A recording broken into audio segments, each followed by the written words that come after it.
mind, your mic's open.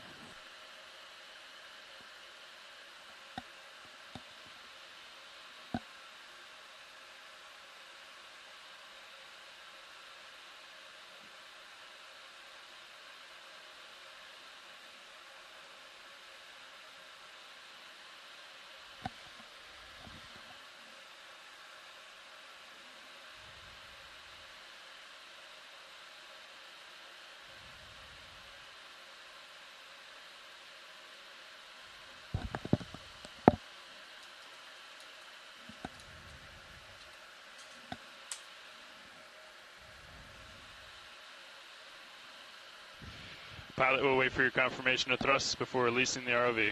Pilot copies.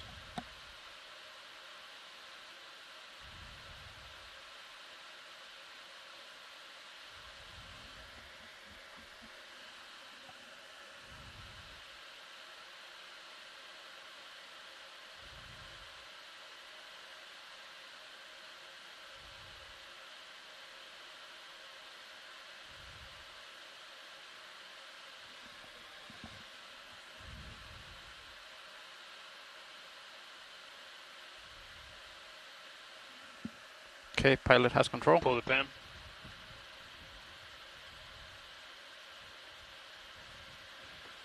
All right, stand by, pilot. Okay, we're clear. Come ahead. Yeah, nice. You're clear of the transom. Let's turn to port. Make our way to centerline.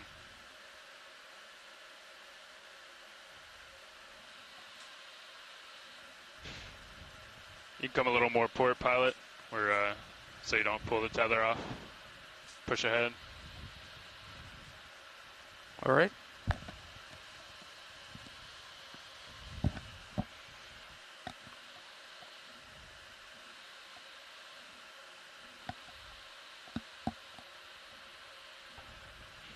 Okay, pilot.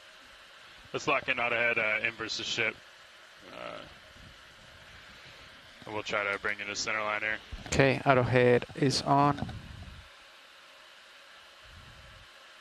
Pilot's off the sticks.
Okay, deck. Our speeds look good. Let's launch Sirius. Pilot, we're going to bring the ship speed should be coming down a little, but let's try to maintain slack as best we can. Make it a little easier on the deck, guys. Copy.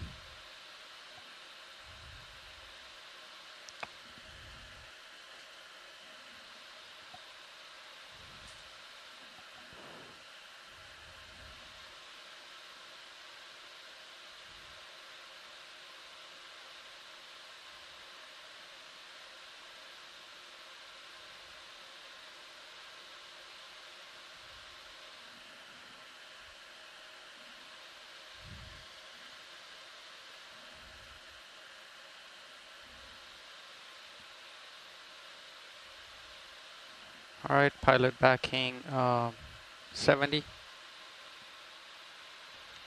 Copy that.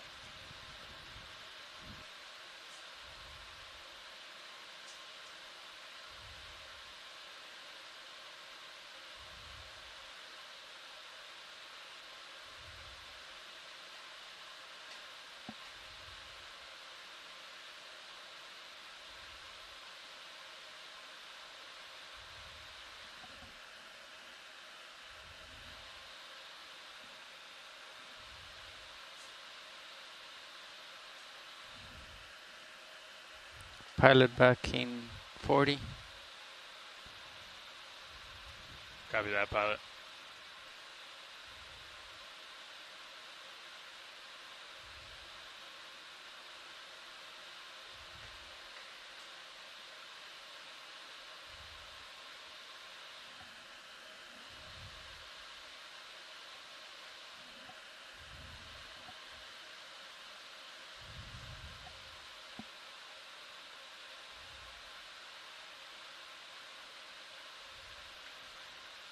That's looking good, pilot. Let's maintain this until we get serious in the water, please. Copy.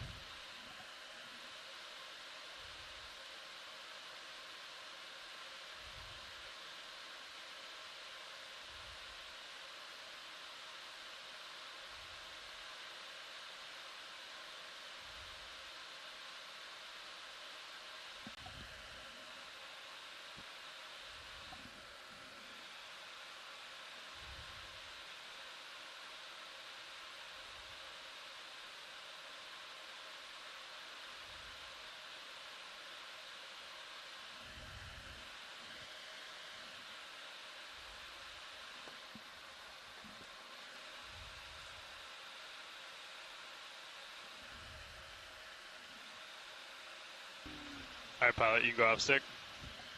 Okay, pilot off stick. Arrowhead still engaged. Copy that. Pilot, you can zero the wraps as well. Okay, wraps zeroed. Winch, zero the counter. Counter reset. Deck, disable A-frame, thank you. Thank you, winch.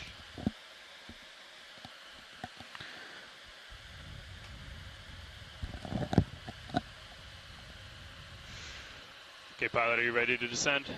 Yep, pilot's ready. Okay, let's go down to 50 meters and hold at 15 meters a minute. Winch will do the same. Copy. Coming down.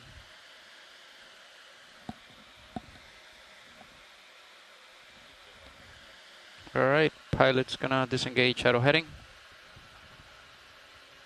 Okay, copy that. Just maybe keep a little bit of forward way on if you take out auto head.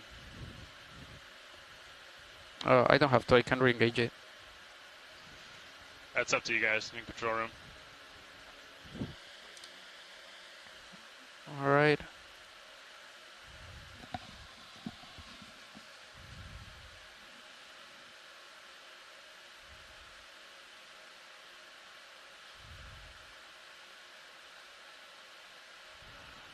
.10 meters, wire out. T2 passing 20.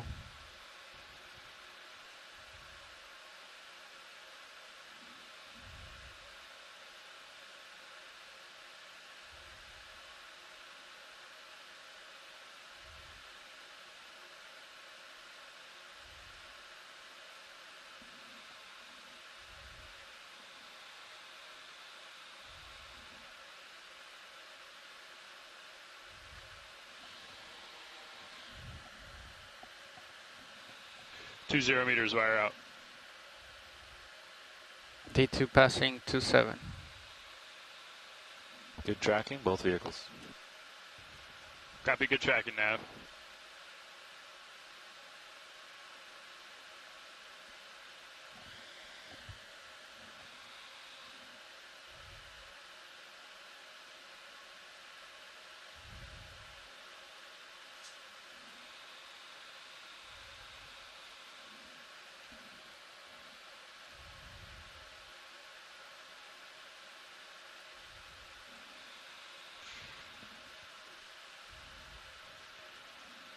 .30 meters, wire out.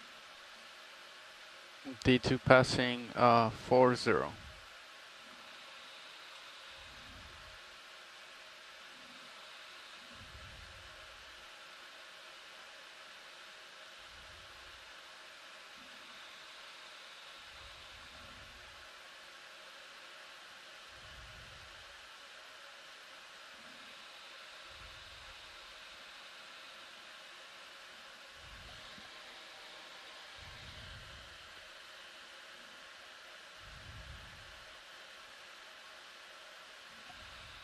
.40 meters, wire out. Nav, I think we'll probably just pass it as Roger. Understood. okay.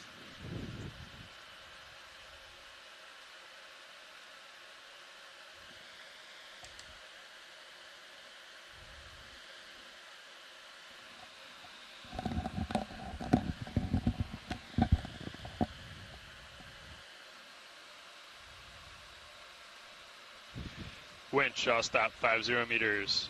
Winch, dive super. Go for winch. Pass control to the control room, please. Control has been passed to the co-pilot.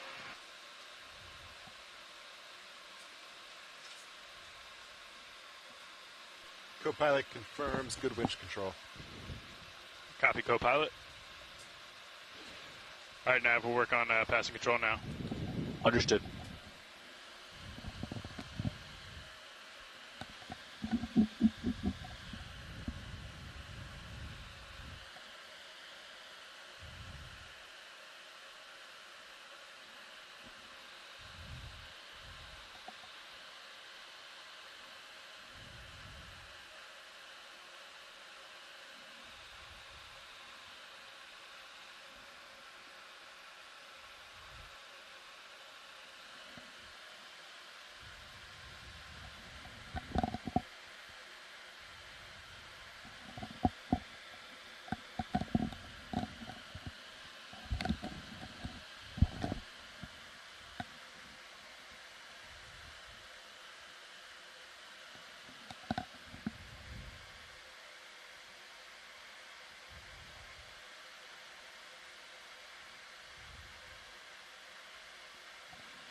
So I shouldn't do...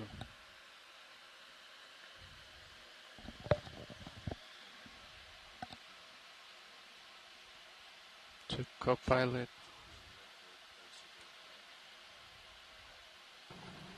Nav, dive super. Nav bridge. Hey, Britt. I'll talk dive super first. Okay. Dive super, this is down. Hey, we have pass control up to the bridge.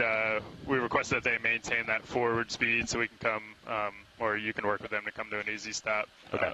But I'd like to pass comms back to you now. All right. Nice job, dive super. Now has Yeah. gone. Nice work, control room. Good. How are you? Good. Okay, Thank you, Dive Soup. So you guys have a little bit of forward way. Yep. You guys can come to an easy stop and punch in auto position. And you guys put that port prop and rudder back in again. Perfect. Sounds good. Put in port prop and rudder back in and come into an easy stop. Thank you. Thank you.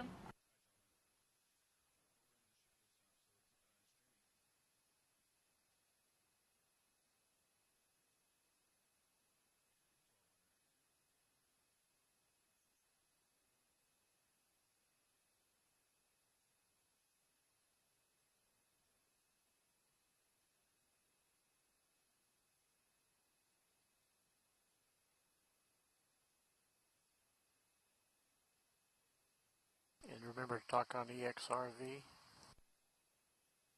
All right. Wow, you guys are free to dive. If I didn't say that earlier. Copy, Dive Soup. We're going down right now.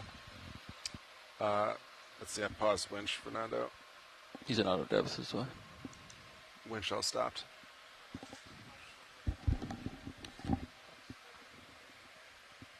Copy, I'll let you get ahead of me for a little and then I'll get back going. No? Bump in there.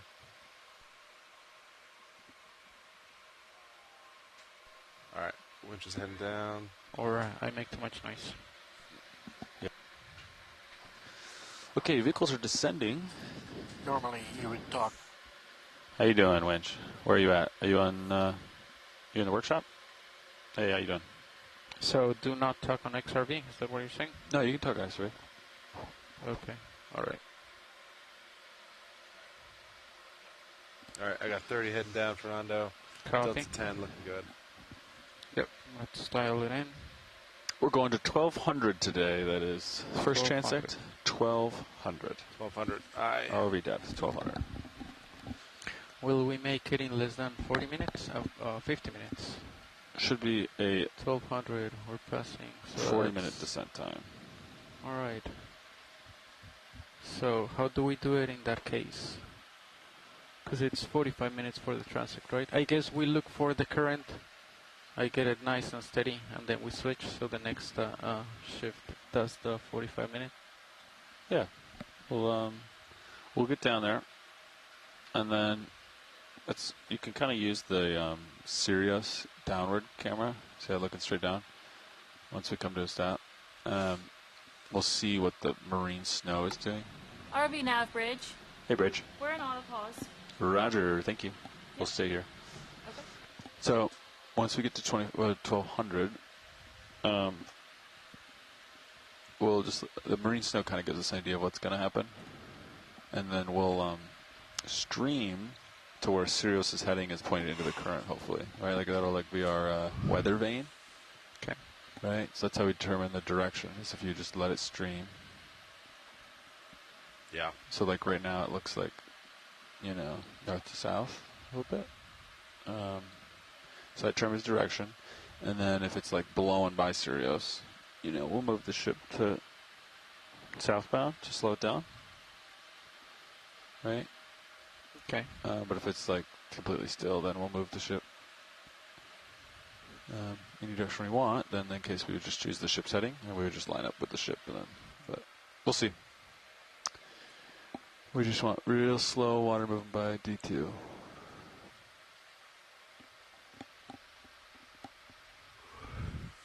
Honestly, that doesn't look like it's moving by very. Just a little bit of north to south, right?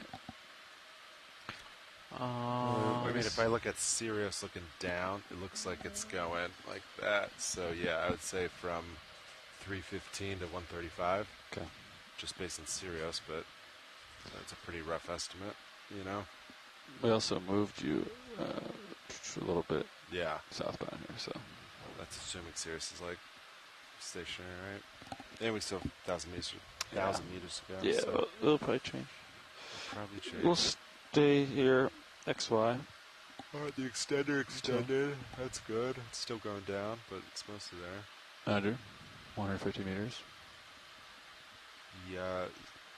Sonar extender is functioning.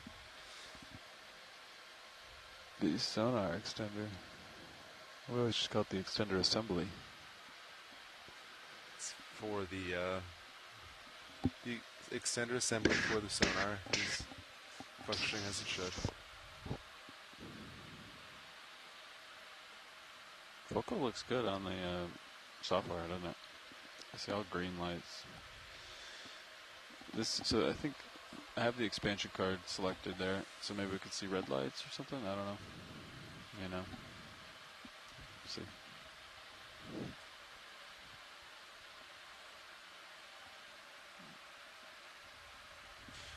So Levi, I have a. No, never mind. Disregard. Okay.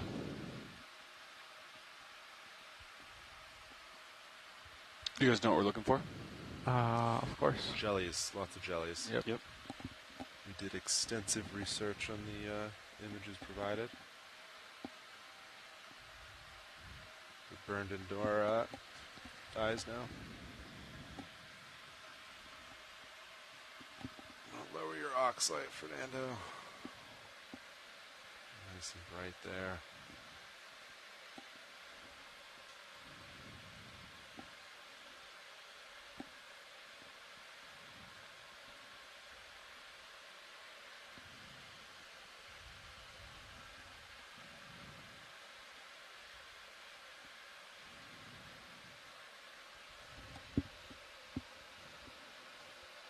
Still, it's hard to get those two cameras to look exactly the same. Yeah, I wonder if there's like a color setting or something. Yeah.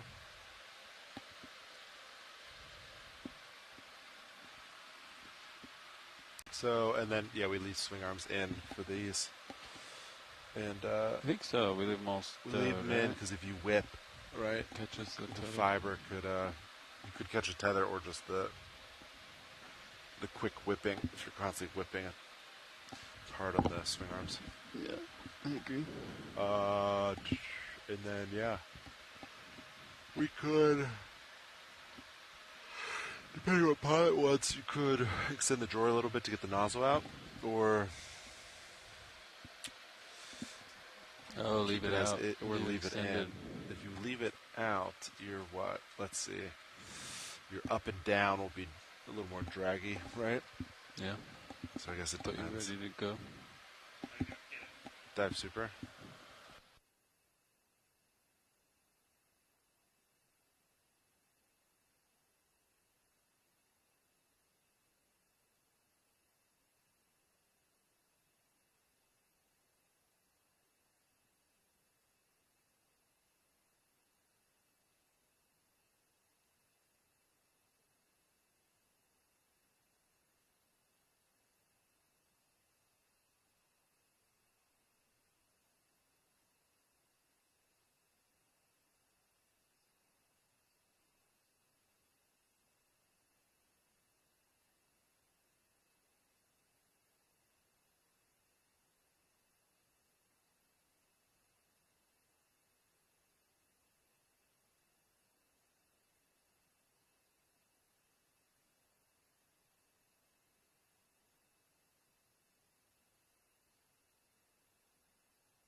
Hey Nav, what is bottom depth below? Like Just 5,200. Oh, great. All right.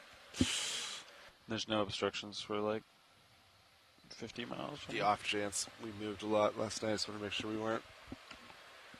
Only had 1,000 meters beneath us or something. Yeah, that, You know? yeah, 5,200. Yeah. Should be plenty of water below you. Good copy. Plenty of water.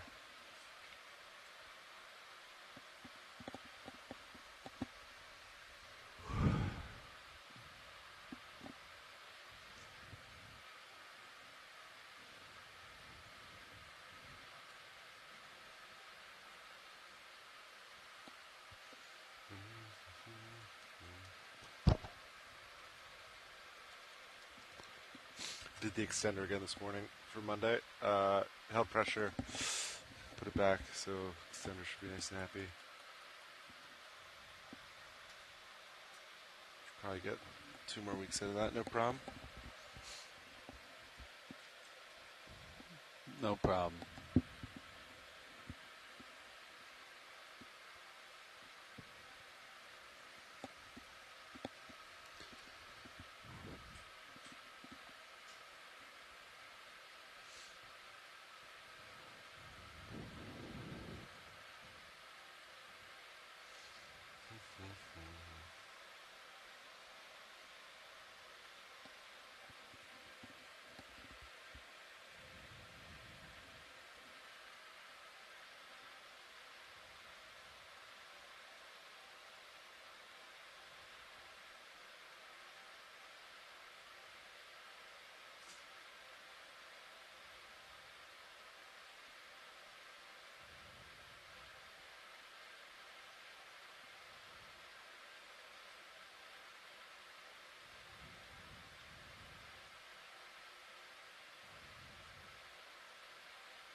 800 meters to go.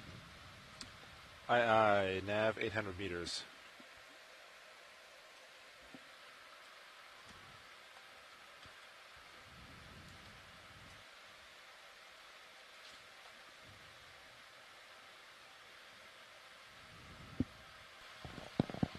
We can definitely see when this goes red, right? I thought like we wouldn't Yeah. be able to, but Yeah, you this do. You goes see red. Yeah. the green arrow for the Cirrus camera that says 89 degrees. It says like no FB, no feedback. It goes Yeah, red. and this goes Oh, yeah, that goes gray red. as well. Yeah. Maybe even the comps? No, not the comps, right? Compass is fine. No, the Oh, comps. Yeah, comps are fine too. okay.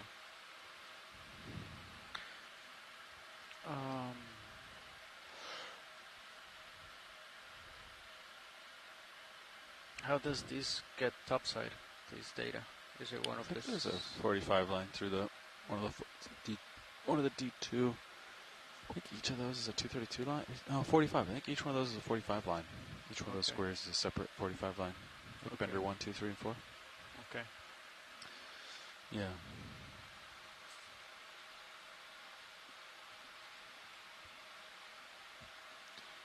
Do your shoes? Go.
Pilots, I gotta go to the rack room to reset a converter card.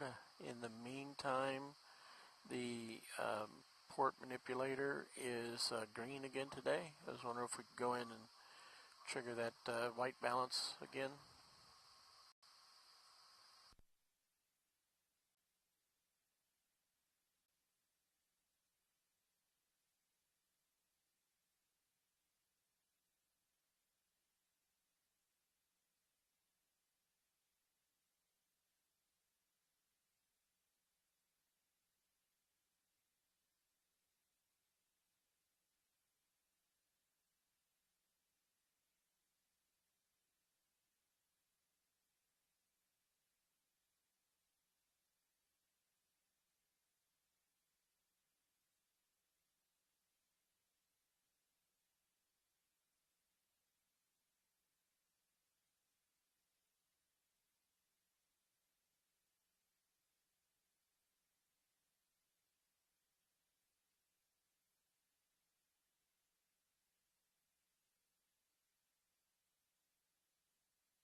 This is Okeanos video engineer Roland Bryan from the Global Foundation for Ocean Exploration. We are a team of engineers and video production staff here in the Pacific doing deep ocean exploration. Today we are doing some midwater work, and this is a general announcement to all those on the ship and the shore. All audio associated with this dive will be recorded with our archive video, as well as being streamed ashore via the satellite and the internet. Keep that in mind as we proceed with the dive today, and enjoy the dive. Thank you. Thank you, Roland. Hello, Shoreside. Who's on the conference call line with us today?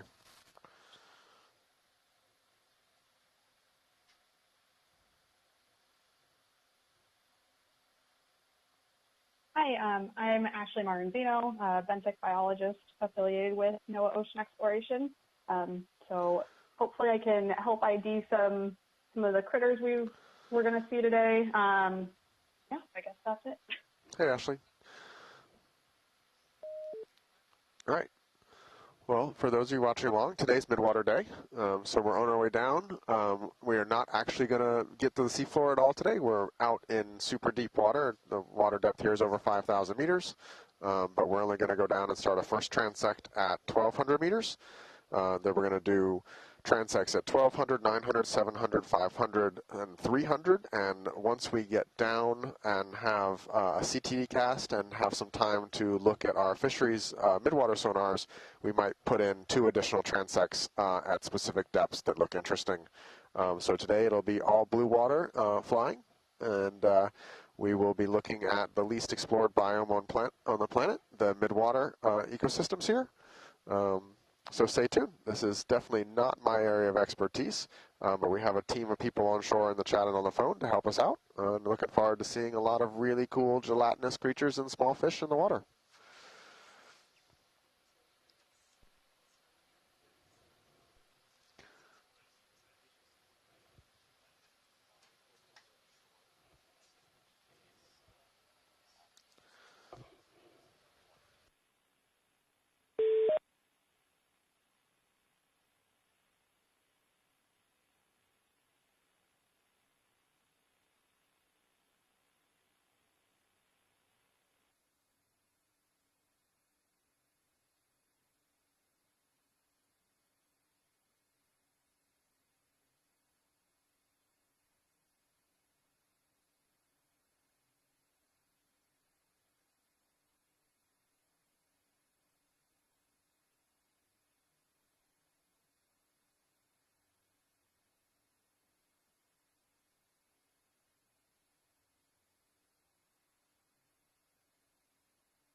Yes.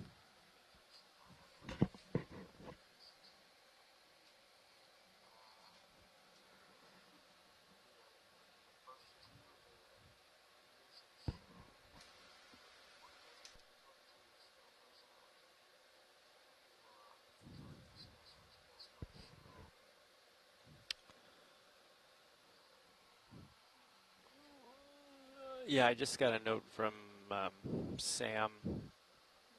I think they want to see all of them, all these frequencies, and I'm just making sure I've got the settings that they want it, which I think.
So we've gotten down to 1,200 meters. We're just white balancing the cameras, and then we will get ready to start our first transect.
That looks pretty good to me. I am going to start checking the camera. You guys checking the current directions? Yep. I'll talk to the navigator now then.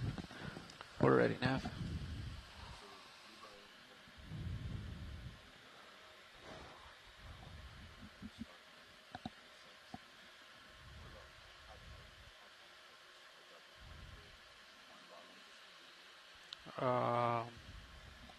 I don't think we need to.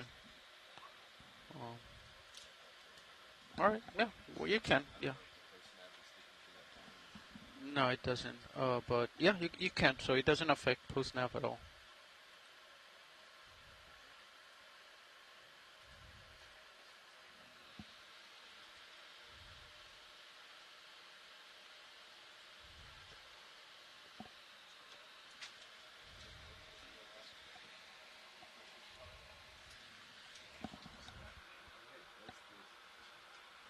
Jellies.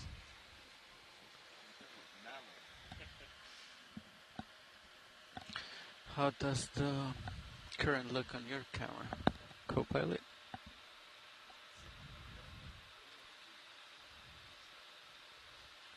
Moving slightly. Copy.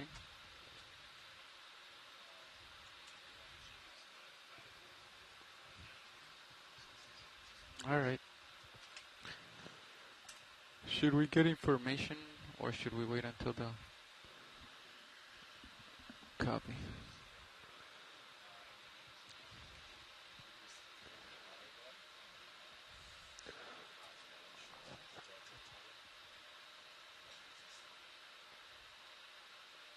I back up a little bit. Oh, I'm the one that has to turn. Yeah, sounds good. Yep.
So we're just working on the white balance here, and then we'll get started.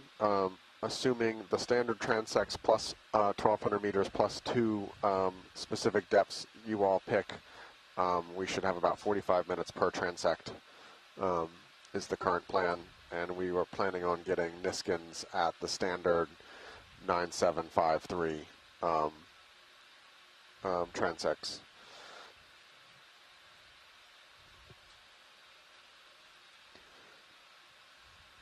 And we will get Awesome. That sounds great, Brian. we will get the EK60s and RVCTD computers routed for video. The computer monitors and the video system right now are fighting each other. So once we get the white balance done, Roland will switch back to working on that.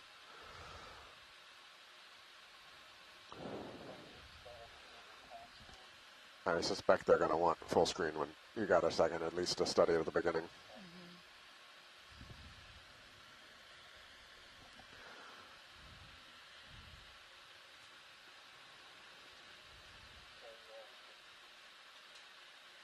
Can rotate for HD2. It's almost centered. Come in. If you need to move it a little bit more, I'll center it for you.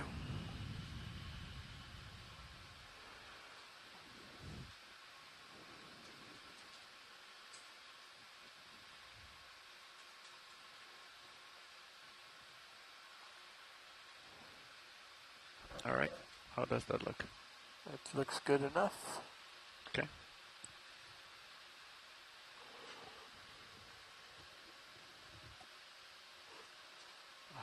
Really wish I had flare controls on this camera. Video is clear with the camera color balance. Copy. All right, and then the arm, let's tow it. All right, shoreside, you should have EK60/80s, whatever these are, on stream 3 now, full screen.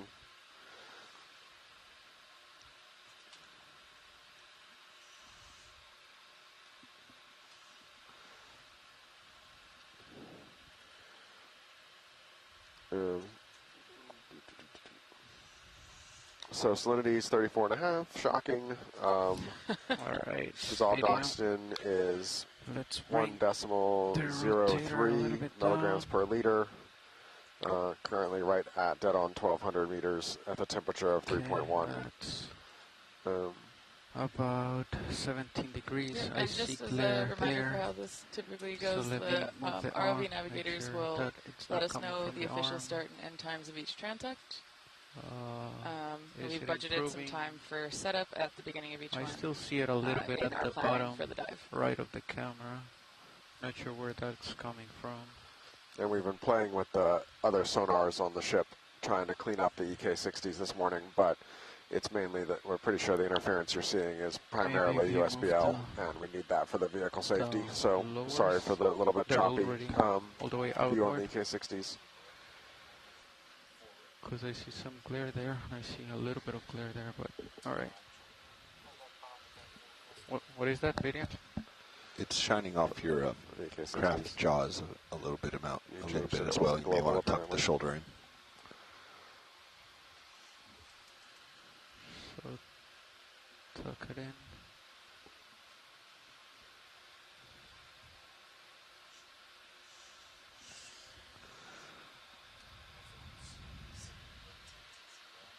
Yeah.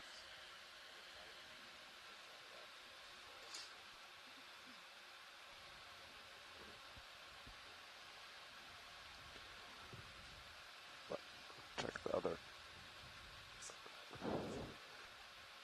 At least I don't have anything on the left side anymore. Sure side, we're just Okay, working so on you want me getting to, those you said you would come Oh, up. are you ready? Well, Hey, let's Ashley, as go. far as we can tell, those gain settings or color range Yep. settings are applied to all 5 We're heading frequencies. on. Okay, cool. Yep. Adrian said she might be able to hop on shortly, Copy. Okay, sounds good. Starting to back. so she might be able to give us some more info on that. I'll see if she can hop on right now. Okay, perfect. Yeah, hold on, just sorry. keep us updated if she has any Alright. thoughts on. Auto depth still engaged. That might be most Joy helpful. locks off. I'm Thank back. you. Thank you. Yeah, thanks for trying to troubleshoot that, guys. Oh, you bet.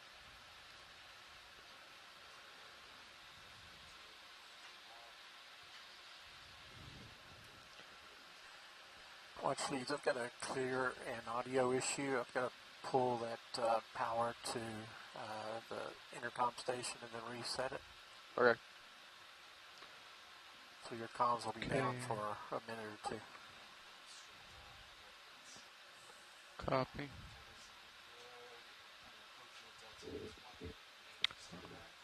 Yep.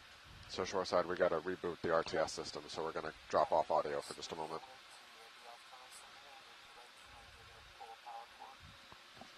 Copy.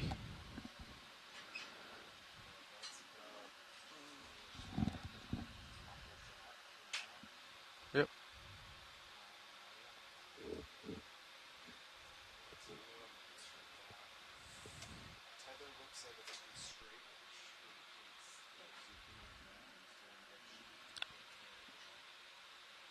Alright, I'm gonna spin to my starboard. The tether seems to be good. Alright, spinning. Copy. And then you're looking straight north. Okay, should be north. Copy.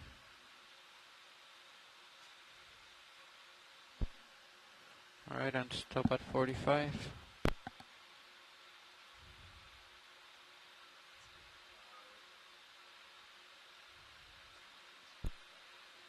Copy.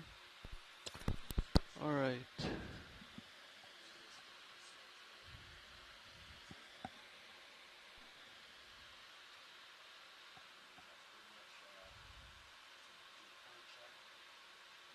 I think like this looks pretty good actually for them.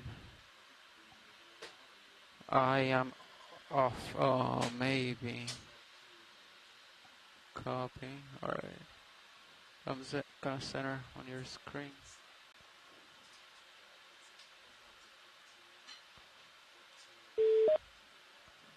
Alright, so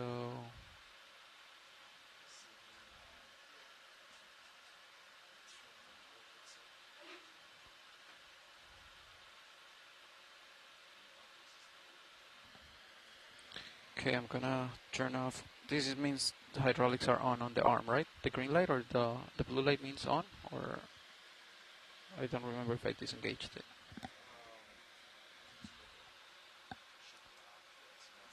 Yeah, now it's off. Okay, you can drop down. And then I'm gonna switch with Chris.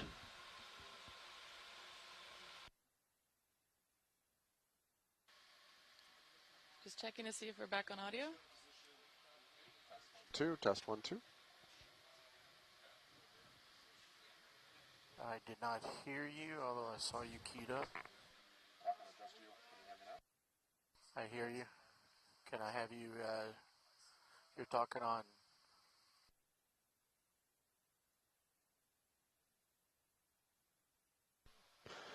Watch the station test on OKX.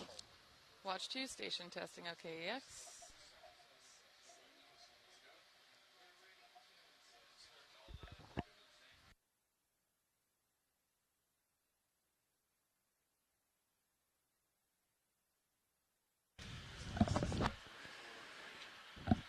Nav.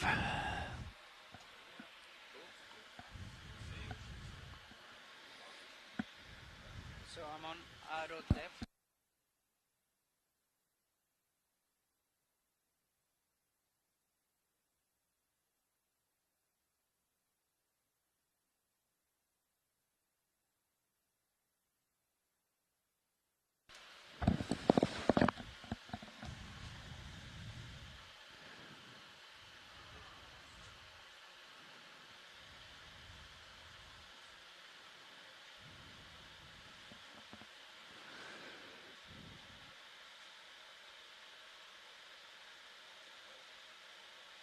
Hey, Chitty. Hey, we're just checking drift current here. What do you think, Bobby?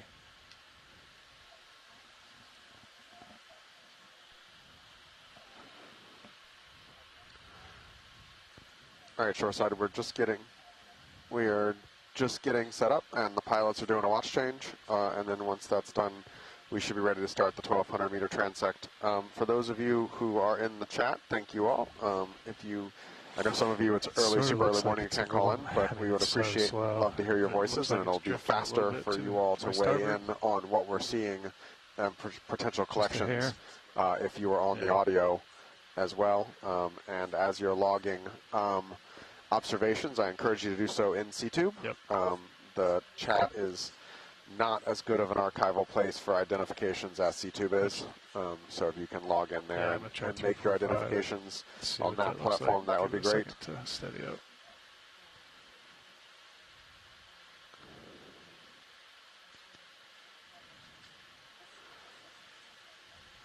A little bit further to starboard, or to port. All right, let me try 330. Yeah, I was trying to see, I wanted to stay as steady as I could to see if I'm getting current, but if I'm pushing back under you, then that sort of gives us the idea that we do have current in our face.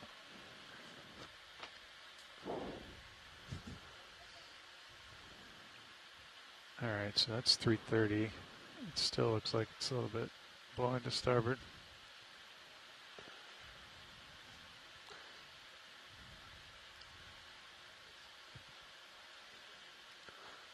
So we're just out, the dive site we ended up picking is just out in the middle of nowhere. We're in over 5,000 meters of water, about 70 nautical miles north of Midway.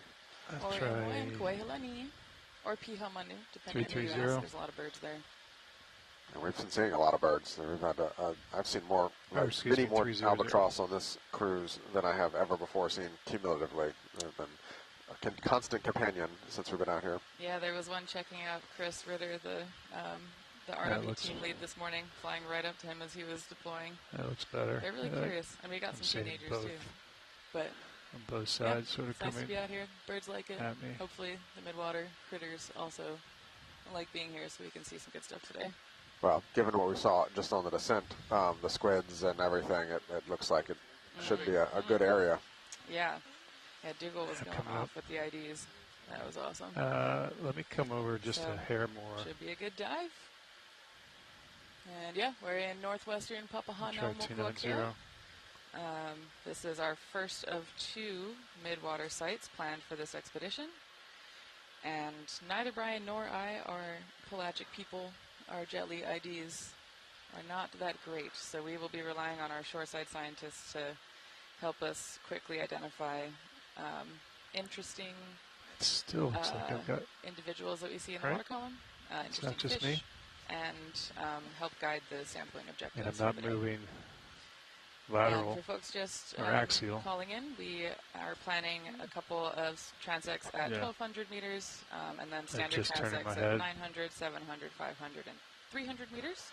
And then we have time for up to 2 additional TBD, what depths based on input from shoreside, using the CTD on the ROV and the EK6080 system on the ship to help identify interesting places to explore. 260.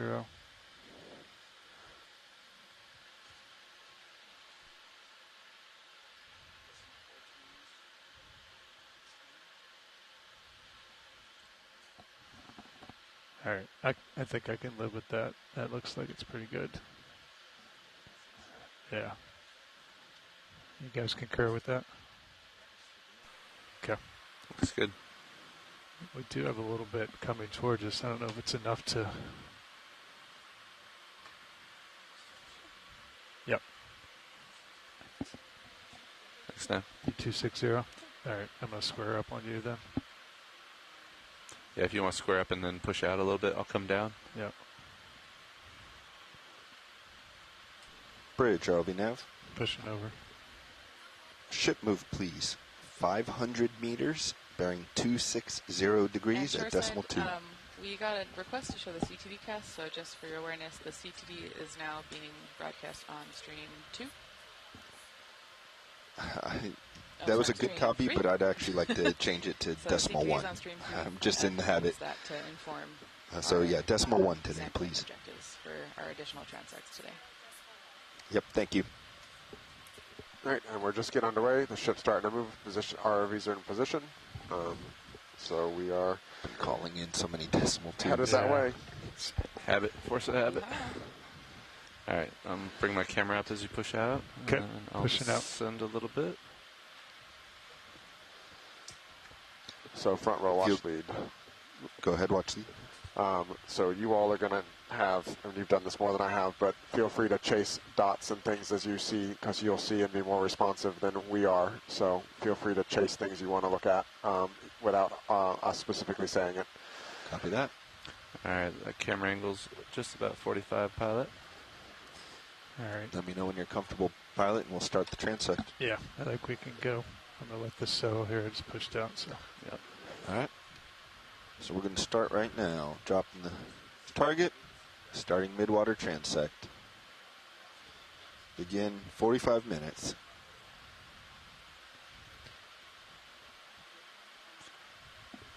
Begin 1,200 meter transect, 45 minutes.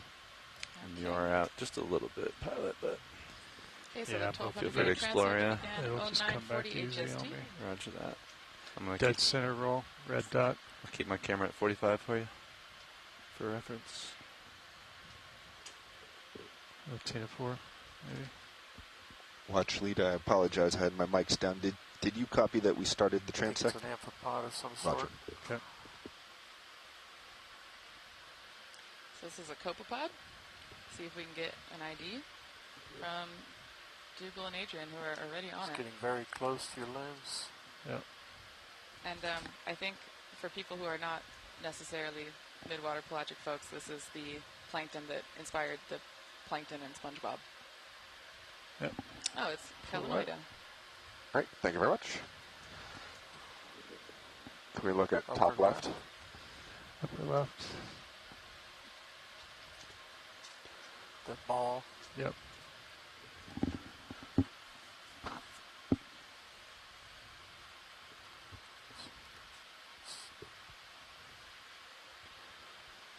Ready for zoom? Yep. Take it. It's gone. Yeah. Gotta let me zoom before it gets close to you. Yep.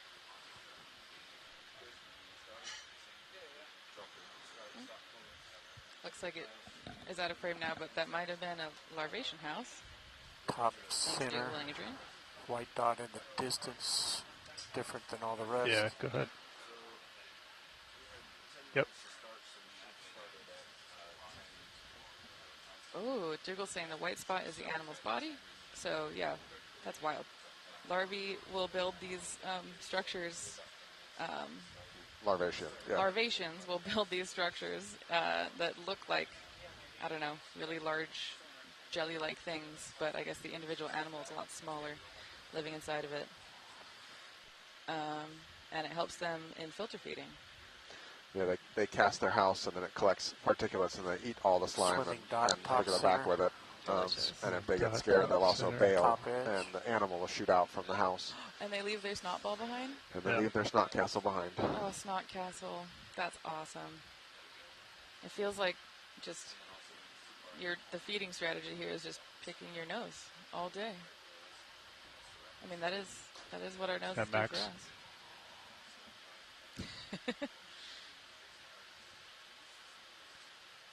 I didn't know this. The house is actually made of cellulose. Oh, so not snot castle. Not really snot, no. Huh, okay. Looks kind of like snot, though. I mean, a lot of things look like snot in the deep sea. Yeah. Oh, what did we say mucus is life the other day? Mucus is life, yeah. So we spent the entire benthic dives, all we do is talk about poop. And I think on these midwater dives, we're going to spend the entire day talking about snot. Potentially over and center up roll. This is science at its finest, folks.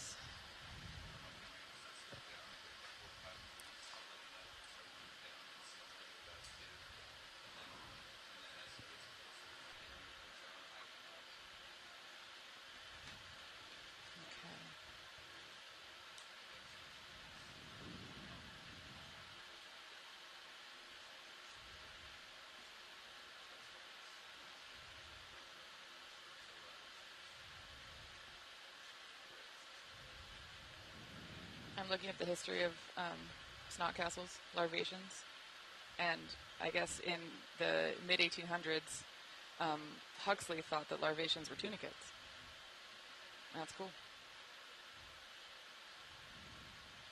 I really like science history because it's Yeah, I know other people have me latched though, so I don't want to have learn you talking in about the pilot history and of Nav's ear either. how we have Thanks, nailed though. down, or I guess tried to nail down the actual phyla that animals are in.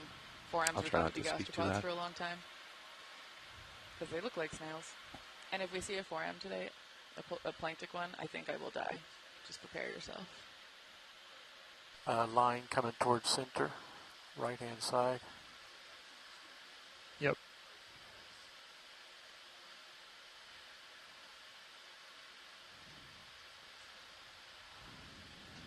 Oh, larvations are tunicate.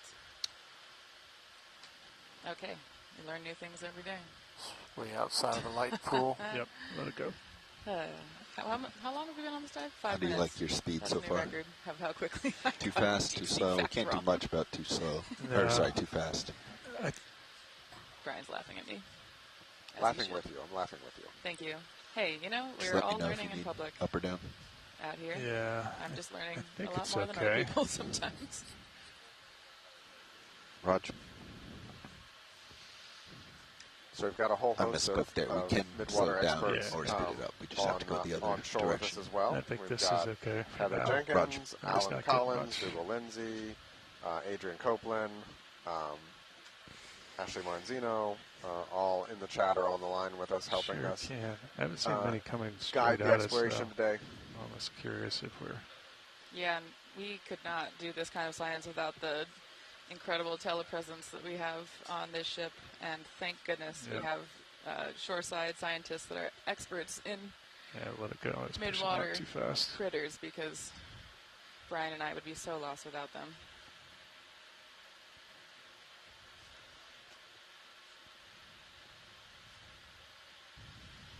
And I gotta say, the pilots that drive the ROV are also so incredible at identifying things out of the water column, identifying stuff in the deep sea. I think they are some of the more sharp-eyed, wide-ranged biologists that I've ever met.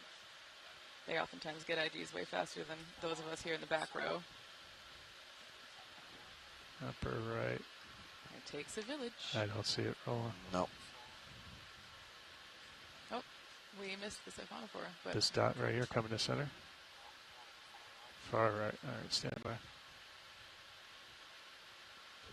That dot there. And these dives are always particularly difficult for the front row because you don't have a good sense of how far something away is, and you're trying to image, something that is a gram or a fraction of a gram with a almost 10,000 pound Z over auto robot. depth. Yeah. Better response. Okay. I'll get it dialed in. You can take a roll. Of course he does the other way. You do whatever works for you. I just want to We will point it out definitely in case keep it our eyes accidentally out got for the tapped. elusive pelagic corals, since Steve so what do we Oskovich is think? here as We're well. in the upper Oh, yeah. 39. if we see that, That's been somebody very call good. nature. Somewhere around there. Okay. Let me try that. That was a shrimp. See how it looks. Just tell me if I start drifting, Bobby. It looks like it's pushing me down. Yeah, it looks like down. We can bring swing arms out. We can do swing arms. I had the same question. Would you like them deployed in the normal position? Roger that. Deploying now.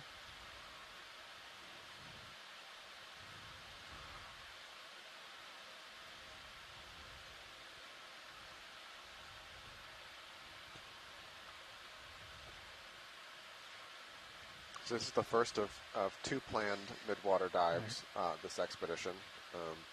Per Dougal's recommendation, we are aiming to do one kind of in the northwestern part of Papahānaumokuākea, which is where we are now, and then in theory our last dive of the expedition to the southeast will also be a midwater dive in about a week and a half.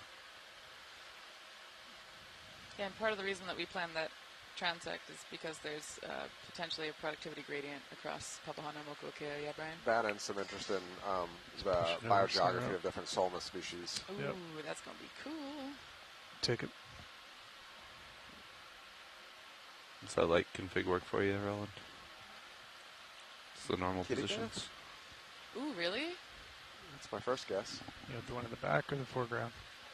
Okay. Let's see. Yeah, it looks like you may still be a little heavy. Yeah. Brian, you're Come right. back, This is roll a and just cute get map. That was a great a little one. heavy. Wow. And Is for the all drawer that fully saying that in? you're not a Midwater person. I can check. Drawers That's a full snap ID. in and vented. There was like a I half think an you'll inch get there. really used to IDing You didn't add any weight. Don't worry. I can't wait. These are like the only thing I'm somewhat confident in Midwater being able to identify. Okay. And Dougal says it's either Euchronia hamata or Sagitta Push out and look for macrocephala. others. And Yeah, I'm getting it wrong. Still Ketognaths trying to are get my arrow depth worms? dialed in. Okay. Cool. Feels like I'm getting current from my starboard because Yeah. I'm constantly getting pushed off to port. Yep. So I'm almost wondering if I come back. We can adjust the move. Yeah. Oh yeah, I forgot the Ketognaths Serious actually come appear in over the lower and point Cambrian more in the fossil towards record. something else. I remember having to draw one of these in You wanna paleo class at one point. Adjust 270, Okay, very cool. 280. I think it's the cuticle. Yeah, I'd say at fossil least 20 ones. degrees. All right, we're at 260. Why don't we try like 290? Yeah. Okay. I'll come over with you, pilot, on your word. So we're going to adjust the transect a just bit. trying to get We're getting depth some here. cross current, so we're going Trying to settle the Z in. change our course through the water It's a here little for just a heavy when second. we first start. All right, John, to coming keep around. keep Right, the so vessels now- in line with each other. Coming over with you. Yes, a ship move, please. We'd like to try to make this seamless transition, if possible. I don't know how easy that will be in the DP system, but we'd like to change the bearing to 290, but maintain the speed of decimal 1 and just go as far as you can go. 15 Just whatever the easiest way to do that is for you up there. Maybe it's just a quick stop and go. Look at the dot. We only right did in center. 500 so that the ship just keeps going. We're going to do these transects for 45 minutes. And we just want the ship constantly moving that whole time. Oh, the flashies. So whatever we can do to kind of stop the ship from hitting a hard auto position, Have a right? bunch of little Kind cilia of that keep they it use to move, drifting, and or I remember looking at one under a does that make microscope sense? once, and it was so cool to see how the cilia reflect light. Okay.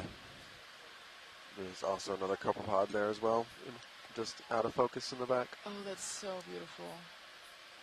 Excellent. Yeah, we're really just going for a slight variation of the bearing. So whatever the most seamless way to do that. Excellent. Thank you so much, Bridge. 45 degrees to me. Wow. So TN4s are comb jellies?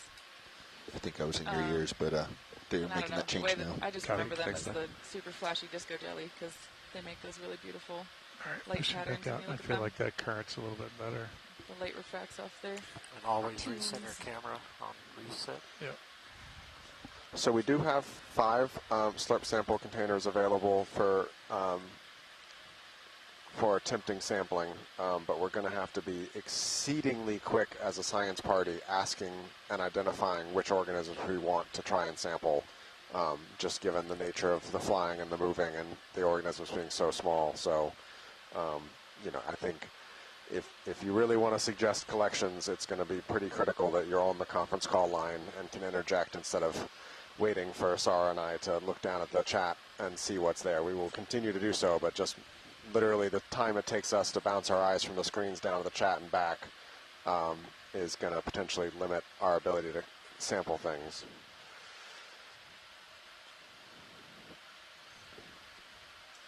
Yeah, and we did receive a couple of images of potential important specimens that I think need descriptions or,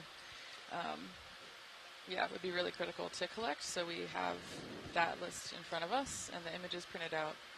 And we also shared them with the front row, the ROV team, because Not they coming are to center. much Ian faster does look like it's got than we are at horizontal spotting arms. things. So Copy. we're going to put our best effort into it, but Where's the option for the definitely auto rely on everybody for track? I those. think that's engaged. Toggle tracking down in Clear. Is it vessel? layers, like near the layers, whatever that menu was. Options layer.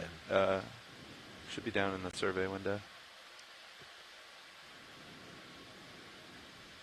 Go down to the survey window. Potential mucus house, bottom right.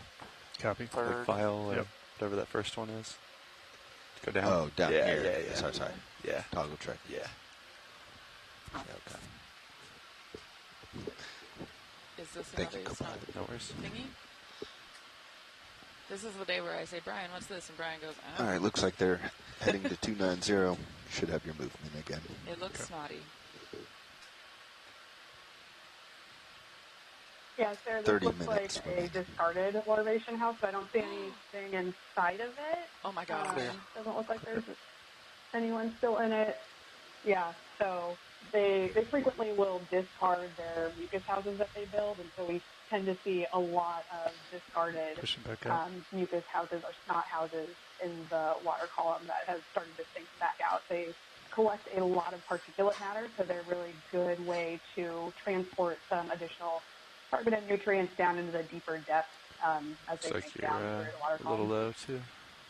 That's so awesome. But back to center. That might be my favorite thing that I've learned from this dive so far. You can tell how little I actually have learned about midwater stuff in my career, being a benthic paleoecologist. I really love that you're so excited about these larvation houses. I'm obsessed. They're so cool. I just love life strategies that, I don't know. I study life history in my shoreside life, so I like just the variety of life strategies that you see as organisms are developing. And Snot Castle is pretty metal. Maybe metal's not the right word, just cool. I want to live in a snot castle. I think we could call it metal. That sounds like a good descriptor. Yeah. There's a lot of metal things in the deep sea. Anytime I'm looking, as a benthic ecologist, every time I look at Tug it on. Oh, sorry. That was so cool. I come into Midwater, I view all of this in terms of what kind of carbon is being exported. Oh my gosh, what is this? What is this? What is this? What is this? It's so cool. Try to hang with it. By your camera. Yeah, so Google's saying this is a Papahānaumokuākea. I can come up if you I am not a jellyfish expert, so I defer to Google's on that. But it is a. Oh, and Russ Hopcroft is suggesting that maybe it's an Archipema. Okay. Coming up a little bit. So, is this an umbrella jelly, Trachymedusa, or what? Yeah. Let's see. It's about See a if meter in the front chat of will you. give us a good ID. Heading up. Full line. Oh yes, it is Trachymedusa. Cool. One more. Oh my gosh. Yeah, he's coming. That's pretty tiny. Apparently, at the edge of the umbrella, it has a moving thick away. tissue ring and a Come bunch up of a Good visual things here. on it. So maybe that's a good way to start identifying it. Camera angle coming And down. the center circle that we're seeing is their gonads. Left. You want to leave this roll? Yeah. You're getting pretty high up. Okay. That's so cool. Is this a sample potential, or is it already out of the frame? Reset. Pilot, did you hear science? I did not. They're asking for watch sample this. potential. Yeah, I think it's probably going to be tough to get. What are they looking for? They were just wondering if it was sample potential. Disregard, it's fine. The jelly? Yeah. They're very, very small. It's still above you too.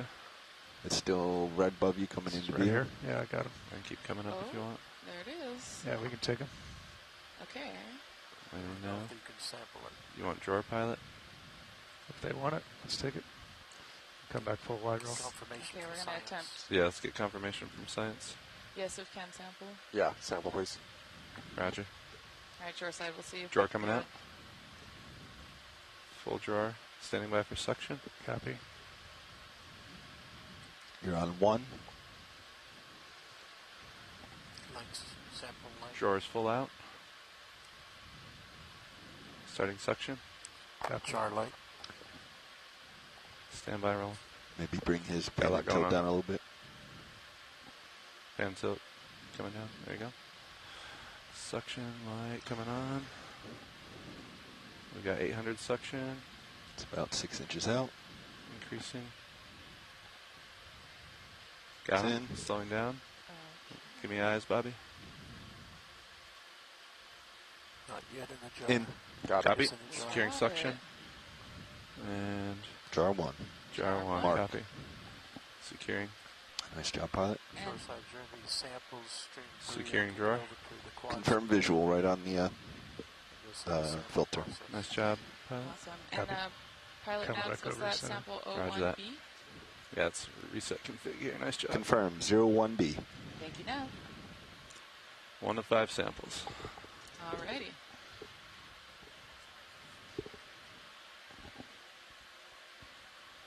I'll need to come down, pilot, once you get out in front of me. Yeah, I got to come down 5 meters as well. 20 delta at the moment.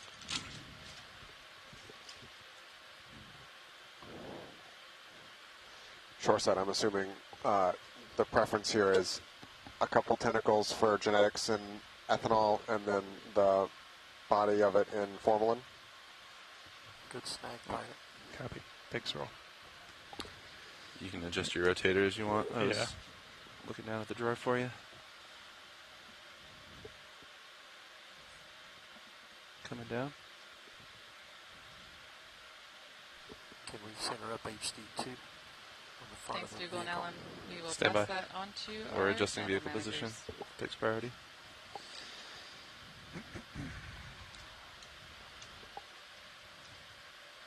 And push out when you're ready. Pushing Keep out. coming down. Yeah. Nice job, pilot. Way to keep that in view. Thank you, now. Team effort. Oh, I thought you'd lost it after the first one, but you reacquired. That was great. I could see him in my Let me nips. switch you back, by the way. Mini Zeus centered again. It's kind of small, but I also put your brow cam way up there. Yeah. It helps. All right, pushing out, JD. All right, I'll bring my camera up. We are about 15 delta, looking good. And that's 45 on you, pilot. Copy. I'll go to the top of the screen. Good. 25 minutes remaining. Okay. Let me know when it's Bingo. and we'll do it at the Yeah, no rush. Fed coming up. Okay, you're out in front of me now. Yep. I think we're good. Yep, looks good. Camera looking straight ahead. Line left of center, small. That guy? Swimmer. Yeah. Take him if you want.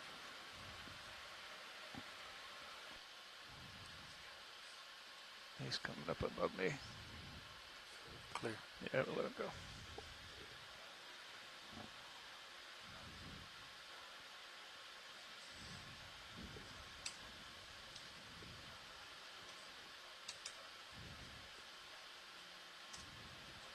I'd say based on that sample, Bobby, like we've got a pretty good flow. That was about what I wanted. Yeah. Pink bottom right. Yeah, got your roll. Go ahead.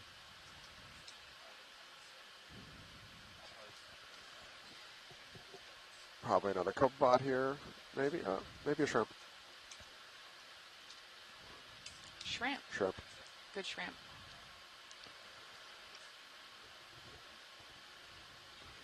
The shrimp looks very chill.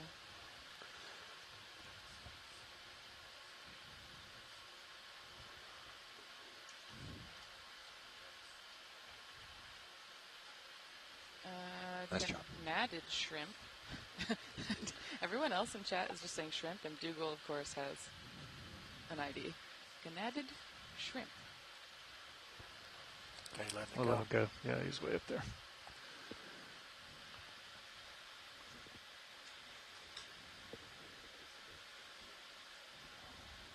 I keep dropping, Bobby.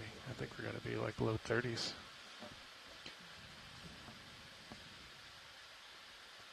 Yeah. It may also be the whole water column is pushing you down, raising you up, right? Yeah. We're used to having bottom as a reference, but today we need to follow the water column. Is that another Keating now? Very possibly. It's too small to tell, but We're going to try. I like the Z bias because otherwise right of center, jelly. I feel that Take it. auto depth bounces you. Yeah. Oh my gosh, what's that? What is that? That's so cool. It's got a swimmer Is it another inside. snot castle? Larvation? Yeah, he's below me. This is another larvation, and you can see the structure looks a little bit more intact on this one, so might have a friend in it. Have the larvation side of it. It looks like you can see. You see like there's a little bit of light changing around it, which is probably the tail beating. Oh my gosh, that's so cool. Yeah, he's above me. Yeah, you could probably see if we had focused in a little bit more, you'd be able to see more of the structure of the animal and white and the animal within its actual. Yep. yeah, that looked like it was a larvation inside its home. That's so cool. So do they live in the water column for their entire life cycle? Looks like something larger off the starboard rail. Yes. Copy. Wow. Okay. I believe Come back so. for a Unless there's anyone else in the chat that would like to correct me on that. I think larvations are entirely holoplankonic. Oh, that's so cool. That might be too far back, yeah. Wow. Okay. Life is so awesome. You can take a roll. Whoa, okay, what is that? That looks like That's something. a potential sample. Yes. Oh, and this looks like it's going to be something Google wants to sample. This looks like Turn your head, is, John, to keep me in view. This is a high priority sample. Yep, and Google's confirming. Oh my Where's he goodness. at? It may be above too me. far away, Right, but looks like he's right in front. Okay. Ready for drawer? Beautiful. Drawer coming out. Yep. Stand by. Go for sample. Drawer out. You pump back roll. See my skids here. Drawer out. Yeah, but what we're looking at, kind of that distinguishing feature gotcha. is Ready for that suction? there's those little easy. spiky bits on the Got top of that 400 cell. running right now.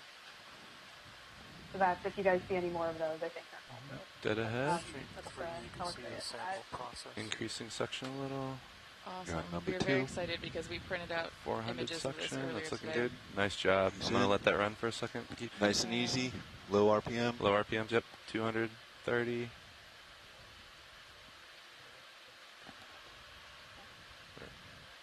Keeping it going. And we Secured. got it. Okay. Great. Thank you. Great Going job. to jar 3. Thanks for the eyes, Nav. Nice flying pilot. Thank you. Drawer coming back. And Copy. confirming that was Figured that O2B. view was super helpful, so I didn't want Yeah. to change it on It you. was. No, that's a great view. That selfie cam is bang on for that.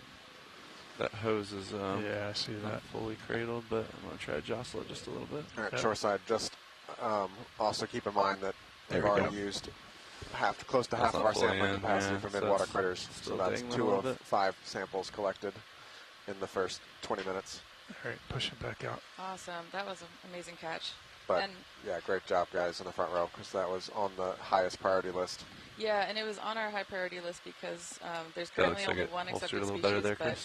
Jim Yeah. will let us know Nice. that there might Yeah, it sure actually does. be 2. Okay. And it's I'm going to really bring my heading important back to get, 2, was it 90? 280. Specimens that are 280. intact 29. in order to do Is the DNA move. sequencing 29. to be sure. Okay. The move in is So 290. this Gotcha. will be All right, really I'll helpful come over for 29.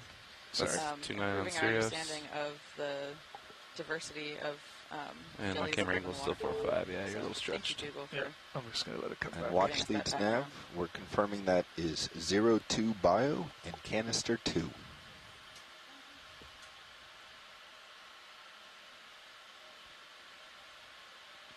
And we've got it in there somewhere.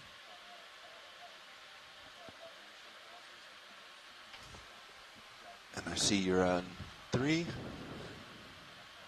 don't see it there, but it's got to be in there. Good copy. Watch leads.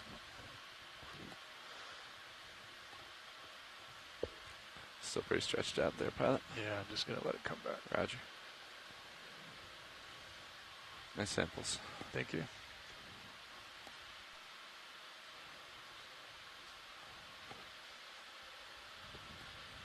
I can't hear you roll. I think you want this right here.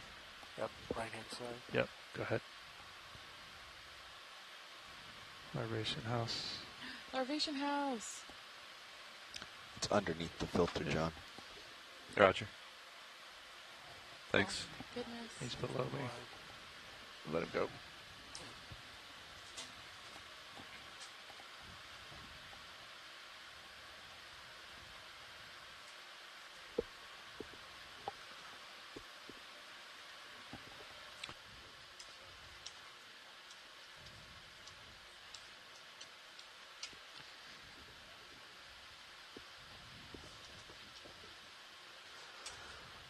Speed feels pretty good, huh? Yeah.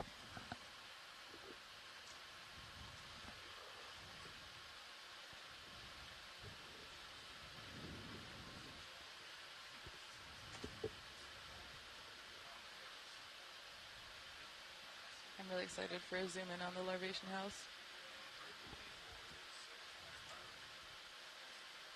We will find one.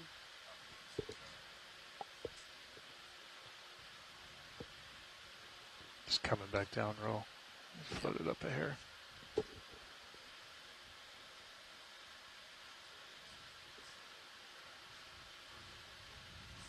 back over to your starboard. Yeah, I think I can center up here. Swimmer here. You want that? Swimmer. I think, left. right? Yeah, left to center.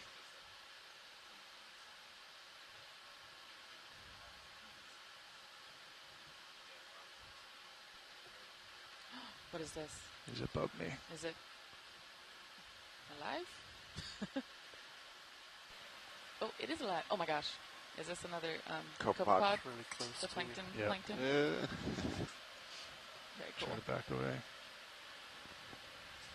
Take more if you want. My roommates study plankton, and they have a dance to Copy. show you what the copepod looks like versus something else Off that I can't left. remember now. Or you Now got I'm the kind string there of too. smacking myself for not learning the dance. Yeah, we'll take the jelly real quick. Let's see if that Sapphire stays there. Oh, is this another sampling priority? No, it looks like, I think it's very similar to the same one we just collected. Oh, okay. Oh, I panicked.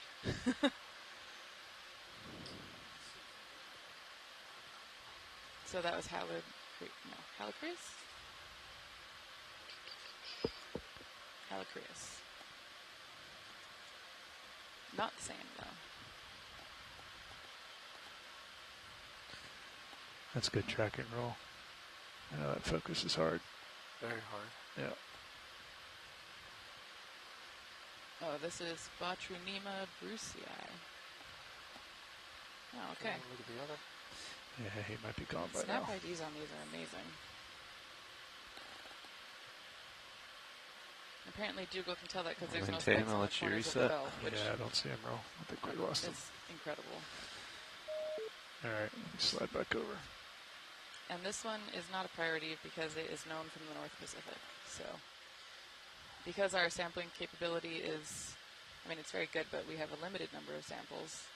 We have to focus on trying to sample the highest priority specimens for science. So that's typically new species or undescribed species, range extensions, unusual morphologies. So these kinds of cruises are really special because we end up typically sampling things that are going to be incredibly high impact for the scientific community. And also for folks who are not scientists, right? Just people that, like my community in Hawaii, that wants to know more about the ocean that we live in and the place that we come Let him from. go. Yep. Whoa. I think that's one of the more special things about being on Okeanos is the kind of science that we do is, it feels special because it's,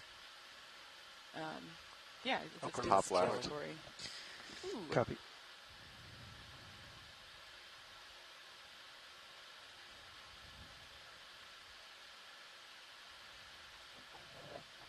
Whoa, that is so pretty. Another halocreatid. So similar to the ones that we were just looking at. Wow, that's an awesome view. Yep.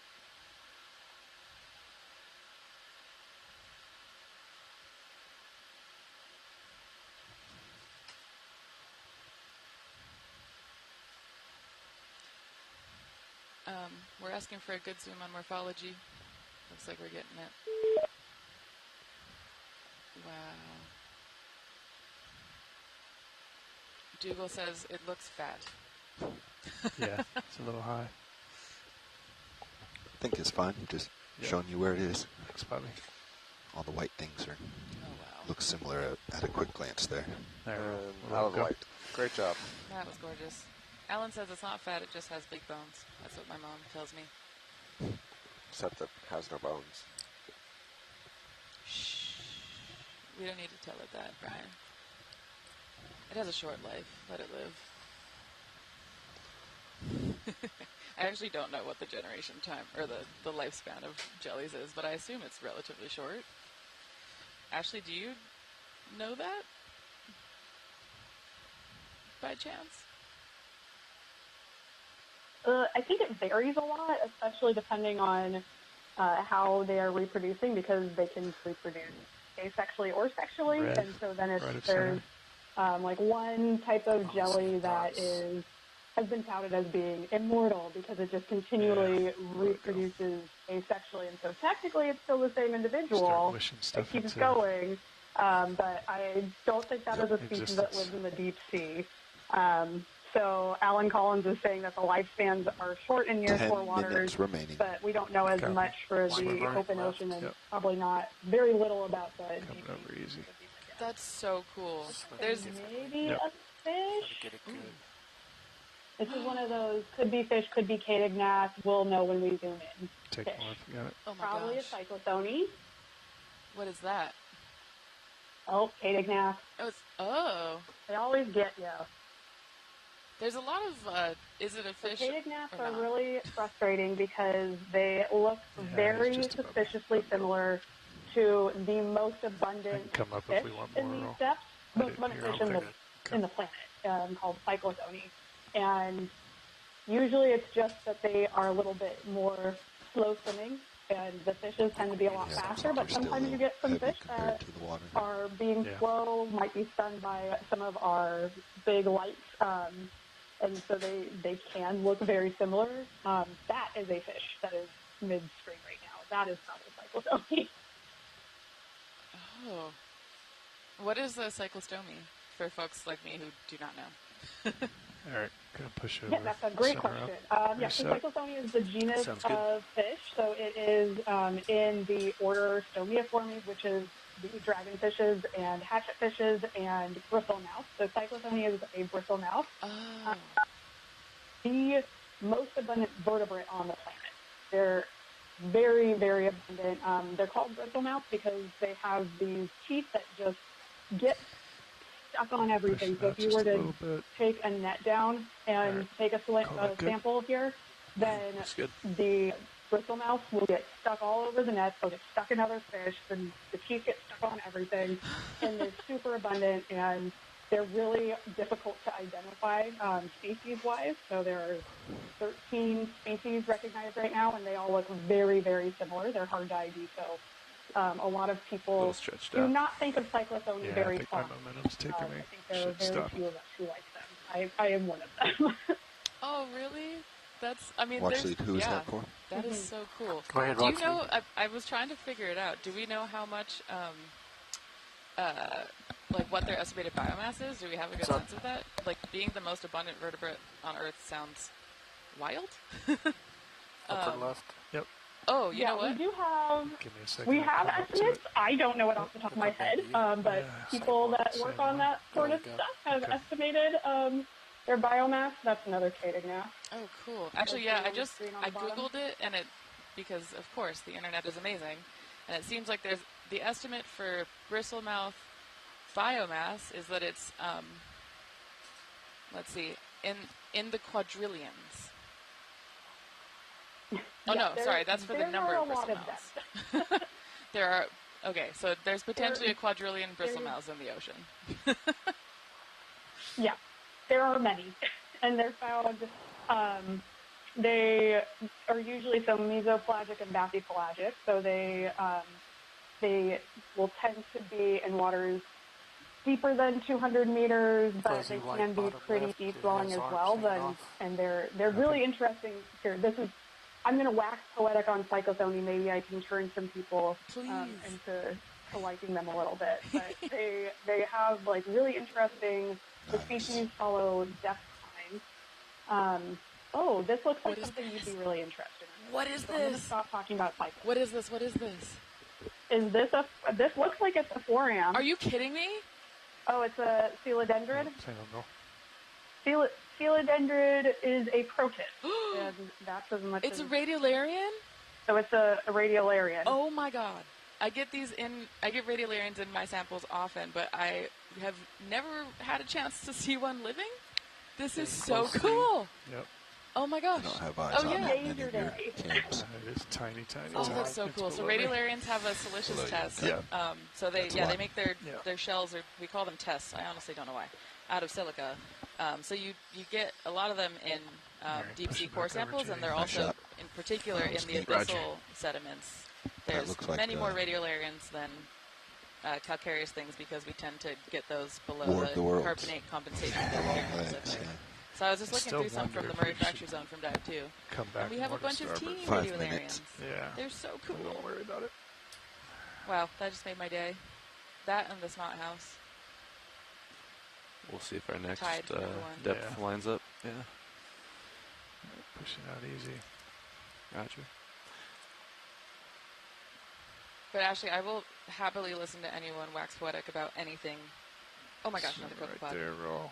We'll let him go. Including bristle mouse because, I don't know. Way too fast. Life's cool. Yeah, I thought he was going to be. Yeah, there's another swimmer, top I center. appreciate your enthusiasm. Hey, you know, A little bit out there. it's one of the things I got going for me. You have to be enthusiastic to work on 4Ms. And if we see a 4M. And here's yet another Kadig now. Oh, heck yeah. This looks less fishy from Good the zoom out. positioning, I Somehow. told you, you would get very good at identifying them by the end of this dive. I'm so excited to be somewhat proficient at something with Midwater for the first time in my life after this. Copy. Thanks, Bobby. Has anyone estimated the abundance of these? I'm going to Google it.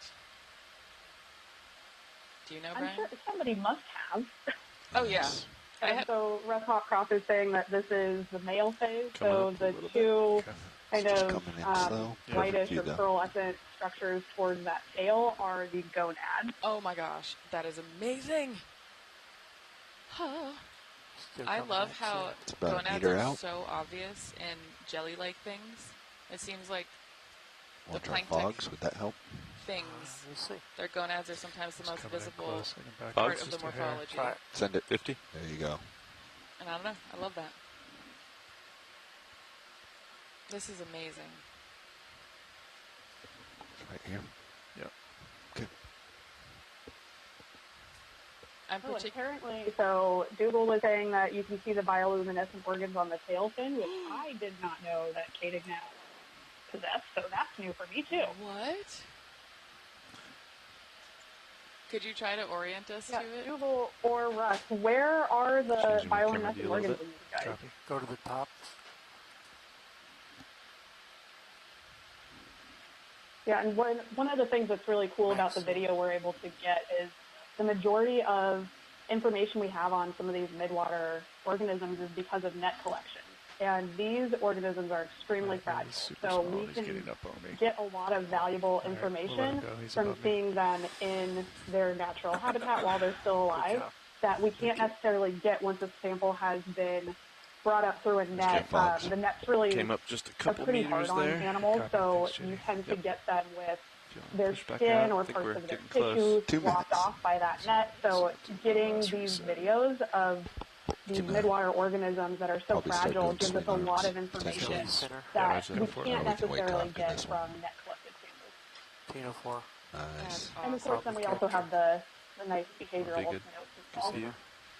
So Yeah. here we have a Tina Tina 4! That's about as much of an You idea got on it, who yeah, I'd like to give you No, until it's somebody okay. else gives Yeah, me I a think better you're one. looking down. Are those very prominent camera's white forward. blobs also gonads? Roll it. If I think, or He's just out I there. did do invertebrate zoology where we did look at a Tina 4 at one point, but I Yeah. have forgotten everything from this. White are the tentacles tucked in? See it in your Yeah, so nip camps. It's real hard George though. You also Matsumoto, got a yeah, jelly George come Matsumoto through. confirmed that those are the Jelly's tentacles out. tucked in. That's so cool. I love Tina 4s. So they're comb jellies, and they're called this because they have teens or combs Nice. on the outside of their bell, and they reflect Alright, just light coming in this into view, it beautiful looks way like. when they swim. Coming up Disco and jelly. looking down. A couple meters out. Dougal says this is an Shot undescribed species of Tina 4. Okay. Nice. Wow. Is there interest in this watch lead, so we're going to let him go? Good copy. Not much time. Um, Sirius is already over top of we're going it. to see No, what we got Dougal plenty of this We is, got it rolling. Yep. We got a time. priority specimen to collect. Yep. Looking down just about 90 The video pilot, may but also be Tether looks good. biodiversity You will need to raise up eventually if we're going to sample. Yep. Because you're looking up at it now. Yeah. Just trying to get good visual on it. Yep. And a hog roll and come back wide if we want it. Got But it. obviously Called it DNA yet. is also really important for describing new species. Yeah, you can see it clearly on your cam now. This is beautiful. Yeah, good job. Just follow it down. Yep. All right, shoreside, I need a decision.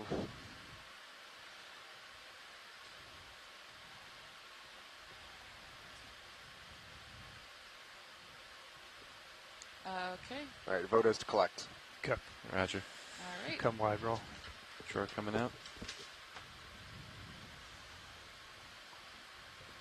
Shore's fully extended. You want me to give you a camera angle down a little bit? Or? I got it. See it on a minute. Roger Cams, that. yeah. Ramping Did up you get suction. Good audio description of what we just saw.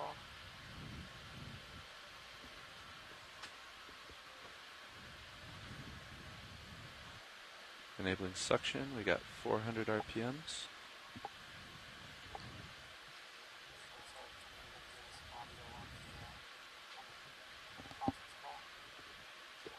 About a foot out.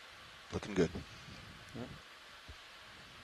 Yep, so you're a little bit we're low. trying to collect this Tina-4 or conch belly right now. Slow it. So this is a potentially undescribed species, and this collection would be really beneficial to help us describe Nice that and species. slow. We can get genetic sequences Got about 200 and RPMs. more information on the morphology of this Copy. undescribed Secure. species. Securing sample. We got it. Yep, pretty decently intact still.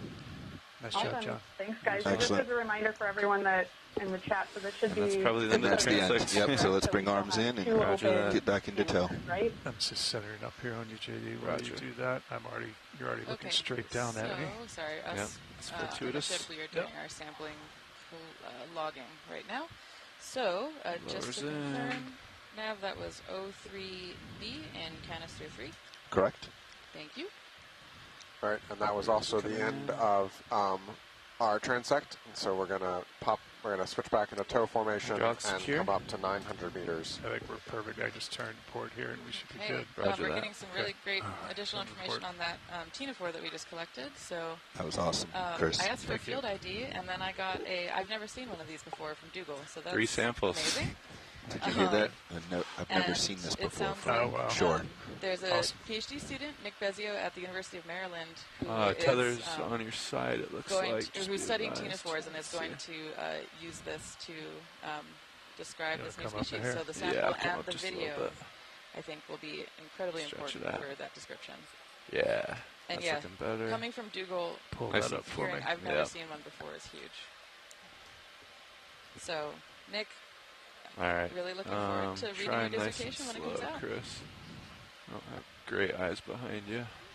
I can push out a little bit. And Let as me you get were some- mentioning, stand Sarah, by. Sounds it good. is really important to get these See it samples when now, we kinda can. angling up. Yeah, that's looking you better, Chris. can describe a species based on video alone, Yeah. but it is Am I clear? very difficult. Yeah, go ahead and I turn. know All right. Dougal has Coming to port. done a species description that way, but it's much Yeah. more it's looking good. reliable if we Happy? actually have the Yeah. specimen in hand. That way we can make better notes on the morphology and then get that Good eyes genetic on it. So Looks having like these it's samples definitely is above really me, right? critical. It's on your side again. Yeah, but absolutely. We Hold have there. so many got undescribed about 25 species meter delta. in the I think Midwater it, areas.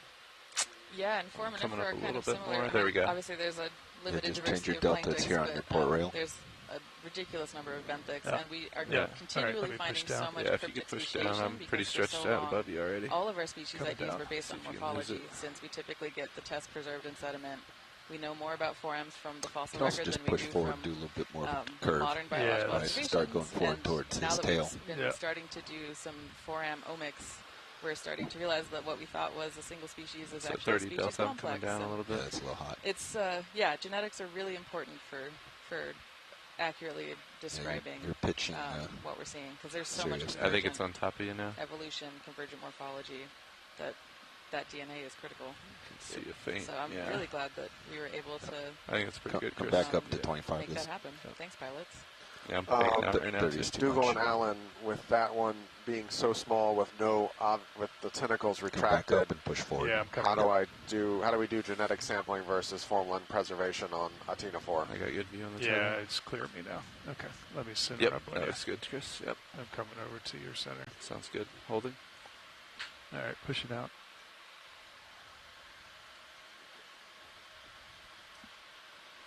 And come on up once you get my camera there. I can see you. You got good visual? Yep. Yep. Yep. Looking good. Nice job. Okay.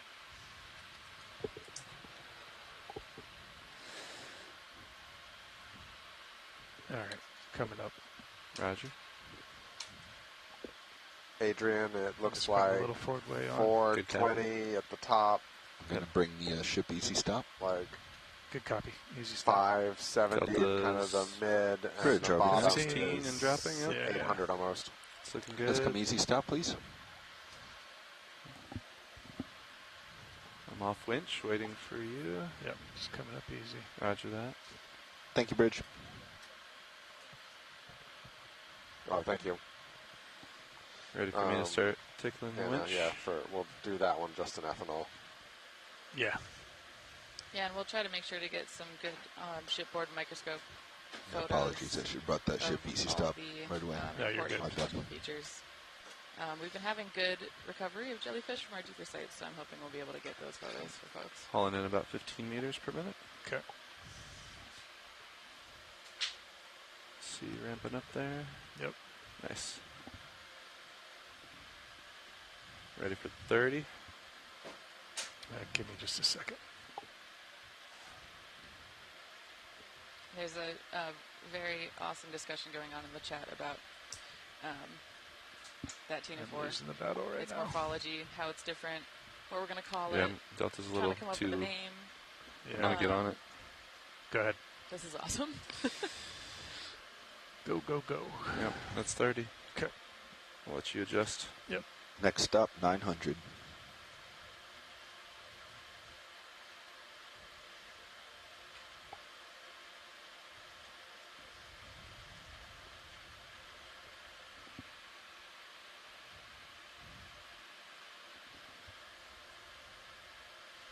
Yep, holding 30.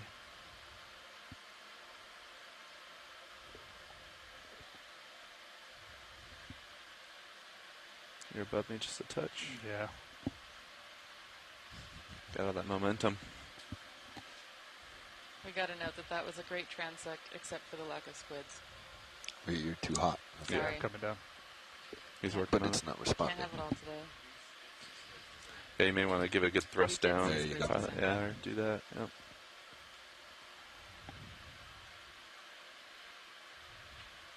Yeah, let's just come on the joystick. Yep. Let's get it green at least. Yeah. Now like hard. Let's get that green. Coming green.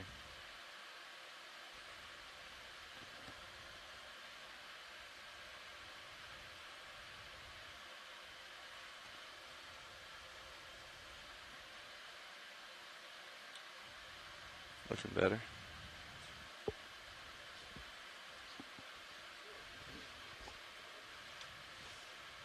And then lock in a little more forward way when you get a chance once our deltas. There we go. Yep, it's looking better.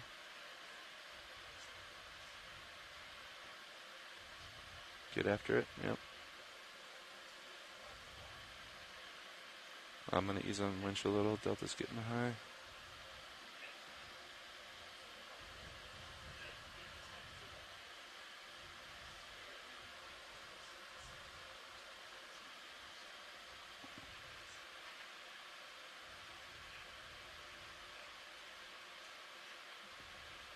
Need to push up. There you go. Sorry. I thought I had it right the first time. I started second guessing myself. So for folks calling in, we are making our way to our second transect Starting to of get a our little better. Midwater dive. I'm going going up to to increase on the winch 900 once you meters. get to a healthy Water delta. depth. We just came from a 1,200 meter Slowly transect. easing up. Got 3 samples of undescribed species, new morphotypes Yep. that need Ramp it up to 30 genetic here. sequencing, Okay. stuff that's going to really help us Forward learn Yep. more about the biodiversity of the deeper mesophotic zone. And we are currently at our first of 2 planned midwater sites for Expedition 2503. We are at a point in the ocean in the northwestern part of All right, Judy, you happy with Papahānaumokuākea. that? We're Yeah. about 70 nautical miles away from Midway Island, or Kwehileni. And we will be transiting at least 5 sample depths today. So we just did 1,200 meters. Then we will do 900 meters, 700 meters, 500 meters, and 300 meters. And we are going to do, if possible, 2 additional transects at depths that are currently being determined by the shoreside scientists. And the goal is to characterize some of the life So the next here stop in was one of the 900, least Bobby, is that explored right? regions of the ocean. 900. 900.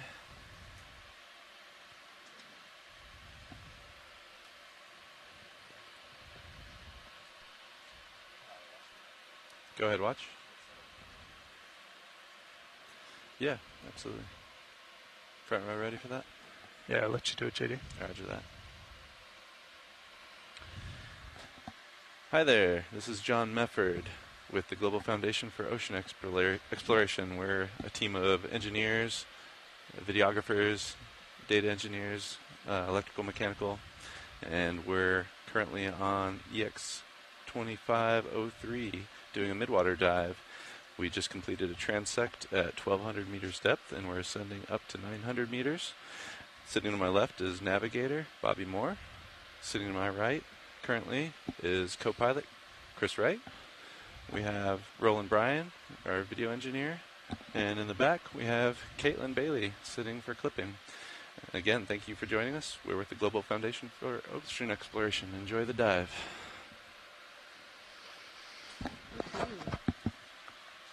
And folks that have been watching this already probably realize that the ROV team is way faster than the rest of us at identifying things in the water column, and they are making these new discoveries possible with their amazing piloting, amazing scientific expertise, their ability to just see a blob, fly up to it, name it way faster than those of us in the back row is incredible. So thank you so much to the GFOE team and the ROV folks for making all this happen.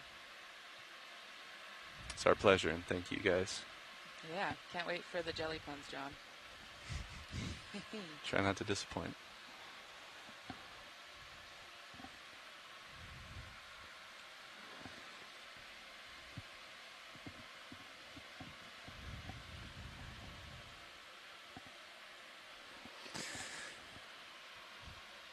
I left you a little low on your delta, JD.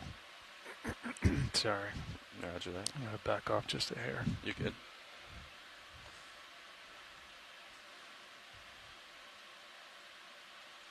It's a short commute from here.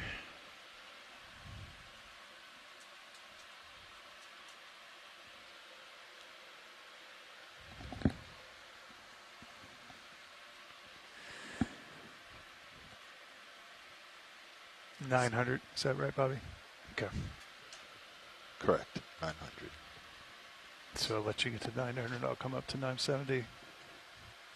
And if I heard correctly before, we'll want a Niskin at 900. Copy. I'm not sure if that will be at the beginning or end. Watch Lead's checking for us. Excellent. Good copy. Or maybe midway through, we'll do one.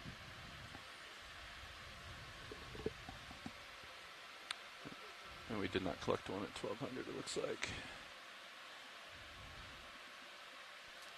Yeah, if I remember what Brian was saying, it was the next 5. Roger that. Hey, go ahead, watch 2.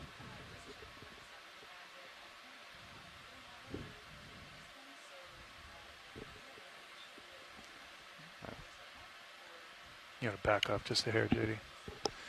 Oh, yeah. Well, roger that. I think we'll maybe do it right at the end. That'll give us the most time for those Niskins to collect water at that depth and settle out. Excellent. Thank you. Copy that, co-pilot. At the end of the transect. Yeah, sounds good.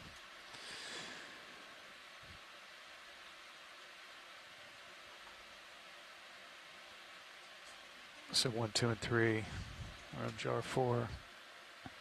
Yeah, just keep coming around on the rosette. Yep. It's perfect. I see your Tina 4 right top left there.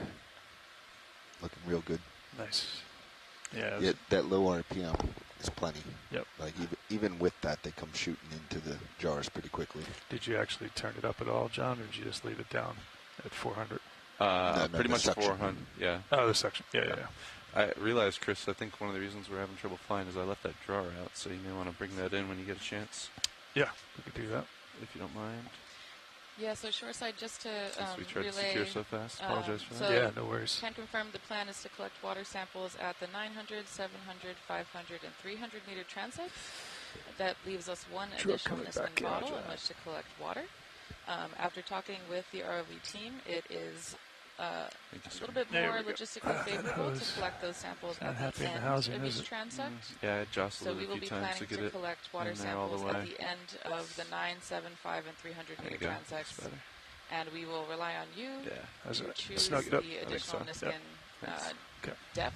It sounds like the country and are considering 600 meters for that fifth Niskin. And I will relay this in the chat in rating as well. What was the Z-bias you had set on that last one that you ultimately landed on? It was low 30s. Roger that. Like 33, 32, somewhere in there. Much lower than I thought it would be. Yeah, you're just going to have to go off what the snow is doing. Yeah. All right, JD, you're approaching 9. Yep. I'm going to keep coming until we get a good delta. All right, I'm going to let this settle a little bit.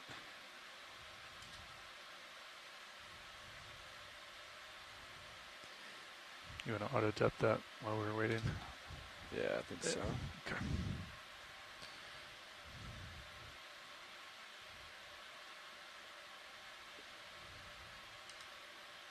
Auto-depth engaged. Copy. All right, there's our delta. You happy with 20? Yeah, I think 20 for now. Okay. I'll stop on the winch. I'm looking straight down. Roger that. And I see your auto heading is engaged. Auto heading is engaged. Roger that. You look good. Backing. Centering on me.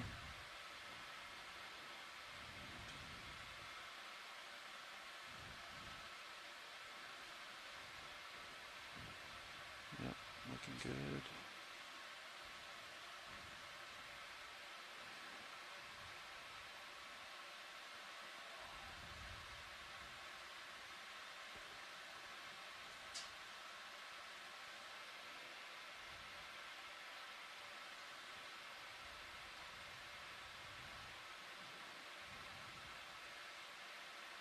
See my tether, looking good. And now I see you in the downward cam. Have you shortly here. I see you in the wide angle. There you are. Nice. Okay. So that is straight down 90. Roger. Center up, and then I think I'll turn starboard. Dealer's choice. Fish right away. Look at that. If you want to take that, or we're still setting up here? Nah, keep going. I'm going to do a rotate here. Copy.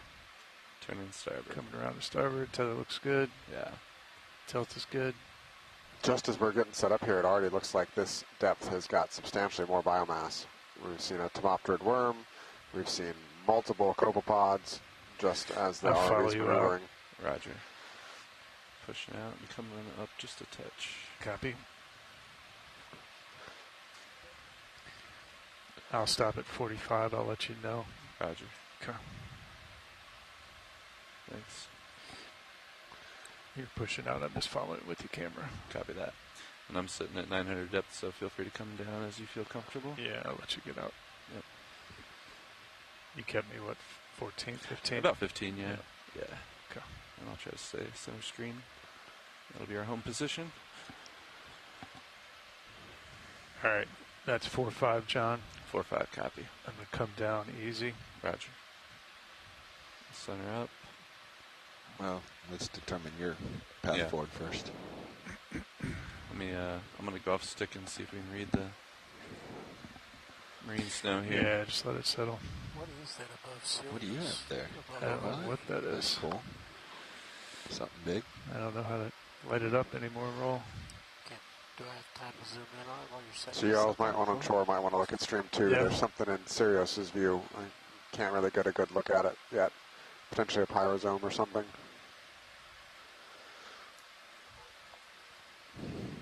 Too close to Sirius. Yeah, I think it's some type of pyrosome or salp. Yeah, let it go. It's coming around. Yeah, it looks like So a this pyrosome is to me 290 too. here, just like the Well, last fine. It looks transect. pretty. All right, let me hard get to you at tell. 4.5 Fine. again. Are you It liking looks that, big. pilot? You want me to Yeah, it's good size. I think it move looks pretty great, honestly. Still working for you? All right, I'll come over to 290 as well. Start it slow. Roger. I'll center up. Bridge, ROV nav.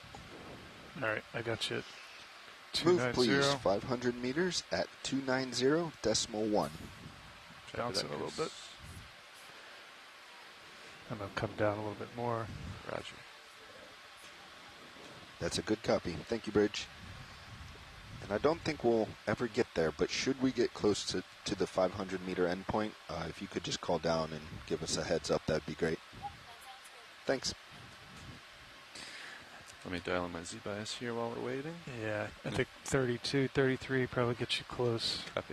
That's a good starting point. Yeah. And if you want to deploy swing arms at your leisure. Sure will. Move is in. Roger, thanks, Nev. Appreciate that.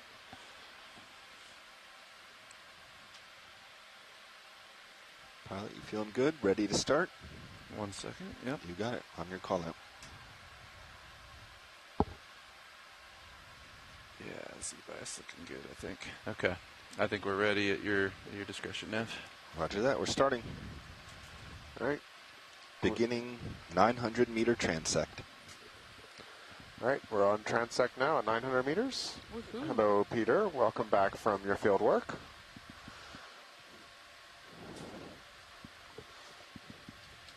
And video, feel free to call out as you see it. Copy, looking. Upper center. Upper center. Swing arms deployed. Thanks. Yep. Left edge. Left corner. Left corner, you said? Oh, I see it right there above me. Yep. Go for it. It's kind of out of our light pool, but What is that? let's see what we see.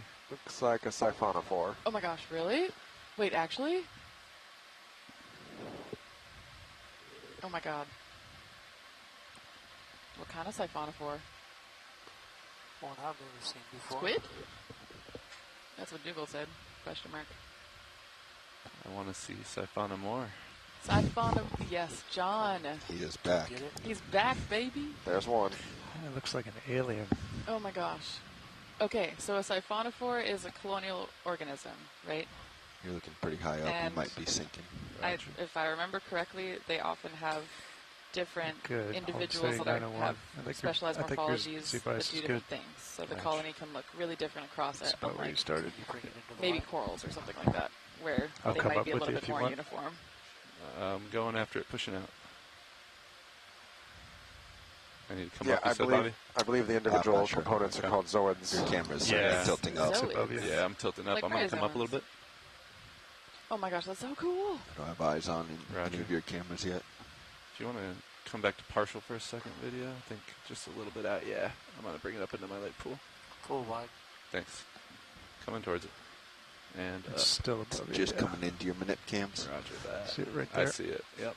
Bring my camera down. And left screen here. Roger, Wow, thanks. this is gorgeous. Yeah, that's All right, take about it, video. center right there. Nice job, John. Thanks. I'm tracking with the camera. It's descending. Whoa, That is you can way see cool. the individual zooids. Is that right? The Way little- cool. Drop them below me. I'm going to Yes, come you've down got, with it a little I bit. believe it's propulsion specialist on the front. Oh my And god. then you've Yeah, got the he's ones with the sitting nice and tentacles easy. on the back end. Just, Freaking Yep, cool. I'm going to come down with it. yeah, just come down easy. Just give it a nice, easy touch. Bobby's got you on the screen over Thanks, there. Bobby. Is it shedding something? Look above it. It looks Yeah, like what it's is shedding. Still just a little below Is it you. budding? It might be, yeah, there might be medusae coming off of Are it. you serious? Coming down with it. Oh my god. Oh my god. If that's Tilting. true, I'm going to lose my mind. The floating objects coming off. In a of good it. way. Yeah. Tilting up. Trying to get I on think its level here. I just That's looked beautiful up shot, their John. reproductive cycle because I was See curious, right and it there. looks like they might be That's obligate gorgeous. Go full asexual reproducers. No, I've never seen that before. Oh, it says they're Shedding like shedding that. bracts. They stress Center. easily. That's perfect shot What for a is a sample. bract? Centering. Right there. That is so cool.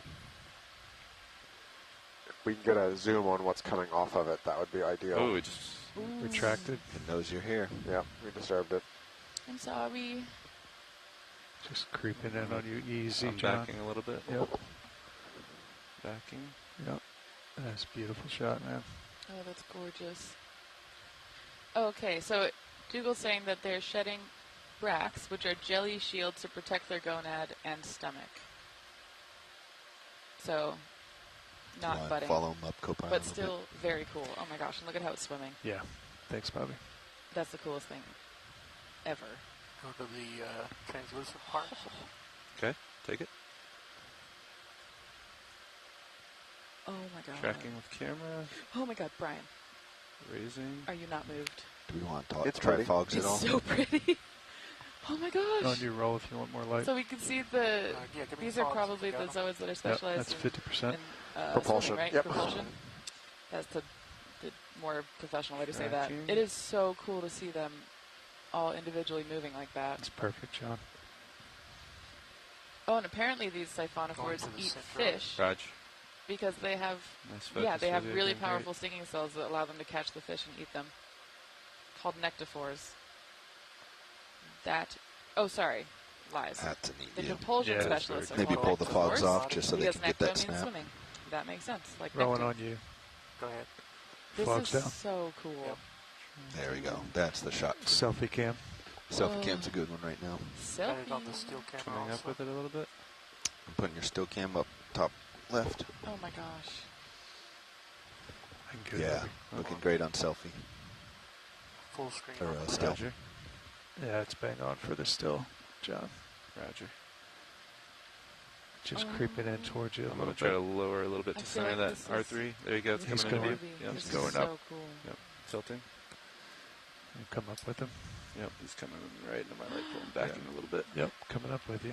Easy. No need to back. Yep. I'm going backwards just a little bit. Yeah.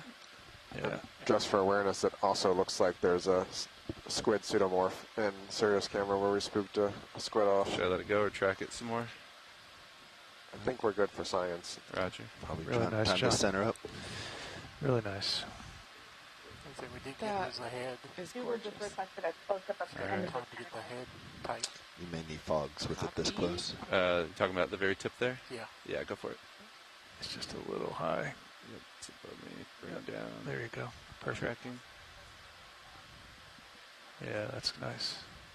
Tracking. Nice job, roll. Following it.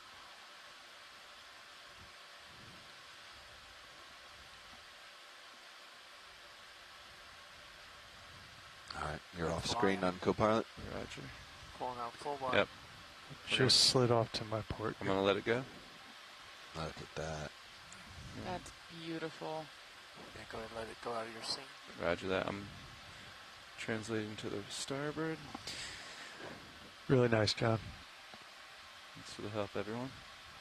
And you'll come down just a few meters when you get reset. Copy that. You Coming just in. float it up just a Fog little lights bit. off if it's Fog, long. That was really fog amazing lights are video. off. Thanks. Resetting.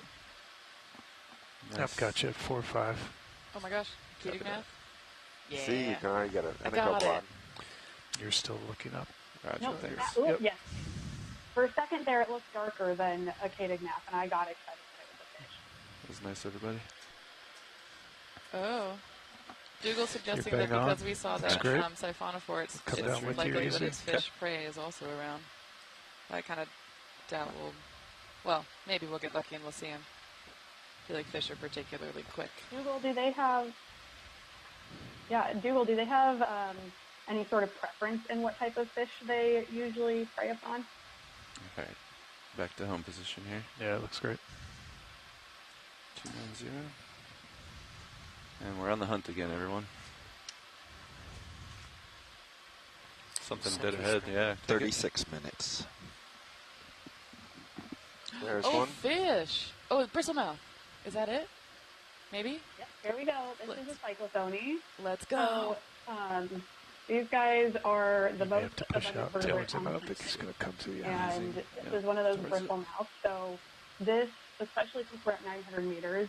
There aren't too many species that actually live You're this basically deep. A lot dead of the zero on the cyclothonic camera. species live farther up in the water column. You weren't going to get much. Bye. Jelly down middle. We'll probably see more at this depth. But you can see how that was a really dark-bodied one. The species that live in the deeper depths tend to be really dark colored. And then the shallower we get, we may start to see, here he is again. We may see some more cyclothony that are almost transparent, and that tends to happen as we get up to the shallower depths. The species are much lighter in color. This one is a much darker color, probably is going to be, I'd have to look at what species are specifically in this range. It's probably going to be Cyclothonia obscura or Cyclothonia microdon, depending on what usually occurs in this geographic location. Wow, cool. Is this another siphonophore? Yep. Oh my gosh. Oh my gosh. I love them. This one kind of looks like a Teletubby from far away. I'm sorry, Brian. I'm just not seeing it. But the top of it, or I don't know if that's actually the top, but see the two little... Not seeing it. It's a Gelatubby. It's a Gelatubby. Thank you, John. Thank you, John. looks like it's pretty far out there. Your camera's so these are more of those. Oh, I already forgot the word. Nectophores that we're looking at on the bottom. Climbing on yep. your JD. Yeah, I think this is it coming in. Okay. It's a little high. We're learning. A little high. Okay. Yep. Roger. I'll come up with you. Pushing towards it. Bargmania. Yeah, you just float it down. If you come up just a hair. I'll look it up. Coming in fast now. Coming up. Yep. Easy. Bobby's got you right there. Yeah, thanks. You should Beautiful. spot. Yeah, that's about that center. Backing up. Yeah, he's just dropping down. Apparently this one may have been recently described. Nice. Potentially deeper than others in this genus. Wow.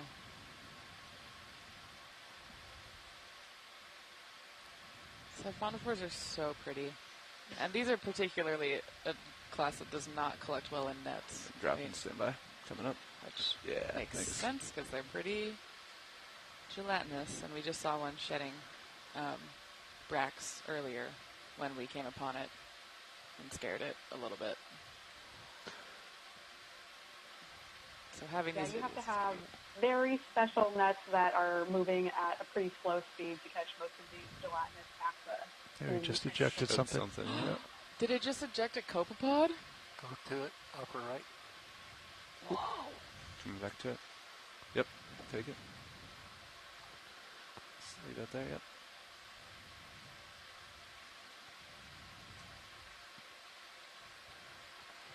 What? Someone was saying that it ejected its stomach. Oh, it ejected its stomach? Tracking, yep. That seems bad. That's level with you there, JD. Tilting camera. Yeah, I don't know a whole lot about siphonophores either, but it sounds like they need that. Interesting. Oh, yeah. one of many stomachs. Okay, guess it's Yeah, not remember as each zooid has its own. It's tiny, tiny. Yeah, okay, I see the appeal of being a colonial organism now. Okay. Instead of just ejecting your food, you could eject the whole stomach.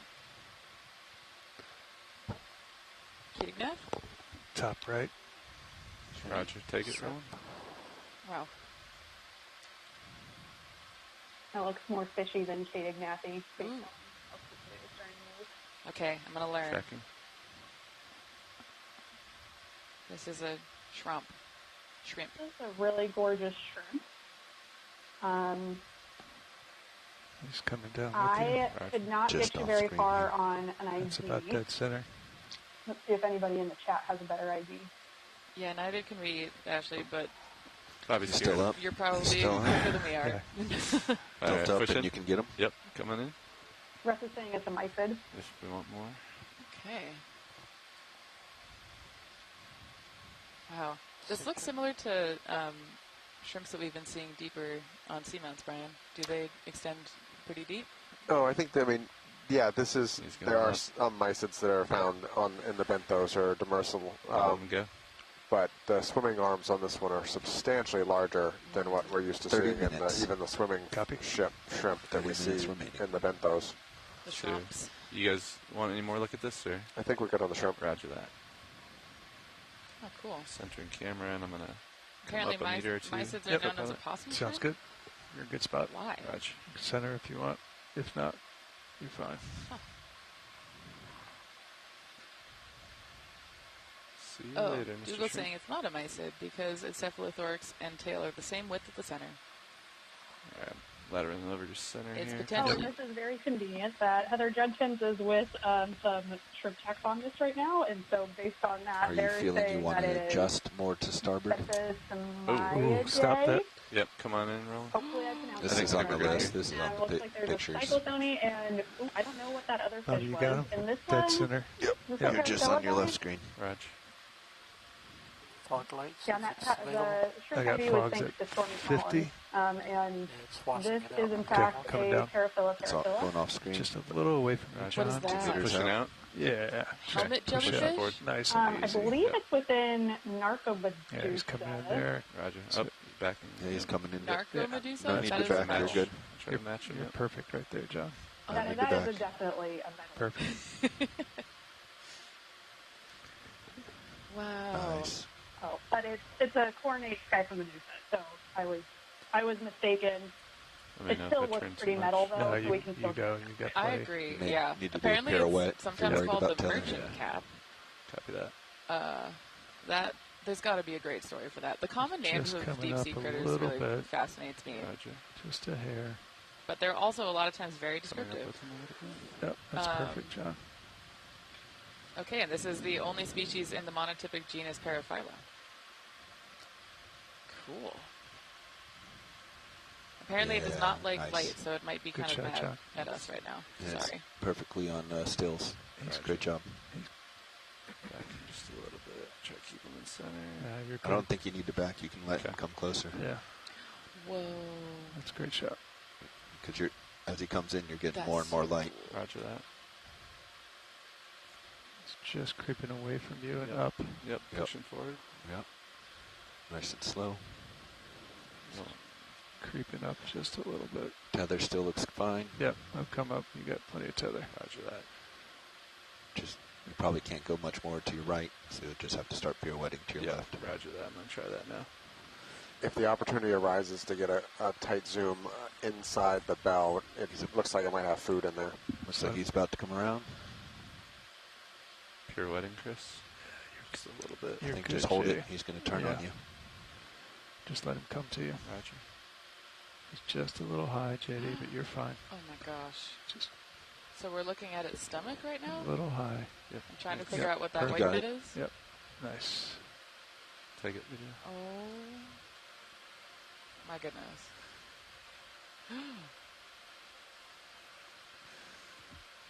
Losing the light. It's just away from Yep. you, Yep. JD, a Pushing little in. bit. Yep. Thanks. It Nice is zoom. a little high. Coming up with it. Yep. Yeah. Got a parasite on it? Or no, those are... Just push out a Watch little for bit. the tether. Yep. Yeah, you got Thanks. plenty. Watch. I got good eyes on Pushing. you. Yeah, he's just a little away from you. So it's possible it's gravid or has I would push in a little bit more. Yeah, Yep. Pushing. reproductively active. It's just a Yeah. I little. want to use that So camera for a second. cool. Yeah. You're doing good. Yep. He's just a little high. Coming up. Yeah. There you go. Hold Coming out. into the light pool. Now you're getting good light. There it you is, go. John.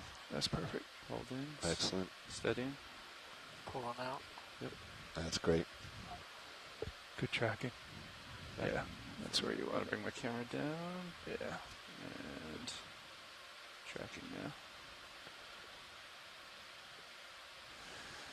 Go pilot. Let's keep our camera on. Yep. Set him up. Whoa, Another whoa. look in the. That's perfect, John. Just hold it right there. Oh, the white bit Nice. is no longer visible. Oh, there It it is. opened its There inner it ring of is. tentacles. Oh, wow. Or not tentacles, but whatever they're called. Perfect over there. Keep down whatever you want. Sorry, jelly Get people. some shots with the still That camera. was so cool. Yes, it is bang on right now. They've been going. Okay, let's go back to The white was its lips? planet to turn again. Looks like it's drifting a little bit out of the light pool, Roger. but you're doing great. Pushing in a little. I'm just going to rotate over, keep you center. Okay. I'll try to push in. It's trying to get away from me a little. Yep, still drifting away a little. Bumping up, pushing out a little. That's so cool.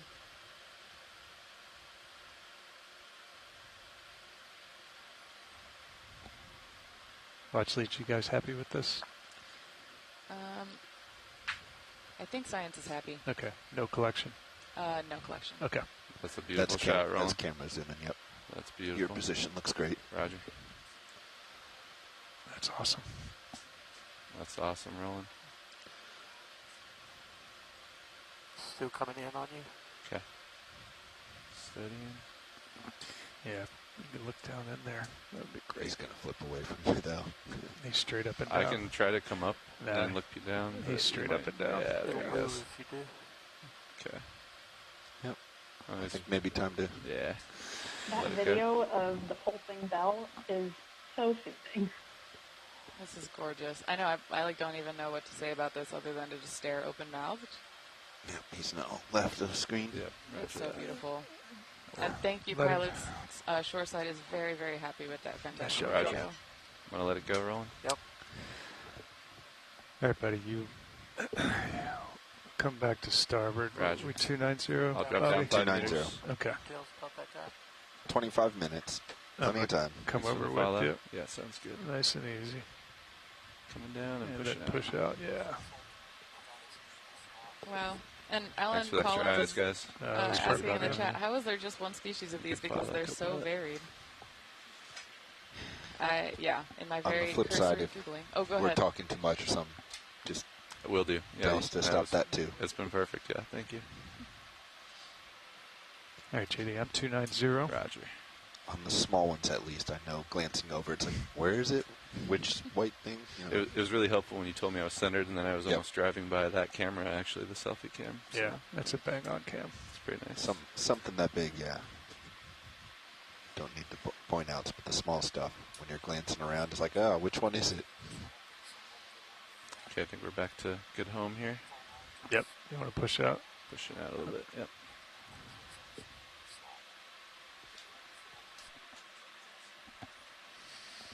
Good teamwork. Yep. There's something coming into view there. Is that South housing. tiny? Oh, yeah. Little housing. Real close. It's not Castle? Potentially? Not Castle. Oh my gosh, awesome. If we could get a good zoom on this would be great. He's right inside. Yep. Going away from you. Yep. I'm trying to study Just it. see him there. Ashley, what Come are you on in. seeing in the Snot Castle? Take it rolling. So it looks like the Orvation is in the Snot home in Castle. this one. So you can see the gill structure, Pushing forward. Losing it. which is that you can see kind of the animal living inside bouncing around pretty is good. that really more opaque Prop part wash of is this. moving them. Oh my gosh. So is Oh, it yeah, so you can the like see- lobe-looking opaque part, or is it that white Pushing dot around. that's the animal? Trying to chase them I'm rolling. assuming it's the lobe-looking kind of. So you can see it's got, I think the white part you're seeing is part of its tail. Amazing. Spin it around so much, Coming in it's really quick, hard for Judy. me to Yep, he just Yeah, got caught and washed. totally. He's gone. Oh, bye, buddy. Going for a ride. Thanks, pilots. That Copy was that. great. Sorry. No, all good. Good view. There's something between me and you. Negative. I have no idea what that is. Wow. Centering back up here. Coming back down 2 meters. Centering. Centering. Fish coming upper center. Fish upper center. Take it. Way out there. Pretty far out, yeah. Leaving the light. Yeah, it looks like it's rising too. Gone. Pull So Brian just popped out to go to lunch, so we have our sample data manager, Anna, on the line. Zoom in on Hello, Sirius. everyone. I'm glad to be here. Right there, right there. My name is Not Anna, getting as much. Sada I mean, mentioned. you can take it roll if you want I'm real Anna quick. Lenish. I'm with the What that University is. of Maryland, and I'm an affiliate with NOAA's National Centers for Environmental Information, or NCEI, and I have the pleasure of Yeah, being the it's sample just data gonna heat too manager much. aboard this expedition. So, and I am an avid jelly lover. Yes, which is why I'm really glad that you unmuted and called in, because I think you and Ashley might You have have some fun something on things to your talk right about port, together. but it may be past I you am by extremely now. uneducated when it comes to jellies, Or you but may I just do wash it out. find them Yeah. incredibly fascinating. I think you might be gone. more educated than me. in this topic, so I'm very glad that you're subbing in. This is the one day where when Brian leaves, it is, I'll say the level of knowledge about species IDs does not decrease because we are both at a low standard. And Ashley, I don't know if you introduced yourself. If you 21. Oh, go ahead. Right at shift change. Oh, sorry. I was just going to say good news for all of us is that we have some very strong phylogenists or taxonomists in the call that are much better at IDing a lot of these organisms than I think any of the three of us are. So we are very thankful to all of our scientists on shore who are typing in. And then, did you ask me to do another introduction? If you don't mind, yeah, since we've got, I can't, we're partway through this dive, so might as well. Yeah, absolutely. So, hi everyone, I'm Ashley Maranzino. I am affiliated with NOAA Ocean Exploration. I serve as a benthic biologist, but I have a pretty strong background in water column biology as well. So, tuning in here to help out with some of the identifications. My background is in fish, though, so if you hear me saying, I don't know much about insert whatever gelatinous taxa, it is because I know far more about anything with a backbone. But I am doing my best, and again, very thankful to all of our experts that we have on the line, helping us with those ideas. That last one may not fit. Absolutely. Well, I'm glad you're here. You definitely have try to float it really into the awesome box. insight into water column dynamics and water column ecosystems that I think those are the bonus is so helpful for we tried me that and once. for There's a everyone little bit else of who's listening in. So boundary layer thank you there for teaching me about snot kind of forces them to the side. You have to ease into it. Like, you can't do it fast. On that same note, I don't know if you all discussed this earlier. What is the is that a arrow? Oh, it's a fish! Ashley, oh my fish. Nope, this is another cyclothony. Bristlemouth! Yay! Let's try and get away. That was yet again another bristlemouth, cyclothony, swimming out. So I think they're going to be pretty abundant here. As I said earlier, I have to look up. I still have not looked up what species it probably is, but there's another one swimming midstream right now. Come on in. Looking down still here. Cyclothonia pura, or I'll take the another one. ones There are a bunch. behaving better. Oh, If wow. we were to take a net through this area, we would have many bristles. That is cool. That is neat. Whoa, great eye pilots. It's just a little bit above you, JD. This is not a fish. That we can say for sure. Yep. Is that a copepod? I got to No. come in quick. I was going to say that the red is. There you go. No, that's its gut. That's its gut. Yeah, It's gut. So a lot of times so what we that's about see level right in there. About 2 meters high. deep sea Yep. is that Try to stabilize the here. animals will have either a black or a red Really belly nice. because we have so many organisms that are bioluminescent, and you don't want to have your position given away because you ate something that is glowing. He's So creeping one of in the just best nice ways and to easy. kind of It's good hide light yourself there. I and can hide get the far presence into the of light your pool now. is by making your gut a really dark color. And red is the first wavelength of light that dissipates That's fogs. through the water. So essentially, if you are red at this depth, you are the same as being black. Yeah. So it's a really good way to hide anything that might be in their gut. There you go. Wow. And we got an ID from Dougal. It is Just a little likely above you. Right middle of your screen, or Tritorchis erythrogaster. Apparently this genus has one species in it. And yeah, the stomach is the red part. I can clear Its it. 4 tentacles are Fogs curled up, off. the like longer extensions out from that central body, and this the kind of smaller white / opaque blobs around the red stomach are its gonads. Oscillating a bit here, Ellen. Sorry. And it also looks like we're getting. Oh, my It's goodness. waving. Hi, buddy. Hello. Oh my gosh. Oh, look at that light reflection off of I the. think it's moving as Oh, much that as is you are. beautiful. Whoa. I don't know if those are called tentacles or cilia or teens. It's catching And it looks some like of it's our got wash. secondary tentacles. And, Yeah. Yep. Just getting And away Russ from you a little is bit. confirming Pushing that. up. It's Try a to sit track and it a wait little. predator. Yeah, it's just That's above cool. Just a little bit. Yep. Yep. There you This is go. what I mean. The deep sea is metal. There's just these jellyfish that are invisible, lurking in the dark, Stand just by. waiting to eat probably a bunch of cyclostomy bristlemouths. Well, I don't know what this one eats, but that siphonophore we saw earlier is a fish eater. Wild. Wild. I wonder if is there an advantage to having tentacles that I guess kind of stay curled at the end? Yeah, so some of these guys will have get there, those. JD. My guess is so that they are not as We're easy to move along. tracking it here. Come on in. But that is a good question. He's just slowly rising. Roger that. We're trying to get a zoom into the gut base if possible. Wow. Oh, wow. It's coming in at you. Yep, it's coming kind of fast. It's right here. Yeah, that's perfect. Backing. That's great right there, John. Just keep it right there. Roger. I don't think you need to move at all. Lock the stick. Are you still trying to creep in a little? Yeah. Yep. I just let him come. Roger. It's going away. We'll try. It's slippery. Partial. Yep. I'm backing just a little bit. How are we looking there, Chris? It's I coming can't up. turn too much Oh, more right. look at it wiggle. I think it's time to Yeah. Is that like let that go. mimicking a lure of some sort? Yeah, good job. To try to entice I've got a something pirouette to anyways to come get in a position. We'll see closer if so it it can stays snatch with it us. up. Oh my Yep. god. Oh, look at the swimming. There it goes. Also, just wanted to give a huge shout out to the pilots for that fantastic flying. Absolutely. That was everything here is so hard to get 15 minutes. good video of. We can take it again, or if you want.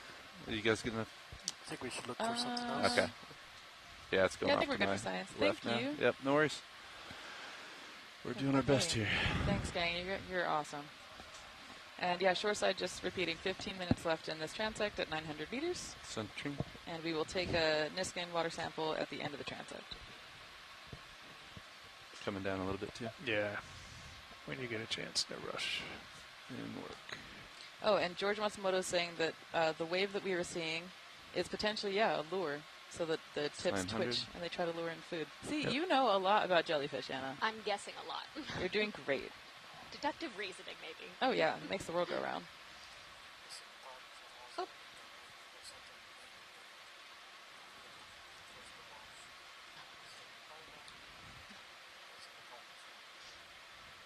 Copy.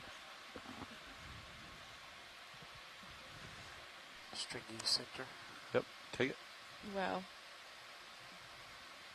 Oh, Not sure what that is. what is that? It looks snotty.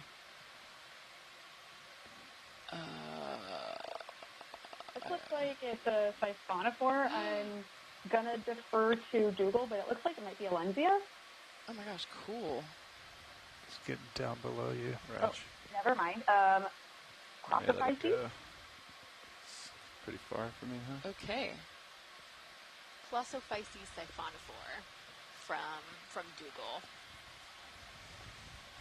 Can you go on? So this Yeah, type of people let it go. siphonophore is a little bit different than the ones we've seen far so current far. We there. have Yep. been seeing Yeah, we had a little more, siphonophores but that have I think we'll find multiple of something those more metaphors interesting. or swimming bells, and this is a different type of siphonophore.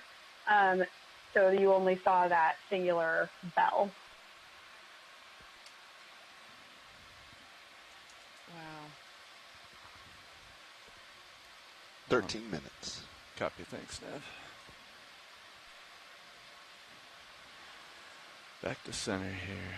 Let's see what we see.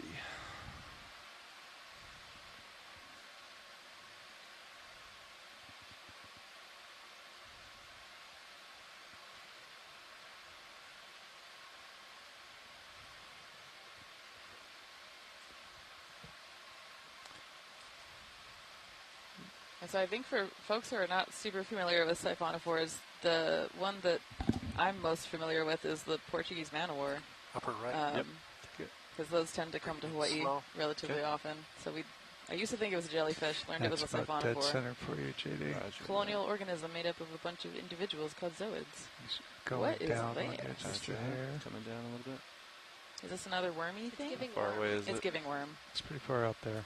Looks like it's way up close on your nips. Okay. Oh, Oh, Yeah, yeah, he's it's inside. way up close. Got it. Yeah, we may not. You're full wide. I'm struggling to find them. Roger. Yeah, kind of got inside the vehicle there. Sorry.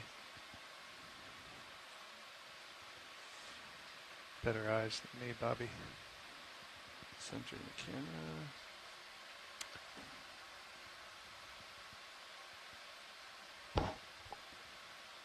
Something up there? Yeah, up left. Yeah, the mucus. Looks like it. Well, housing maybe. probably let it go. Yeah. Good eyes, good eyes. To the left of center. Yep, take it.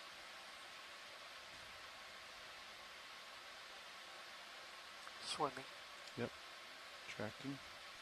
So this is larvation. You can see it. You can see it is occupied. That little sinusoidal wave in the back there is the actual creature that lives in the snot castle. Camera's level.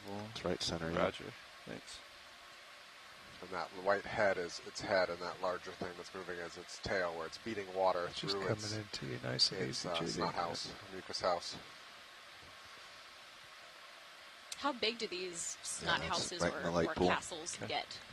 Tens of centimeters, I think. Okay.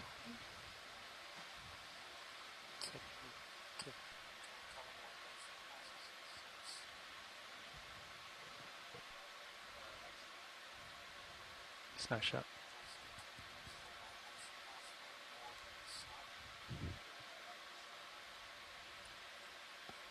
It's not appropriate. Oh, John. 3. Oh, John. Yeah, so the larvation house here. Sorry about that. It's moving a little bit. Yeah, thanks. Oh. Really nice shot here. Okay. There's also seems to be another one. Straight down? Tilted down, yeah. A little more spherical. What is that? Shrimp? Is that a shrimp? Oh, there's a red shrimp, and then below that. Below that? Unless that's a light reflection. We're looking for another mucus house. Yeah. Yep, light reflection. Okay. Disagree. Got 2 for here.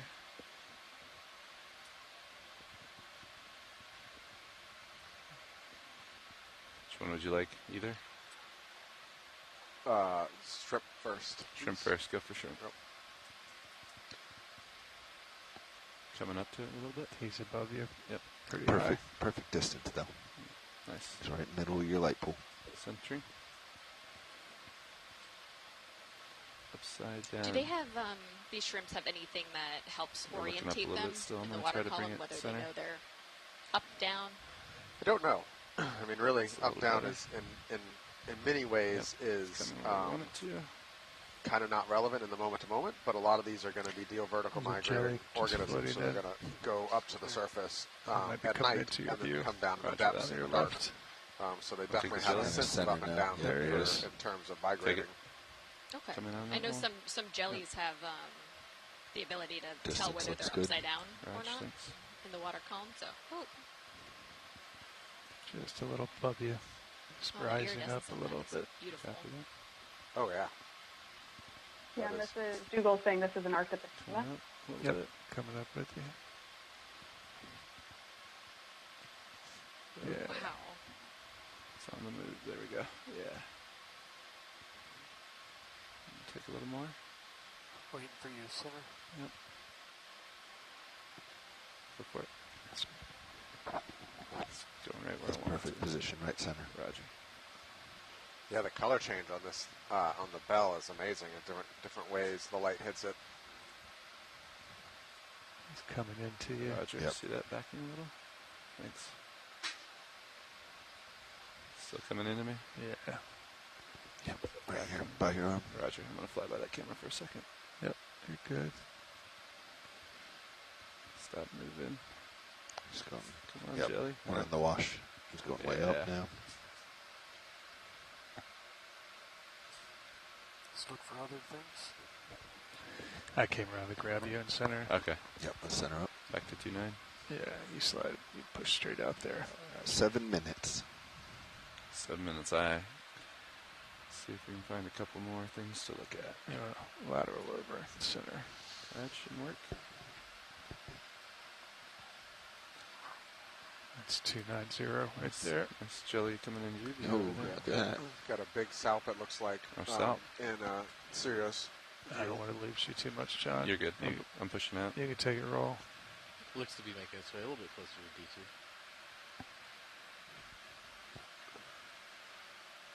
Depth is good. Yeah. Got yourself on Go. his Yeah, down that- cam up there. Yep. Yep. Awesome. Pushing out.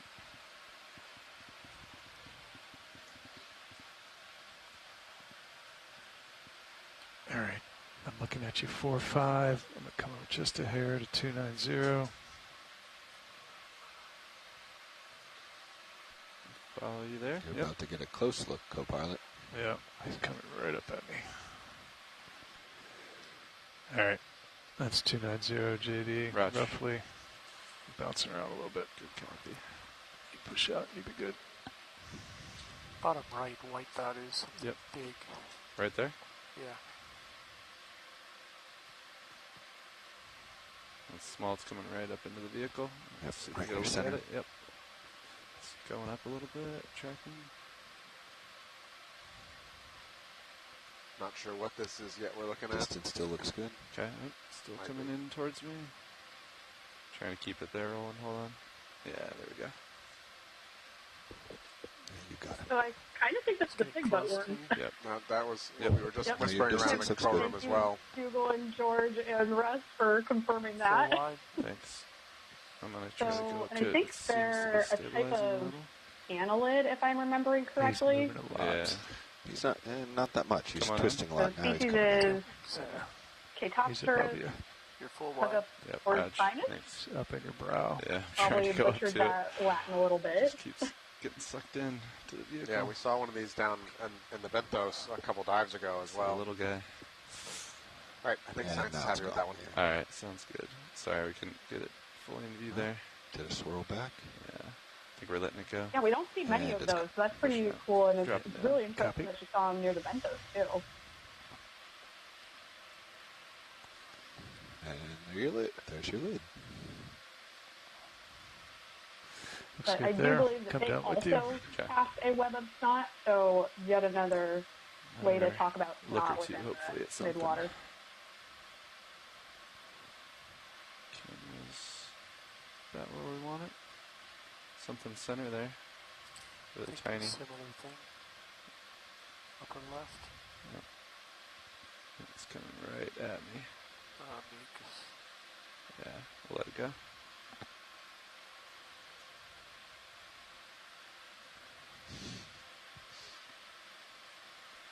There's a line upper right, upper center. You know, it's important to think about all the, as a benthic ecologist, when I'm at this step looking in the midwater, I definitely just see this all in terms of how much carbon is going to make it down to the seafloor, and all these organisms impeding the flow of fixed carbon getting down to the corals and sponges. Yeah, he's above you. Yeah.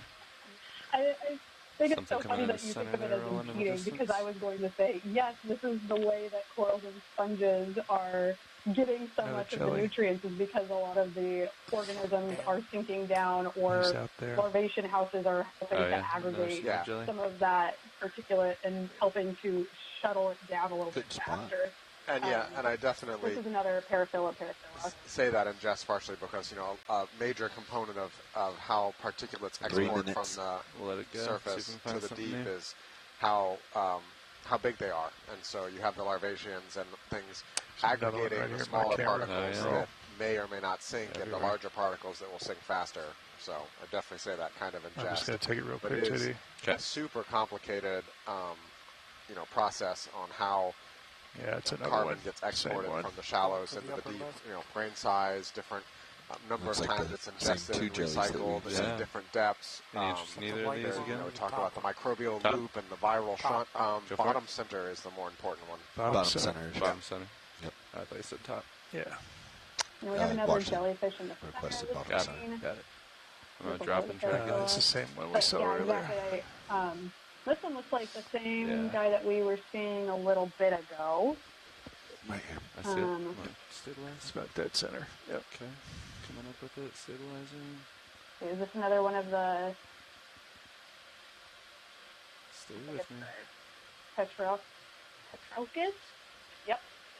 Tetrocris? I can't say this species name. I'm sorry, guys. Thanks for trying. I'm not even going to try. It's kind of an odd. It's an odd one. All right, science is happy. Thank you. I'll stick to my fish. No You guys. problem. Yeah, you're getting tugged by your tether there. Yep. That's why you're bouncing. Roger that.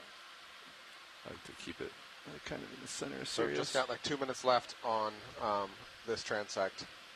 and then we'll take a Niskin and then head up to our next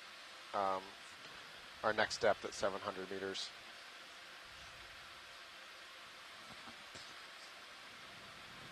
So Final minute.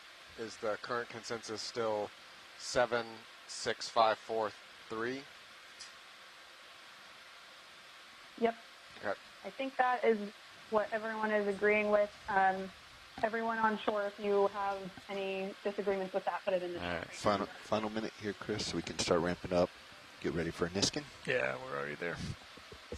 Let's get all stations ready. Okay. There's something, Roland? Go for it. Take it. It's moving fast. Survey 2, you ready back there? Good copy. All right. Watch leads, we're getting ready to fire our first Niskin sample here. It's above us. All right, Bobby, on you. Ready? Your call. All right, you ready? I'm ready. Okay, resetting now. Firing. All right, Good confirm. fire. First Niskin, confirm. Let me go look for something else. Nice. Yeah, we're just about done here, Ollie. That's it. 10 seconds, so we're done. We'll let it go. Hydraulics secure. Good transect. Thanks, everybody. Right. Yeah, And that really was nice sample 4W and Niskin 1. Walking out of depth, and we can do a little shift change here. All right, that's officially the end. Or marked.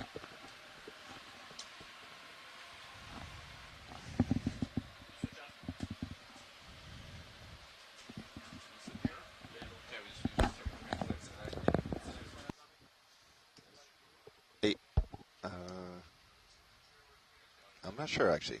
It's marked as 700, okay. Bridge, Nav.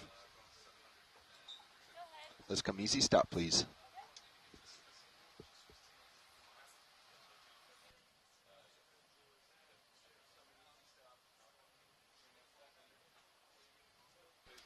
Copy. Thank you, Bridge.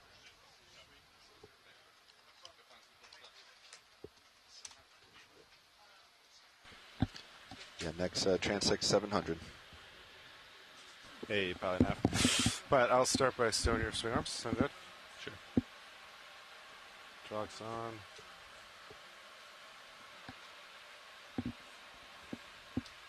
Which way do you want to stream? He stopped the ship. So we're going to tow, right? Correct. We're going into tow. I could point. Does it look like current's going 225? I could point at 45. Okay. Spin over there. What do you think? Sure.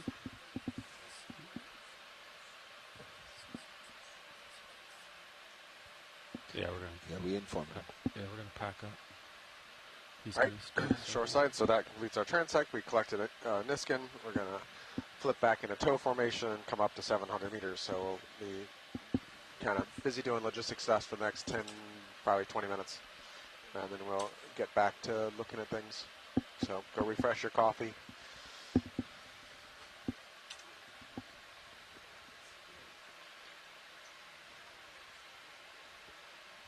All right, so I'm stowed.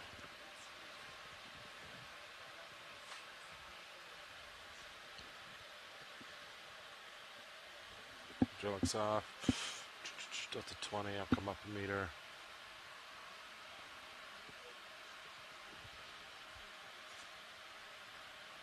It's 20 there. I can start to rotate. I'm only 60 degrees, so I'll keep tilting down with you. All right, come on, Mr.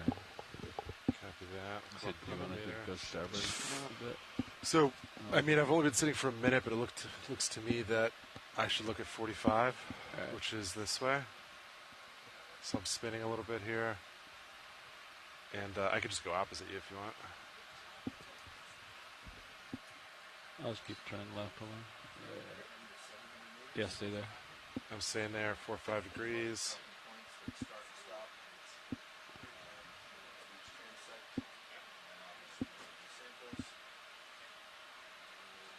I'm looking all the way back. Nice delta. I love that. Tether looks good. Which one? Yeah, that one. It's pretty good. It's pretty good. It even picks up the tether because of the lighting. Yeah. Like the little bit of the tether even better. Okay. Delta 22, my auto heading is still engaged. You're stretching out, starting to. Do you want to rise as you push, or do you want me to come back down? Let's see. 30, easy bias. Alright, punching out depth. I'll try locking some forward way. And then here we go. This is bias. Watch lead nav. Go ahead. Originally, it was passed down to me that there was potentially a placeholder transect between 900 and 700. Yep. Is that no longer the case? Should we go straight to 700? Correct. We're gonna put the two optionals at 600 and 400. Roger that. I'll pass that on. Thank you. Thank you. Look, John, I'm pushing up easy. Yeah, I can start hauling in. Yeah. Tether's looking pretty good there. You're pushing forward. I'm calling in. Next stop, you want to do 15 or 30? 30 is good. Okay.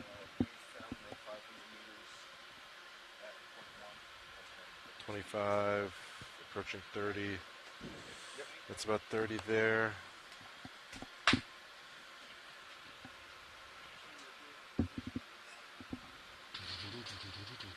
Pilot? How you doing, Nav? I'm doing good. Yeah, Peter, so it looks like you can see on stream 3 is the EK60s are currently running. That's 30 going. Their kind of height of biomass appears to be about between Looks 5, good. We'll go to 700. 480 and 550 or so. So I'll stop at 680. Okay. Sounds great. Or I guess I'll stop at 610 or 690. I'll rise as you back up. How about that? You could stop right at 7. Then as you back up, I'll rise with eventually Delta 20 as you approach. Do you want to do that? Then come back down. So you can just ride out at depth all the time? Yeah. Okay. I'll come up to 600 and punch in depth and let you do the delta. We're going to 700. Is it 600 now? 7. 7. All right. Yeah. Thought so.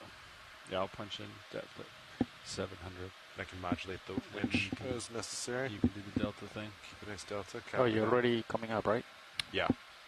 Okay. Coming up. Gotta let me know. Nobody heard you. I think it's maybe like 2 minutes. Oh, you have to press a button. Yeah. Sorry, we were doing a swap. So you have to hit end transect, and then there's a separate button for ascent. Ascent, yeah. And then when we get to the next transect, we gotta hit transect again.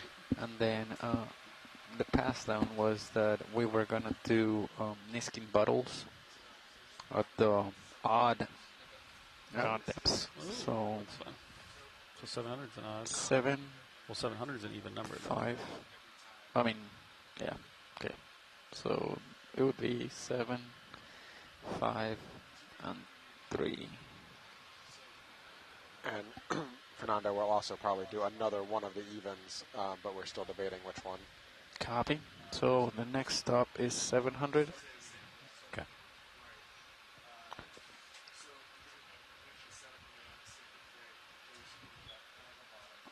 Then watch lead.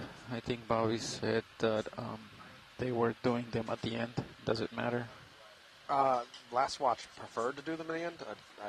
I stepped out when they had that discussion, but Copy. doesn't Yeah, really we'll matter. continue doing them at the end then.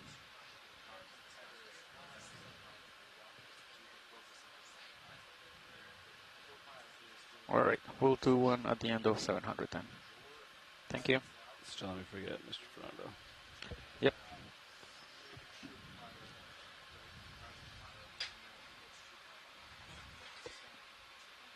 What did I miss at lunch, Brian? Jellyfish. I saw a few, but I couldn't hear you because the speakers were turned down in the mess, so. Good call by the crew. Keep me muted.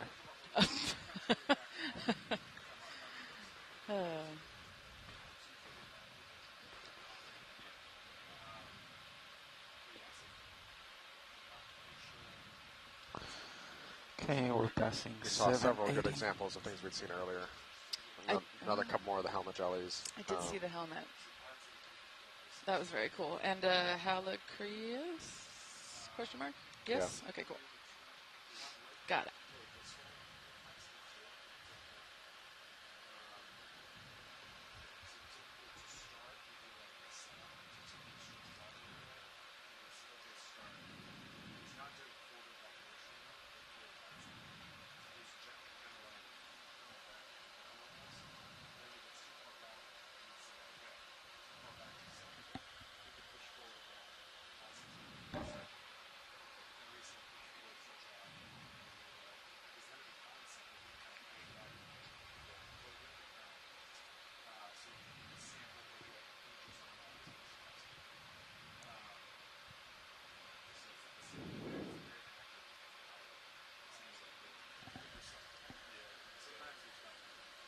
So you're on an empty jar ready to go, jar 4, looks like. Yeah, got jar 4 ready to go. Yeah.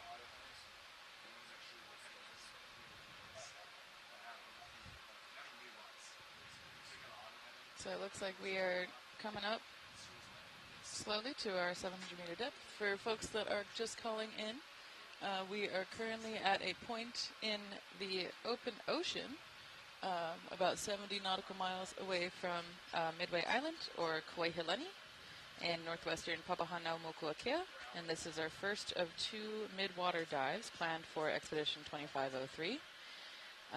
And we are doing 7 transects. Our pre-planned depths are at 1,200 meters, 900 meters, 700 meters, 500 meters, and 300 meters.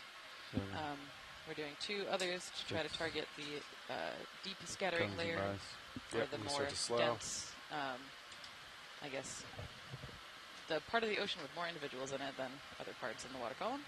Okay, that's around 690, delta 10, 11. As we get to our 700-meter depth, coming we will up get slow set as up you back, for our auto depth third engage. transect of the Copy. dive.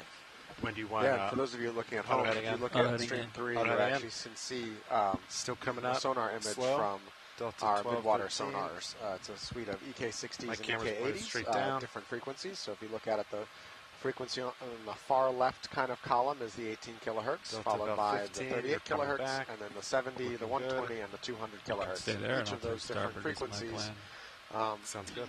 gives us a different, Good starting point. can image different organisms and a different size class resolution kind of thing. So we're looking primarily at the 18 kilohertz, right? Excuse me, the 38 kilohertz, I'll which wait is for you the to come second back a little column. bit more before I continue.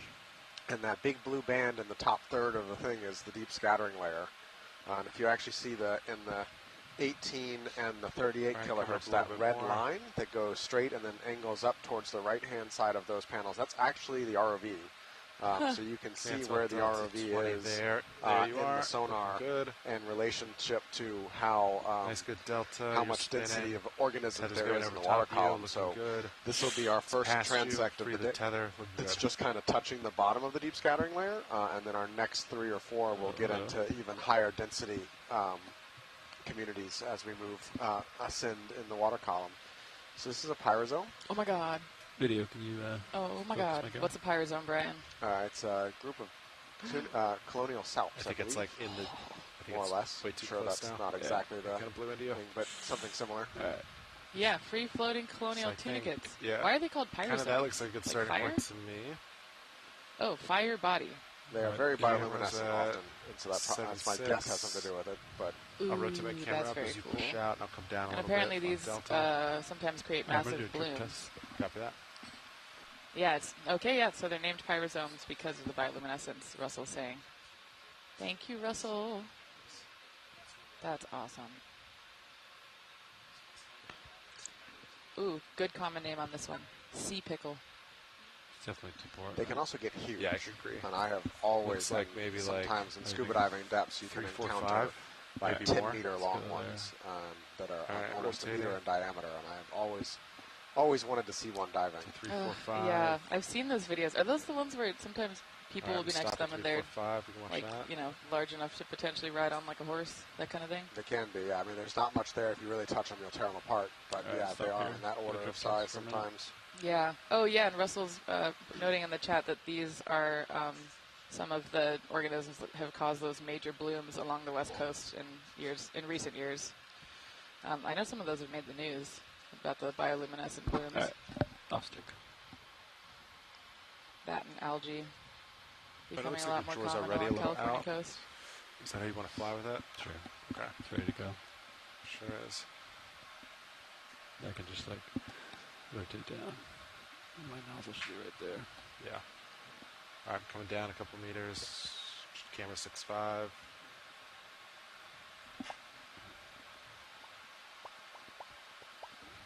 You think I'm drifting kind of directly towards you? Oh, and Dougal's pointing out the pyrosomes are big contributors to carbon sequestration. I don't think I often think about the clear jelly things as doing that. I think so we need cool. to The whole deep scattering layer is a huge export engine. If you think about it, comes up, feeds in the 315? shallows during the day, All right, let's do it. or during the night, excuse me, and then heads into deep water, you know, approaching 1,000 meters or Take the more camera down, keep sometimes, in view.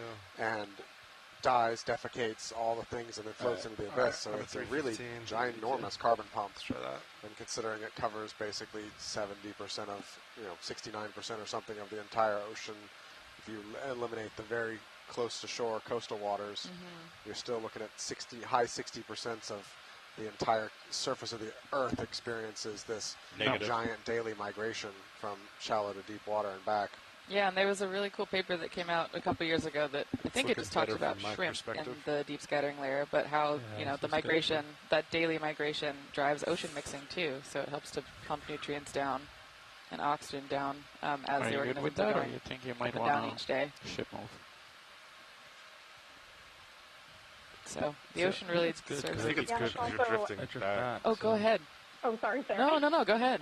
Okay. I was just going to say it also is really important for some of the organisms living in the upper layers of the this is ocean now. because we have Pilots a are lot ready, of so those I'm going to call the rely start on of some the of our midwater transect fishes as food. So aggregate 21 around 40 structures and areas that have a lot of 14. some of those myctophids. And we've seen a lot of myctophids in tuna try guts, the so they're contributing in more ways Right. than just Starting, bringing that right carbon now. back down to depth. They're also bringing some of that carbon back up to the shallower waters too. You see the Yeah, like it's really better. That's awesome. Thank you. And just to let everyone shoreside know, we just started our 700-meter transect at 11:47 ship time, or HST. So we have 45 minutes at this depth. That is beautiful.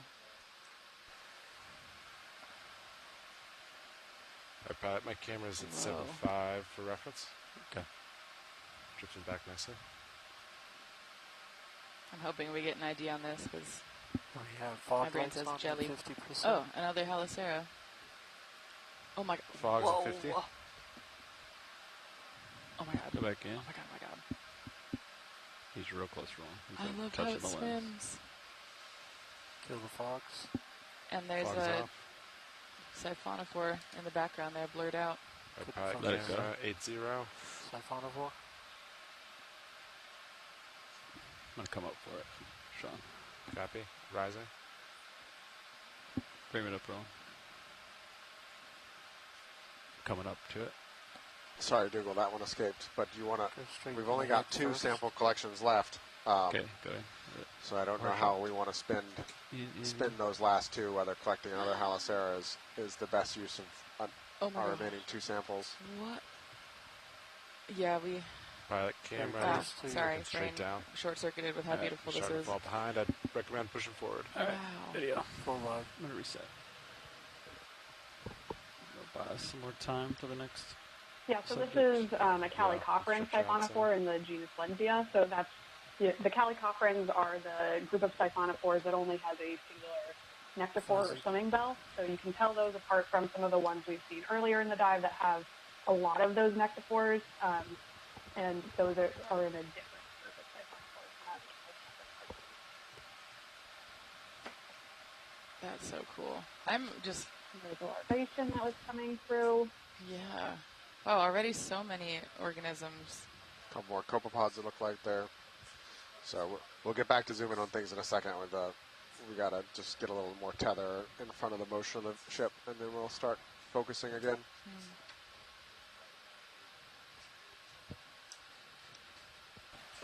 All right, camera's back to 4-5 degrees, pilot. Whoa! Yeah, video, you want it? Yes. Go.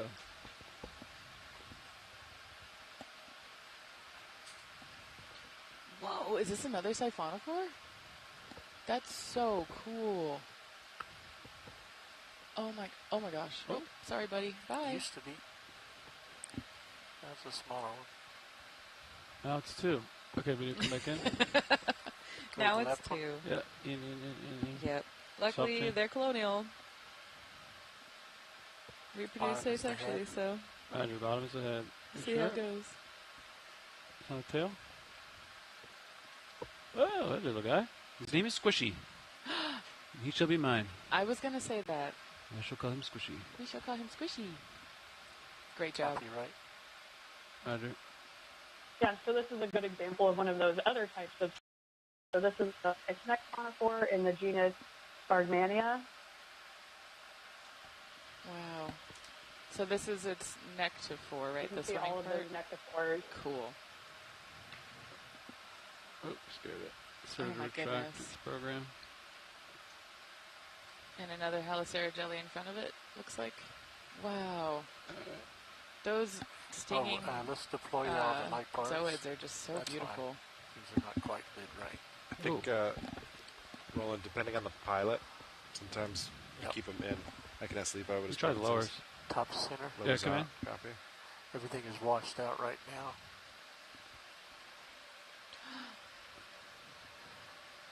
Whoa.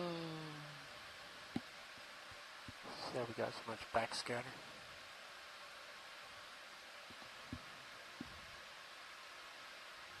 Okay, so Dougal's saying that this is an Arctopodema jelly.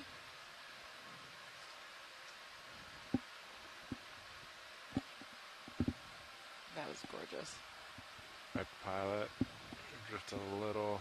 And we come back down 2 meters. To starboard, Oh, yeah, same as one that we sampled earlier, good deeper though. in You're the still dive. good. I floated up. I'll go back down to 700. Just a meter away. I've just been adjusting the winches. Yeah, thank you. Go up and down. Your lowers are out, be advised, so careful on turns. You want it rolling? Yep. Fish or worm? Oh, nope, not. Neither. Jellyfish. It's moving. Dang it. Jelly. Jelly. Wrong. Wow. Okay. Oh my gosh. It can swim so fast Yeah, he was moving. for such a teeny dude. Oh, that's gorgeous. And so this is Colubanema, which is a genus we haven't seen yet in the dive. Okay. And are those kind of like bulb-looking things at the end of the tentacles? It's the like stinging cells? Yeah, so I think that it just has its tentacles curled up a little bit. So these guys are pretty cool. They can, sometimes we'll see them and they've got their tentacles kind of more tight around their bell. This one's swimming, and they're really pretty when they're swimming. They've got all of their tentacles extended, but they, they also have bioluminescent tentacles. Oh my gosh. Sounds like bioluminescent on the tips of their tentacles. No way. Very cool. That's so cool. And I like seeing the light reflecting off of the bell like that. Or the cilia inside the bell. Teens. I gotta look up the actual name for... Not teens. Not teens? Not a cone jelly. Cilia? Yeah, so teens are in ctenophores. Yeah. Is it cilia and So I jellyfish? think those are the... I think that's what is iridescent as part of the musculature in these guys. No way. But I will very much defer to Russ and Dougal on that one. Drifting away. Do an R3. Okay. And then you can see, so this is a good zoom of the tentacle tip. And then, and then Alan confirmed that the light that was being refracting is that, so that iridescent is light Come back to reflecting off 315 after this update. How would you like to have iridescent metal muscles? I would love that. This is so cool. Oh, it's real close. Roll on. I'm going to try to... I'm just like shocked at how, I don't know. It's real close to the lens. I'm getting Life it is further beautiful. back into the light. I'm going to try to get Also, it I back think into I the need light. to print out for every group that we are going to see on a dive the like actual morphological terms so that I don't keep misidentifying stuff. I won't try anymore. That All right, we'll is let it go. so pretty. All right. Bye. That Bye, was fun. buddy. Thanks for playing nice. All right, I'll reset. You're full black. Wow. All right, thanks for rolling. I'll try that first, Sean. Just every dive we do, I feel like yeah, you want to a kid again because, I don't know, the ocean is so beautiful. Yeah, and just the variety of life spins. habits, morphotypes that you see, just, it's mind-blowing. This is so special to get to look into the deep sea like this. You want to go back to, I think, 315 something? Yeah. 315. Yeah. I'm there. I'm not flying an auto head, so if it, let me know if I got, keep me honest. Alright, we're reset now here. We're looking for something cool. Ooh. Red some, oh, whoa. See what we can find. Yeah, so that looked like it was a suggested shrimp based on how long those the antennae were. Oh my gosh, Ashley, you're so quick. I try to be. There's many more things that we're missing. That was a K-Ignat, I think. We work with, I think that might be another Helix Cameras at there 4 or that 5 was degrees. kind of out of focus. I wasn't going to go much further than this. Yeah, Google's much faster on the IDs. I don't know, Google, how you get all of the Just a constant stream of IDs in our chat. Come back out. Yeah, and the fact that he has to type them means he's gotten them way earlier than we're even seeing them. Snot Castle. Or, sorry, Cellulose Castle, right? Larvacean house. Okay, Larvacean house. But it's made of cellulose, not mucus? I will continue to think of it as a snot castle, though. That's what most people call them.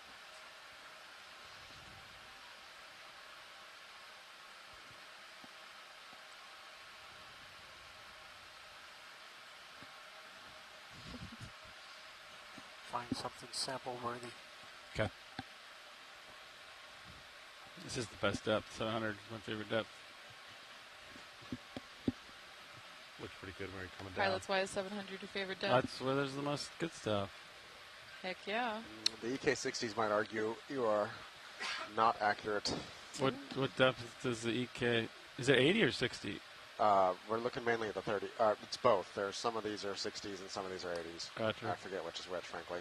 I think the 38 and the 70 are the 80s, and the other three are still 60s. What depth has the most stuff right now? About 500 looks like it's going to be the sweet spot. Great. Well, we're going there. Yeehaw. Right, 2 little microfish.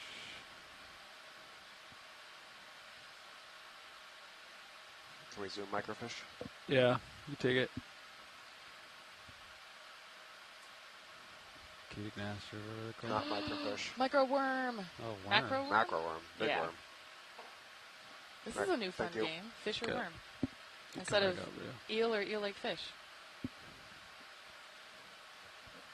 This is a game that we constantly play. Are you going to zoom in on a fish, or are you going to be fooled and it's a Echidnath? Most of the time, you are fooled and it's a Echidnath. I don't know. Do the Echidnaths get offended that everyone's like, oh, it's just a Echidnath? I would. But also look for something else. I heard... There's got to be someone that loves Echidnaths as much as I love the fish, but they aren't the ones talking on this video feed, so unfortunate for them. Yeah, there's a someone who loves everything in this world, like me and 4Ms, you know? And then Brian comes in and looks at them and goes, ugh. So. I don't say, ugh, I just say, why are you looking at sand? Yeah, why are you looking at sand at 11 p.m.? Go to bed. That's one of the things I really love about biology, though, is like you can find someone who is into every different taxon out there, and it makes me so happy. I had a student last summer who was But so do you into want to worms. rotate a little more? And she had like sure. folders and folders of I'll worm meet you at, pictures and worm 300. IDs. And it was just Try that incredible out. to see how well she knew like so Got a many 10 different deploy organisms. And she would watch live streams of things like ROVs, dives, stuff like that, and just be able to point them out, kind of like with the speed that Dougal's doing with the jellies. And yeah, Camera's I still don't know, I love 4.5. science. We're looking Kind of at lets Delta us get 15. into our weird.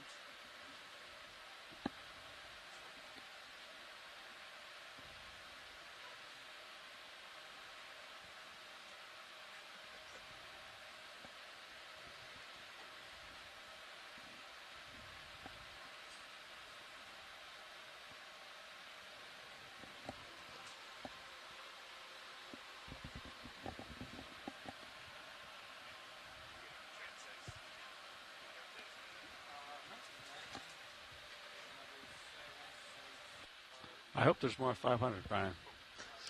Yeah, I have to admit I was surprised when we first got to this depth. There was a lot of stuff as we were setting up. Yeah. And then it's thinned out. I think it's all scared of us. Can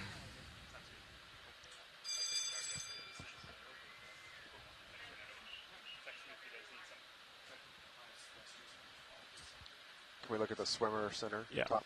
Copepod? Copepod! Oh.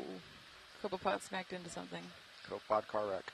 Oh no. Copepod, isopod? Is that isopod or copepod? Or copepod. We've got a copepod kind of center, and then the one on the right was some sort of either a shrimp or a krill. Ooh.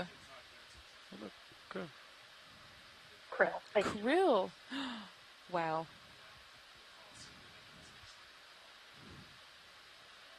Fuzzy, just upper right of center. Talking about like white dot. Pretty small though. It's just no, I think. Let's try to find something bigger.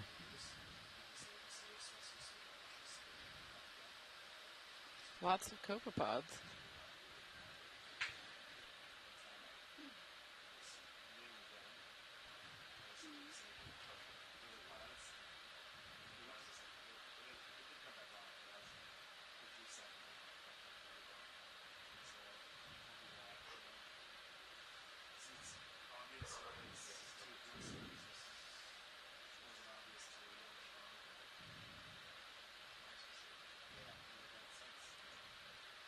All right, fish. Go, go, go, go, go, go, go. Fish! Go, go, go, go, go, go, go. Ashley, what is this? Oh my gosh. This looks like a dragonfish. This looks like a Coliotis. So a viper fish. Yeah, this is super cool. So we tend to see Coliotis hanging out more horizontally in the water column. This is while it's swimming. So there's an elongate dorsal fin that if we were to zoom up and see, we'll see the dorsal fin ray extends up and over the top of the head. And so that gets used as a lure. These are viperfish are within the dragonfish order or family, so they're family of Stomiidae. So they're predatory, they're super cool. All of those little dots that you're seeing are photophores. What? They're bioluminescent. And they are very charismatic because they'll hang out in the water column like this. And a lot of our other fish will just dart away really quickly. These guys are super cool. They're one of my favorites. Cool. If we zoomed in on the head, what you would see is that they've got their fangs are transparent, and then they actually have grooves out in their bone on their upper jaw so that their lower jaw teeth can slide in there. So you can actually... Is that what we're seeing right now? It's kind of, if you look just a little bit, like in front of the eye. Oh my God. It's tooth from the lower jaw. What? That's insane. Yeah. That's like... Yeah, so they have like special grooves out of their upper jaw to allow for that lower jaw to sit up there and have those massive teeth. Oh my gosh, it just moved. Now it's talking point, it's moving. Thank you so much for being so helpful with us, Coliotis. I see why you say these are charismatic. And this is really great. I don't know if charismatic's the word I I would think that use. they're super charismatic. A lot of people would disagree and think they are very Yeah, nightmare fuel, more like, seems accurate to me. These are some of my favorites. They're very cool. So you can see there's a gelatinous coat around the outside of this fish. And that's also something like we don't tend to get well-preserved fish when we pull these fish up in nets. A lot of times that gelatinous coat that is surrounding their entire body is partially or completely removed by nets. And so this is a really good view of that gelatinous coating that surrounds the fish intact. And we actually don't know what it's for. I was just going to ask that. Oh, you're following it? Within it. Yeah, so it's unclear. There are bioluminescent organs that fit within it, but it's really not been well described because we aren't able to really get a lot of observations of these fish behaving normally in their own environment, and we can't conduct experience on live fish the same way that we would in shallow water fish to help us uncover some of that behavior. So we're really reliant on our specimens that we can collect. And as I mentioned and we've talked about during this dive, sometimes those specimens are not in the greatest 705 condition. right now. We're not able to get the full picture of what these fish are actually doing, and we certainly can't tell what they're doing while they're alive and what they're behaving. That's how that works, and how they're behaving. So we are really relying on kind of our inferences that we're able to make based on them. I'm getting back up to 700, sorry. Brian. Yep, sorry. I thought we were... I lost situation awareness, my bad. Wow. Okay, my family is currently having an argument in our group chat about whether this fish is charismatic, and I think most of them are saying it is charismatic. Sorry, Brian, I know you said it was nightmare fuel. Yeah. All right, it was beautiful. The grooves in the skull to fit the teeth are so cool. And what are the bioluminescent organs on the base for? Is that to 15, attract prey, to deter predators? Yeah, that's a great question. So this is, again, like we don't know a whole lot about what bioluminescence is used for in fishes. We can speculate and we have our hypotheses based on where those photophores are. And so we think that a lot of the ones that were on the body that you could see are most likely being used for counter illumination. So it's this type of camouflage where those photophores are likely helping to match whatever light is actually downwelling. There's not a lot of light, and it's really easy to stick out if you are a black silhouette when there's just a little bit of light trickling. Tiny jelly. And so one of the really common features that we'll see in a lot of these midwater organisms is that they'll produce bioluminescence as a way to help them blend into their surroundings. And so in the case of those fish, here I'm going to pause for a second in case this is, so I think this is another Palacera. Dougal, did you want a collection of this? Again, we only have 2 more samples and we're at 700 meters, so we still have 4 transects. This is apparently the biggest target, so pilots, I think we are going to try to go for this if we can avoid it getting prop washed away. Oh, never mind. Bye. There it go. Let's see if we can catch it again. Yeah, it's super close to the end effector. It's very small. If I see it, you want me to grab it? Watch the... Ooh. Affirmative. Okay. Oh, out of here. Oh, that was quite small. Sharp center. You can let it go.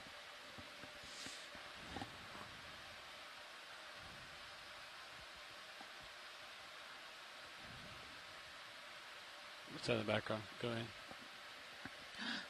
Oh, okay, that was a fish. In white background. Yep, so that was another cyclothony. Oh, nice. You want this? Squid. Glass squid, do you want it? Yeah. Squid! You want a picture or do you want to sample it? Just picture probably. Okay. But glass squid? Yeah. Pilots, what's a glass squid? Alright, well, we're going to get the eyeballs here. Zoom out, zoom out. Brian, what's glass squid? That. Okay. I think there's a real squid behind it. Yeah, I see it too. Okay. The bigger squid would be a higher priority to look at. Do you want me to go for big squid? Go for big squid. Okay. Go for big squid.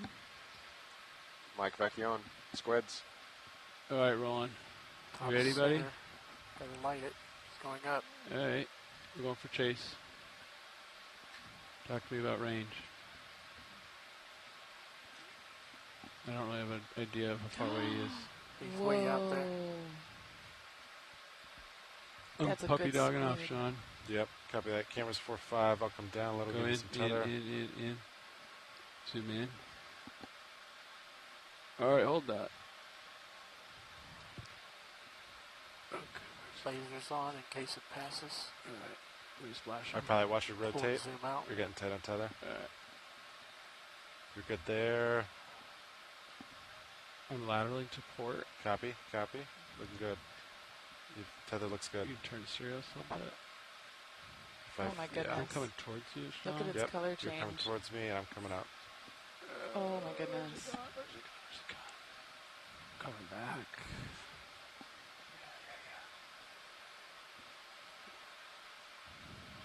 Alright, zoom back in.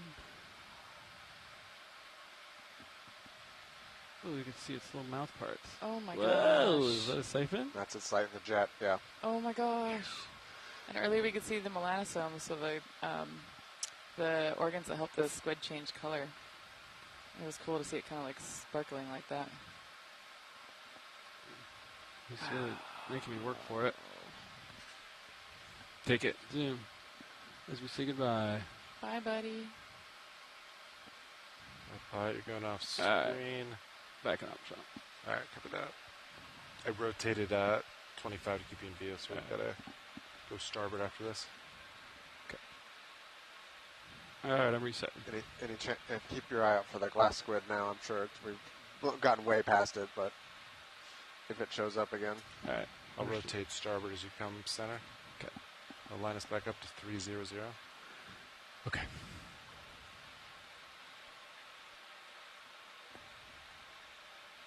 And 703, so 3 meters down. Okay, I'll reset my depth. Just for reference. Alright.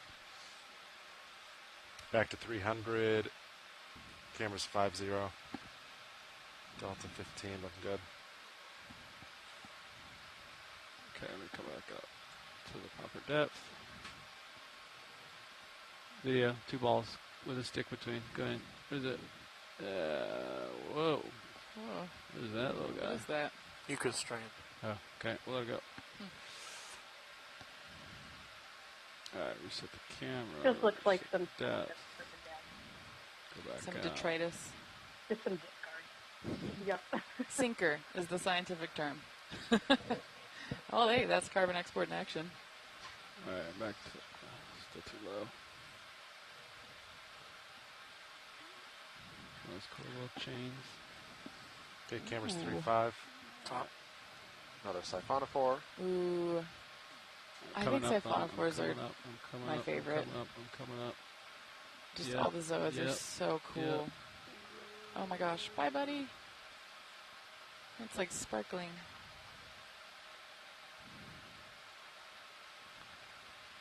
And this is apparently Forscalia siphonophore. A little white dots on it. Is it in? Thank you, Dougal. Huh.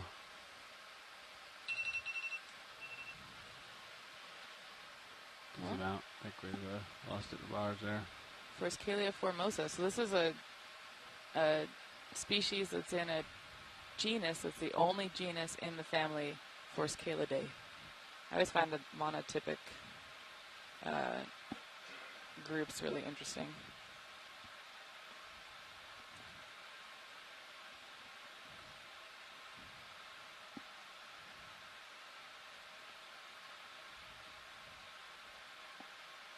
Two upper right.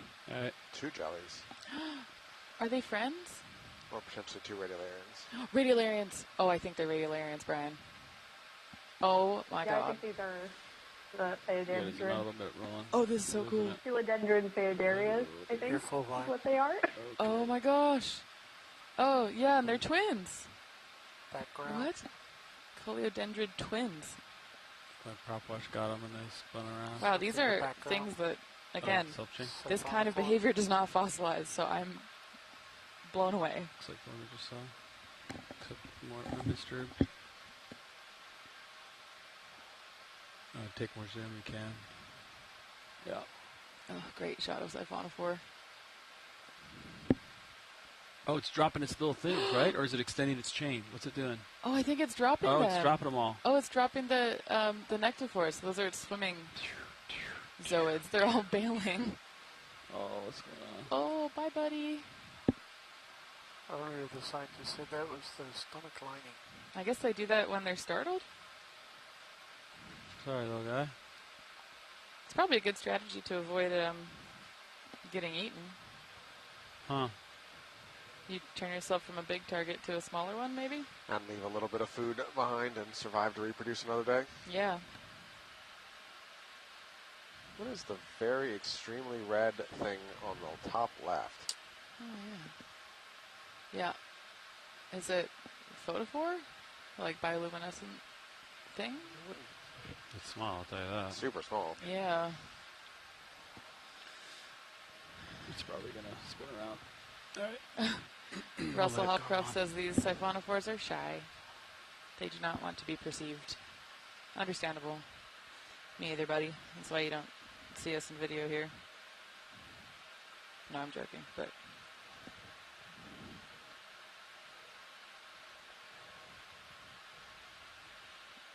Curve. Yeah, you can try it. Because I'm just going to keep going, go for something bigger. Some of those change all bunched up. Another siphonophore.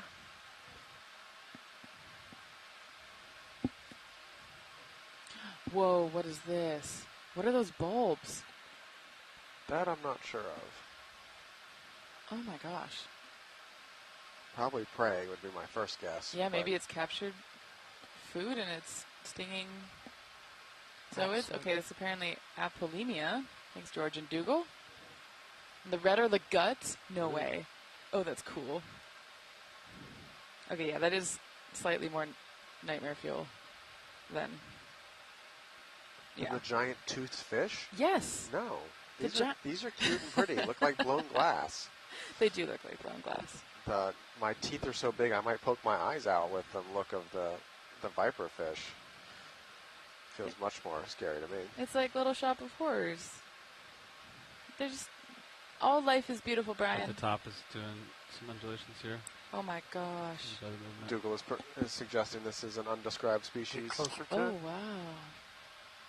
And I guess you can see that the stomach is full on a couple of these. Oh, I sample it. They're more swollen. Zoom out a little bit. They did not say that. Okay. I think the sampling process would destroy this so badly. Yeah. All right, frame it up then. Zoom in a bit. Can you get closer to the brown parts? Oh, yeah, George says it's missing a few nectophores, so maybe it got spooked before we came up on it. You think about the ecology of predator-prey interactions here in an area where there's like nowhere to hide. I mean, it's dark, but you can do things like be red, which makes it less likely. But the kind of idea of catching and hiding in this ecosystem is so different than what we as terrestrial land mammals think about. 50%. Oh, it's like in the way. Fogs are 50. Pilot, Yeah, I'm looking I mean, straight down. I don't know. I love thinking about we'll let it go wrong. Behavioral, ecological strategies, life history, and the water column is just so fantastical because it's so different. Fogs off. And yeah, because of that, there's nowhere to hide. But you find ways to hide. You have bioluminescent counter illumination. You spend a lot of energy making translucent tissues. It's just completely different in the idea of what you do to hide and find prey. Yeah.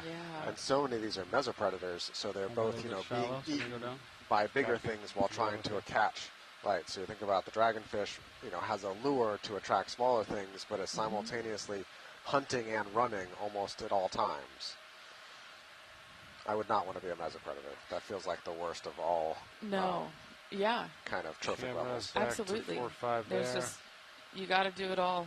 And if you don't do it well, you get chomped. Sounds rough. Video's shaking his head. Tough life.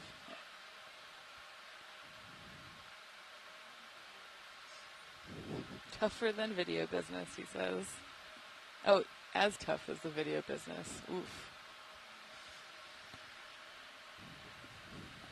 And you got ROVs coming in and right, checking you out too.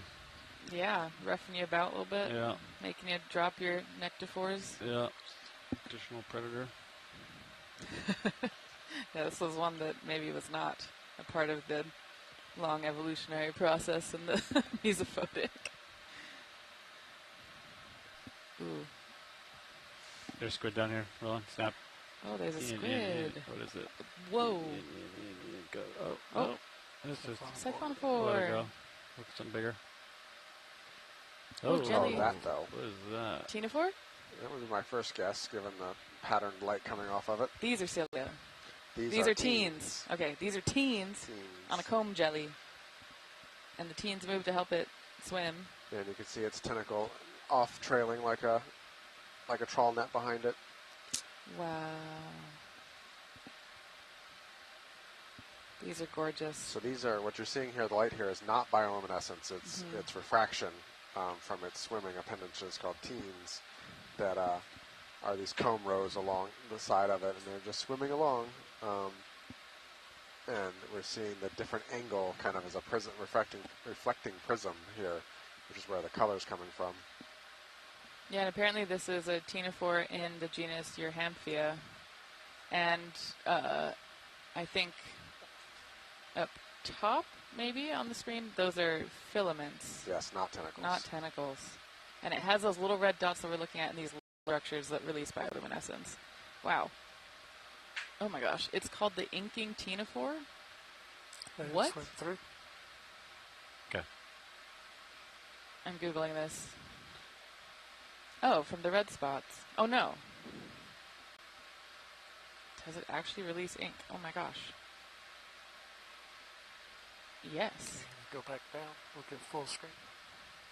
I've always been amazed how, with the way the light appears during it, looks like there's, the swimming motion looks counter to the direction of travel. Yeah. Yeah. Wow. And yeah, I'm finding out that apparently these ctenophores release bright orange-yellow ink.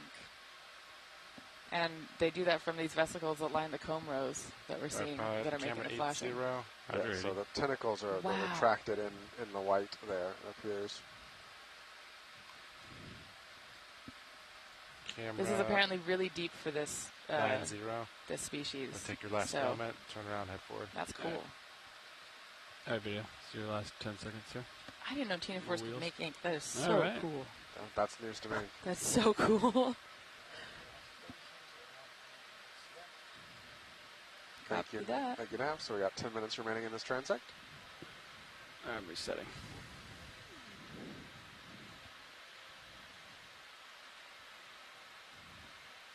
This is going to be what I read about tonight, the inking ctenophore. I'll go back down. That's so cool. Yeah, come down with you. Last night it was abyssal zone agglutinating foraminifera because I was trying to identify a tube and figure out how it was different from another tube. You're at 300, I'm at 300. Find your answer? I did, actually. There's a really good monograph from the 70s that has a bunch of IDs in it. Nice. Yep. Yeehaw. Thank you, USGS. All those reports are public, too, so that's really nice.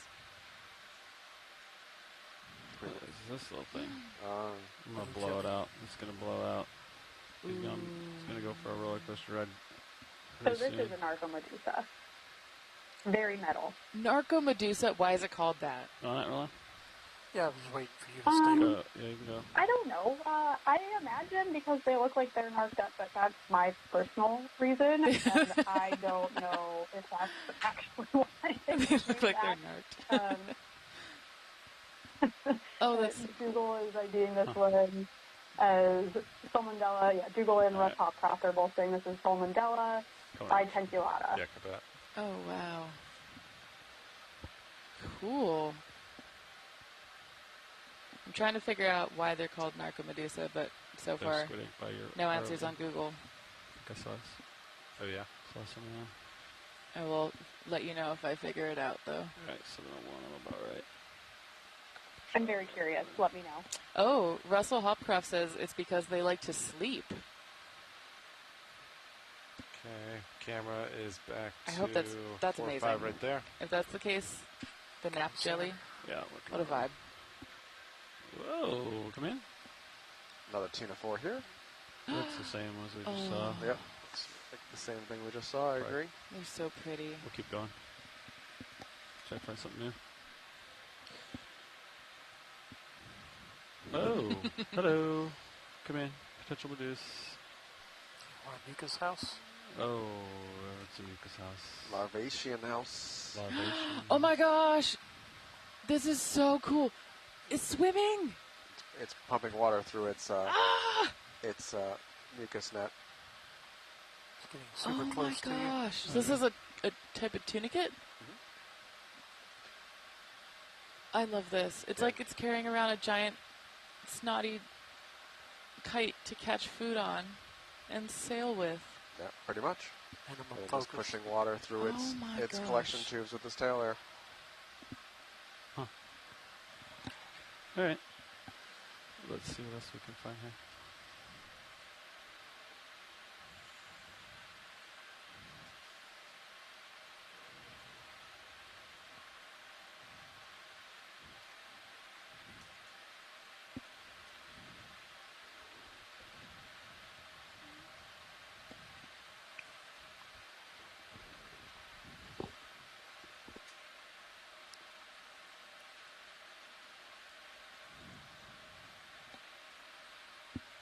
Camera 3.8.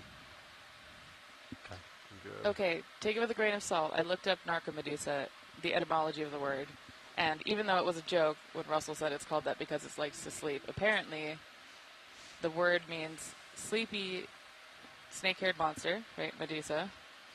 So maybe it just refers to the way that, I don't know, it swims kind of slow-like.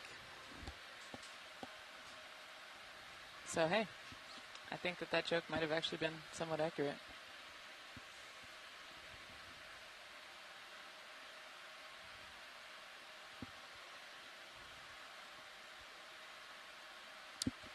You want it, Roland? Teeny jelly. Go for it. Let's see what it is.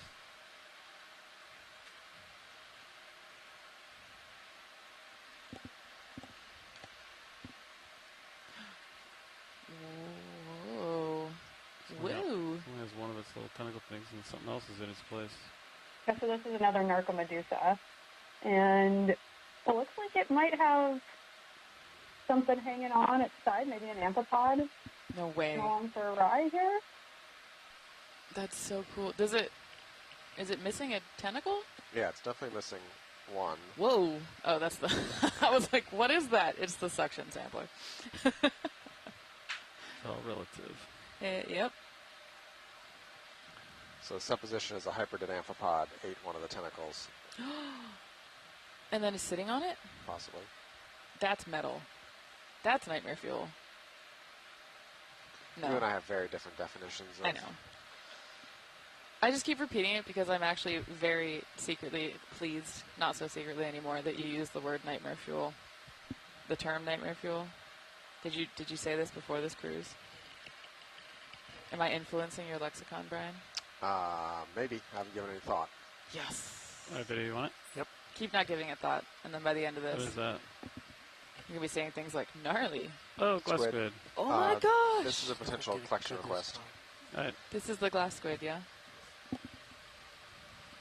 Yeah, and Mike Vecchione just left the room a little bit ago, so 400. we won't have him to tell us to collect it or not. You want it, Brian? Yeah. All right, zoom out. Wow.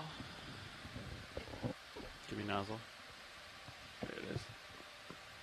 But it is the same genus, so okay. This will be a great collection if we're able to get it. I'm sure Mike will be very happy. Drop a little? Yep. Absolutely. Yep. Drop. Okay. Yeah. Ooh. Are you sucking? Yeah. Go more? Yeah. It's above you now. Oh my goodness. All right, 700. There you go. All right, get ready to reduce it. Yep, I'm ready.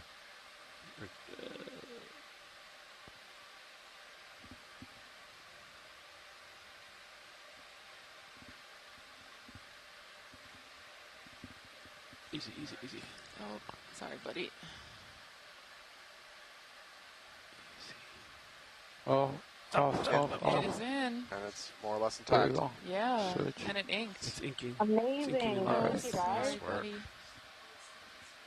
Oh. Okay. And Mike is back online, so Mike, I'm sure they'll want to know how you would like that preserved. Oh, it's inking. Oh, poor little guy. Sorry, It's okay, little guy. We're gonna bring you up to the surface. It'll be okay. Yes. You let me drop just 4 double meters? check. Yeah. That's Yes, nice so work. confirming that is 05B, and that was in canister 4. Okay. Yeah, that's semi-half 05B, and then canister 4. Thank you, Nav. Coming up easy, Sean. Okay.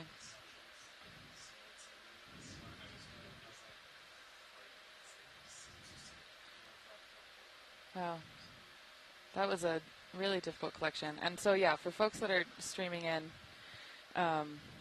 we are out here sampling the minimal amount possible while also trying to sample the most impactful organisms for science. So all of the organisms that we've sampled today are undescribed species. All right, you know, pilots, morphotypes you we've never guys seen have before. Organisms that having remember these, at the end of genetic this analysis for will transect really we help are to doing improve our an scan. understanding of the biodiversity in this Copy region, and also just the diversity of life on Hydraulics Earth. are So out. I'm ready for this skin. we are trying to do our best to When called sample in the least impactful way possible. And all of the things that we have One sampled jar will left, be advised. publicly available. Canister And Okay, yeah, are really watch helpful lead. for improving our This understanding is of the world. Nav. In 1 minute we'll be done, and then we'll do an scan and come up. Sounds good. Thank you, Dave. 1 minute. If you want, maybe you can stow the swing arms. Sure.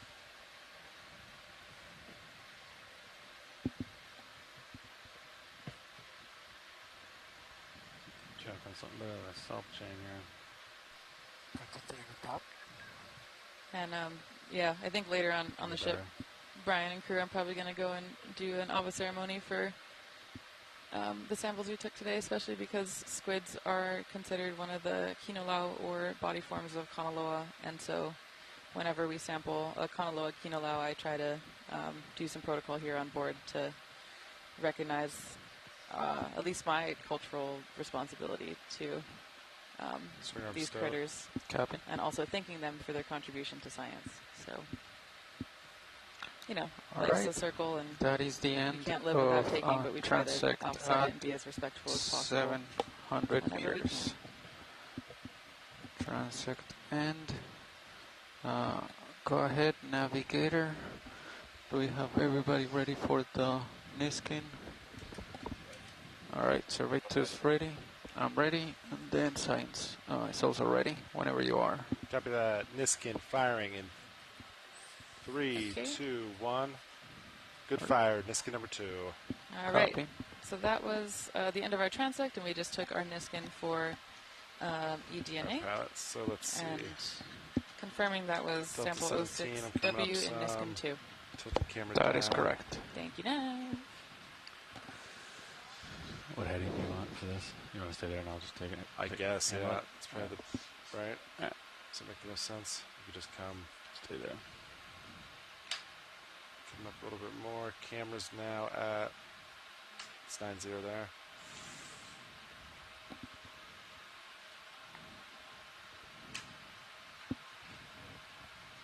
It's going on top of you.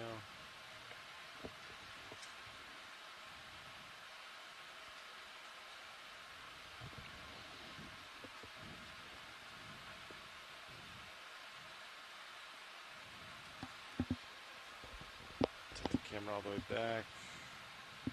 It's all the way back. Looking good.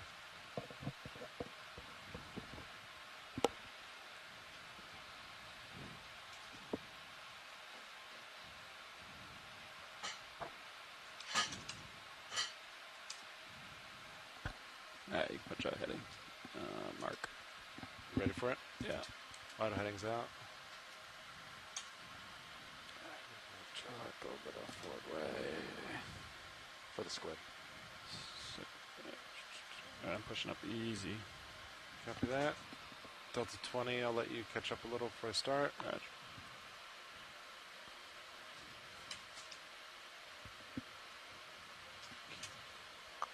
Okay, we are ascending. All right, there you go. starting to haul in slow.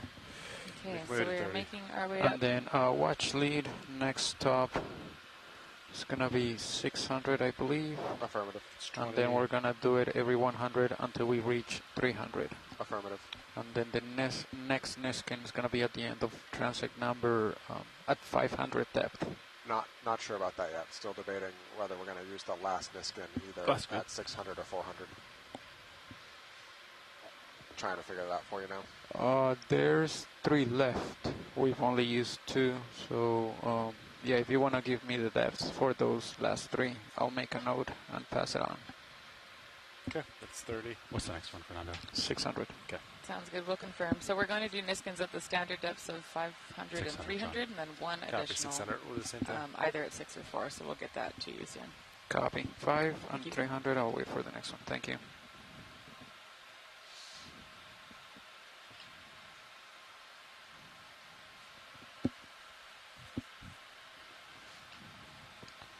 Got the ink in the jar. Yeah, it's very inky.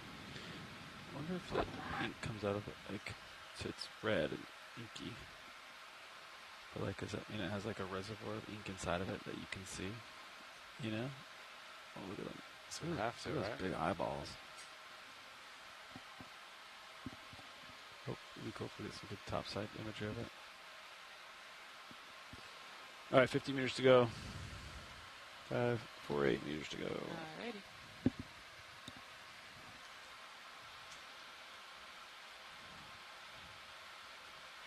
Seems like you either get good footage of something or you sample it. It's hard to get both. Yeah, especially swimming items, huh? Yeah. You guys pretty active. Yeah.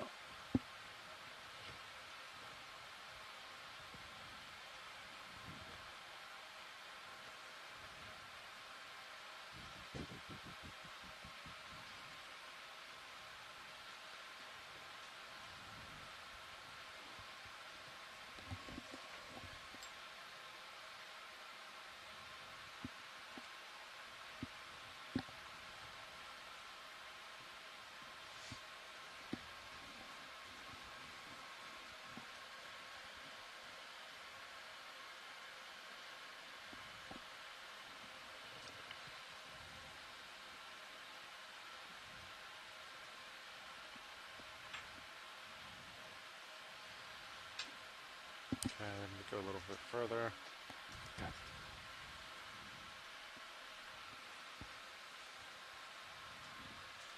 All right, I'm gonna start to slow.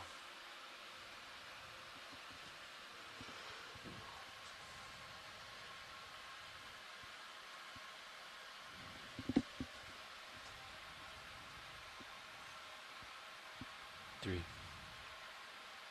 2. On.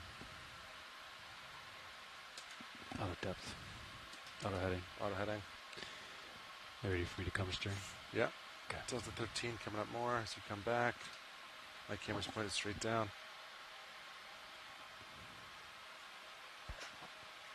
Alright. Easy stern. It's about Delta 15. You're coming back. Looking good.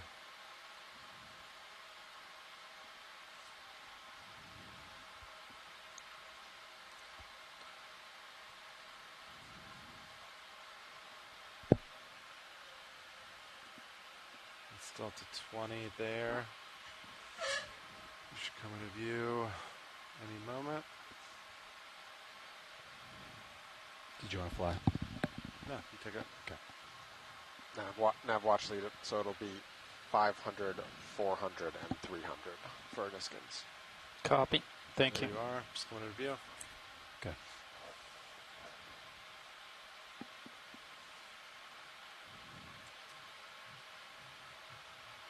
All right, we've gotten to 600 meters and we're just setting up.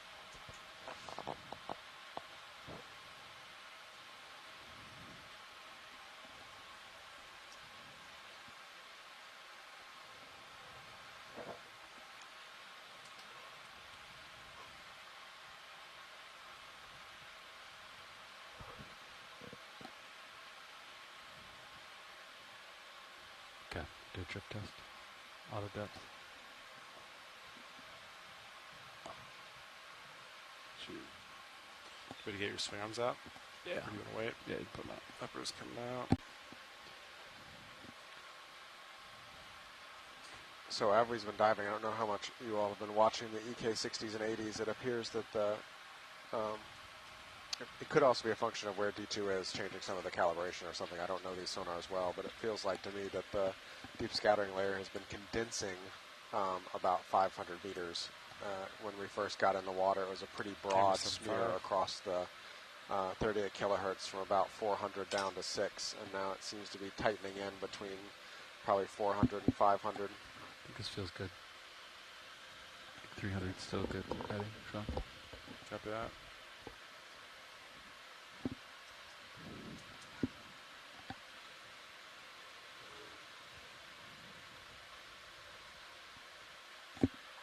Okay, I'm at 300.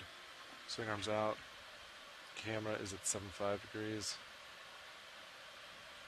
Okay, so you don't want any ship movements? Feel good? I think this speed is good. Copy. Yeah, you're drifting back, right? I'm driving now, but yeah, I was drifting back. You're good.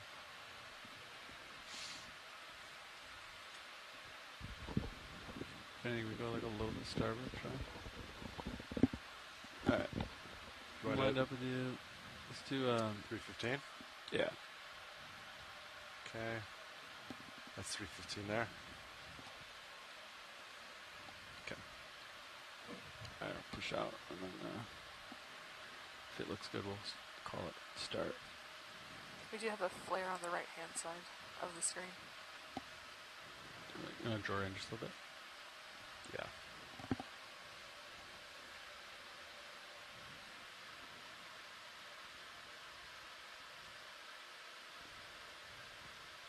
Might be the suction light. Fogs are off, right? Yeah. Fogs are off. Suction lights off. Oh, it's not wasn't the suction. I'll put your drawer back out for consistency. Okay. Not sure what it is, Caitlin. Okay. I don't think we changed anything. Yeah. All right. I guess let's start this. Let's start it. Okay. Okay, watch leads. We're starting at 2242. Copy, thank you. Starting right now. All right. Transect has been started. Pilot, there's something on the white, like lower screen. It's just going off now. What is that? It's swimming weird. Come in. Coming in. Jelly? Pteropod. Pteropod! Really? Oh my god. Brian! These fossilized. Oh my god. Okay, I've only seen pictures of them. So they're called angel snail? No, angel snails? Oh gosh. Sea angels. Sea angels, that's what it is. Oh my gosh, that was funny. Because, yeah, they swim with these little, like, loby, flappy things. And the shell, which is on the... Well, now you can see it kind of in cross section. Oh, you got tired. Oh, sorry, buddy. The shells are what end up in the sediment. So seeing it it's live very is close. so cool. I can't focus anymore. Yeah, these are super pretty. I love these things. They're so I lost pretty. it. Video? Yeah, I think it's in you now. It's like in the vehicle. I'm coming out. Yeah, you can see that. Oh, there it goes. Well, yeah, so they're gastropods. They're like snails, but they swim. Tell you what, I saw a giant heteropod for the first time on my last expedition, and that was crazy. What is I that? would love to see one of those again. What's a heteropod? A giant swimming snail, like a sea angel, but big? But way bigger. Oh, Tomopterid. What's that? It's this is a type of worm, sometimes called a gossamer worm. Oh. It's gone. I love worm. Wow. I'm going for the white thing in the background. Oh, no. The number of different worm morphologies in the world. That's full white. Uncountable. I know Darwin wrote that God must really love beetles, but I think God must really love worms. At least number one evolutionary. Too deep. I gotta come up a little bit. The worm body plan. The worm body plan exists. I forget in how many different phylums. Like it's, like every phylum. Pretty much. That's very cool.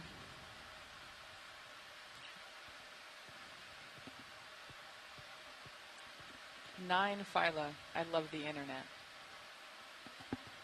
Wow. Pilot, like upper left, it just went off screen. Okay. It's big though, whatever it is.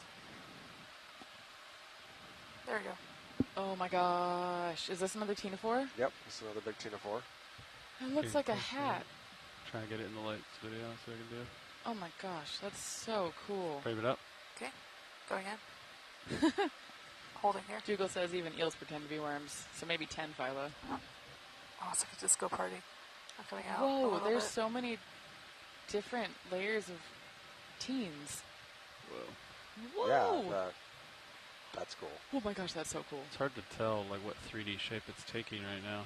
Yeah. It's like, oh, there you go. Now you got an idea what it is. Whoa. Whoa, what? That's a little different. Oh my gosh, whoa.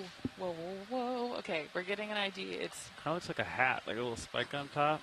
Yeah. Right? It's like a little party hat. The 4 appendages that have comb rows but appear to be unattached. Not that this is my area of expertise, but I don't remember ever seeing a Tina-4 quite like that before. Wow, yeah, it's apparently in the genus Diopea. It's getting further away. Yeah. There's only one species. Just lost that Okay. best. And I think it's named after a Greek, one of the nymphs in Greek mythology. It's back. Diopea was one of Juno's nymphs. Super close. Video, Wow, that's sorry. cool. Oh, I mean, here we go. I'm going this to is come out ethereal. a little bit. Just keep it in frame. Yeah, I'm going to try to get some lights on it. It apparently has very widely spaced comb plates. What's that? Oh, it's... Whoa. I gotta stop looking things up and just look at this because it's so cool. Wait, does Siphonophore in front? Yep. Getting yeeted by the prop wash? Yeah, we're about to get... Yep, I think we're good. Thank you. Washed here. Okay, gonna come out wide. That is full wide. Wow. Bye, buddy. That was psychedelic. Oh. Alright, I'm a little shallow. I'm going to come back down, Sean. Copy that. Camera 6.2. Alright.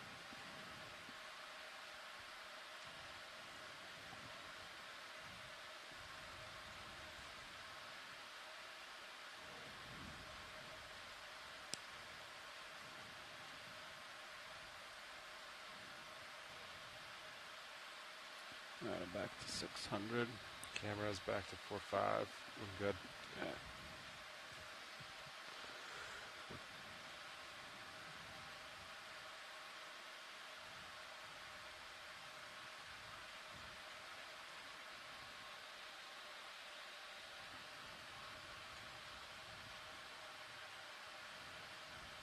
That was so cool.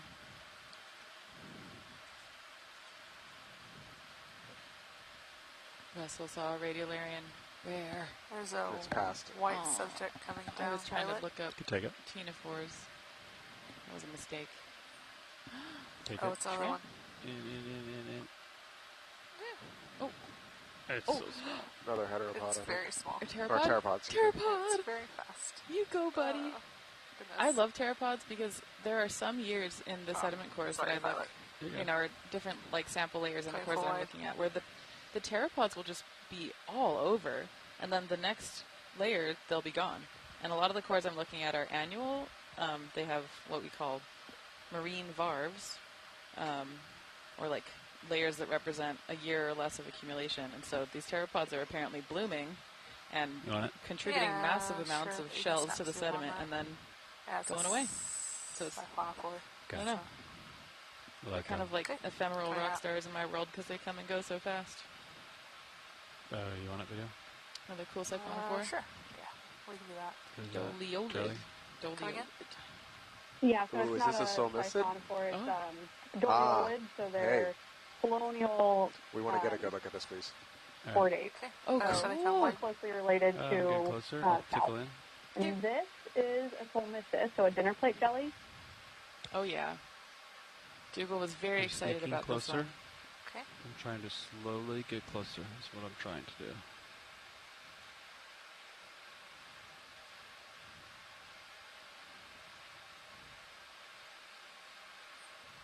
Alright, I'm going to try to hold this frame. Oh my gosh.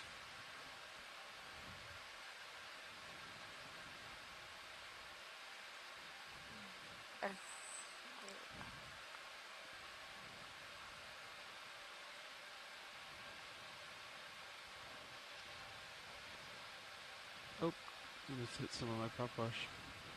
That's too bad.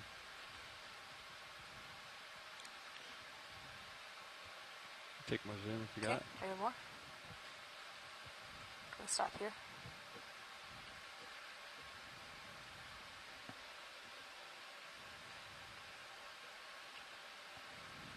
Gonna come out just a little bit, just to frame it a little bit more.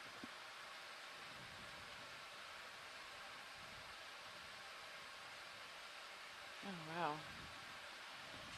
Okay, so yeah, I guess the Solmisus is unique because they actively hunt for prey instead of just passively waiting for the plankton to pass by. That's wild. And is this, Brian, potentially helping us understand the range of this jellyfish? Yeah, so one of the reasons on Dougal's suggestion we're here is looking at zoom out a little bit. Try to bring it the low. kind of range between a couple overlapping Solmisus species and helping Jams Tech with their efforts to do a species habitat model for this genus. Yeah, I'm going to try to hold Is this. it at the bottom of the... Okay, there It's right in the middle now of my rotator, which is good. Right, I think science is happy when video is. Okay. Okay, we can let it go off. Alright. And but if we see anything else that looks like that, they're going to be a priority to look at. Oh, the fish. That's all right. Fish. No, go back. That fish. Yeah, he's gone. Ashley, could you tell what that was just from a glimpse? And that one did not look like a cyclotony. It might have been in the same order. It kind of looks like it could be Polypses, but we didn't get a very good look at it. Wow, heck yeah. Well, maybe we'll see more. But again, it's another bioluminescent fish, so they're pretty common. We just don't see them as frequently with ROV surveys because they get scared away from our bright lights and noisy vehicle. Understandable. I would also be scared. I mean, we were talking about this the other day watching the ROV get recovered. Like, I don't know. Just imagine vibing in the dark and then all of a sudden this giant, bright, loud, large, monster-looking thing appears. I wouldn't be very happy. So... Yeah, absolutely not. Yeah. And fish have an additional sense. In addition to everything, like all of the 5 senses we have, fish have a 6th sense that is called the lateral line system that detects water flow around them. And the deep sea is usually hydrodynamically very quiet, so there's not a whole lot happening. And then we come in with these big thrusters, so they're probably pretty easily scared away quickly. There's another fish. White dot. Couldn't tell you what it was from that far away. But yeah, I'm sure that we're scaring these fish away bright white dot very quickly because they do have some eyes that are very capable of sensing low light changes. They're mostly for detecting bioluminescence, and this is going to be a radiolarian, so Sarah. I got really excited. The blobby thing. It was to the right, and now we're zoomed in past it. Yeah, it looks like. That's not. Now we're down below it. Yeah. Let's see if I have tentacles. Yeah. Okay.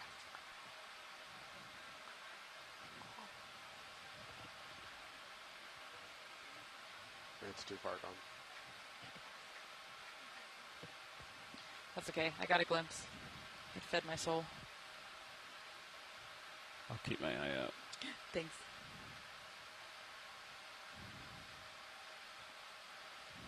What, 3 dots? 3 dots. See it? Ooh. Well, I think we'll let it go. Or snap it if you got it. I have snap. Yeah. Oh my gosh. Where's your radiolarian? Oh, that's pretty. I was wondering if the dot we saw before was a flash that pseudocloud's extended. It's too small. Is it a radiolarian stuck to a snot house? I'm getting closer with the okay. now. Oh. I'm sorry. It's messing with your focus game right now. It's real small. It's so small. It's in one single plane. Radiolarian larvation and party. That's it. I wonder if they got entangled. And now they're just riding the current together. You can zoom out so you see how small Definitely it is. possibility. Yeah. Oh, that's so tiny cool. little Just dot. a little bit. I think we're good. Thank you. Okay. Oh, Dougal's suggesting maybe the radiolarian is trying to eat it. I actually don't know what radiolarians eat. I'm going to look it up. There's a lot of questions about what forams eat because we don't have too many observations of them living in situ in the water column, the planktic ones, and the benthic ones. Yeah, that's even harder. But a lot of those are detritivores.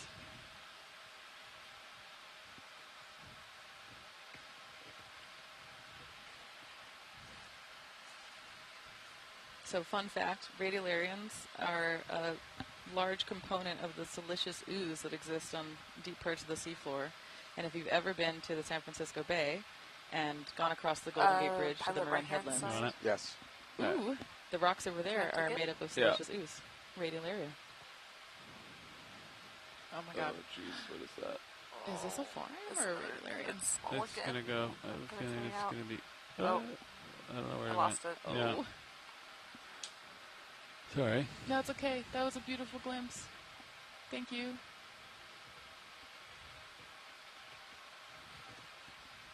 He's kind of giving foram, but I don't know. Maybe I'm just projecting, but I'm thinking maybe it was an Orbulina. There's another one bottom right. Oh yeah. Oh my Bottom god, right. oh my god. I'm not gonna zoom. We're just gonna. It's so tiny. Oh It's not even in the light right now, I don't think. No, it's not. I can't even focus on it. I'm not sure where it is. Stuck in my lens. The logo. Let me try to find a different one. It's like they get so close, I can't get away from them. They get stuck in Google's the... saying they are forams. It's exciting. Oh, it's a fish. Brian, I might die. Going down? Hope not. There's too much paperwork. Oh yeah, you're right.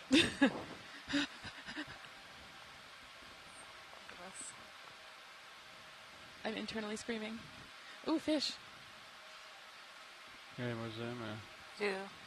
Here's another cyclothone. Cyclothone? Good. Yeah. So this is a different species, and like I was saying earlier, if we get shallower, they'll start to be a little bit more transparent. Coming out. And so this is one of those species.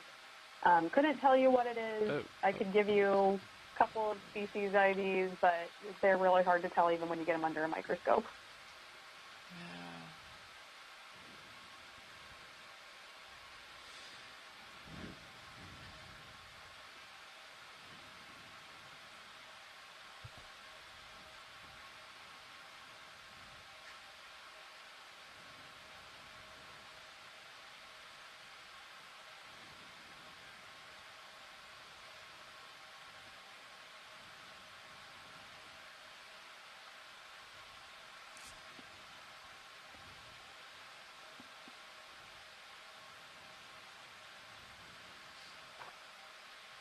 There's a fish coming in center, but it might be. Okay, take it. Oh. Fish are certainly increasing in abundance here as we're getting shallower. Okay, missed it. Sorry about that. Yeah, you swim away from us. Scared them off.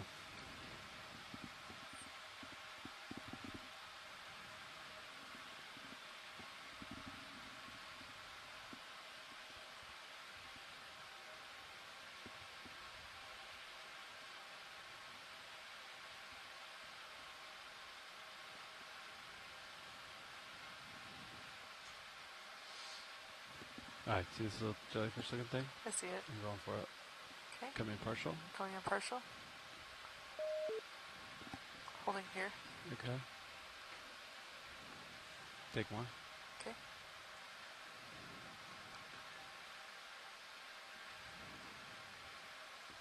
So it's a ctenophore. I've never seen one pulse like that. That was cool. That was cool. Yeah, usually when they're swimming like that, yeah, so it's too close. Papahānaumokuākea does that sort of like frog kicking motion when it swims. And that's usually a pretty distinguishing factor for low bait ctenophores if it's swimming that way. Okay. And I feel very justified right now because Dougal and Alan are both confirming that it was Papahānaumokuākea. Take more. Makes my little fish heart happy when I can ID some gelatinous stuff. Well, you're way ahead of us, so.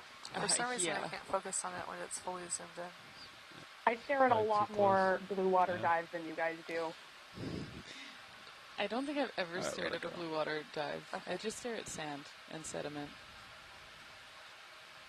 I've stared at even less sediment than I have blue water. Well, we can change that on this ship. Got plenty of blue water here. Lots of blue water here. Today is 100% blue.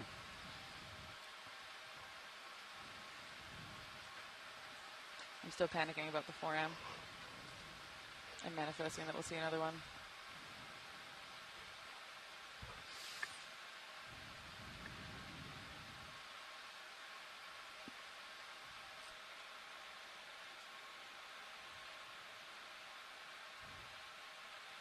Over here. Let's go for this. Oh, he's going. Oh, was that down here? Oh, chain. To the left, though, pilot. That. So I think if I remember correctly, there's about 36 species of eclectic 4Ms. Yeah, okay. Stop. Is this it? Right. I'm gonna panic. All right, take partial. Coming partial. Hold that. Okay, gonna hold. Where is it? Come in a little more. Zoom in more. I don't know where this is. Come in. I think it's close. I'm trying to find it. Nothing like trying to use a 10,000-pound vehicle as a microscope. I'm so sorry. Whoa. I think it's in focus. Okay. I don't know what is it is. It's a small white dot. Yeah, it's in focus. Is it? Oh. No way. Oh, here it comes. Oh my god. What is that? It is a 4M. I might cry. Bye, buddy. It is very small. small. I wish I could tell which one that was, but that was so cool. Be free. Be free.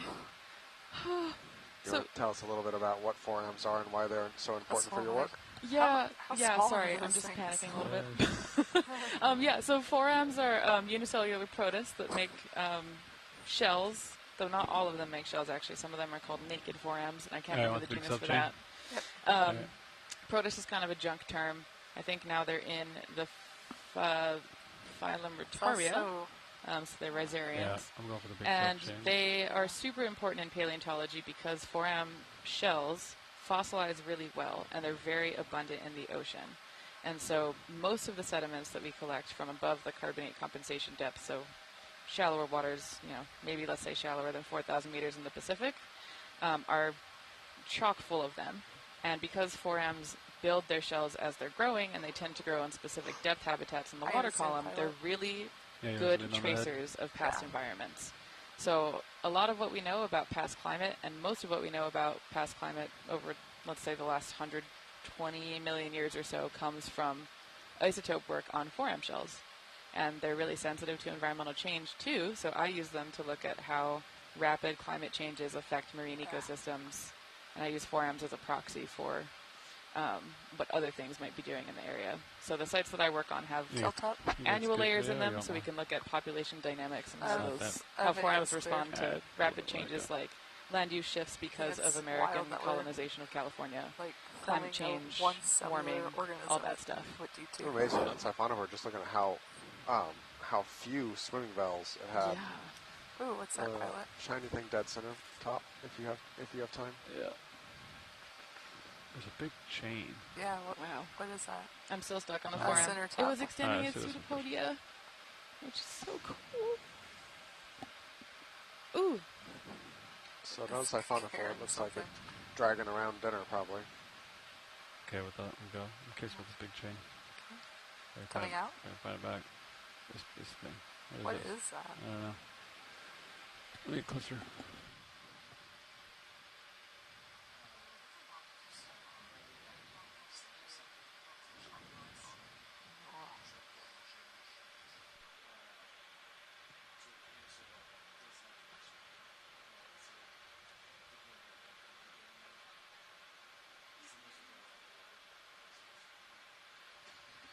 Wow. What is this? Huh. Maybe a chain or something. Wild. Should I zoom in really quick?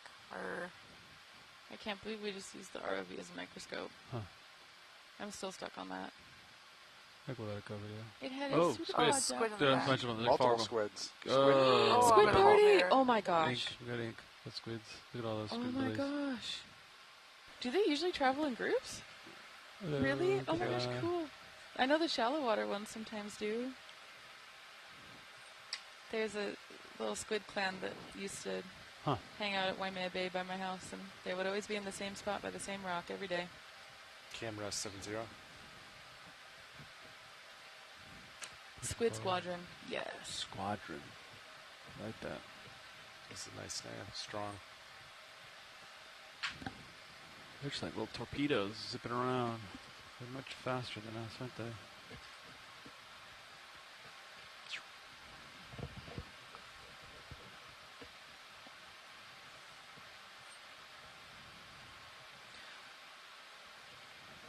Anna, a group of squids is a shoal of squids. That's incredible. I really wish every different creature didn't have its own name for a group of them. Flock of forams. Do you think we'll see that? I think you already did. We saw so like here's a two. siphonophore with all its feeding tentacles out. Oh, wow. And so most of what we've been seeing here have had them retracted.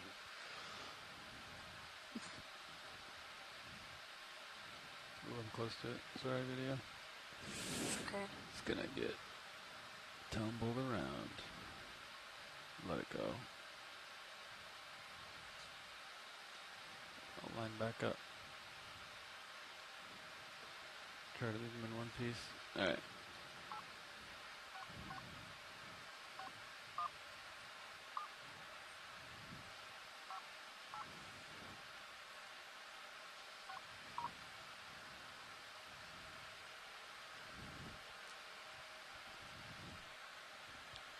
Camera 3-3.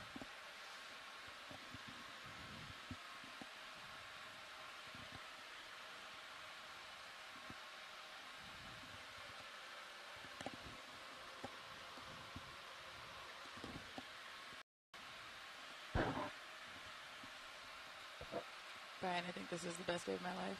I'm happy. Thank you. I am panicked about that forum. Followed by the pound. Just, wow.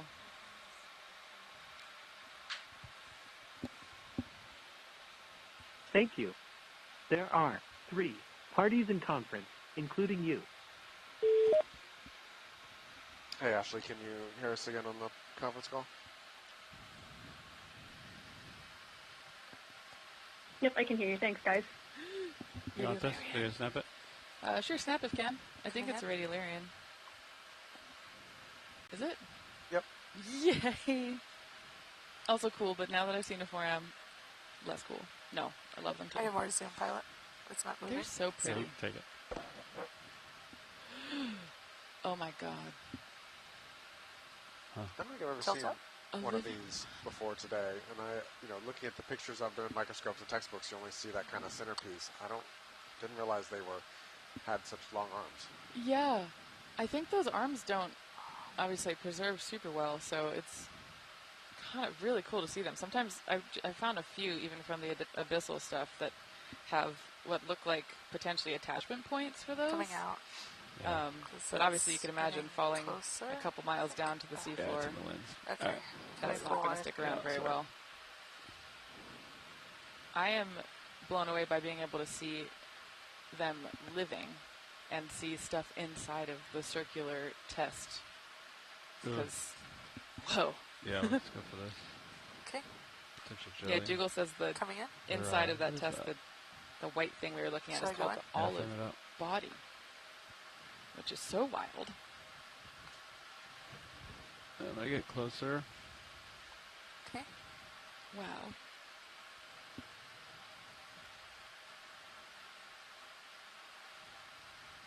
Oh. Zoom in. Coming in. You want it? Ooh, it's twirling. Oh, wow, that's so pretty. This is another ctenophore? Yep. Low bait ctenophore? Wow. Yep, so since it's doing that frog kick, I'm guessing it's Baphosauroi. Gonna come out, just keep it in frame. So there's been a lot of debate in kind of evolutionary phylogenetics about what is kind of the most basal animal, and it's kind of gone back and forth between it being these ctenophores or sponges. And I think the consensus seems to be coming that ctenophores are kind of the most basal of the animal lines. That's full wide. Oh, cool. Okay. What helped them win out over sponges? Do you remember? Yeah, I don't know. I don't remember. I didn't follow the debate very closely, but.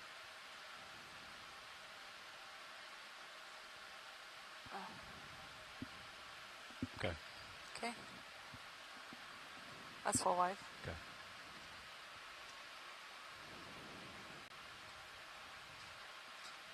Yeah, I know there's a lot of work currently, or has been going on for a while, about how you go from having unicellular organisms to multicellular organisms. And sponges right. for a while were considered to be potentially an example of one of the first multicellular organisms, right? And I can't remember the name for it now, and I should, because I know someone who works on this, but there's a type of unicellular sponge-like organism that people have been doing studies on to see how they organize into colonies. Might serve as a precursor for multicellular life. And now I'm trying to rack my brain.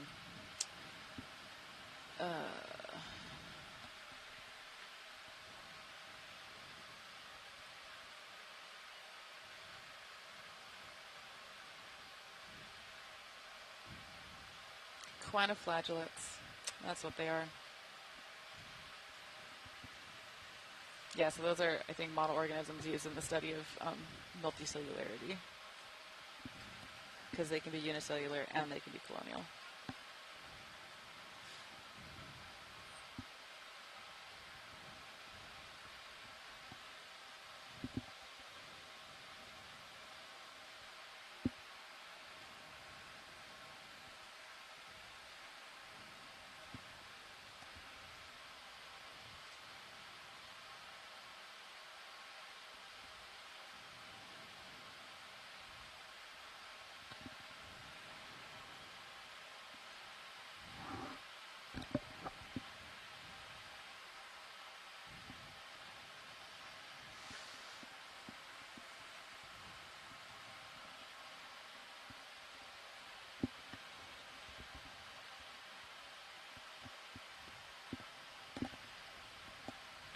Just left of center, trending right, trending up, yeah. Take it. Coming in. Nope. It's empty. Empty, thanks. Coming full wide. Nobody home.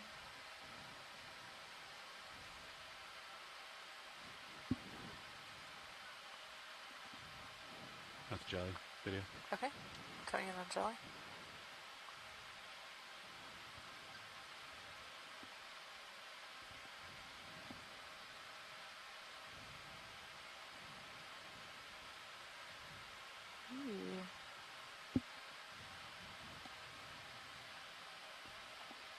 So small, I don't know where it is. So small. Oh, I think I see it out there. It's real small.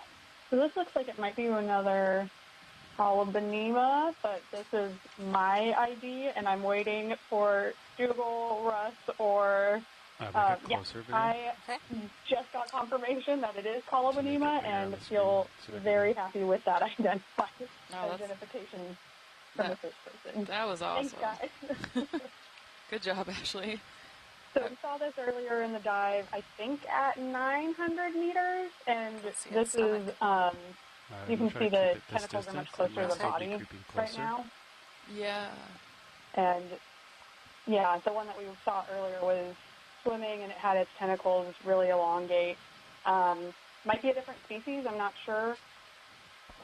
On this guy, nope, same species, I think. So Dougal is saying it's Papahānaumokuākea sericium, and I think that's what we saw earlier. So I think the tentacles might just be pulled in closer to its body on this one. I think it's getting closer. Okay.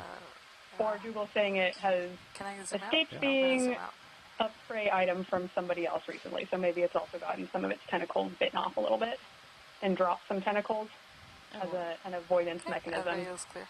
Easier to drop tentacles than to become prey altogether.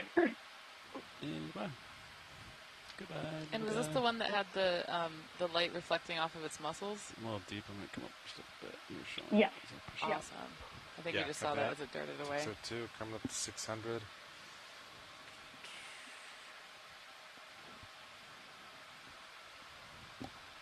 We need Oh, to zoom here's on that, another please. jelly. Dinner plate jelly. Dinner plate jelly. Solmissus. Oh yeah. Yep, this is a Solmissus. Oh, it's beautiful. Mr. Dougal Frame will it be up very as I happy. get closer. Coming in. I'm bringing it closer. Oh Okay, my I'm going to keep it goodness. at this frame. I'm going to keep it at this distance, hopefully.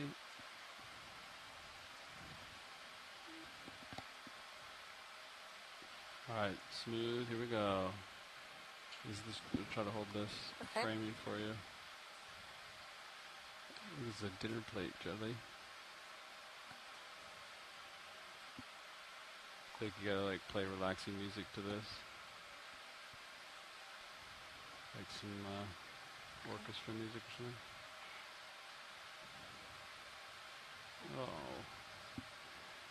Oh. It was undisturbed. That view is actually better for science, though. Yeah, this is I great. can zoom in more, pilot. Take one. Oh my goodness.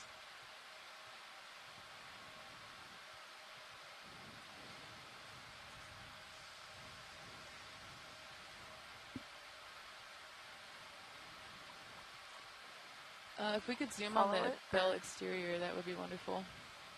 Which part? Go in. The top of it, the outside. Okay, go in. Okay, coming in. Or actually it lies maybe just there. The base. The base, yep. Base of tentacles, roger. Beautiful. Camera 7.5, you have another minute. I do 1 minute.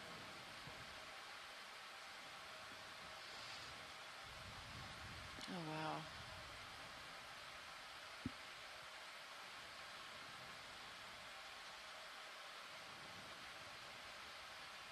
So we were zooming in on that to see if there were any nematocyst patches, but Dougal says he does not see any.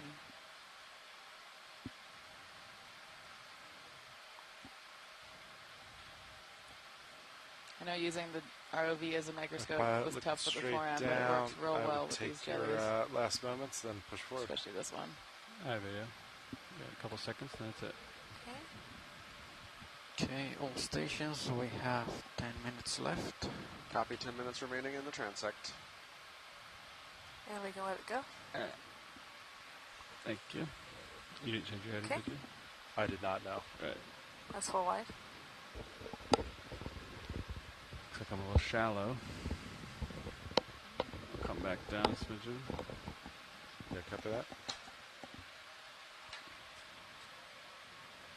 You got the shiny fish? Sure. Oh, transit here. Yep. Oh, actually, let's go for this one instead. Go, go. Oh, whoa! Oh, took a couple torpedoes. The squid squad. Where am I at? Down a little bit. Shoal. Squid shoal, thank you. Shoal of squids. Oh, one by my starboard vert there. Anna says that there's a petition to rename Shoal of Squids to Squid Squad. Nice. We'll sign petition. Please send link. What do you see, Fiona? Port rail?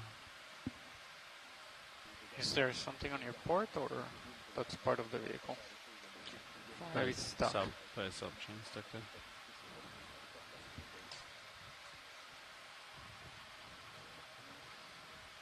Shrimp. Alright, my depth is good. Camera back to 4.5. Alright. Yeah, you want the fish? Sure. All Let's go for it. Or whatever this is. It's a chain. Cephalophore. Getting closer. Yeah. Oh, too close. Okay, let it go.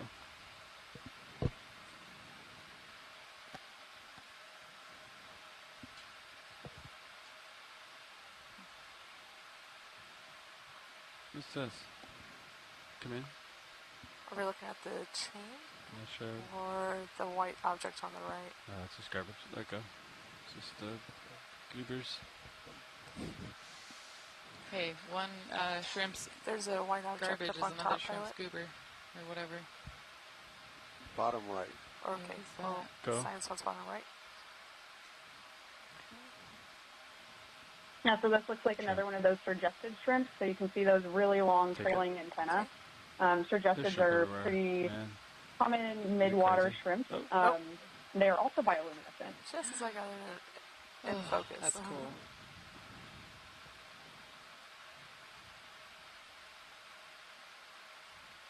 There's a lot of little swimmers around. There's something maybe more copepods. Big and solid that just went off in the lower left. Yeah, there's probably a bunch of copepods. There may be some more things like amphipods. Sometimes we'll see ostracods in Midwater. Ostracods! So lots of little tiny crustaceans that we just can't, we'd be sitting in this one spot all day trying to zoom in on every single particle and try and figure out what they all are. That's so cool. Co-pilot, I think I just lost camera comms to Sirius. Whoa. Yeah, it's back. 30-second outage. Is this another siphonophore? Or a salp train. Salp train? What? Chain. Oh, sorry. Train. I kind of like that. I like salp train. Yeah. It's like Soul Train, but less good at putting out good music. I'm just gonna get stuck to my camera lens if I don't Thank deploy you, evasive maneuvers.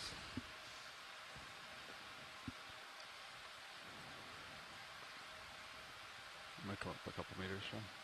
Sure. Sounds great. I'm ready.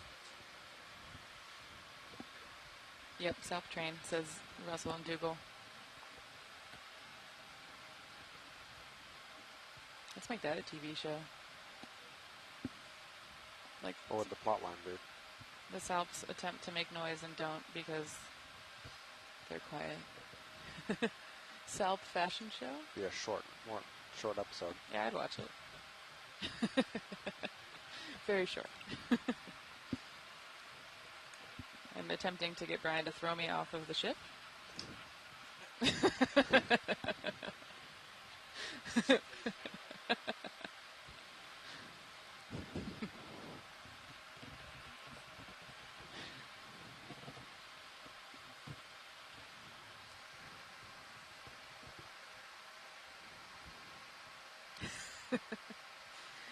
In water, no one can hear you scream.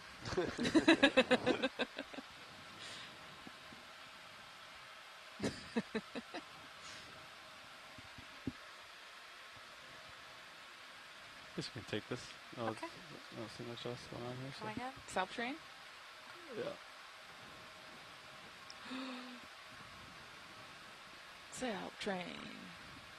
I don't know how to do the Soul Train thing.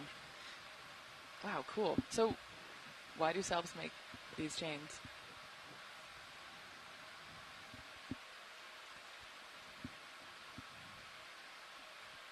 It's very cool. I don't know. So, but I had to take a guess. Oh, okay. It's something to do with hydrodynamics. So, very small organisms, and there's. I guess I forgot to say this. Snap it. Snap it. Let's look at this, and then I'll talk about that in a minute. Oh, which one? The fuzzy or the moving? So the viscosity of water and your ability to swim through it changes on how much mass you have. And so you have what's known as the Reynolds number in water, which is more or less a size to mass ratio. And so low Reynolds numbers organisms like we're looking at here. Yes, please zoom on that. And water is much more like swimming through molasses, and when you get even smaller, it's like swimming through like not concrete, but think very hard. Whereas big things like ships can cruise right through, and so a lot of the effort required to move around animals of this scale is way harder as a portion of their size than it is for us swimming through the water or say a whale. So I suspect for salps with very low mass, being a chain moving through the same piece of water probably is energetically more efficient than having individual salps swimming around by themselves. That's awesome. Thank you, Brian. You have the most magical ability to take my very dumb commentary and turn it into something super informative. Well, your powers of observation and notice these things on your first deep sea trip is also impressive. Going to the left. Thanks. Just went off screen. That's so nice. All good. I'm not getting thrown off the boat today. I'll not throw you off boat. Again, too much paperwork. Yeah, tomorrow. But tomorrow is another day.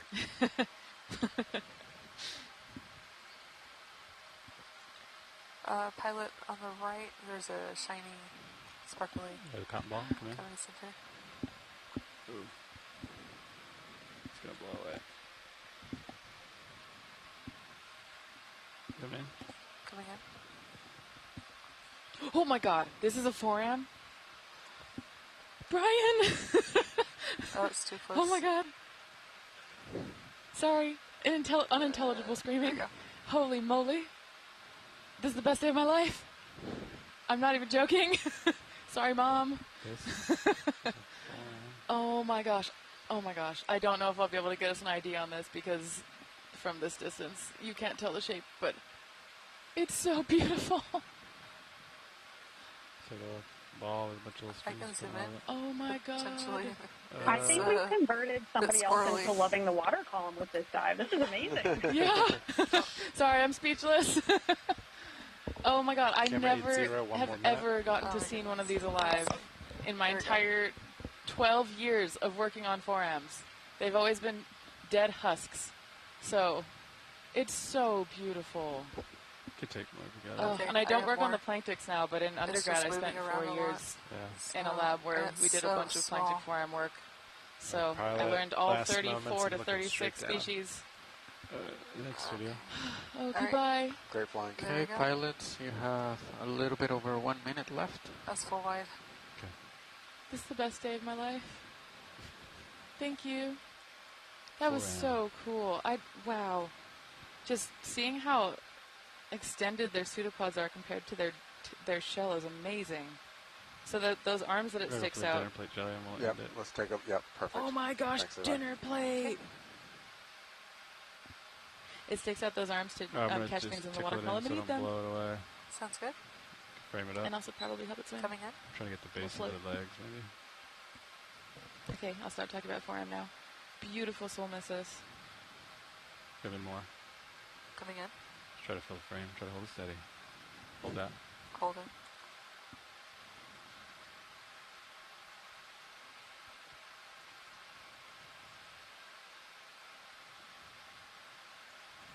Pilot, you were drifting behind me now. Be advised. Okay.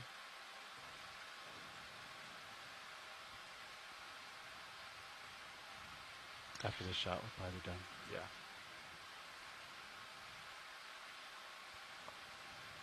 Watch it. Do you need to zoom on one part of this, or? All right. Check in just a second. I do have more zoom. Dougal, do you need anything else on this particular individual? No, it looks like it's the same as last one. We can be done here. Thanks. All right, pilot. Ready for me to get your zoom out video, and we'll be done. That is the end of the transect. That's full wide. Okay. All right. Well, that's it. So we're going to jump up to 500 meters next. Auto depth, auto heading. Not at this depth. This will be. We'll do water sample the next three transects. We'll skip this one. Copy that.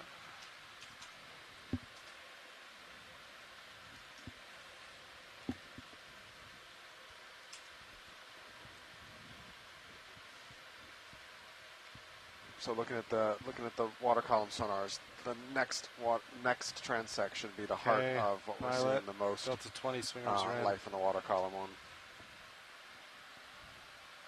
You ready for me to turn port? I sure am. I'm already looking straight back.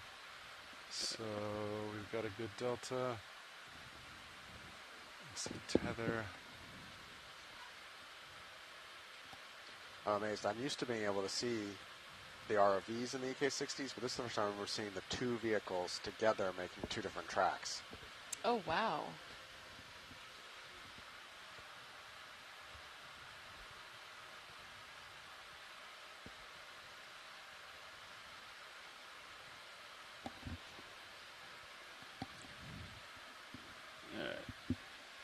Auto heading coming out. Shuttle against forward way. Alright, my auto heading's out. Tether looks tight. Killing Z-bias. Re-enabling Z-bias. Thrusting up. Punching up depth. Alright, I'm pushing up easy. All right, next stop is 500. 500. Roger, Bob. Copy that. Far away is it? And then at the end of the 500, you're going to do a Niskin Copilot. The end of the next one, do Niskin copy. All right, Pilot, I'm coming up. I'm at 15 right now. I'll let you get a little closer. All right. Going towards 30 meters a minute, hauling in.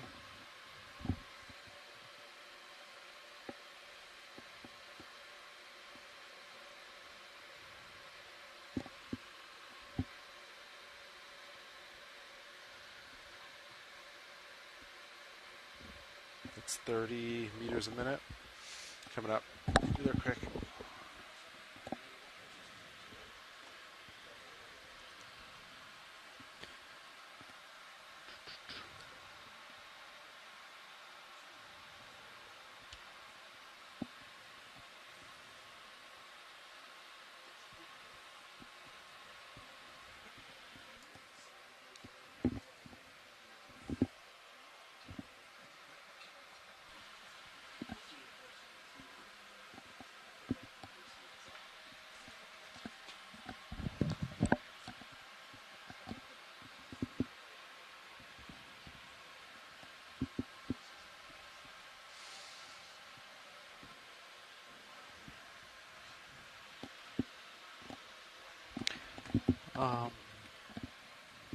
About an hour ago, when he lost comms, when I looked at this, everything was green, but I didn't look fast enough at the voltages or anything else. The diagnostic card is topside. Okay. So I would imagine that those were all good. But yeah, when I looked at it, I saw these little lights go out. The green lights just turned off. Oh, really? When I looked at it, I saw everything green. Okay. Like a lot more green than right now. Okay. I thought I saw it turn off. Green lights went out, and then they came back, but I could be mistaken. Or maybe when it regains comms, like everything lights up. Yeah. Not sure. Okay, almost there.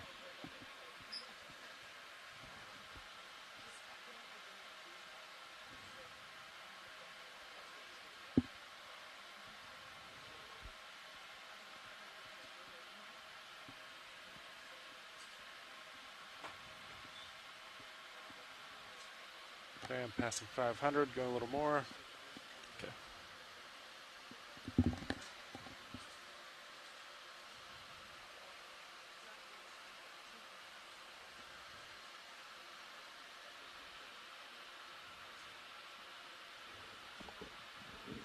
Okay, starting to slow.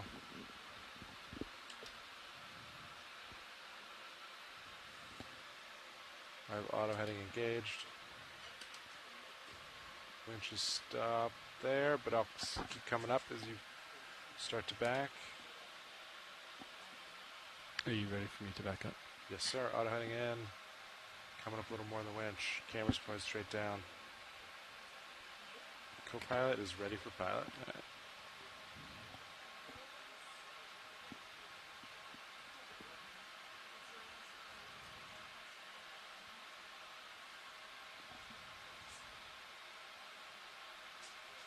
So, Sarah, as exciting as you've been about the forams, what do you know about their ecology in terms of continent life? What depths they live in and things like that? Yeah, I'm over here Googling images of live foraminifera. Yeah, so I mean, the planktic forams are relatively species poor. So I think I said this before, but I can't remember the actual number, between 34 and 36 total planktic foram species. They tend to be cosmopolitan, so when they are found at a specific, what's it called, latitude, they tend to also be found around the globe at that latitude. But they do have temperature preferences, so there's going to be a different assemblage of planktic forams here in the subtropics than there would be in, like, the Arctic, for example. And they're pretty cool. They tend to spend most of their lives at the same depth. So some of them will live close to the surface, some of them will live deeper, a couple hundred meters down the water column. But when they reproduce, they tend to migrate to a different depth to reproduce. And some of them will migrate down, and some of them will migrate up. I don't particularly know why. I think that that's still being worked out. But it's an interesting case where when you do geochemistry on the shells, we often will throw out the ones that have what we call gametogenic calcite on them, because that isn't representative of the environment in which they lived most of their life. And they are heterotrophs. So some of them will have, I think, symbiotic, I don't know, bacteria or something in them when they live closer to in the surface. And some of them are obligate.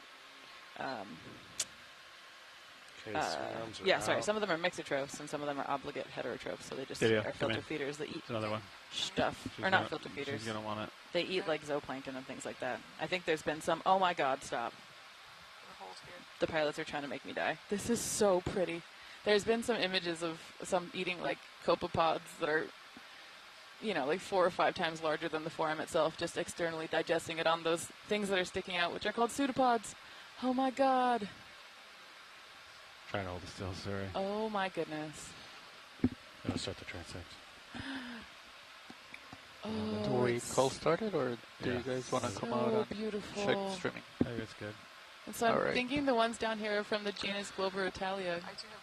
Because, that kind of looks like it. Okay, watch lead. We're starting the transect right now, 23:35. Oh my God. Sorry. My brain is Okay. Oh my God. You can see on the pseudopod, those bumps are what it uses to stick to stuff and then pull them in and digest them. Isn't that so cool? That is. Sorry. Holy crap. Sorry. Excuse me. That's amazing. You can almost see the chambers. So I'm thinking it's a Globirotalid. Oh my goodness. It looks like it might have 3. I'm going to have to zoom in on this later, do some enhancing.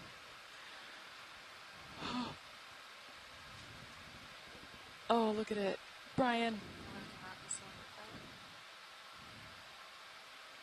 It is really beautiful. It's so beautiful. And it's way prettier alive than it is dead. It is way prettier alive than dead. But I work with what I can get. Oh my gosh, I'm trying to remember the name for the bumps on the pseudopods that they use. Oh yes, they're called granuloreticulopodia.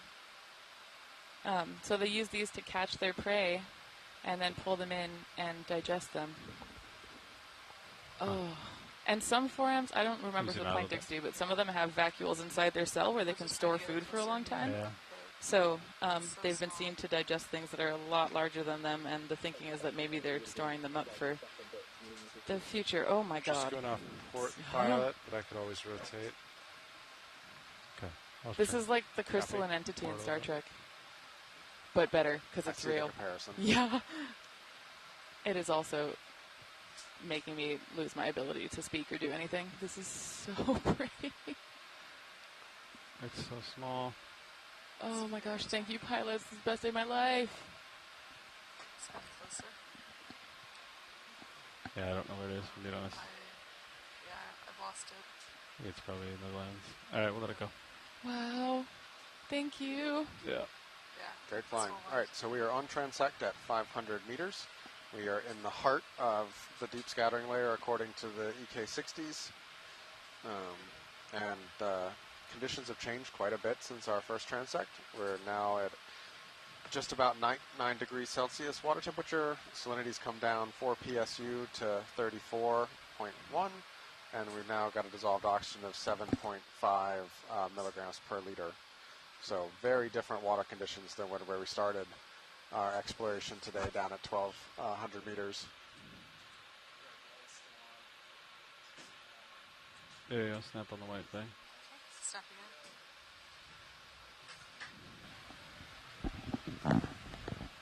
What is that? These goobers from a squid? Squid goobers? Yeah, let it go. I'll reset.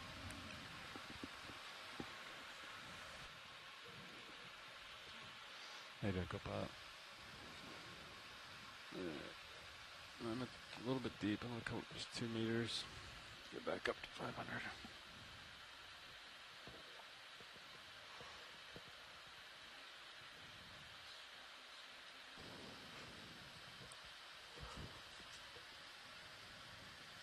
I snapped the white. Okay, snapping in on white. Ashley, are you still hearing us on the conference call? Or yeah, more.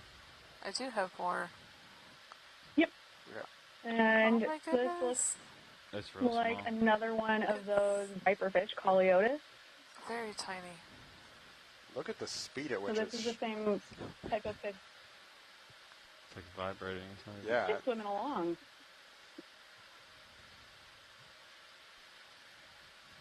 Yeah, they're pretty cool. It's hard to tell how big this one is.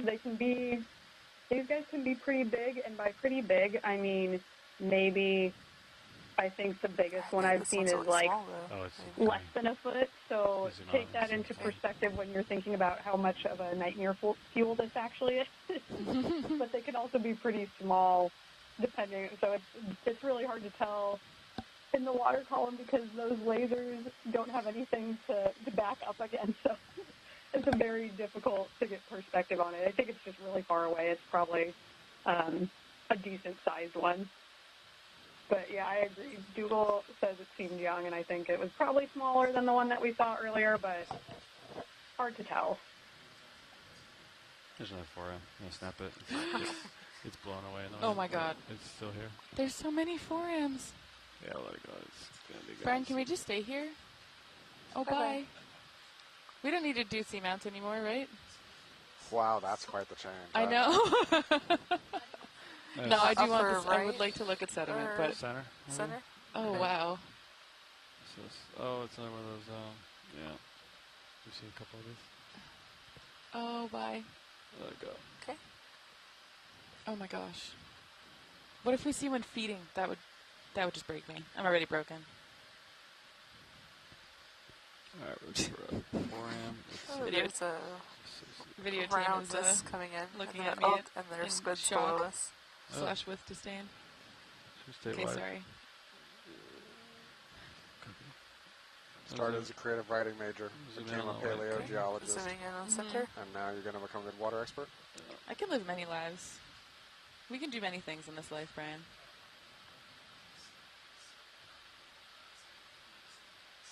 Plus, paleo does, you do get to be creative. Science in general, you get to be creative. I think it's going below us. Okay, we'll go there.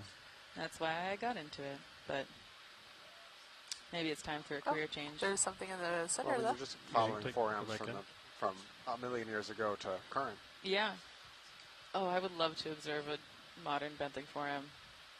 That would make my life. Okay. It's leaving the light Maybe I would implode. I don't know. That was cool. Does that mean you're conceding the point about that tube is actually a tube worm, not a 4M? I am. I am conceding that. Yeah. After some. Yeah, we had a serious debate in the wet lab after I think dive 2 about a tube that came up on one of the rocks and whether or not it was in fact a benthic foraminifera or a tube worm. Agglutinated tube worm. And then we cut into it and there was a tube worm in it and I was devastated. Yeah, it's far away. But also, to be fair, I was like, this is a really weird shell structure. I'm not used to seeing this. So I should have known. Not a 4M. It was a tube worm. It was weird because I don't know. The 4Ms always orient the shells that they attach to their agglutinated tubes. For whatever reason, they put them with the umbilical or apical side or aperture side out, so they don't always put them on their side. But the tube worm built it with the shells on its side. The that was really weird. Really strong. I'm moving starboard. I'm resetting. Sorry. Yeah. It's okay. Sorry. It's hard to tell what's going on. We can go away from 4M talk now. I just needed a solid 30 minutes of panicking about it. Unless we see another one, then we're back. We're resetting the clock. Sorry, Ashley. Well, I think while you were talking about them, we saw 2 or 3 more. Yeah. So they're abundant this depth. We'll probably see some more of them on this transect. Oh, that's awesome. I'm trying to see if I can get a species ID for that genus, but it might be a little bit tough. Yeah. Upper left pilot, there's a white. Yeah, let me know if you do. I'll go back and update our annotation. What is that? I don't know what that is. What? What is this? That's that Oh, it's a jelly that's Yep. a little bit weird. Just it's just the legs of the jelly. So this looks like another one of those Columbanimas. Yep. I think. There's something the way it's catching light, though. George The tentacles are agrees far with me. brighter in color. Yeah, they're really blue. Yep, and Dougal's saying again, this one is Colubanima serratum, which is again that same species that we've been seeing. So you can see how, depending on what its posture is, it can look different, and if it has its tentacles intact or not. But you can see how curled up its tentacles are at the end, which is, I think, it's pretty cool looking. Going out. It's just going out. Alright, video's clear. Okay. Coming wide. These are one of my favorite jellies because when they start swimming, they just look so graceful. They're so pretty. Not Narcomedusa, Trachymedusa, right? Wait, I have the page somewhere. Hey, Byron. How you doing? If you talk on deck A, you can also get a hold of Sean. Yes, Trachymedusa. John, you want me to talk to Deck A all the time? So you can hear me? Yeah. Yeah. Yeah, Colubanima is decidedly not metal. It is very graceful. It's so graceful. There's something in the middle, I'll go Violet. for it. Let's see, rotators -8, so I gotta come down. Alright, frame it up as I get closer. Okay, coming in. Tickling in. Hold right here, wait. This other one. You look different, maybe. Different posture, but maybe the same. It's a tether. I'm tugging on a tether. This looks like another one. You can snap it from here. Okay, snapping in.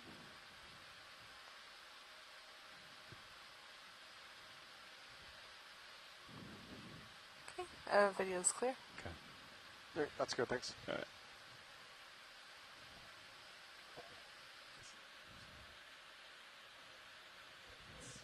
I'm coming back towards you.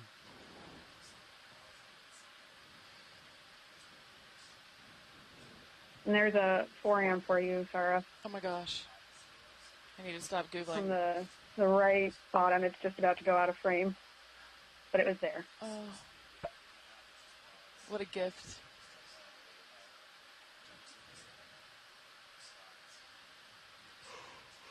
My husband texted me and went, oh my gosh. Also very exciting for everyone in my family because they hear me yap about these forever. I hope this converts some people into 4am lovers today, because there's really not a lot of us out there. We 4am people gotta stick together, but they're so cool. Yeah, but those of you who do exist really like 4Ms. We do. One of my undergraduate mentors had started her career in 4Ms and was a big 4M fan. That's awesome. I think a lot of people start in 4M world because turns out picking through sediments takes a giant team to be able to do it quickly and well. So I think in grad school I had an undergraduate research team of like 10 to 12 undergrads per semester, which was awesome because it meant they got to work together in groups. And yeah, that's how I started. I got into science because I took a work study job in a paleoceanography lab that was going through IODP, like deep sea sediment cores. And I just took the job because I needed money. But then I started asking, hey, so what's in this dirt that I keep spraying water at for 20 hours a week? And then I got into science. It was great. Yeah, Huge shout out to Jelly Hill for that. Sure. Okay. Let's go in.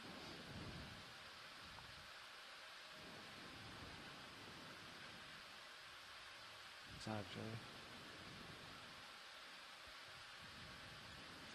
It's TF4. We're losing it. And there it goes, into the dark. It's the abyss. There's a round Yep. Go for it. plate.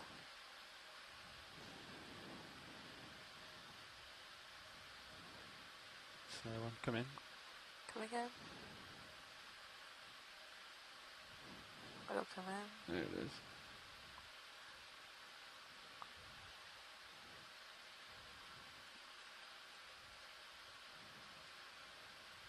Okay, and coming out. Go.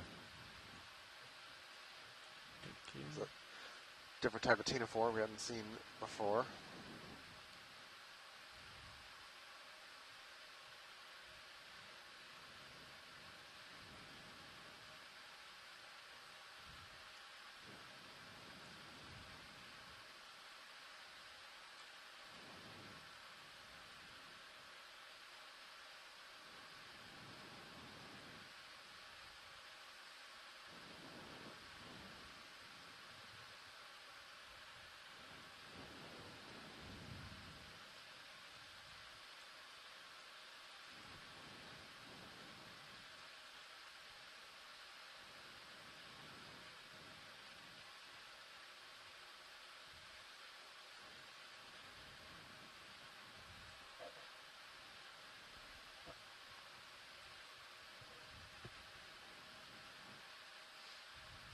I think we're going to change our heading for the next transect after this. Okay, what's this white thing video? I don't know. Let's check it out. Ooh. What is that? Sinker. Oh, a sinker. Oh, it looks super carbonate-y. Can you zoom in on that?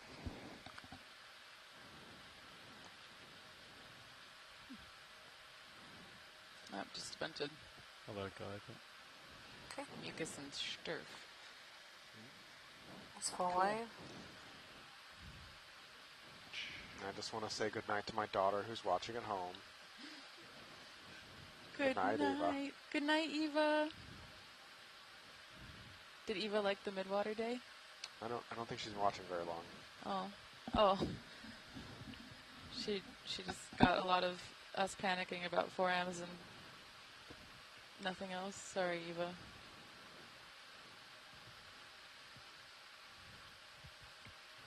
Coming up just a couple meters to flat back to 500. Ooh.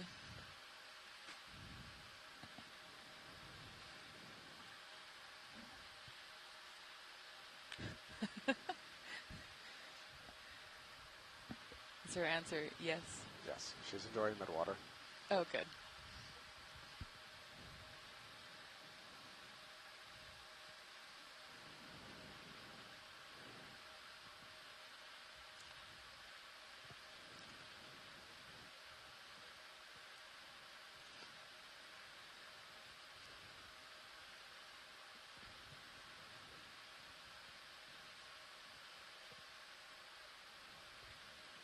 I think I just saw another Keating now. Nice. No, take it. Oh, Okay, coming up. I am gonna die. Oh my god. Oh, it's so pretty. I'm gonna try coming Oh, down. I'm really hoping I can figure out the species on these, but oh, I think we'll be able to later with super zoom on my computer and squinting. But if this is one that has symbionts, that inner circle that we're seeing that's a little bit slightly thicker around the central test or shell might be made up of its symbionts. So sometimes they have their symbionts actually living on the pseudopods that stick out, those like hair-like filaments. Pilot center. I think it was probably another okay. Actually, Globoretalid. should have been up there too. See that up the top? Which one do you like better? I think I'm gonna go for one up here. That was so cool. Come in partial. Okay. What are these called again? Just a jelly. Well, some of them might be different.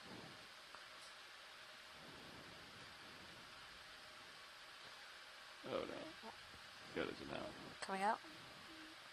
Sorry. I don't know where it is. It's so small I can't see it on my other cameras. Not sure where he is.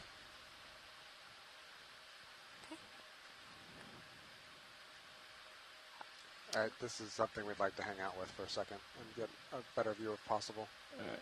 I'm about to dust it, unfortunately. See what I can do?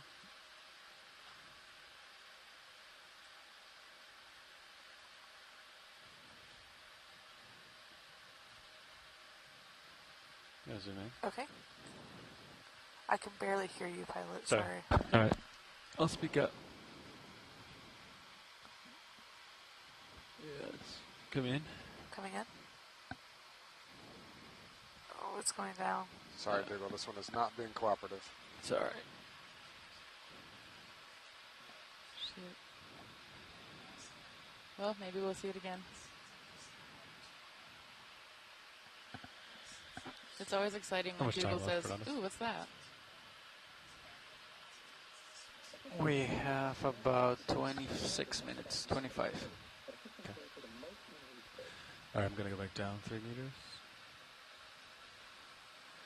Back to 500.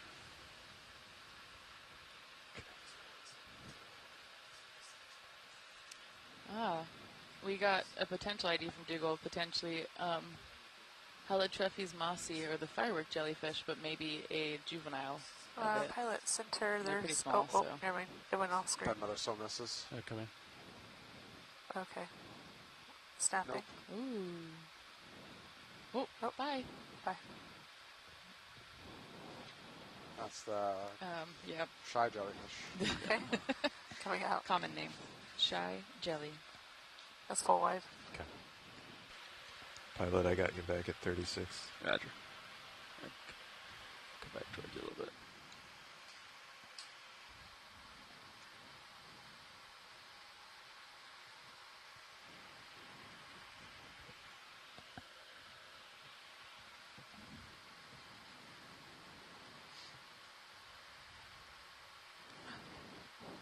Sinker? What is that?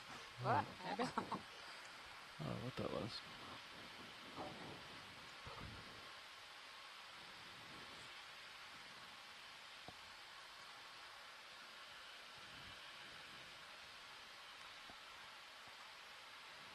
It's 68 right there. Yeah.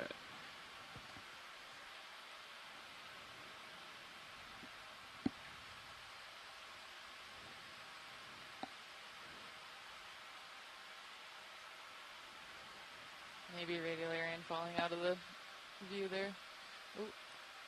Worm or fish? Oh, what's Worm. this video? Fish? Fish. Radiolarian?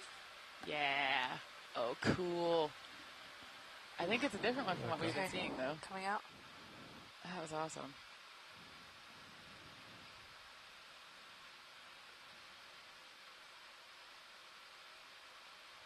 And that fish was the bristlemouth cyclophony.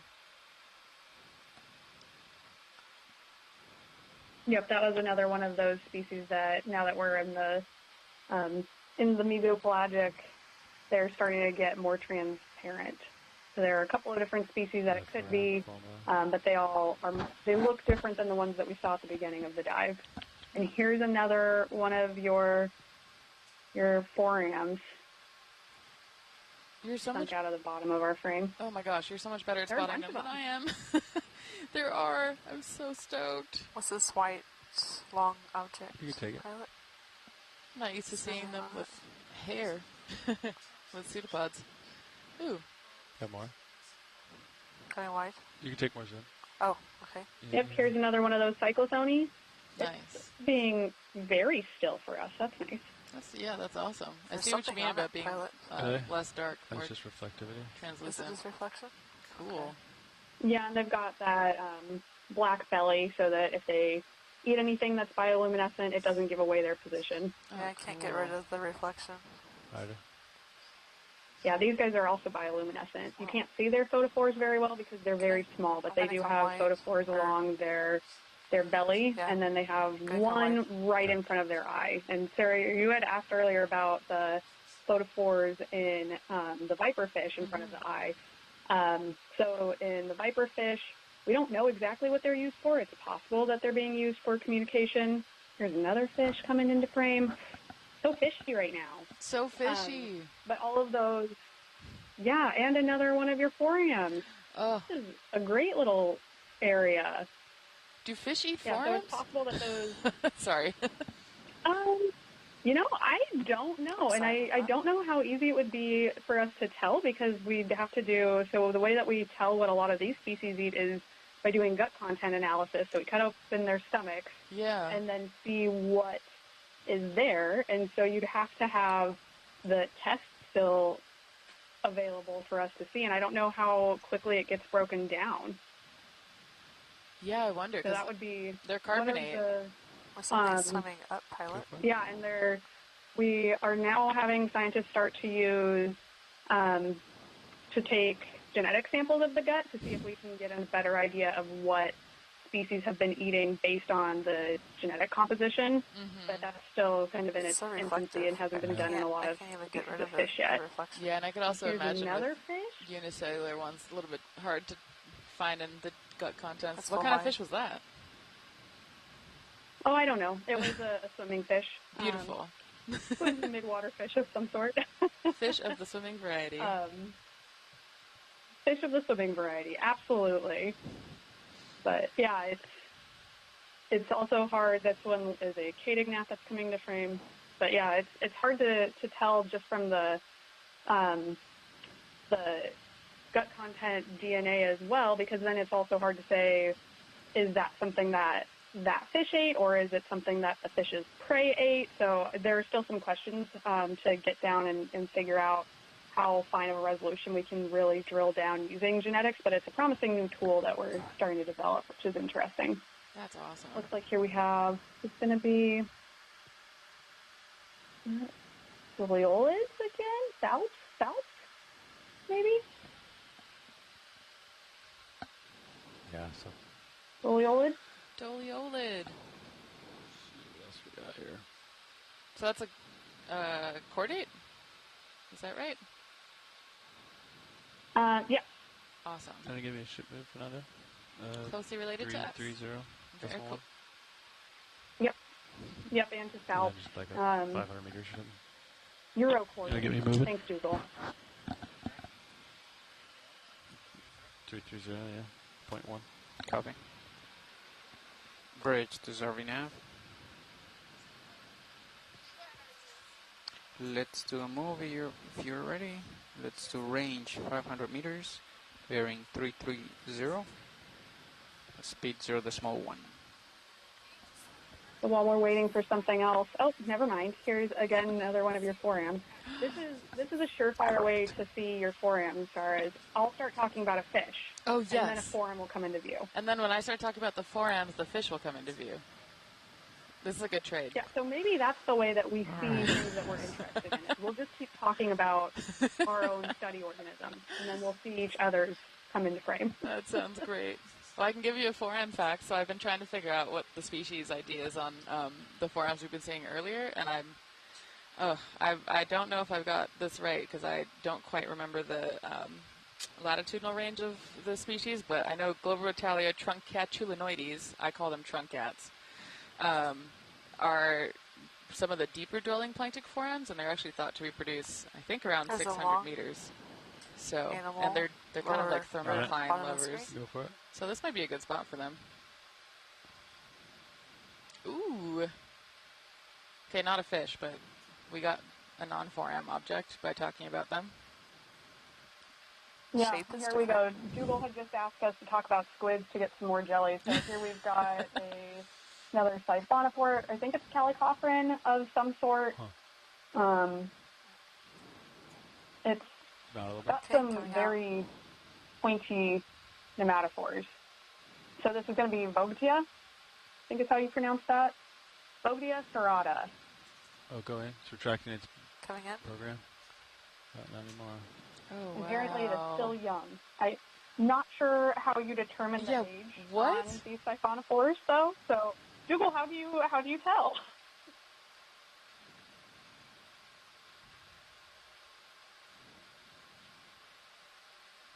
I'm literally waiting with bated breath for the answer to this because I cannot believe how often Dougal and Alan and Russell and everyone in the chat has been saying, that's a juvenile. No. Okay, so only a few nectophores. They increase in number as they grow. Fascinating. Thanks, guys. That's so cool. All right, let it go. Okay. Bye-bye, siphonophore.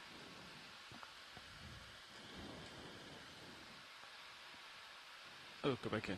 Like that. Go back in? Yep. Oh, it's another... Yeah. Another foram? Yeah, foram. This is the best dive of my life. Forams. Come in. I'm sorry, Brian. Coming in. Oh, wow.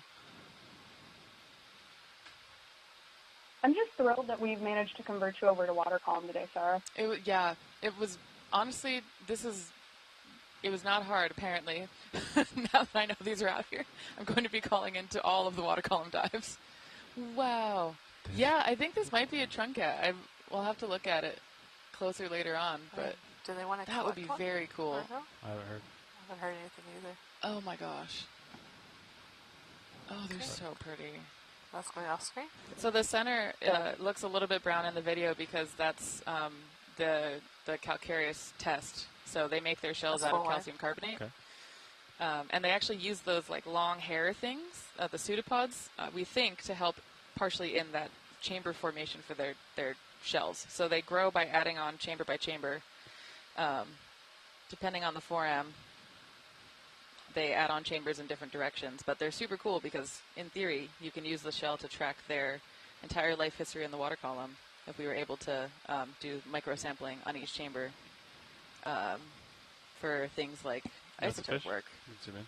Oh, wait, hold on. Never mind. That's an empty house, I think. Just gonna blow away. Yep. There's a foram, or maybe the same foram. You can snap back in. Which? Got yeah, that object? Yeah. I see it. I'll try it. Nope. Not a foram.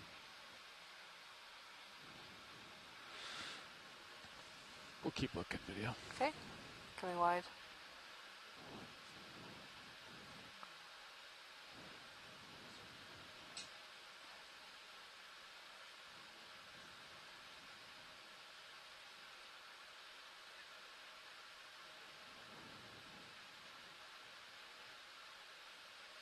What's that?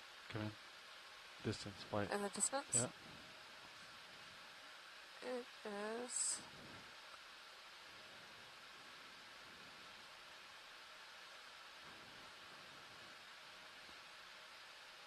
That's different looking. I'm assuming it's partially a factor of the lighting, but... Oof, I don't even know where it is. Let's see, I'm looking at -5. It's starting to open, though, whatever it is. As I get closer, you can zoom out a little bit. Okay. And I'm going to try. I can try to get closer to it. I don't know what that is. That's some kind of low-bait ctenophore, I think, but...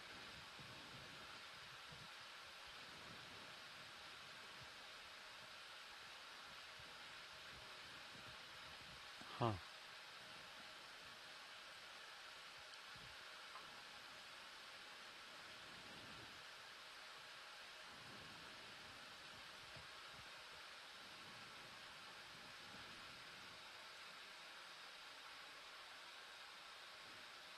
I'm going to get closer to it. Okay.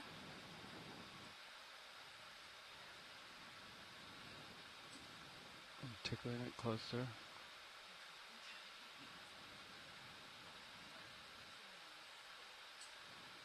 I'm tickling closer. Huh.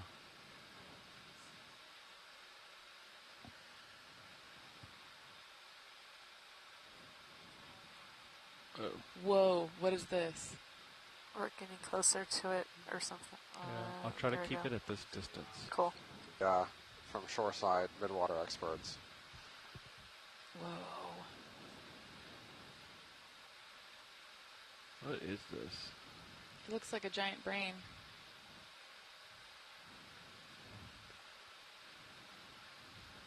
Are they like two hemispheres? I'm trying to Yeah, maybe tease out the geometry. Those are the lobes that it has kind of sticking up. Do we have a sense of how big this thing is? I would say 10 centimeters. So probably Whoa. too big to get slurped without getting... Zoom out a bit. Try to get lasers. Beams. Well, what is that lighting? Biobox? See the lasers? Whoa. Oh, whoa. Oh my gosh, that's huge.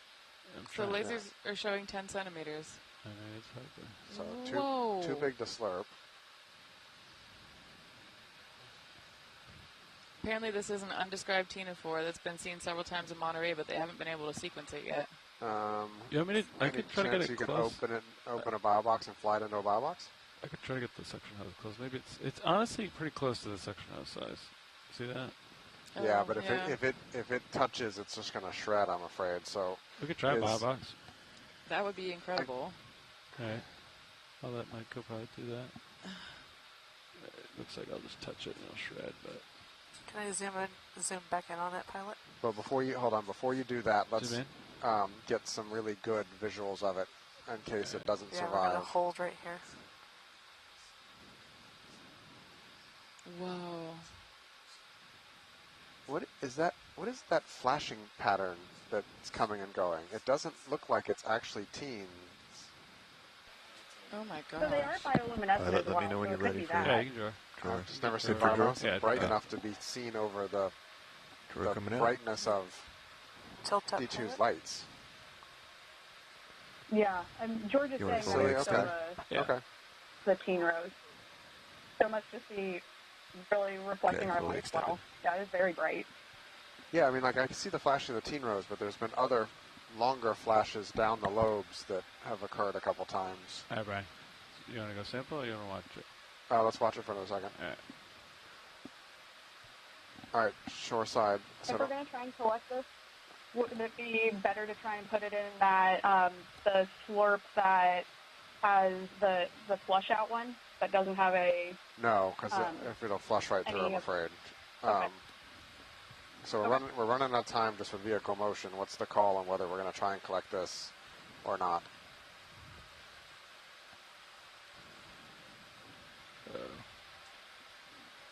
You zoomed out video? Yeah, that's max wide. It's getting closer. I'm trying to defer to chat here. I think it would be of interest. Yeah. It should still, but up to you guys and what you guys are comfortable trying to let's do try with it. everything. All right. It's going to be like, I don't even know how I'm going to do this. Yeah, it's close, pilot. All right. Well, you want a quick retraction of the drawer, probably?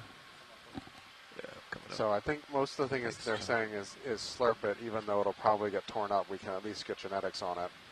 Okay. I'm kind of intrigued by the concept of flying into a BioBox, but I don't really know how practical that is. Yeah.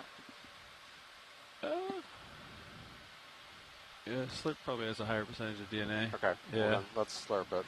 All right. If you Go to a jar and start sucking? There's some hope that if we go super slow and gentle, it might make it through. All right. Start suction. I'll bring it in. You full wide video, right? Yes, I am. All right. Okay, we're gonna. Okay. And a form. Stand by, pilot. We're managing winch right now. Okay. Okay. All right, Sean, I'm going for it. You want to handle my section, Sean? Jar 5? I think I'm too high. You agree? Where is it? That's 300 on suction. Did it go in? It did. All right. It went in. Slow it down. All right, it's in the slur. There's nothing yet. He slowed it way down, so. Okay. Still nothing, right? There it is. Right there. There's some tissue at least. Yeah, definitely. There you go. Oof.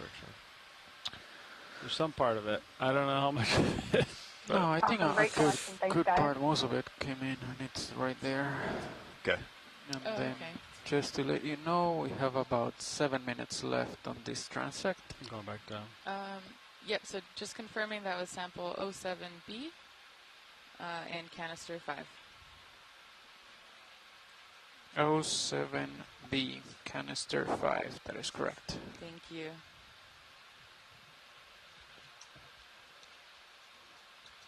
Thanks, co-pilot. I'm going back down 5 more meters. All right, that was our last jar with mesh. We theoretically have one flush jar, but there's no cover on the out current, so anything small or super gelatinous could easily get out. But we can try something in that last jar if we need to or want to. And we've got about 5 minutes of this transect left. All good.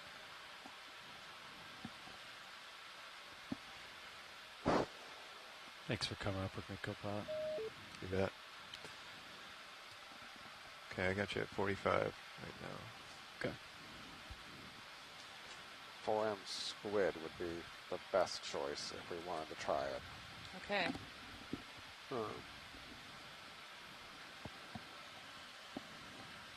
I mean, I'm down.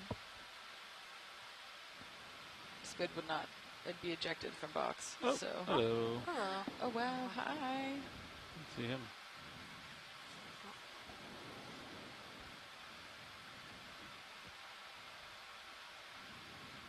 Zoom in.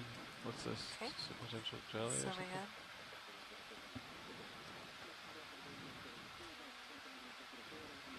Oh, I think it's not. Yeah, yeah, we've it's seen a another one couple of of those these. with blue shoes. Yeah. The Helicreus. Yeah, this looks like another one of those Colubinemas. Oh, Colubanema. Oh, yep, Colubanema. Yep. Nice. That's full white. Okay. You want to increase the ship move velocity to 0.2? For him. Oh my god, there's so many. Is that? Yeah, maybe. You want to go faster? I think the water's going too slow. Okay. Bridge reserving nav. Can we leave the current move but increase the speed? 0.2? Coming in for him. Coming in? Correct. Ooh, Thank you. Radiolarian. So Oh, pretty. Sorry. And come in. Pilot, how do you feel about potentially attempting a collection of one of the 4Ms? This little guy? No, no. not this one. But sure. Also cool. The super little things we've been looking at. Sure, we can try it. Well. We got jar 6 left. It's not going to work in jar 6. Yeah, jar 6 might. Okay, what jar do you want? Squid, I'm assuming. That's it. Jar Yeah. with That's squid. the only option. Yeah, I think Squid doubling will with the squid would be great. Alright. Okay, I think 5. out. I think 5 has the squid. Put it next to 5 so that way the squid doesn't swim out though.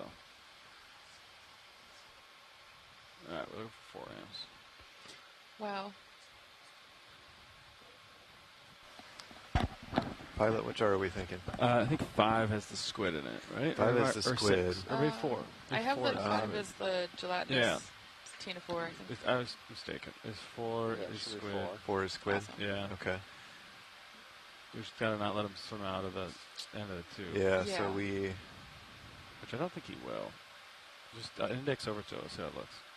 You want to go And over if the to... squid eats the 4 amp, 4, that yeah. would be 4? cool Okay. information. I don't think Oh. we'll know. That's right. Because Okay, I'm coming over to 4. actually skeptical we can find the 4M in the jar. You are not wrong. Just to see how he's I looking. know. But I've been amazed with the pilot's ability to really gently pick up so many things. It's right there. We're ready to go. Oh, then we can see 4 without it having it. Gotcha. It's not Okay. dazzle. Right, then it Okay, we Right. have 2 minutes and a half. See 4 amps? Video? Oh, Little look at watch lead. you're seeing them all, No. all transects. Maybe we need Ashley to talk about fish again. Yeah, fish. So bristlemouths. Oh, Dougal says 4M. Dougal, where? Yeah, there are a couple. There's one. Oh, Only now get a I good can't see one. them. But I think, on the left, it looks like. Can extend Okay, a little bit, left. the drawer a little bit, so I Mid can see the nozzle. screen and then left of center. Mid-screen That left. bright white dot, I think, is Stand by. one. We're good He at is 400. looking like Oh, it's no, reflecting light a little bit. Oh. Right, extending Like drawer right center just now. a bit. Yeah, just a bit. Do you want Yeah, dead lids open center or now. closed? I don't think so. Yeah, it looks a little different. Okay. But maybe. Let's see. Keep on calling him out because you've got a better eye for this Right than I there do. is perfect. Alright, so I got the nozzle Yeah, ready to there's a lot go. of whatever that was. There are a couple of those. There was There we another go. one, like. Alright, we got a live one. Got one. Snap There it it for is. Oh my identity. gosh. Nozzle. Snap it. Oh my gosh, oh my Yeah. gosh. Alright, we're Oh going my for gosh, it. oh my gosh. Zoom out. Yep, Oh my confirmed. gosh. Coming out. You Extreme guys panic. stopped in jar number 5. Alright, go jar 4 and start sucking, Sean. Oh, thanks. Go back. Keep doing that. Alright, you tell me if I'm too high or low, Mr. Fernando. Okay, we're on jar 4. Give me 400 maybe. Alright, you're high. 400. You're Yeah. very high. There are 2 of them. There's Maybe 2? 3? There's so many. Yeah, up Alright, to the like left me of the one Fernando. that we're kind of Right there, focusing on. that's There's really another close. one. It's really Oh, wow. close. I'd say that's slightly right there. There you go. It went Oh, inside. you got it. Okay, let's see. Another one. Go for a second one. Go for a second. I don't even know. Gonna be hard to tell. Where's the second one? Where's the second one? It's in the center The now. I squid see is it. I know, but I can't tell depth. Yeah, right keep it in front of forward. Oh, yep. Oh, my gosh. Okay. Well, you got the one. So you Yeah. Let us know when you want to. Yeah, kill it. Kill it. You think it's in there? Right there. I think I saw it. Oh, we see Okay, it. index it. Oh, my gosh, you got it. Yeah. Go to It's 5. right there. Index to 5. And, yeah. call, I think I see it in there. It's in Yeah, there. it's right there. You got it. This is the best day of my life. and then Nice work, brother. Pilot, go to I 6 will. maybe I'm because so 5 glad has to something, see how right? this actually turns out. 5 is the last one you got before. Yeah, I don't know what to say. Okay, I need to log the sample. Oh my gosh. Okay. sorry. I'm losing my ability to do my All right. job. You want to pack up swing arms? Watch lead. This is the end of the Okay, transect. so we're Oh, end of thank transect. you. I'd like to collect a water sample before we leave. Did you copy that, co-pilot? I copy. All So right. we're gonna pack up some. Pilots, thank you so much. And also collect a water sample before you start. Oh, race. water sample first. Yep. Okay. You guys ready for water sample? Yeah. Hold on one second. Videos probably. Is video ready for water sample? He's ready. I think science is ready, and I am ready. So go ahead and count us down. Oh, fired. 3, 2, 1, fire. Perfect. Sorry, guys. Okay, so those were samples 08B and 09W. Just on an 09W, ascent. Niskin 3. All right, thank you all. Leaving 500 meters and heading to 4. We have 2 more transects left. I cannot believe we got a 4M. You're going to be so annoyed by me, Brian. Why? For the rest of this entire... Oh, my God. I don't understand why I'm going to be annoyed at you for looking at your forearms. If I can't focus now, imagine. Wait. Oh, no.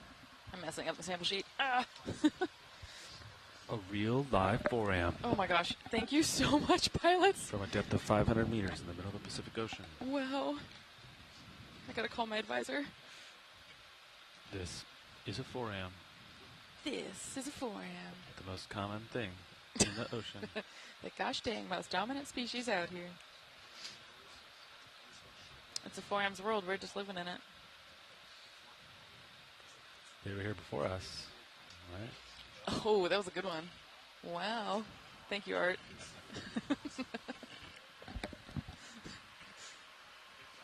Big time wow. Wow. Wow. It's actually really cool because it's so rare to get live. Oh my gosh, there's so many of them. Yeah, it's really rare to have live specimens of 4Ms because most people that work on them are like me and paleontologists. So having something that we could potentially sequence would be very cool. I know there's a couple groups that do 4M omics, but only a handful. Right. So I am jazzed. Maybe, yes. You can haul in on the winch. Okay, pilot, I'm coming in on winch. So you give me 20 maybe? You want 20? Okay. Yeah, so the delta reads 20.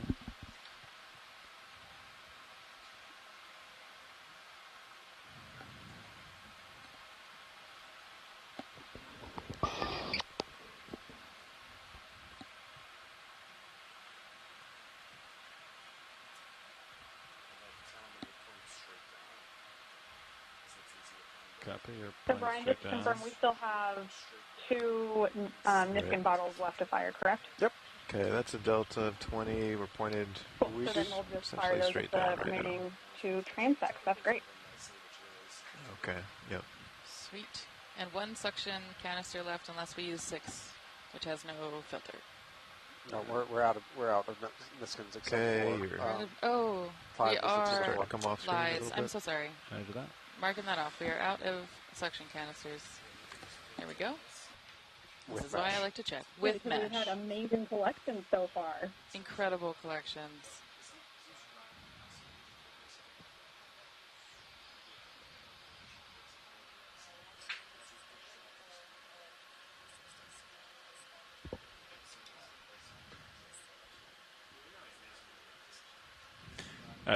You can punch out auto heading. Thing to come out. Okay, auto heading off. Yeah. Okay. Are you ready for me to come up a little bit? Yeah, here we go. All right, I'm pushing up a little bit. Okay. So once my delta reaches 15, you can get on the winch. So he's pushing up once his delta reaches 15. So I'm coming up. So once the delta's 15, you can haul in on the winch. Okay. So you can start getting up, tickling the winch Okay. now. Tickling the winch. Yeah. All right. We're going to find out, actually. Oh, you can get on it. Go to 30. All right, we'll switch pods. Okay.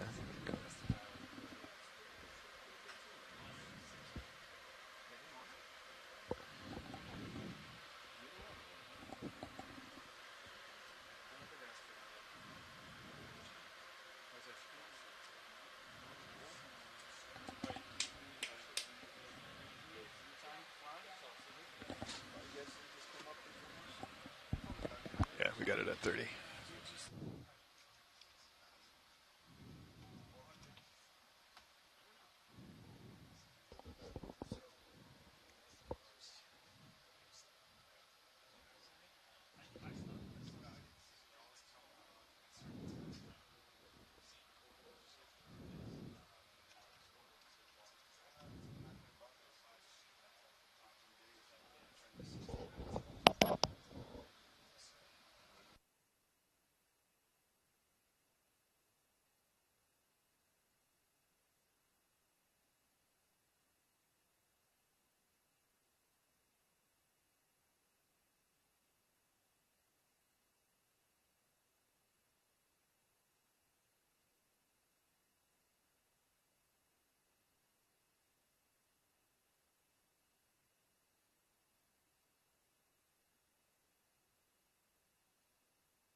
Okay, next stop is 400 meters.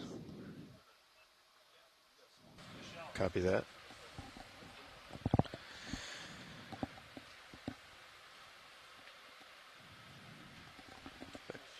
Nice flying, man. For those of you who are just joining us, we are exploring the Midwater today. We are about 70 nautical miles north of Midway Island, and we didn't make contact with the bottom of the seafloor today. All we're doing is looking at the creatures in the water column. So we started exploring about 1,200 meters, and now we're headed towards 400 meters, and then we'll do one 300-meter transect for the day. It's deep here. We're at water depths over 5,000, almost 5,500 meters beneath the keel of the ship.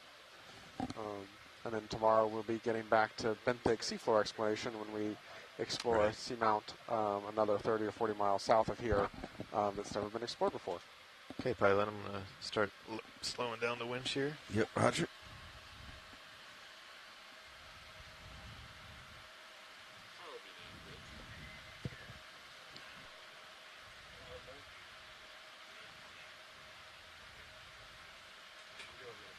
Okay. Hang out about 390 or so. All right, 0.2. 0.2. Yep. Copy.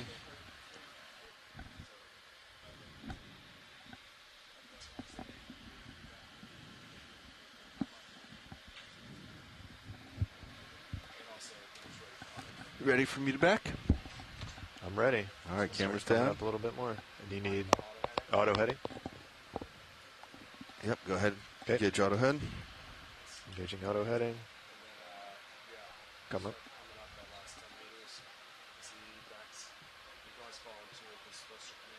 Right.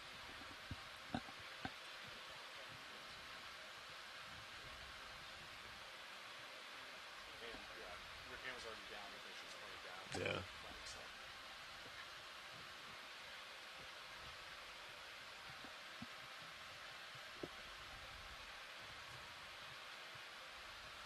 Which way have you guys been turning, or has pilot been turning?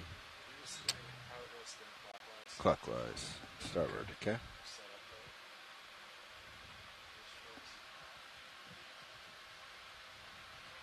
So.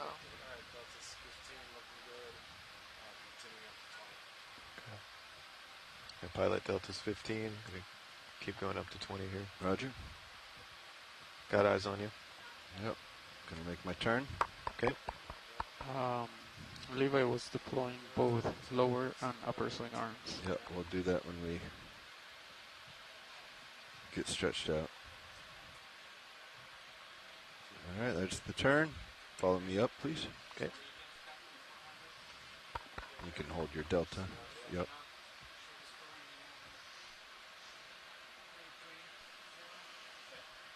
What have you guys been running delta at? This morning we were at like 15.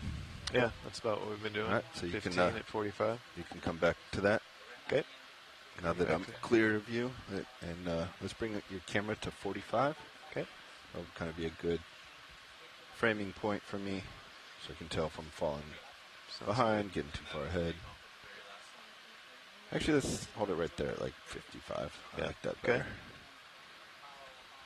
A lot of these sparklies that you guys just collected. Oh, cool. Pilot, I'm going to shift out here. Roger that.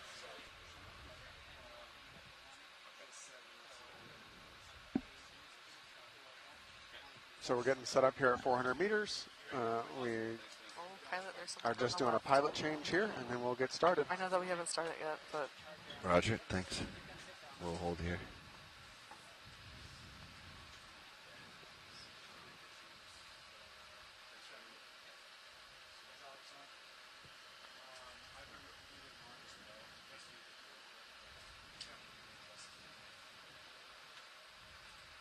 All right, Bobby, I'm looking at you 4-5, just sliding off the back of me.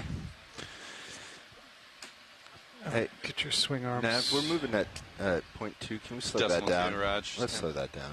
Bridge, RV Nav. Yeah, could we reduce the ship speed to 0.1 knots at this time, please? Thanks, Bridge. If you want to bring arms out. Yeah. Cascaded math popped up. I thought we had hydraulics on, but too low. Another 4M. Locked and loaded, baby. Wow. I cannot wait to go back through this video and find all of them.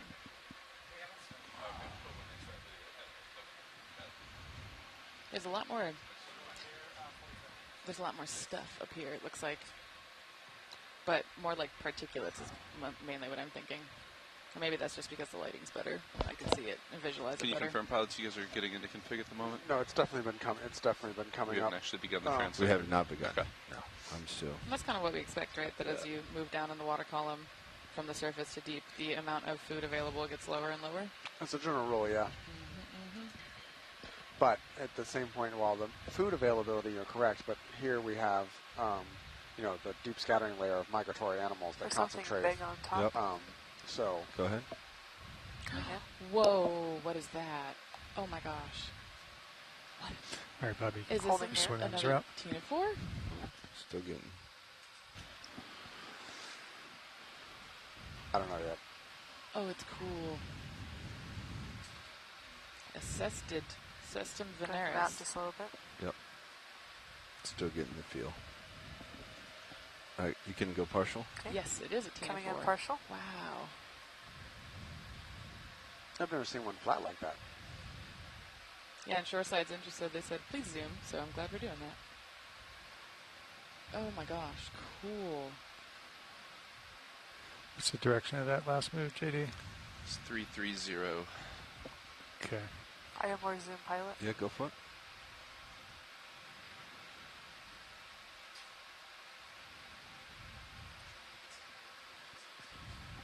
I think we'll let it go. Okay. Okay. Coming out. That was a bonus. We haven't started yet, so Oh I'm my ready gosh. here. If you want to push out, I'm at 6-6. Yep. And I'm going to turn my head to 330, Bobby. Yep, let's do it. And Nav, when you're ready. Roger that. We'll count it down. Start of the transect will be in 3, 2, 1. begin. All right, I'm looking 330. Yep. And my camera angle is 4.5 right okay, there. so we're starting our transect here at Can we leave 400 it meters at depth. like 5.5 or Yeah, something? whatever you want. Yeah. Okay. 4.5 just feels too far out. That is 5.5. Something up high. Going for it? Yep. And be advised, pilots will collect a Niskin at the end of this transect as well as the next one. Good copy. Thank you, JD.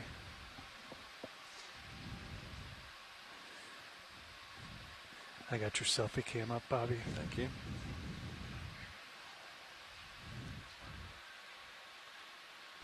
Another ctenophore, but with super big lobes. Or that's kind of damaged. Yeah, messed up ctenophore. As we say in Hawaii, Closer. Hamajang ctenophore. Tracking. Yes, low bait. You can see him there in your selfie. Yep, thank you. Just a little above you.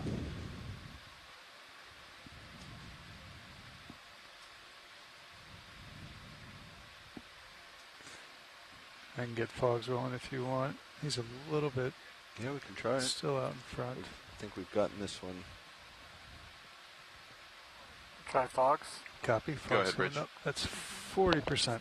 Douglas saying it has a just baby watching it out. Trachymedusa stuck on one of the lobes. You want me to call him off? Whoa. Let's try it again. That's 40% right there. Okay, why am I? It's just a little above you. Creeping in close.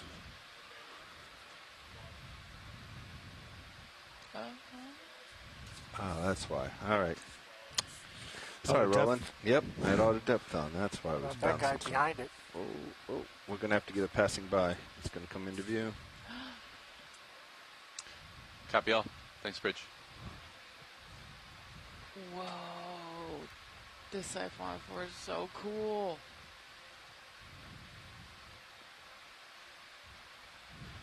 Super close. Yep. I can't stop. Otherwise, I'm just going to wash it away. Appreciate it. Thank you. Got to leave it. Full Good line. follow. That was a last minute spot. Yep. If I tried to stop, it was just going to, we were going to lose it. All right, Roland. Hopefully I can do a little bit better now that auto depth is off. All right, that's 5.5, Bobby. I thought my sea bias felt high. Yeah, I was running about 32, I think. That's what I remember. I was like, why Yeah. am I going down?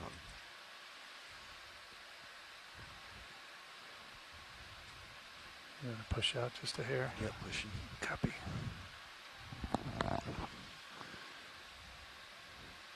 So my pass down was all the canisters are full, but we have doubled up on 5. Got a long string here. That's affirmative. Go ahead. Is this another flat ctenophore, or just bring it partial? Because it's coming right towards me. Just come Whoa. back. Head is to the right, tails are to the left. This looks big. I Oh, can't. it's sparkly. The right end, this, if you can zoom on the right end, that would be Go ahead, ideal. zoom. Is this a salp train? Salp chain? We have this. Oh, I bye. think it's more like this siphonophore. Oh. Right of center, there's a worm swimming. Center, yep. Go ahead. Oh, cool. Oh my gosh. It's a tomopterid, What? a gossamer worm. That's a new one. The what worm? Gossamer worms is the group, tomopterids. Oh. Yeah. And below you. Yep. Full wide. Oh, cool.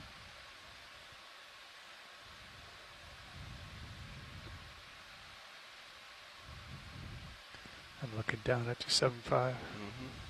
Apparently they have yellow bioluminescence, which is kind of rare. Is that right? That's cool. Bottom center. I think they also throw bioluminescent bombs. We'll find something out in the distance. Wait, Roland. what? Keep getting things that are right close You to didn't me. think to mention that Push way out the there. second you Of saw the that? white thing. No, They throw bioluminescent bombs? Go ahead. I think this group does. Brian. Some do. Nice. Yeah, I think they do, Brian. Yep. They're pretty cool. Let's come on. Find something else. Wow.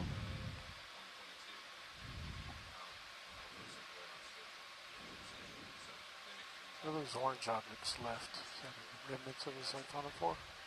Orange on the left. I don't see it. Little dot going That little blurry dot, yeah. Oh, Duke was correcting me. It's Swimma, another polychaete worm group that is the I'm not seeing anything big rolling. But now that I know that exists, I know what I'm going to be YouTubing later. That's amazing. It's really cool. There's several worms, even in shallow waters, that let bioluminescent packets go. There's I forget the name of it. There's a group of worms in the Caribbean that if you're sitting over seagrass beds, you can just watch them throw up little bioluminescent rockets across the seagrass at night, which I've seen once or twice in Belize. It's pretty cool. That's so I can just turn off your monitor for a second and let you push out so you don't see anything. Is that to like... There you go. Top center. Why? Why do they do that? I believe that was a reproductive thing. Oh, very cool. Ooh, salp train. Chain. I know, but I'm calling it train in my head. Salp chain. Exactly. Thank you, Art. Oh, it's so cool. They really... Yeah, and some of the deep sea organisms that have like some sort of a spew or they inject some sort of bioluminescence, it's usually a predator avoidance mechanism. Kind of a, hey, go look over in that direction, don't focus on me. Trying to get predators to go towards the bioluminescent spew instead of towards the animal itself. Yeah, that's so cool. That's another one of those life strategies in the dark deep that's just amazing and really smart.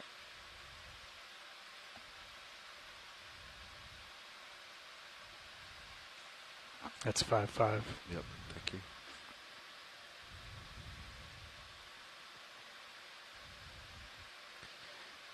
Float up just a hair.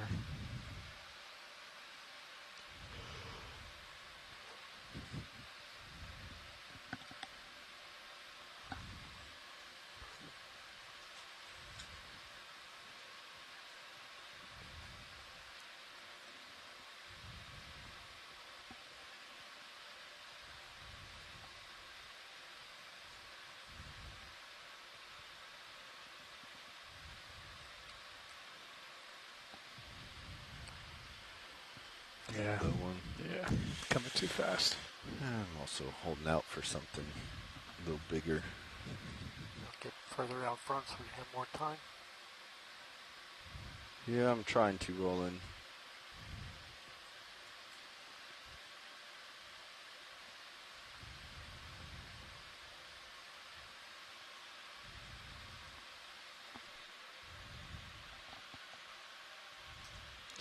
I'm with you, though. The particulate matter count seems to certainly be higher here. Yeah, there's another form. Something big up here, too. You go, buddy. Go with a big. Yep, go for it.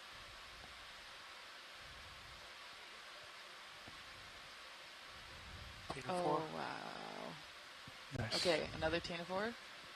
Low Looks bait. like that way, yep. Just a little above you.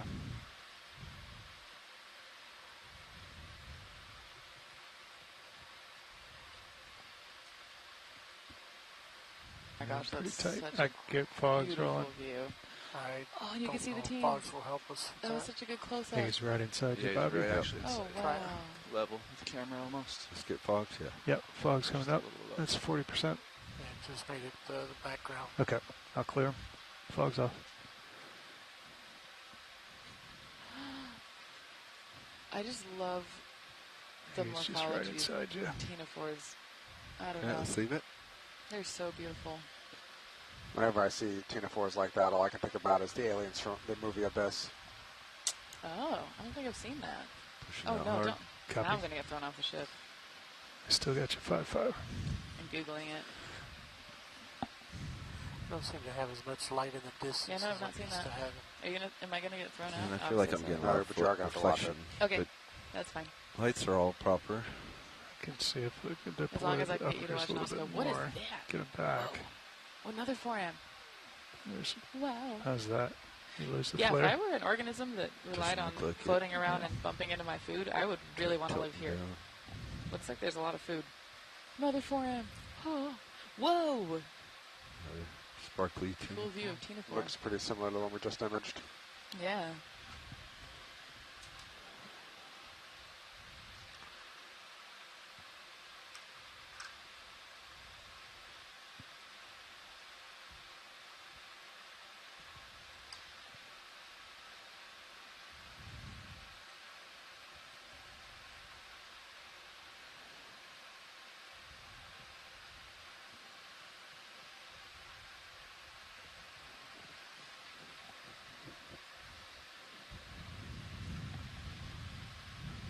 seeing anything. Patience, paddle on.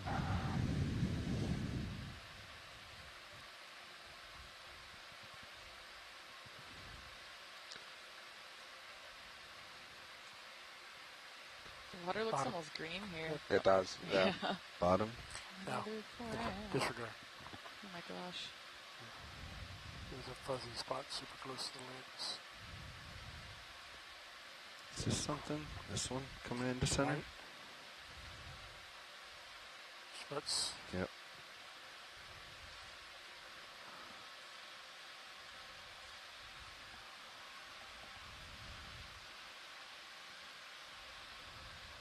Tilt back up to center. Yep.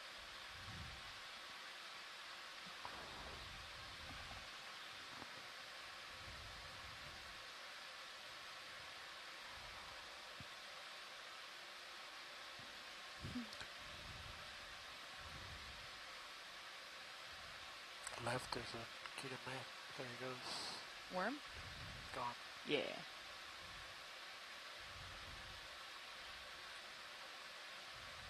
Oh, it's so wild just how these are all the distance, like, either way. suspended. Quick heading check.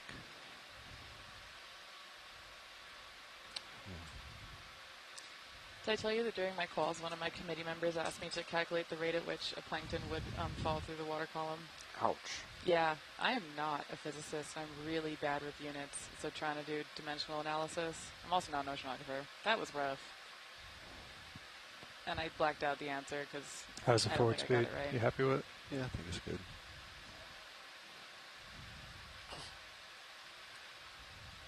Dead center? You can try. Where we can look. Yeah, snap. Yep. Leave it.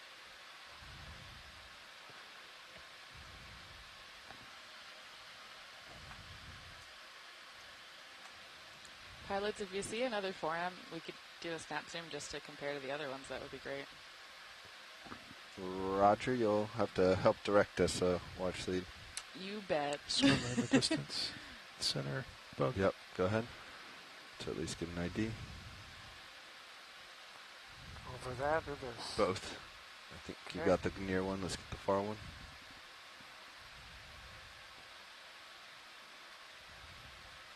Kitty math. Way out there. Alright, that's good, thanks. Alright, leave it.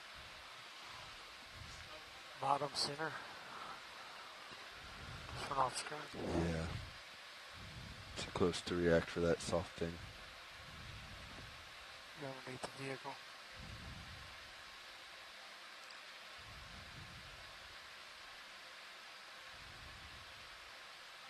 It might be a little fast, Bobby. I mean, you can see stuff coming through that camera, how quickly it's going by. Yeah.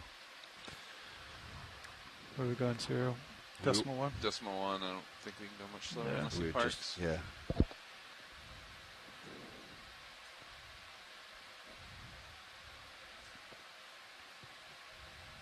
Are the lowers fully stowed? Or, deployed, yeah. Or, yeah, outboard? Yeah, I'll double I check. don't remember all this. I think you're into the light pool Sirius. Is that just what it is? I can kill some. That's not coming into my camera and giving me flares, though, Roland. We surmised Yeah, earlier lowers we are might fully have outboard. hit a siphonophore tentacle. Ooh. I don't think the craft is in the wrong spot.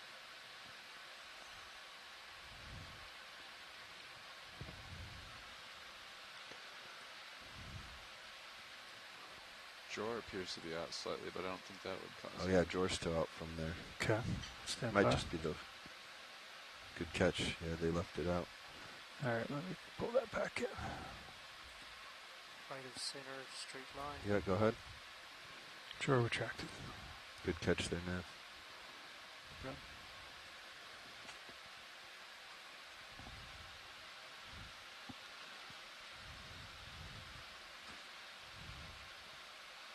It's very small, coming in fairly quickly. Little pyrosome, question mark? Oh, yeah. It's going away from you pretty quickly. Confirm. Now it's stable. Oh, cool. out, Roland? I see why they're called fire bodies. They kind of look like they're... Well, maybe not. All Maybe right, I'd call it let's go hairy. It looks like kind of hairy from a distance. I don't see it. Too close? Yeah, too close. They do look kind of fuzzy. They don't feel fuzzy. Yeah, If now you let's bring it to a actually stop, I think. Roger that. I feel like stuff is Do coming they in pretty stink? quickly and I keep Bridge. falling behind. RV nav. We'd like to bring the ship to an easy stop they're this just time, kind of, like, please. they have a very strange texture. They're like a really Thanks. hard jelly. Still looking at you, 5'5". Kind of wobbly, but like almost like a really hard silicone. Go is ahead. the best way I can Roger describe that. Much it. appreciated. Thanks. Yeah, the salps and the pyrosomes, they're filter feeders, and the siphonophores are stingers. And they have those specialized stinging zoas, yeah. Oh, wow. I think it left us. Still beautiful from a distance. Mesmerized. That's 7.5. Yep. All right, well, we've slowed down the ship. Hopefully we'll be able to catch a few more things rolling.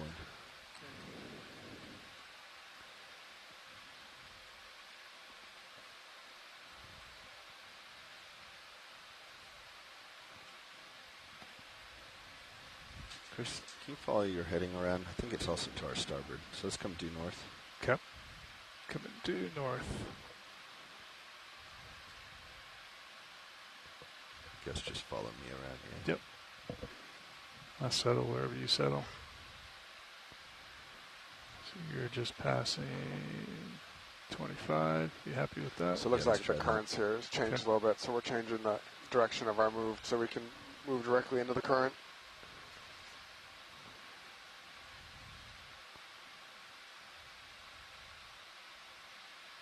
See if that works a little bit better. Okay. Coming back, coming down. That's 250.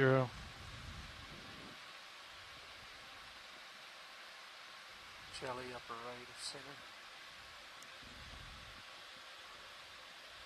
I think I see another tennis board bottom left. Yep. Yeah, something also swimming top left. Oh, yeah. You can go partial on these. Which one? Oh, We'll and go a for forearm. that one. How's that? Dead center? Yeah, we'll go for the siphonophore. Oh, wow. That's cool. Go for it, Roland.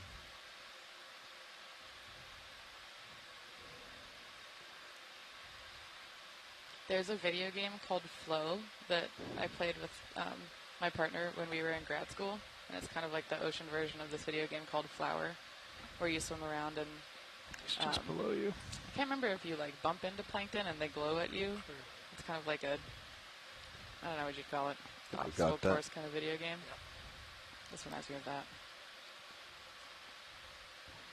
I'm sure I just butchered that because I didn't actually play it. I just sat there and watched it.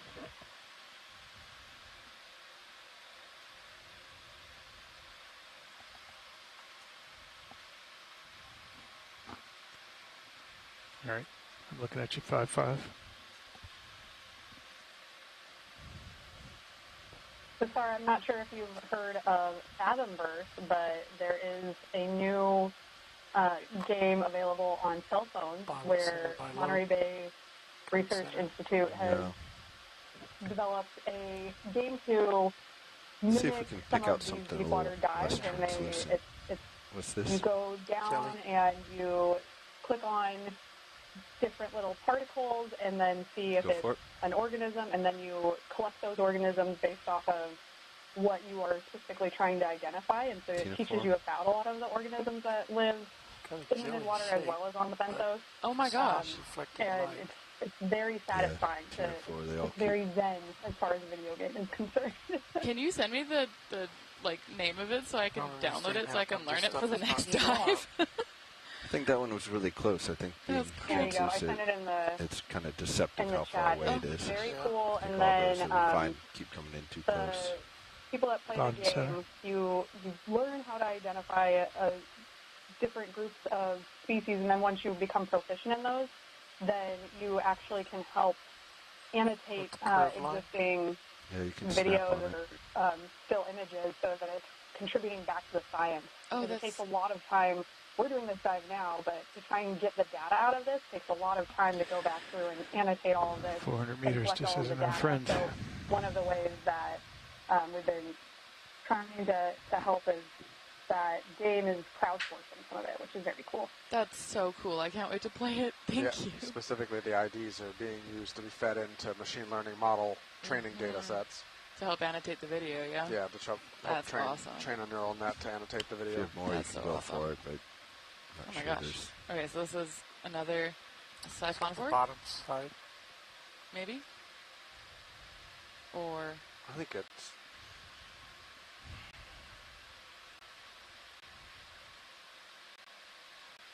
Oh. Bye.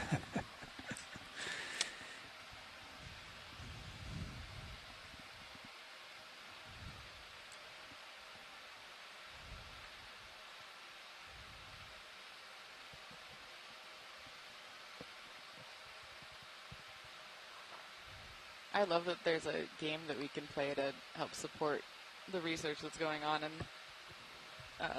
this part of the science world. Because, yeah, doing those IDs takes so long, so having a large community that can is so important. Oh my gosh, a 4M. Hi, buddy. Yeah, we generally estimate somewhere between 3 and 5 hours of people time for every hour of video post-cruise. Oh my gosh. This is such a good view. It's just down below you. You can see the center shell.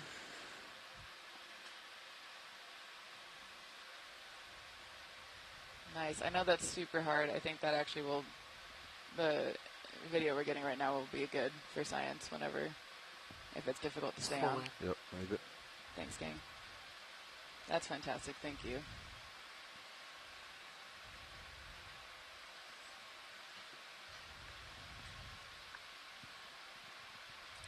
Find me the Kraken, Bobby.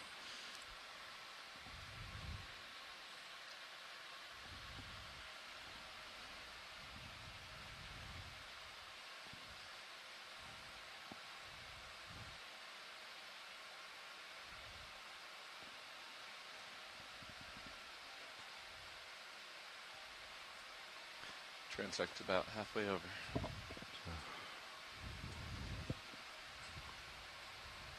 Top right.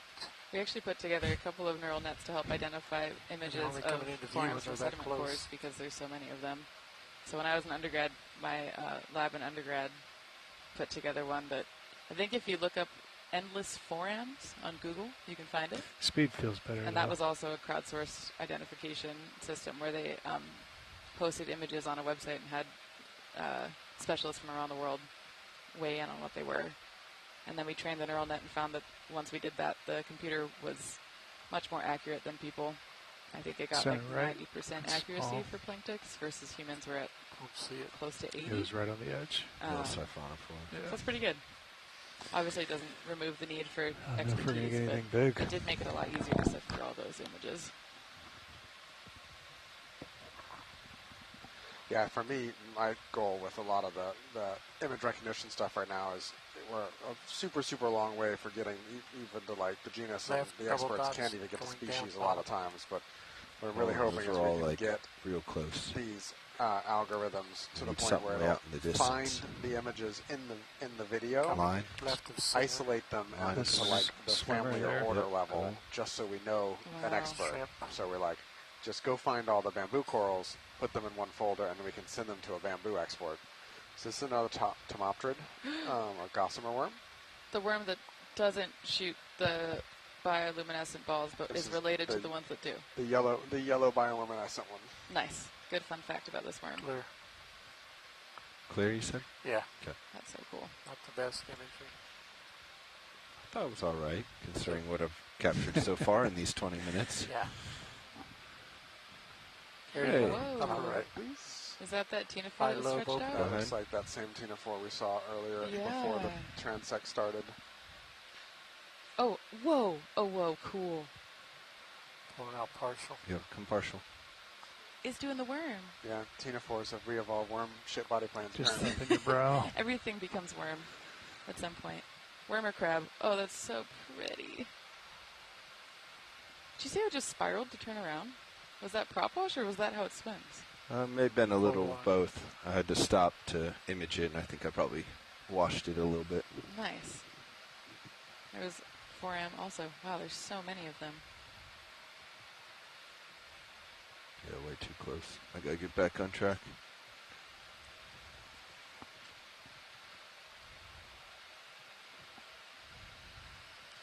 This explains why the sediments that we've been collecting from seamounts that are above the CCD are just chock full of 4Ms. There's so many.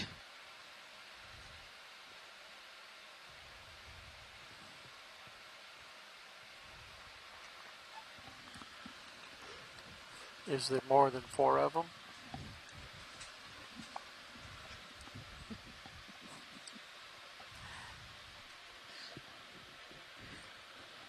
Not JD approved. I applaud the effort. That was unfortunately very bad. Full RAM showing.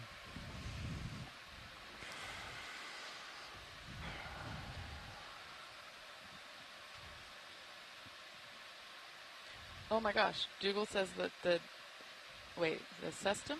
Is the cestum the ctenophore? So if we poke that ctenophore that we just saw, they roll themselves up? That's amazing.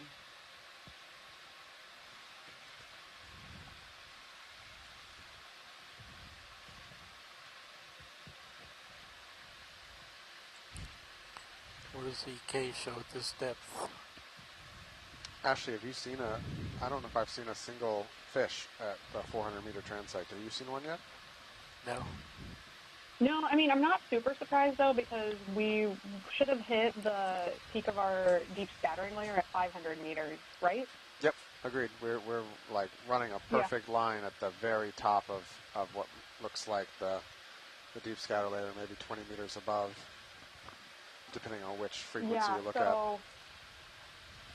Yeah, so that's the transect. The deep scattering layer is basically from those acoustics is telling us that there is a higher density of organisms that scatter sound, and that includes things like crustaceans and fishes, and then even some of those gelatinous organisms, especially things like those siphonophores, the ones that have multiple necrophores.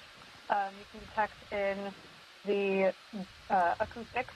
So the organisms that occupy the deep scattering layer, most of them are going to migrate. So that entire layer, as we get into the night, is going to go up towards the surface of the ocean. And then all of those individuals will migrate back down during the day, and they'll stay at depth around that 500-meter area that we were seeing them at They look like spheres during because that of last focus. transect. So it's not uncommon for us to have a little bit more of a barren landscape a little bit above that. That's essentially what our acoustics is telling us too, is that most of the organisms are below us right now. They're all hanging out there for the rest of the day. And then they'll participate in the largest migration on Earth as soon as the sun goes down. They'll all come up to the surface. Oh, not all of them, but a large majority of them. I didn't know if you just wanted to see if 5 meters is going to make some difference. Partially both. Yeah. Let's go here, Roland. White? Yep. Swimmer? Yeah. Yeah, it's really interesting to study. It's really cool that we can see that level change in the acoustics. And we're really curious to learn more about some of the organisms in there, too. No. This looks interesting. This is so beautiful. Another siphonophore? Siphonophore. It's fishing. All his lines out. Would this also be a juvenile if it doesn't have a lot of the nectophores, the swimming ones kind of at the top of the screen right now? Oh, it's called Physaura glimmery. Glimmery! Lead it to the top if you can. Yeah. Glimmery, probably. Just trying to stop my vertical. Oh my gosh. That's cool.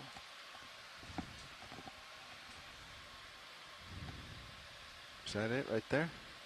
I think coming so. into my light pole? Yep, okay. right in front of you. I believe this is the one Dougal said he's only ever seen one other time before my today. Go this a little tighter. It's a good distance cut. Oh, it's so beautiful. Try with fog lights. So those red, light pool. Yep, red fog's parts on the end 30%. of what look like tentacles, but I'm sure are not. Okay, Are coming those off. the bioluminescent parts of the siphonophore? Drifting away. Yep. They're called palpons, and they have orange tips. Come out a little bit. I'm going to have to pirouette because of my tether. And Alan Collins says he's never seen this one before, so that's awesome.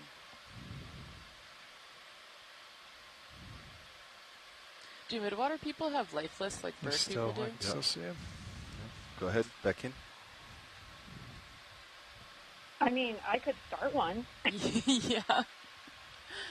I took ornithology in college, and the professor had a life list, and he was telling us, like, these are the birds on my life list I've never seen. The orange tip. This kind of feels like that. Find the elusive, a little bouncy. I don't know, Halacreus or Solmissus or whatever. Maxim. Yeah, I mean, I definitely have fish that are on my bucket list, even if I were to catch them in a net. Yeah. Full wide. Understood. Cool.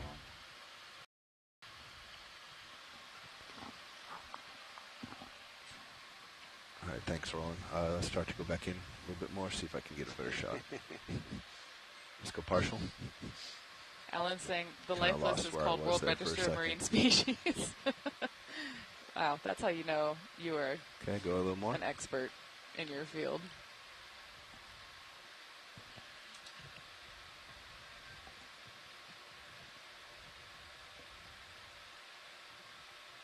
It's a nice shot. He's just Oh my creeping gosh. into you, slow, still coming into you. Okay, I'm trying to arrest that motion, Roland. Yep, still pulling focus. Still coming into you. Yep. All right, he's about level with the craft by now. Yep. Minimum focus. Okay, backing out. Yep, hold there.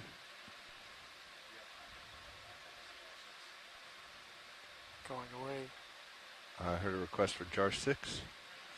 Yeah, we can try. Okay. Come wide. All right, We're on jar put, 6. So we're gonna try and collect this Low and put it RPM, in our Jar's in coming our out. last sample jar. But this is the one with no Hold, mesh. hold. So Okay. we probably will only have fragments, but it may be enough for better genetics. Suction's on. I don't have any coming in yet. Okay, let's Suction's on. Coming in, inhale. He's still not in front of the nozzle. He has the quad. You can hold it. Okay. He's not in front of the nozzle yet. He's just a little Yep. above you. Yeah. He's coming to the front of the nozzle. Okay. Okay, he's nearby. Okay. Suction up. Okay, pushing in. Copy. Oh, Yeah, we got time. he washed away out there. Yeah. He's coming back to you. Here he comes. 10. Yes, this would be Suction time. on.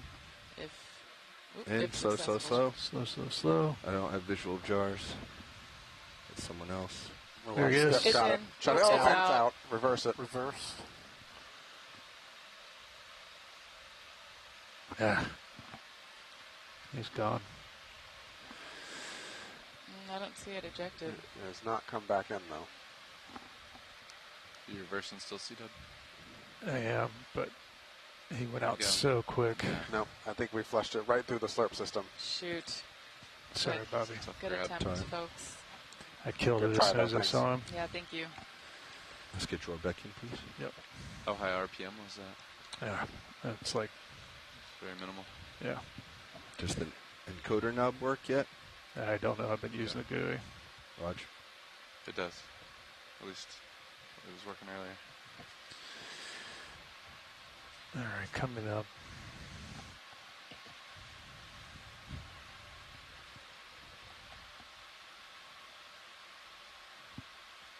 Ten minutes left for transect. Nice focusing there, Roland. That was a tough one. Yeah, tough fly. All right, we have 10 minutes left on this. Sorry for At this the step? in and outs. I lost my bearing for a second.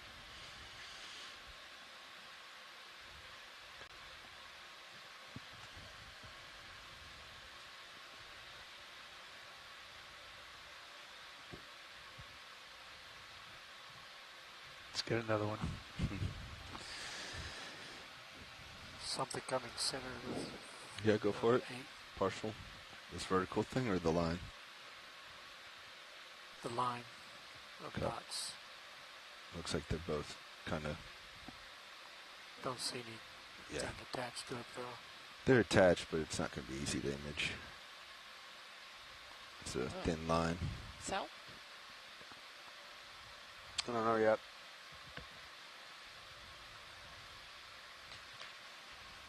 Yeah, let's leave it, please.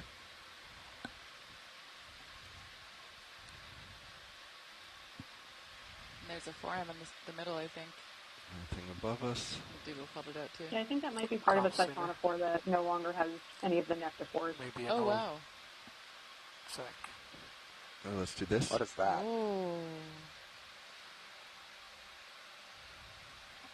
Whoa. Is this another siphonophore? Looks like it. Partial. Yeah, hold it there, please.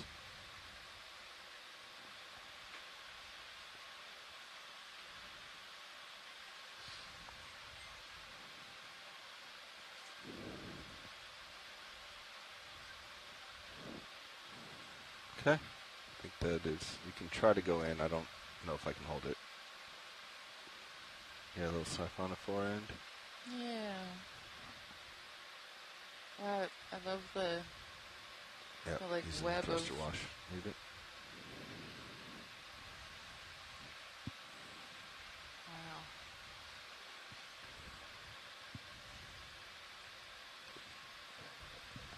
I think you had better luck at 405.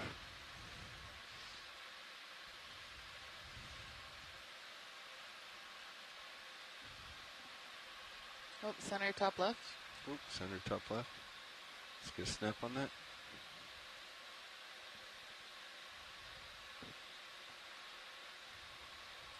Wow. Another siphonophore? Maybe a little messy. Yeah, I think you're most likely correct. Nice. Oh yeah, I see. Let's go to one of the spots. Go ahead. Potentially unhappy.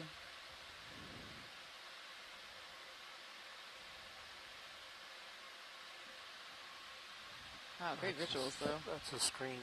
Yeah, so this is one of those Sally Cochran siphonophores, so they have fewer swimming bells than the other siphonophores we've been seeing, which are in the group Pisces. Cool. Like a swimming spider. So this one, Dougal is saying is Lensia. Russell says it's rare to see it so still. Yeah, I think these guys are pretty predatory. Ooh. Dougal, Alan, Russ, correct me if I'm wrong, but isn't this one of those, sure like, where it is in relation to pretty me. big predator as far as siphonophores go? If creeping Just- in or It's a little Dougal below says the holy lens. mackerel. You're looking down at it. Is that it, or is it below? The Nice and Contillae minus are 6. amazing. They are. Yeah, maybe there's something Oh else my ahead of you. gosh. Oh, go, there it buddy. goes. Bye. That was so cool. What is it? I can see it going away. You're full wide. Yep. Another one. Go for it.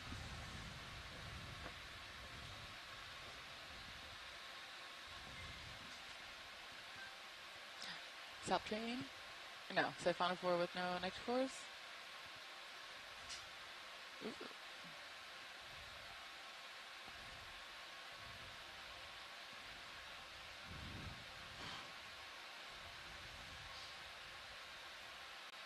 Just like continue off.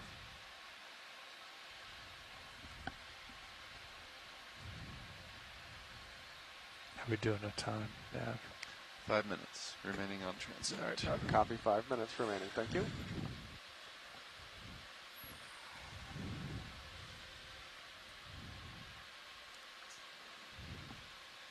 Coming up with you. I'll come back down.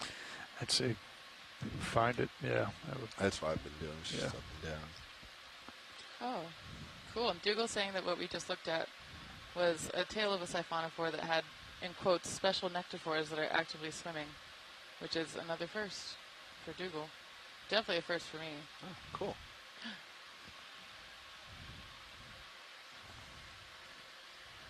You can add it to your life list. Yeah, this life list that I'm going to develop now that is not worms because I'm not like these taxonomists and so dang good at seeing everything. I see something center sort of to the right. Right of center. Yeah, I can try. Yeah, I think there's another one of your forams. Oh, nice. And this is another one of the maybe lobate ctenophores? Maybe not. I got excited because I saw some fuzziness that looked like it was reflecting off of the Pseudopodia, but this is another one of those ctenophores that we saw earlier. That's beautiful. I'm so happy that so many people... quite a few. I think this is our third or fourth of the dive. I think it's third. Yeah. Yeah, I think so. Yeah, these are beautiful. The lobate ctenophores are so cool. Drifting away, yeah. Yes. Come out just a little bit. Wow. And I'm glad that you were so excited about forams now, Ashley. Makes me happy. You've converted me. Yay. Thank you for sharing all of your foram knowledge. Oh, anytime. It is limited because of our knowledge of forams, which is also limited, but we're working on it. Getting close. Oh yeah, this is the Diopea. Right. I'm going to start calling this the nymph ctenophore. I don't know if that's the right word for it, but it's the one named after one of the nymphs of Juno. This is beautiful. Great videos of these ones. I mean, most of the animals in the deep sea don't have common names, so I think you get to make up the common name. That's awesome. That's a lot of power. I hope you all use it well. Soul Train. Thank you, Art. All right.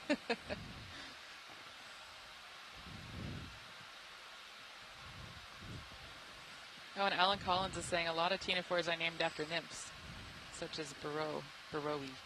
I mean, that makes sense. They're ethereal, gorgeous, kind of captivating. 2 minutes. You squint, See and if then you they're can find gone. anything else.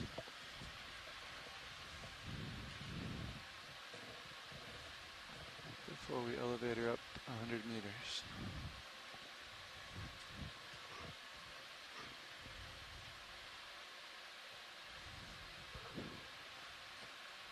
And don't forget, we do want to take a Niskin here before we depart, so if you want to get prepped for that as well. Good copy.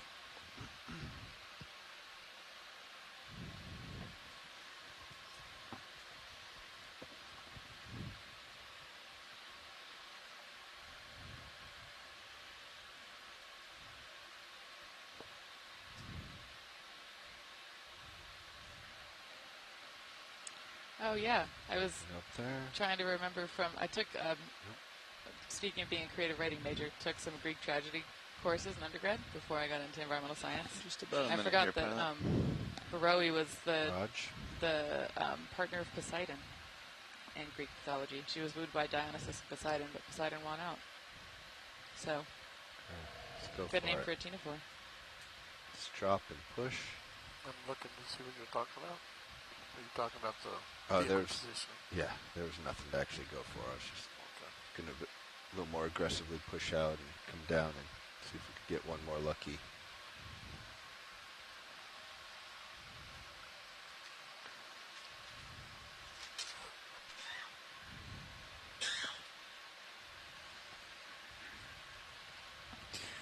We got 300.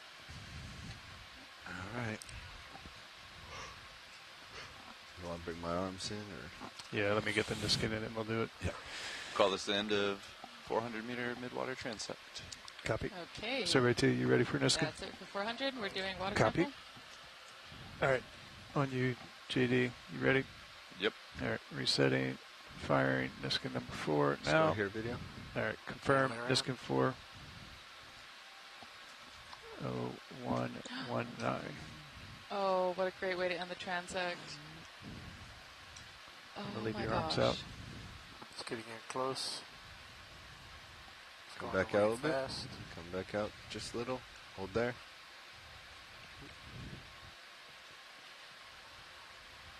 All right. Let's come out. Not too bouncy at the moment. I'm stowing. That's still going to be useful for ID. Thank you. All right, let's go back in on a little more settled now. Hold there. And that was 10 water sample. And it was Niskin 4, correct? Niskin 4, correct. Got one more remaining. We'll take that at the end of the transect. It's right in your lens. Understood. Wow. Let me know when you're on your way up, pilots. Thanks, video and pilots. Coming up to get Delta, Bobby. Okay, I'm back in. Let's get out. Oh, you still have auto head. All right. That's the end of 400 meters. Take us 5 or 10 minutes to get up 100 meters, and then we'll do our last transect. Backing. Yep. Okay. Coming down with the camera. That was our second to last Niskin. So last transect, last Niskin. Great. So port turn, get you the turn out. That's straight down, 90. Okay. Come around. Tether looks good.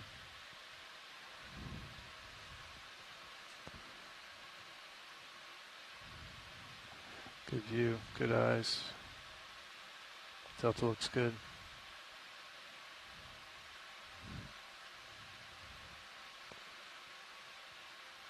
All right, looking all the way back at you, clear off the screen.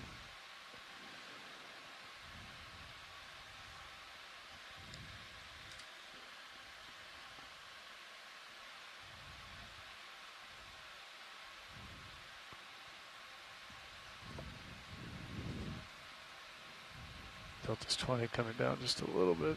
I'm coming up. Okay, holding that. Pushing out, coming up. Yep. All right, coming up easy with you.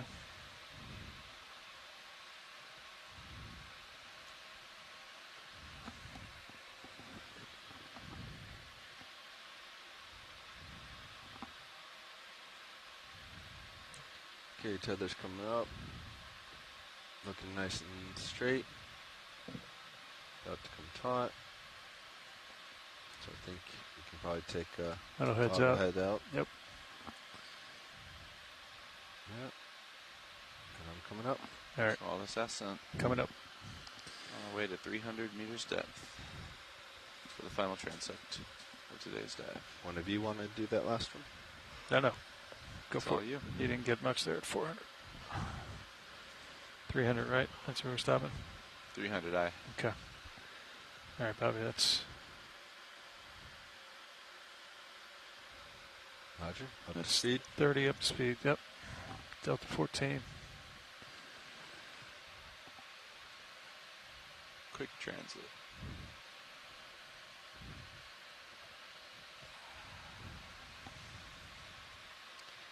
And once we get settled and start the transect, I'll let you know how much time we have on the transect.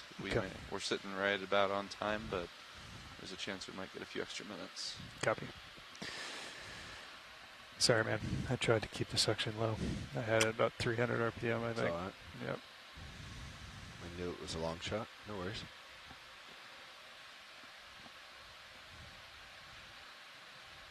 I think if we go again, maybe either try the encoder or just turn it off while it's in the hose. I did. I nulled it as soon as it came into the nozzle. Okay. And it was just too much momentum. Because that might be, at that point, might be plenty of movement carrying through. Yeah, that's what I thought. But it wasn't enough to arrest it. About making a self-trained T-shirt. And then I was afraid of blowing it back out the other side. The It figure happened in the so dive box fast. Yeah, for today between was in and out inspired is by so Brian. fast, there's no chance to rotate. Because he was annoyed at how long I was taking to try to make the transect figure look nice. All right, so 45 meters to go. I started to add more critters to it, and then he actually got into it. So this is how we win Brian over. True story. Yep. Hope you liked it. Will that be the figure that Noah uses for the next 5 years? Only time will tell. Why are you getting those flares? I hope not, because it was not very good. I noticed it looks like they brought the upper swing arms in just a touch on the other shift maybe, but that's where we usually have them, I think. Delta looks good. high I'm increasing my speed. We're almost there anyway. Yep. You seen any increase in temperatures of the lights or the computer bottle? I water? I haven't noticed.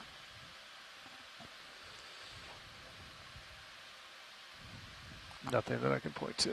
About the shallowest we've ever dove, isn't it? No. No?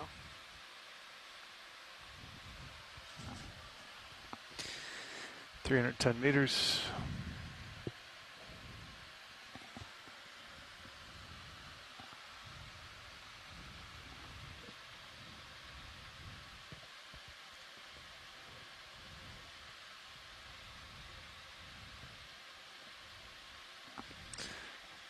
Winch slowing down.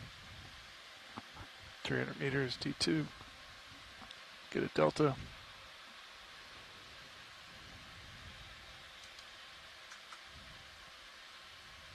Ready for me to back? Yeah, on you. Just getting a delta, but yeah, you keep going. Yep, backing. So we've gotten to 300 meters, and now we'll just get into good position visual. and get started. Delta 20. I'm looking all the way back at you. Rog.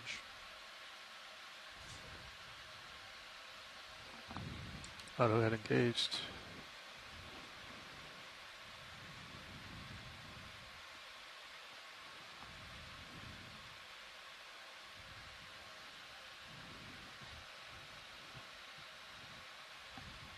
I should be seeing you here in just a second.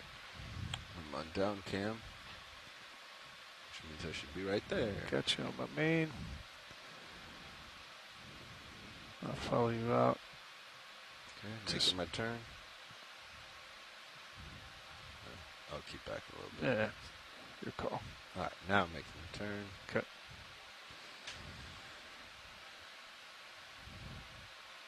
That's 9-0. So that looks good.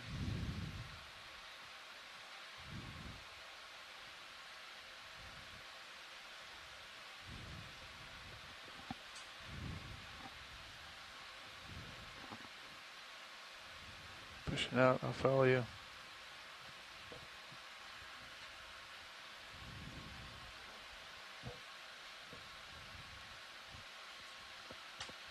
That's 5-5 there. Deploy the lowers.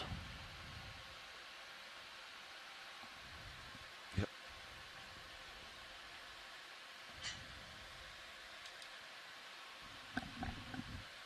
Starboard out. Oof, man. That port, she's quick.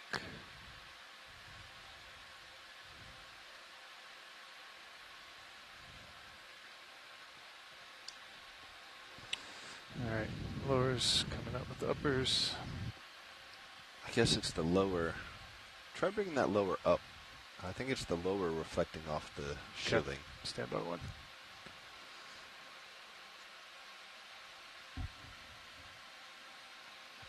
Okay. Lower's coming up.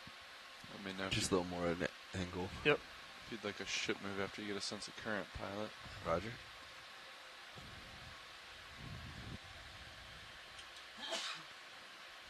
Flush. How's that, Bobby? Let's start the port side. Helped a little bit. Can you come up a little bit more? Yeah, let me get the starboard side. Thank you. There's starboard. More. I'm just watching here. So yeah. Bring up port just a little bit. Copy. Coming up easy. Tell me when. That's almost stood. Yeah, it's not improving it any. You can bring it back down to where it was. How about we run right about there? That first move helped a lot. Yeah, I'll keep it up a little higher. The later one did not. Yeah. All right. So arms up. Still looking at you, 5-5. They build that movement, pilot. Yeah, I think stuff's coming through. I think this is all right. Okay. I got auto heading at due north. Shall we begin transect at the top of the minute here? Yeah. Okay. All right, game on. Transect starting at 0130 and 5, 4, 3, 2, 1, starting transect. All right. Our final transect at 300 meters. Tell me what heading you like, and I'll follow you over. This is good for now. Okay, I'm looking due north. I'm trying to decide whether I feel like there's the same amount of particulate matter as the last transect, or slightly less. But this seems like a futile game to play without coming down to you, some sort closing the delta program to help quantify it. So just be advised, pilots will be, if we take 45 minutes, Yeah, that'll this take one us right seems to the like 15 similar call out. amounts We'll have of 6 minutes particulate, for but setup, not and necessarily as many and to things get the swimming around and not as many recovery large config things. going. That sounds perfect. Yeah. Just sliding off. There's a copepod directly center, but that's, follow you back. That's about it. And I'm seeing just some tiny crustaceans jumping around on the screen so far. So it'll be interesting to see what we have here at our shallowest depth. Again, it's above the deep scattering layer, so I wouldn't be surprised if it's top left. I see more to Earth. Yeah. Yeah. Sorry. Whoa. Tina 4. Ooh, Tina 4. Tina 4? Ooh. Yep. Yep.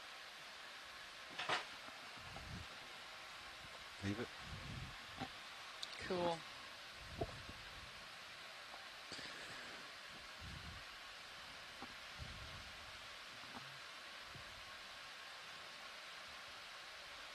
Looking straight down at you. Right here, Owen.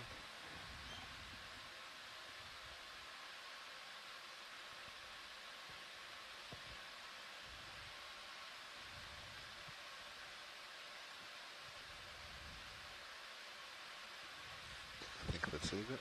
This looks like dinner.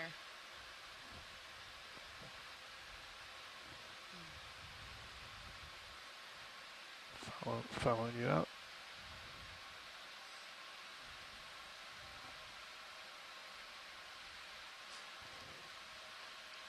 So that Tina 4 we saw at the beginning was from the genus Thalassocalaceae, and I think it is. Oh, I just had the combination. Oh, that's cool. It is rapidly exiting. Says no D2 today.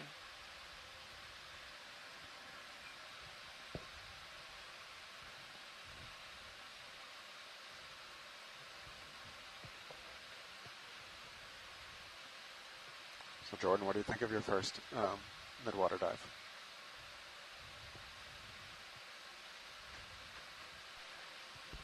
I've enjoyed it. I think JD, you said you did use the... it's a little slower pace. I did. But kind of relaxing. Okay. Didn't use the GUI at all today. Go. First section. Yep. And I was usually between like 2 and 400 It shouldn't have been RPMs. done. There shouldn't be... No, that shouldn't be...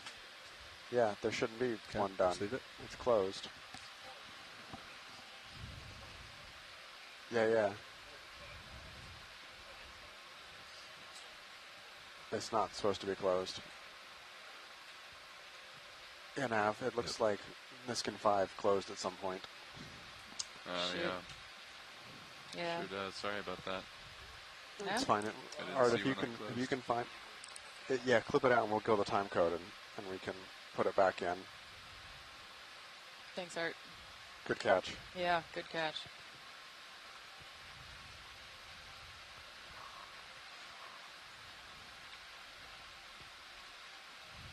Sounds like you guys will treat that as another sample. Yeah. Okay. If you guys could let me know, what that timestamp is. Once you have it. What time is that, Art?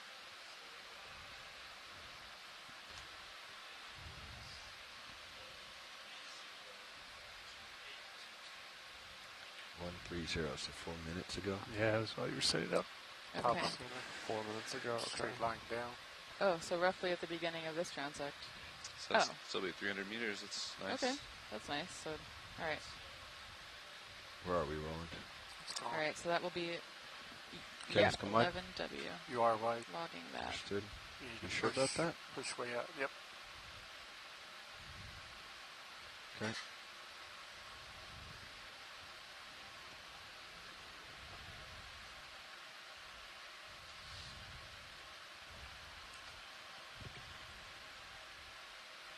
that should be all the samples. Yep. Unless we get a magical jar collection, number 6. Yeah. Did the line break? No. I think I bumped it. Roger. I didn't have it on drawer. Roger.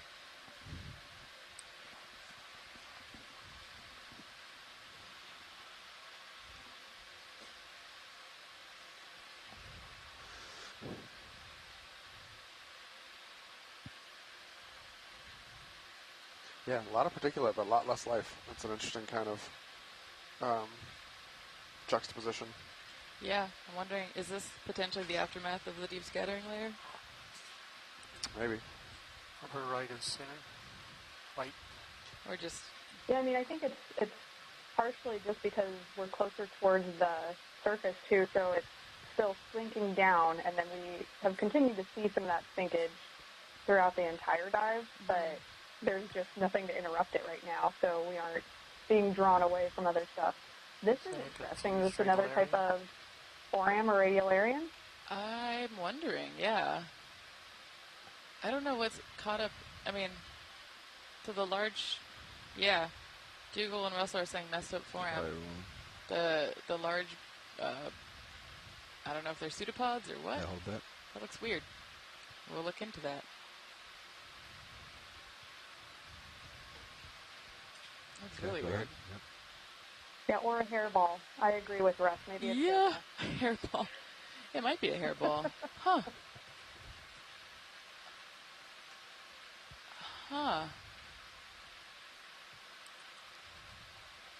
Yeah, it looks, I mean, the center shells looks like foram. Looking straight down at you, potentially Overtalia something. Yep, we gotta leave it go.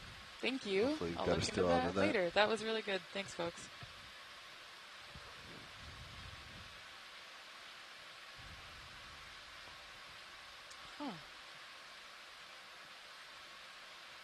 I'll follow you out. Yeah, that was great video. We could see the chambers on that, so super appreciate that.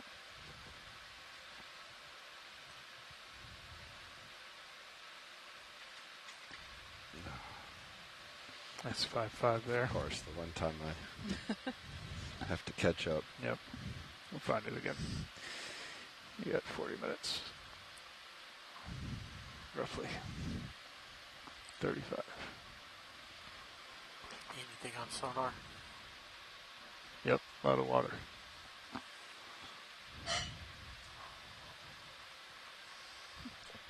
Dougal's still giving us IDs on that ctenophore that we saw for 1 second, so that's awesome. Potentially Bathocryo or Oscillopsis ctenophore, lobate ctenophore.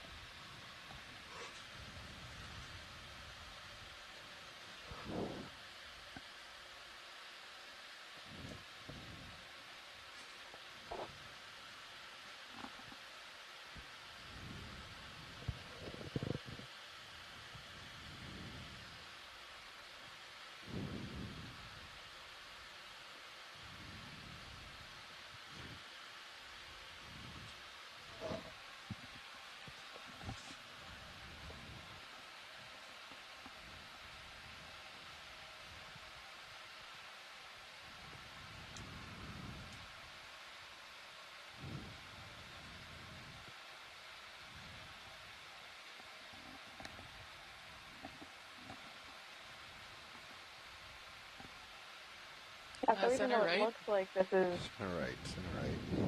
Sorry. It looks like is that another it's one going of under us. bye. Bottom right. Maybe two. Yeah, maybe. Yeah, that was pretty close in. Yep. Yeah, and you can see like there's definitely crustaceans jumping around. So if you see any of these dots that seem to be moving rather quickly, or they might kind of, it looks like they're jumping on the screen, those are crustaceans. So they're maybe copepods. We may have some amphipods, and every once in a while we'll see some ostracods as well. So a bunch of different types of tiny crustacea that are all throughout this area, but we would have to use C2 as a microscope again and zoom in on every single one of those particles to find them. So often we can tell just because of the way that they're swimming, and we can get a relative ID, but we can't get down to genus level or species level. This looks like probably a discarded tentacle of some sort. Yeah.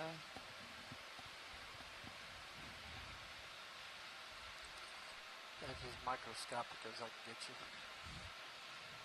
Thanks, video. Using D2 as a microscope today is working shockingly well. Yeah, the cameras on D2 are pretty incredible. As are all the people. Yeah, exactly. Not just the video, but also the video team. So thank you guys, everyone that's sitting on the ship and helping to make this dive and these incredible videos happen. We're very thankful that this is really valuable information for the scientific community. I know at the top of the dive we mentioned it a little bit, but this is the least explored habitat on the planet. So any of these observations we're able to get is really helpful and expands our scientific understanding of the deep sea and especially these midwater environments. Yeah. So we've already collected some really phenomenal video. We've gotten some really great specimens. This is another siphonophore. So, yeah, thanks to all of you guys on the ship for making this midwater dive happen. We're really thrilled about it. And Google's saying that this one is Aeronectes. So that's a new one for us during this dive. We haven't seen that genus yet. Yeah, cool.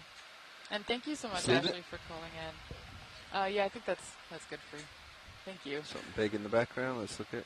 Yeah, from the crew, we thank you guys so much because you guys have taught us so much over the years. So really appreciate all that you guys have put into your. What we got, Roland? What is it? Not sure. Whoa, what is this? Flora?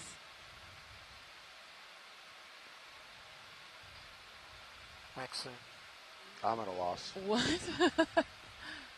This is interesting. Oh no, Ashley, if you don't know. It's coming into your light pool here, Pilot. Right in front of you. Alan says somebody's toupee. Yep. Is this another pyrosome? Yeah, is this another... That's a weird shape. Usually pyrosomes are pretty oblong. Yeah, I was thinking it might be a radiolarian as well. A colonial... So thinks it might be a colonial radiolarian. Google's saying maybe it's an egg case.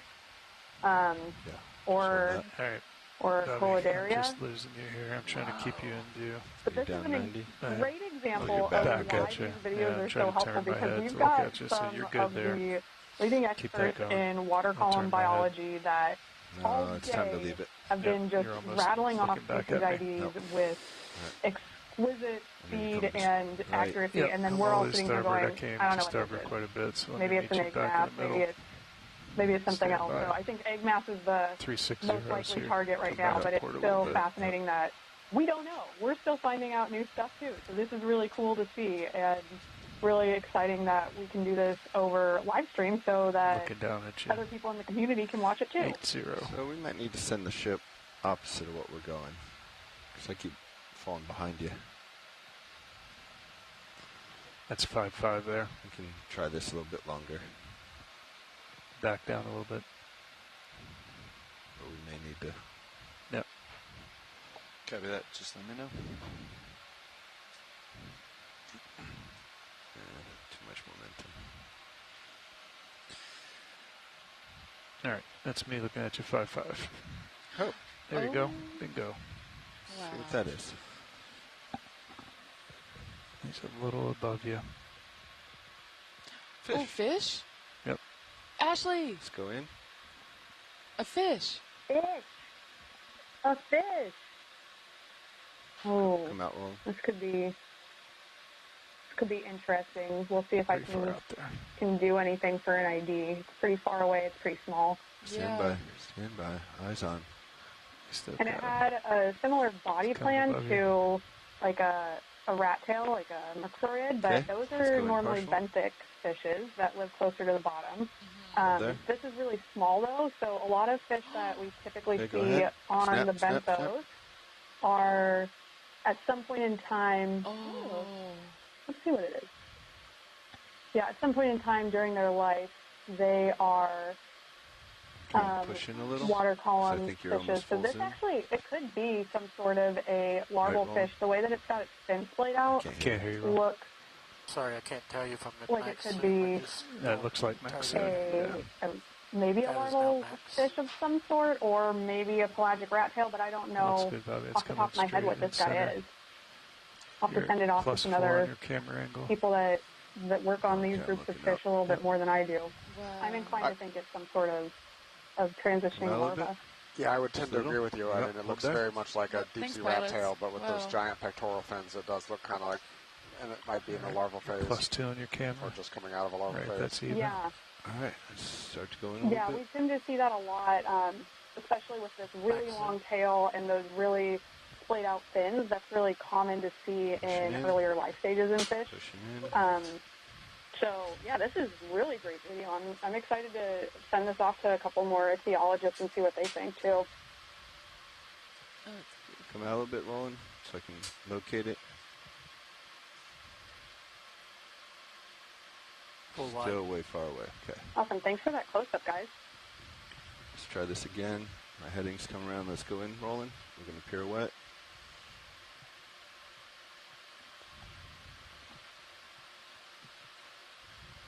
Go for it. Go, go, go. It's Oh nice my shot. gosh, incredible. Oh, wow. Oh, this is amazing. Just dropping a little bit. Come on to your left, yep. Video says Going that they out should of be light. called umbrella fish. Super Just get fogs. interesting. I got it. Wow. Coming down a little bit on those.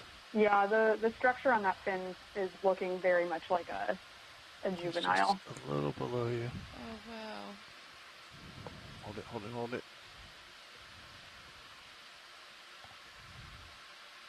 Yeah, it's also hard to tell, especially at 300 meters. It's not unheard of for shallow water fishes to have larval phases Fogs come in the down. deep sea too. So this is very much the zone where we may be seeing something that's a benthic Yep, species that usually lives way deeper, that's up this far, There we go. shallow, or we could be seeing fishes that are really shallow Backing out, dwelling, backing out. even sometimes associated with Come reefs around to that port have again. more of a pelagic Pull larval out. phase, and they're Yeah, pull down out. this far as well. So Just give me partial it's really so I can drive. pretty cool that we're seeing this, and it'll be really interesting to talk to some other people that know a lot more about larval fish IDs than I do, and can get us some idea of what it is. Am I still too close? Is that what's going on? It's I'm gonna not call this typically, space it's not fish. one that I think of for deep sea tell. fish usually, for midwater fishes at least. So it's either it's See, benthic close. or He's a right by shallow the water craft fish, arm. but I'm That's your distance. not really positive Yep. on an ID. That's on. Very cool. Long out. Wow. Getting some help from the fogs because he's so close. And yeah, I think we gotta let him go. Full wide. All right. I He's came way up over close. quite a bit to Okay. keep you in view.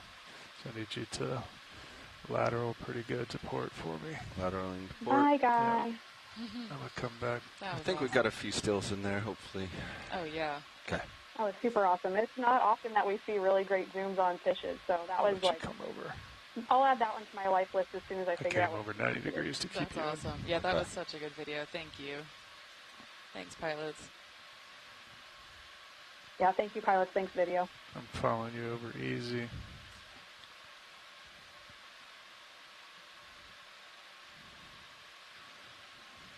I'm dropping my delta. Copy. So that's due north. That's where we're looking for. I should be careful doing that. Yeah. Thrusting all my thrusters, I might turn our system off. All right. Where the lower swing arm is bouncing a bit. I think it's just from the thrust. That's 5-5, Bobby. Back in our original heading. Yep. Nice follow. It's Actually, cool. do you have any sense on why larval and juvenile fish have those giant fins like that?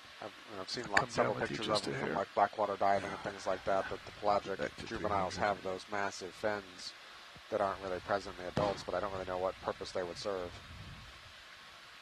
Yeah, I think part of it's hydrodynamics. It's a little bit easier to stay afloat and make sure that you aren't expending a lot of energy trying to stay That was a tough one. Thanks, Roland. Stay buoyant in the water if you've got those big fins acting as basically sails, or kind of like a life vest keeping you from sinking super quickly. So I think that's part of it.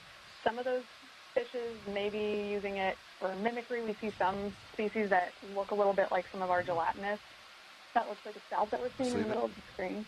But yeah, Brian, sometimes we'll see like mimicry, and then could also be to help collect and capture prey items as well. So they're usually eating zooplankton at that phase, even if they move on to being more predatory later in life when they get bigger. Coming down with you. Thanks. That makes sense. I was thinking about surface area to body ratios, like the spikes on diatoms and stuff like that, to serve kind of a similar function of keeping things from sinking as much. Yeah, and then there are some really weird elaborations in some larval fishes where you'll see like extended, almost digestive tracts that are really long and just look weird. Some of the deep sea fishes that we've seen some relatives of today, so the dragonfishes, there's one genus called Idiacanthus, and if you look at a larval fish, the eyes are up on stalks, and it's very bizarre. No idea why. Wow. Yeah, very weird. If you look up, after this dive is over, or if you guys have time now, if you look up larval Idiacanthus, then they're pretty wild looking. Now, talking about weird eyes and fish and lifeless, I've always wanted to see a barrel eye. Has been on my list of midwater fish that I want to see. That's on my to-do list too. Oh my gosh. I just looked up the larval Idiacanthus. You weren't kidding when you said those on stalks. Yeah, they're weird. Super weird. I don't understand how developmentally you go from that to a dragonfish. That's yeah. They're too quick. What? You aren't alone. It's kind of looks like the telly we really don't know much about a lot of their developmental biology because we catch them and then that's it. Like we can't keep them alive long enough to study them through developmental phases the same way you would normally study development of shallow fishes. We should look at this good. Are these all forams? A colonial this group really of fragile thing. Are they radiolarians? They're radiolarians, right? Wow. See, this is what happens. I talk about fish, Sarah, and now here you go. This is so great. Right inside of you. Oh, yeah, Dougal's saying they're colonial radiolarians. Oh my gosh. And I was looking through some of the information on them earlier in the dive, and we realized that, of course, like most of the things that we're talking about, that we know about here, these were described by the Challenger expedition shake them apart in the 1800s. So there's some really beautiful hand drawings of the colonial radiolarians from that cruise. Wow, a whole colony. That's so cool. How much time do we have left, Nev? Transect will end right at 15-minute call out. So what's that? 23 minutes. All right, can we 22. Can we do a move opposite of our heading at a 10th? Upper left corner. 220 degrees, so opposite. So so maybe just due south or something. Yeah, 200 or due south. I do 180. 180. Yeah, I always think it's really cool, even when we're at the shallower depths. You're just sliding off like it looks like there's not that much here, but then when you zoom in on things like that, you see some of these really rare observations, like that whole colony of radiolarians that we'll do range 500 meters, bearing 180 degrees, speed decimal 1 knot. We still see really exciting things even at the shallow of a depth for the deep waters. Oh yeah, I mean I love the small things. That's why I spend my life sifting through sediment, because you find so much when you look closely at it. That's a good copy, thanks. Like so many otoliths, which actually, Ashley, maybe I should send you a picture.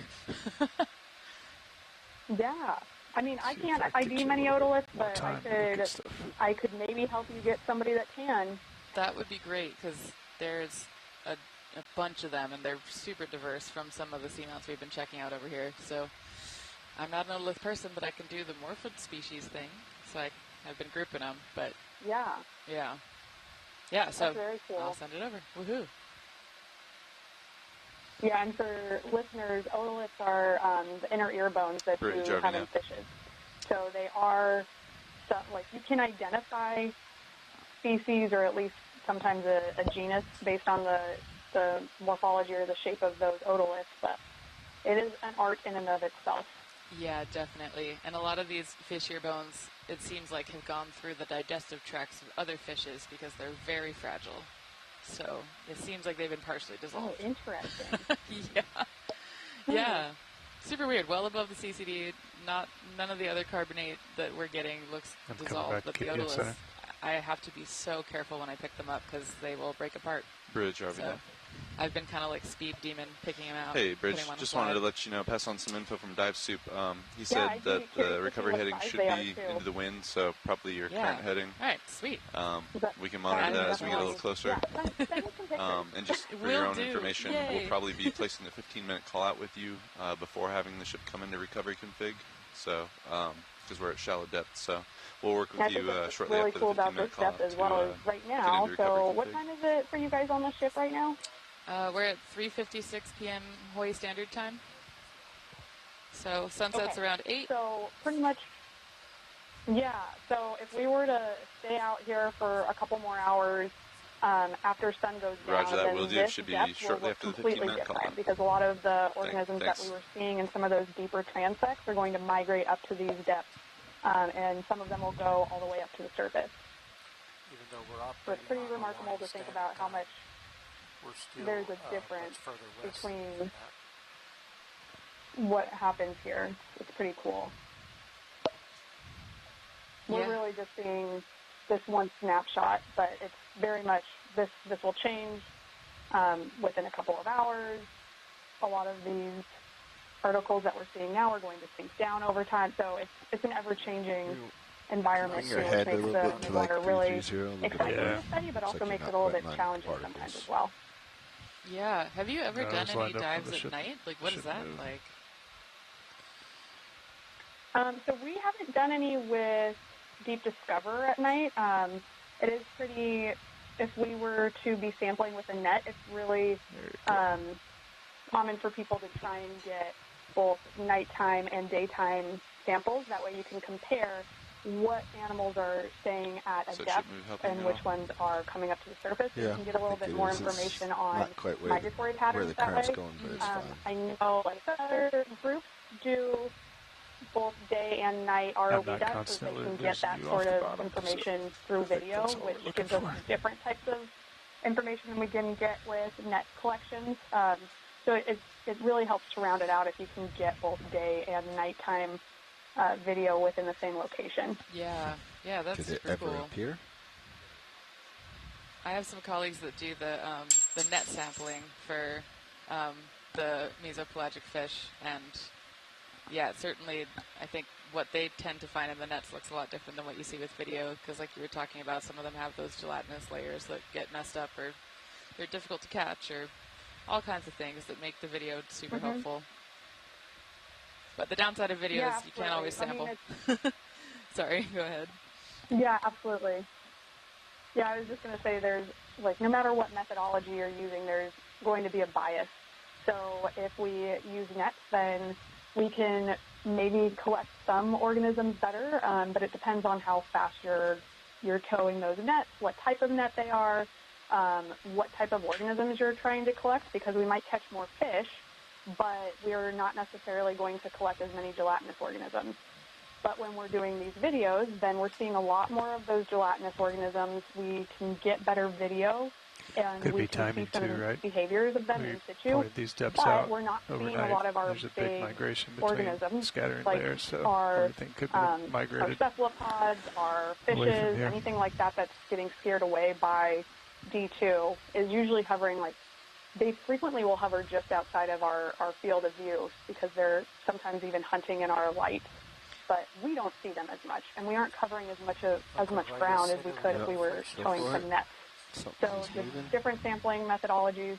And then we have also been collecting water samples so that we can process those for eDNA, or environmental DNA. And that can give us an idea of what is in this area that we aren't even seeing, which is another way to kind of get an idea of what's in the area. So different types of sampling capabilities, if you can deploy them all together, then you get a more holistic view of what is happening within the environment. And then even better is if you can pair that with both daytime and nighttime sampling. Where's the big thing? There it is. That's awesome. Thank you, Ashley. Yeah, that's such a good overview of how Midwater science works. And yeah, something. Oh, and I should probably, a little above you. I'd be remiss if I didn't talk about the acoustics too, just because our Adrienne Copeland, who is with our office, is our acoustician, and just because she's not here, we haven't really been hearing as much about the acoustics, but that's another one of our sampling technologies that we use frequently within the water column. And that's going to give us an idea of, we can see a little bit of a wider swatch. We can do that constantly throughout this dive and see day and night changes, but we can't get the same resolution of species or genus level. We can get general groupings of, is that a fish? Is that a crustacean? Is that a siphonophore? So we can kind of tell those distinctions, but we can't tell what type of fish it was.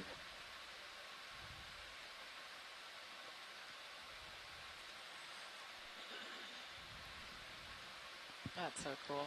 I've been learning from our mapping watch lead how the EKs What's our time check? work, and it is about 13 awesome minutes to left. learn about.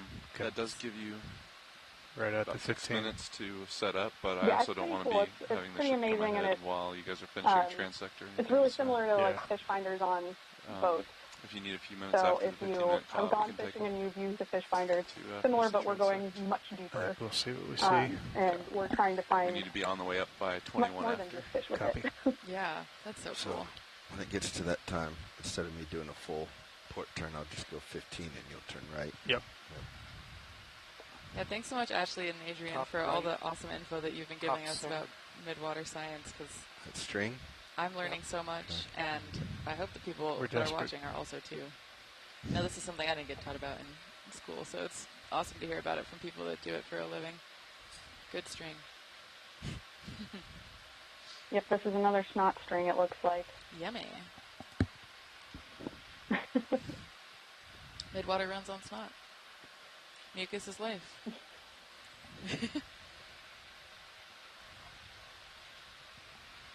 Yeah, and I mean, realistically, if you guys wanted to throw in, what did you guys say? The benthos is all about poop, and then the water columns are all about snot? That's right. I mean, technically, a lot of this particulate is probably poop as well. Oh, poop and snot. You could look at it that way. Yeah, where we might be seeing a bunch of fecal pellets that are then going to fall down and get eaten by other organisms, or they're going to fall all the way to the benthos and then be food for some of those organisms that we see during our benthic dives. Wow, that's awesome. So maybe just excreta is life, plural. Left circle. Excrement is life. Excrement is life. That is much more approachable.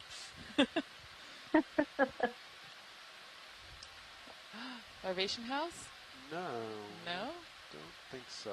Maybe a collapsed one, but that looks like something different. Minimum focus. Okay, come I out. think it's larvation. Looks like it's swimming. Come out. Full line. I'll leave it.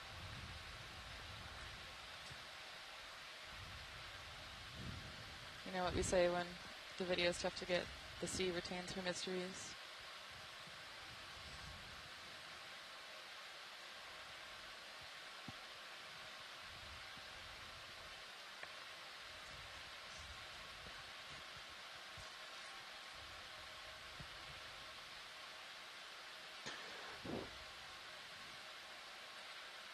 Two dots upper center, staying together.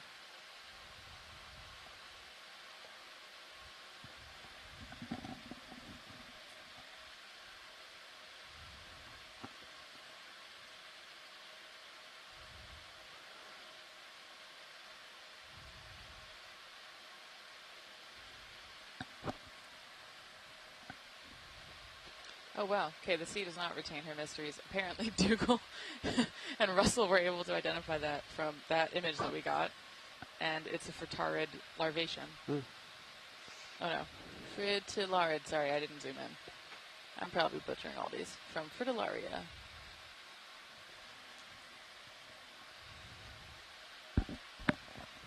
It's incredible.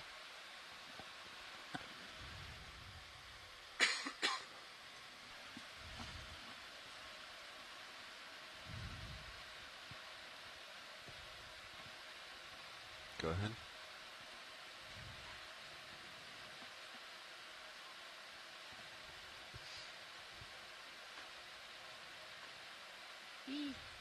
Oh, is this a siphonophore that's not attached?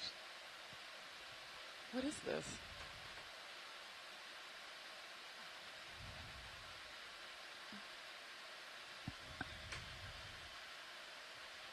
Fish.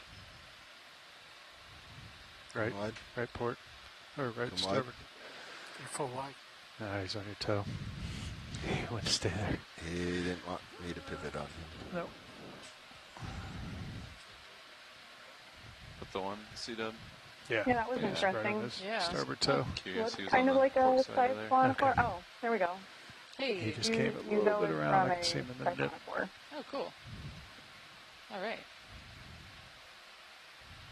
It's interesting to see them, after seeing them all, you know, in the siphonophores that were large, had lots of different types of zooids, coming up here and seeing what seems to be a fair number of unattached or single zooid type siphonophore bits.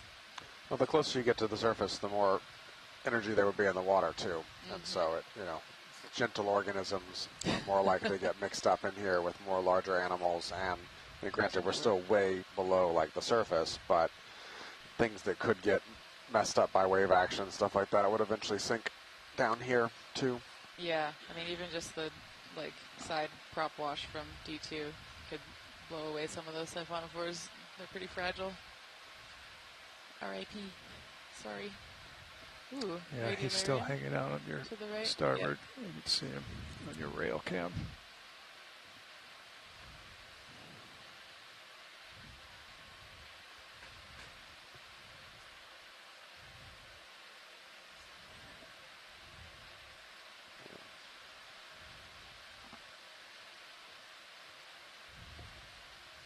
Is that white object something rolling?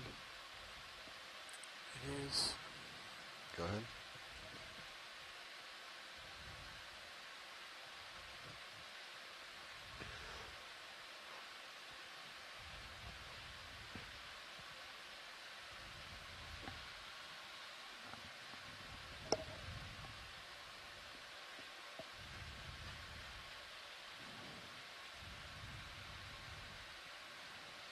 Siphonophore?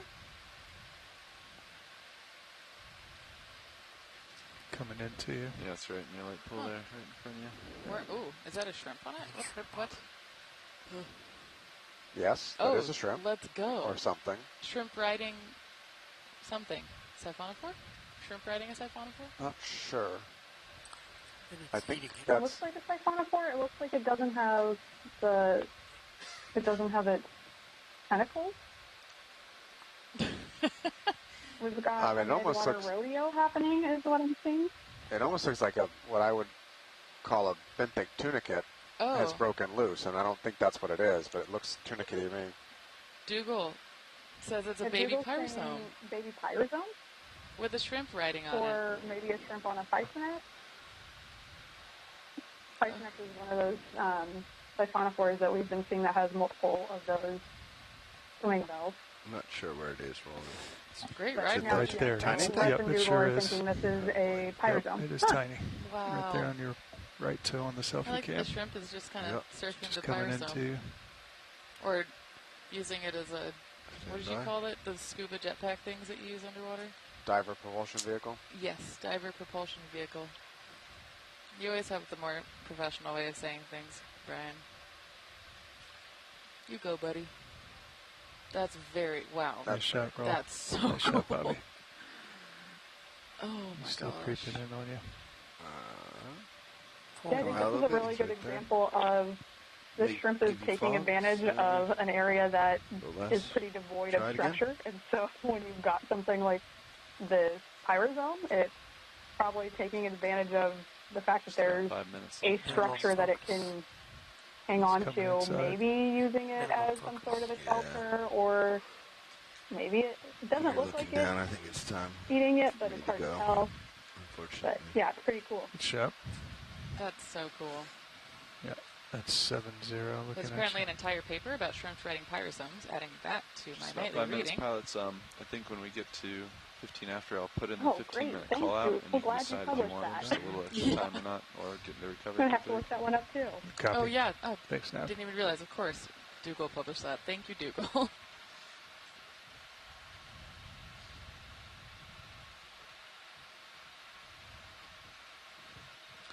So we've got a little bit less than 5 minutes left on our transect. That's 5-5. Looking at you. That was neat. That was cool. cool. It's a good find. Nice shots, I'll guys. take that one. It's a W.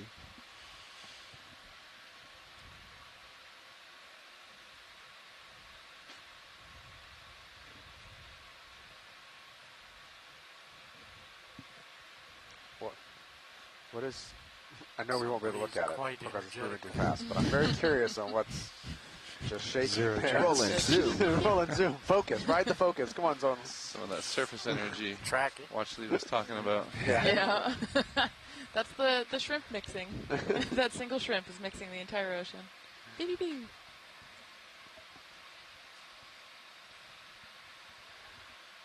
The guess from shore is that was some type of hyperactive copepod. They called it a copapedo, like Upper a torpedo. right line, upper left line.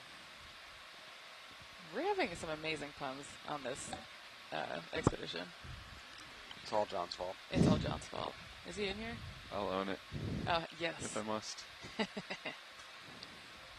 You guys encourage me to. So happy to do that, John. There's some good ones from the back row, I've heard. We're trying. A few more minutes here.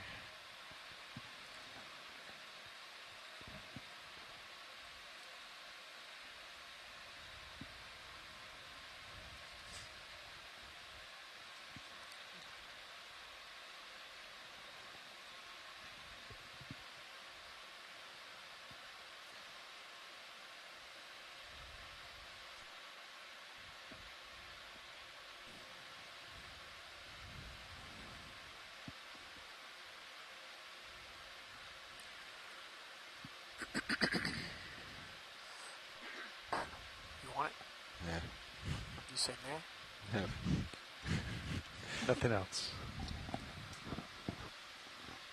We got 5 minutes. We're gonna find the big one, Roland. I can feel it. Yeah, Roland. Alan made a comment earlier about that the Kraken was right around the corner coming for you. Exactly. Upper left. It's far for white. The big one, Roland. He knows I've been searching for that Kraken for 15 years. It's my Moby Dick.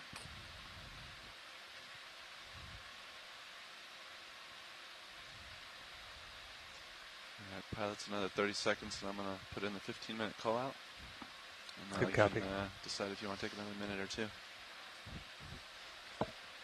Want to make sure we don't stomp on communications either for recovery.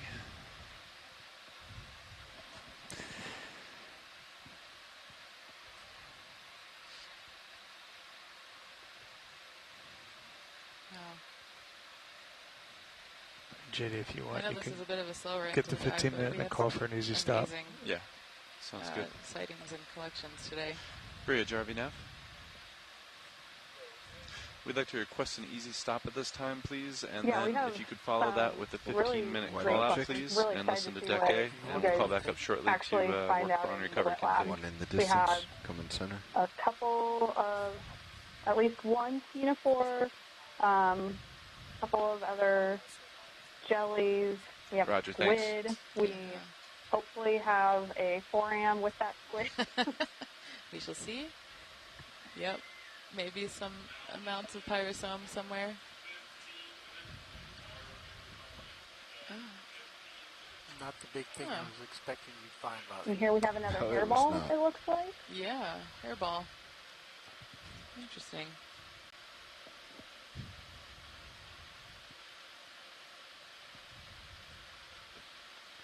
Okay, you're doing a big push. Yep. Oh, Alan says maybe the hairball is a radiolarian Maybe just nest. another minute or two Like for your a bunch of pilots. radiolarians stuck One of together. you want to start stowing things, co-pilot? Yeah, go ahead, start stowing. Copy. Yeah, I mean, especially with the Wanna be number on the way of up by, radiolarians that we were seeing, no later than I 21. wonder if that's kind of common once they degrade on the surface, if they just sink together in clumps like that.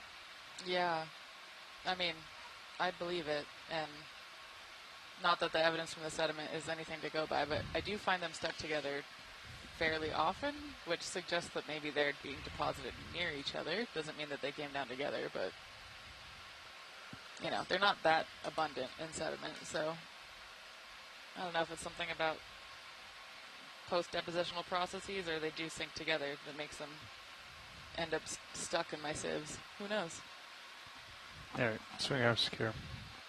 Yeah, they seem pretty sticky if they're all kind of nestled I'm together backing. like that, too. They are quite sticky. I think it might be all the like silicious structures that come off of the radiolarian test that kind of, I think it increases their surface area to All volume that ratio. End of the transect, final Makes transect. them Backing on you, co-pilot. Okay. Copy. All right. Well, that's Following it. you down. That's going to be the end of our Delta dive 20. here.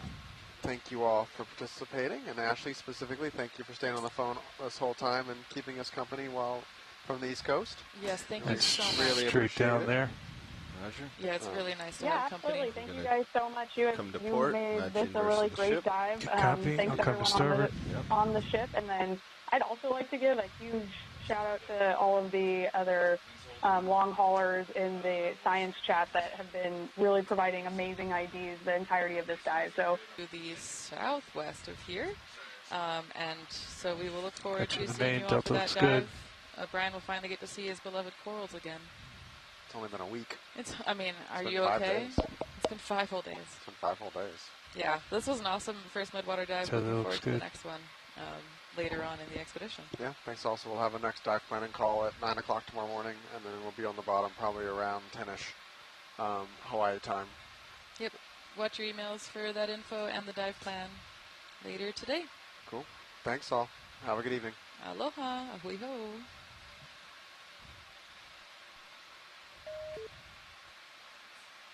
Coming up with you.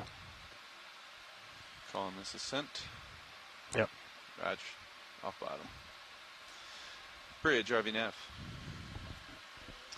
We'll call this off bottom for ROVs today. Okay, you're coming up. Did you and say? is now a good time to work with you to Yeah, come I'm into just recovery following you. config? Auto head disengaged. We'd like to begin coming into recovery you can config at this hold it a time. Is little now bit good more. for you?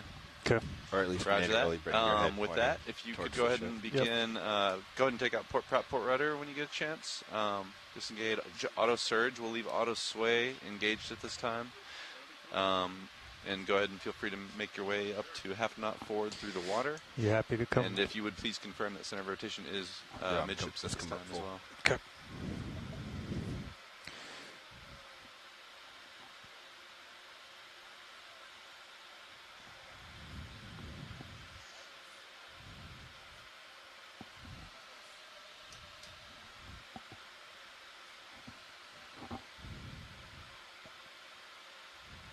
Still getting it dialed in.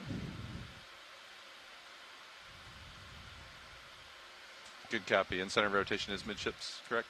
Good copy. Yeah, Excellent. that's 30 there. I think we'll have dive suit here on comms shortly, and we'll take it from there. All right. If you want to push out, I'll take auto head Thanks, out. Bridge. Yeah, I'm pushing out now. Now we're ready for auto head. Okay, auto head disengaged. Yep.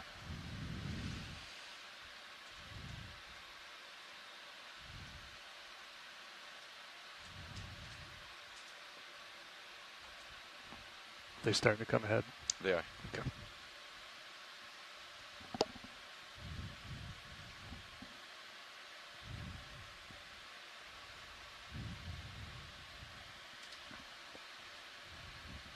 There's a current or something down there. Yeah. It's whipping us around. It's looking better. I thought I was going to be able to pull you aft, but nope. Nope. this is where the headings want to be. Yep. Nice job. You didn't have much to work with. Flying pilot, you got a couple good shots there. Makes me extra thankful for what you guys were able to capture. Yeah. Earlier. That was awesome. Apologies again on the sample. No worries. I would have suspected we would have seen a couple more creatures higher up. You never know, though.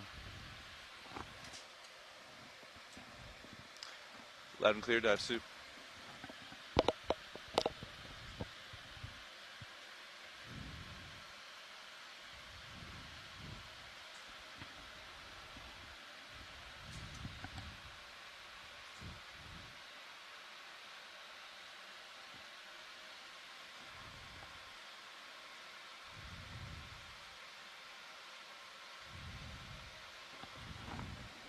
Threw me off for a second, not having the focal comms. Fibers all look good. Did we see that blip out today? I think we did lose comms, but no one saw anything on this to correlate. Copy. 200 meters, a little bit past. Yep. We're not hearing it on deck A. He said he was on speaker. We haven't heard anything since. Yeah, no comms.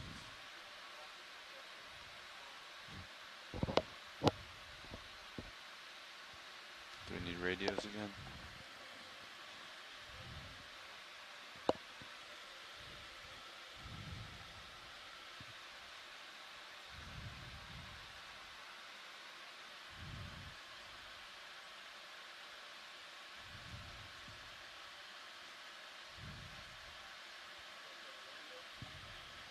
Yeah, we might have to. We do not have a radio. You can swap a belt pack though. The Motorola, I don't think is working. He should be able to trade a belt pack though with somebody. Dive soup, nav, do you copy? They're hearing us on speaker. I'm sure they're sussing. We're standing by.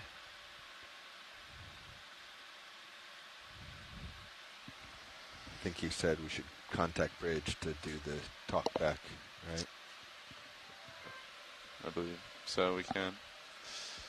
Bridge, RV nav.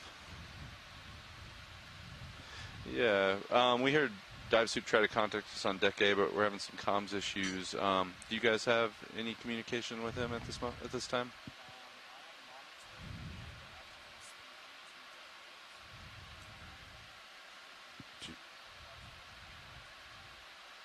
We should ask him to relay. Okay. Copy that.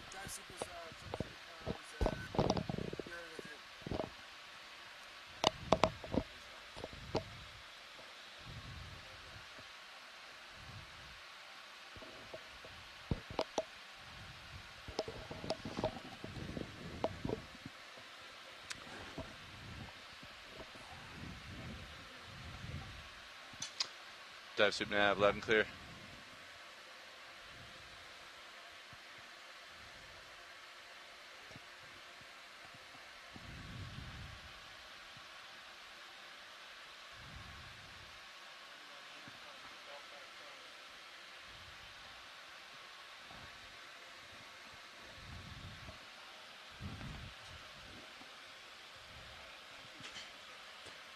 Dive Super Pilot, loud and clear. We also have a radio here in the control room now.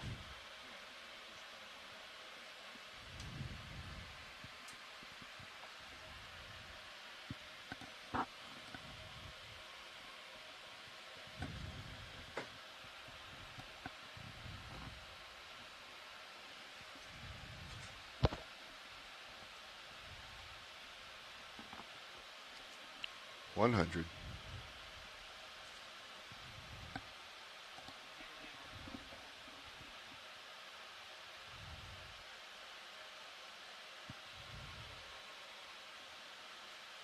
I heard him ask do a comms check with deck, but I haven't heard any response.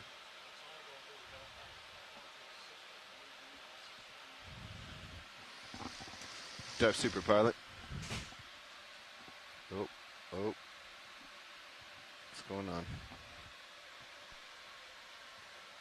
Dive Super, we're losing a lot of cams here in the control room. Stand by. Hey,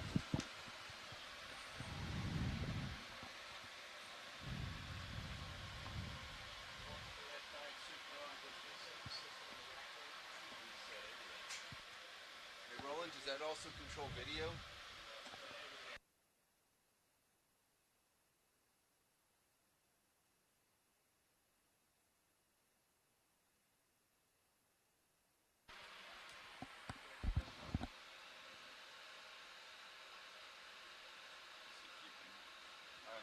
Okay, yep.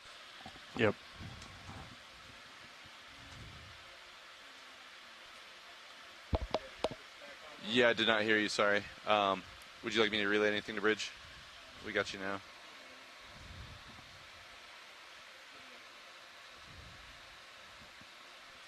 Dive Super, this is video. I just reset the box and the comms are back.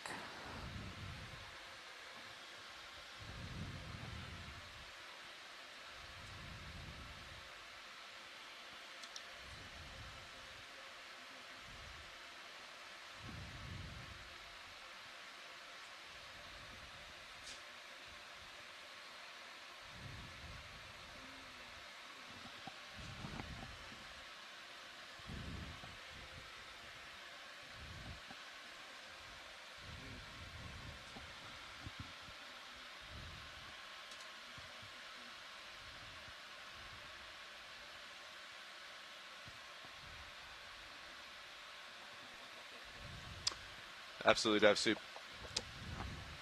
Ship is making 0.5 knots ahead through the water with a heading of 0.55 degrees. We have about 20 knots of wind. It's a little variable, seeing as high as 22, 23 knots dead ahead. We do have 0.3 knots of current broad off the port quarter.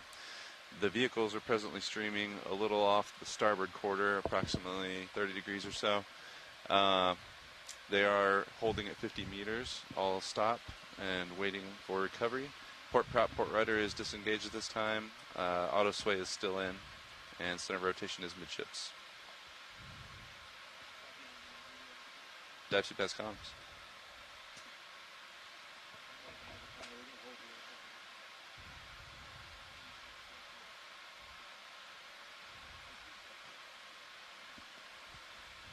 Copy that.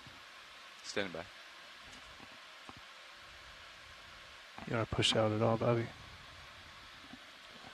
So what do we think happened there with all our cameras?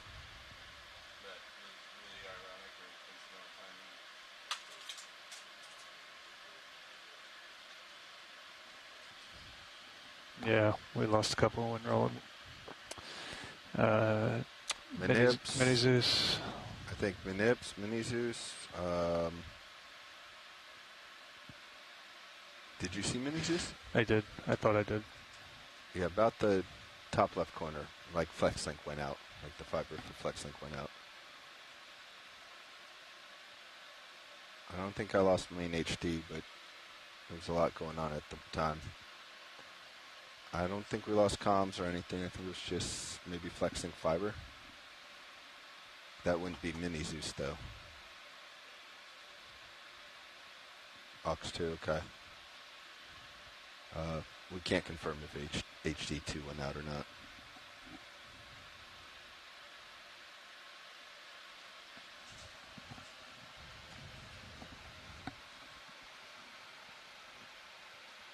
Yep. We seem to have retained all control. We still had thrusters, sensors all seem to be okay. Just This is before 50. 100 meters maybe? Yeah, between 100 and 200.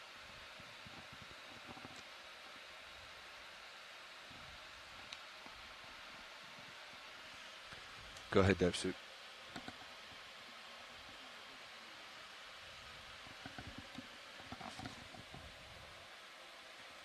We're on 3, full volume, if you want to try again.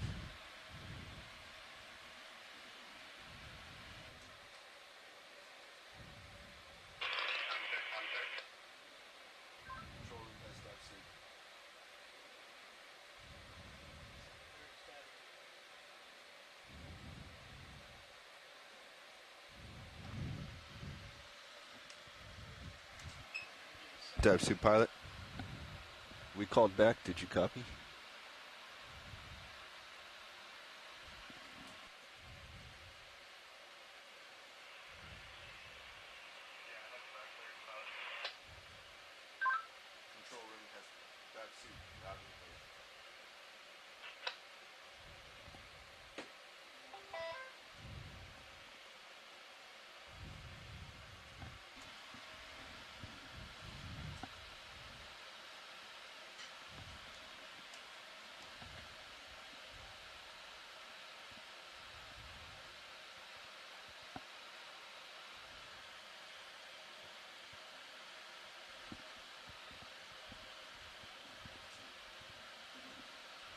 Go ahead, DevSoup.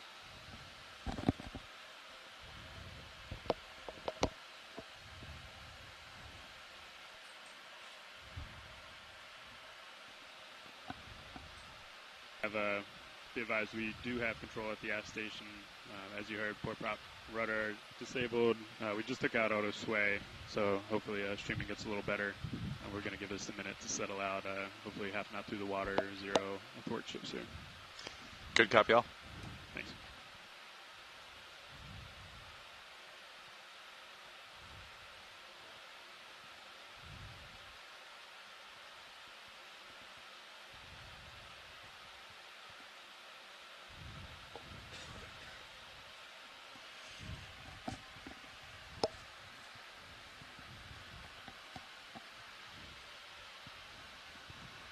Winch, dive super. Winch. Can we pass control to the aft station, please? Done.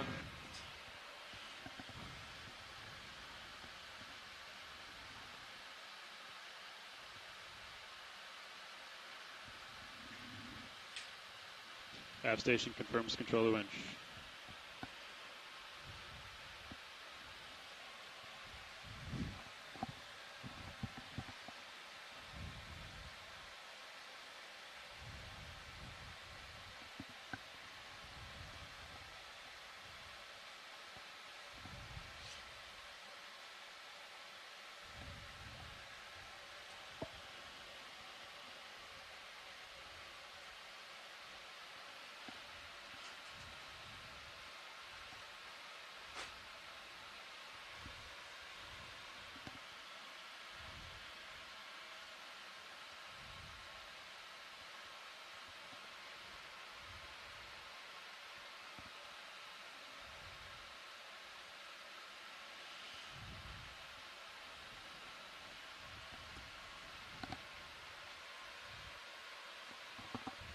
Streaming's looking better.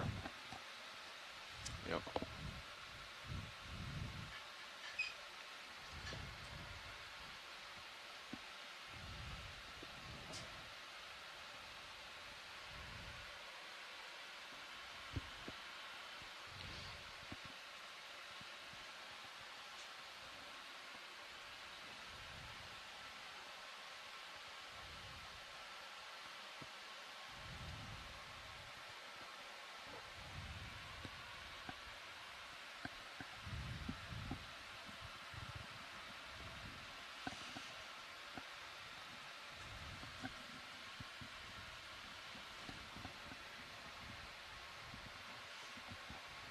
Think you can take out your forward way now?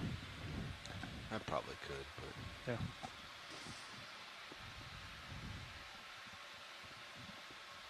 Are they out of auto sway? Yes. I just took it out a little bit ago. It's improving somewhat, slightly.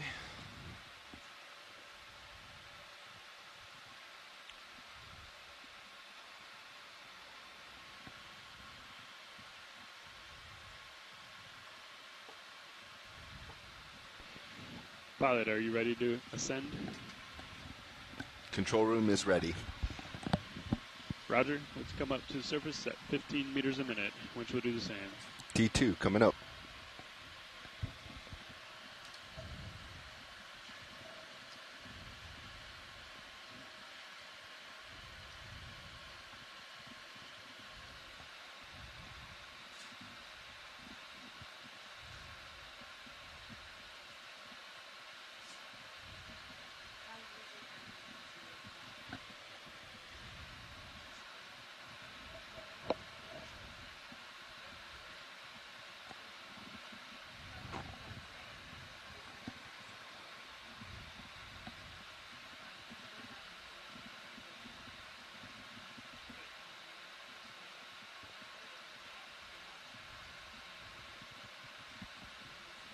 40 meters, wire out. D245. All's well, streaming to starboard. Copy that, pilot.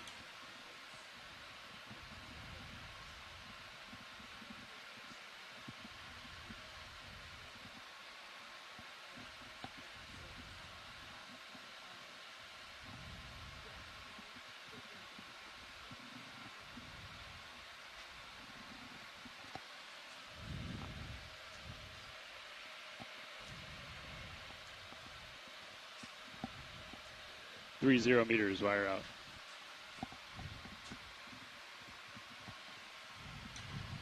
D233. All is well, just starting to get visual of the ship, streaming to starboard.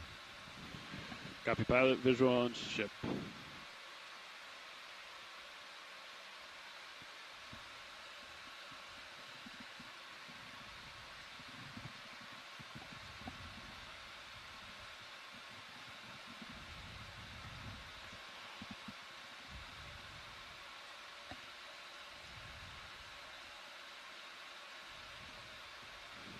.20 meters, wire out. D225. All's well. Compasses and visual confirm, streaming starboard. Copy that, pilot. We're slightly increasing our starboard way.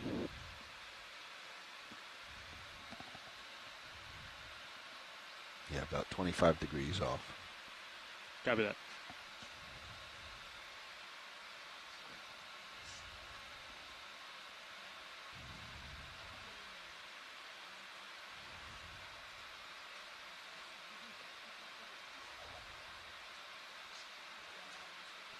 .10 meters, wire out. D2 15, all is well. Yeah, we got eyes on D2. Right around where you said, pilot? Yep. I'm going to start walking you over now.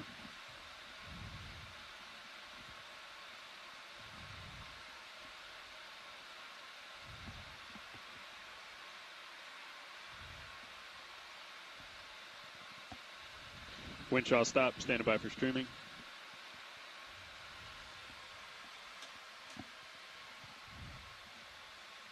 I just think that's neat. It is a cool shot, yeah. Agree. See it cresting the water. Video, let's get it switched, please.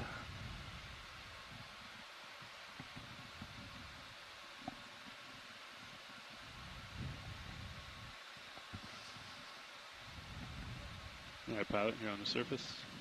Pilot has visual. Pilot has visual. Copy that. Let's go ahead and lock in autohead, inverse the ship, please. Done.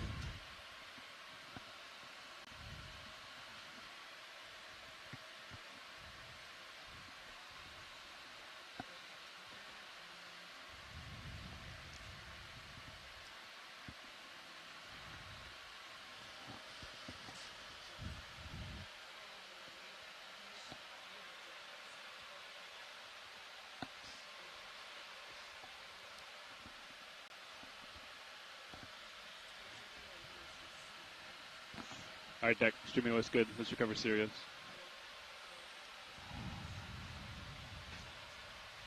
Co-pilot, did you happen to make note of the camera dropout? I did not, Okay. Judy, sorry. Oh, we can backtrack it. It was right before 100 meters. Yeah. I got some timestamps. I wonder if it was just the monitors that went out or the cams themselves.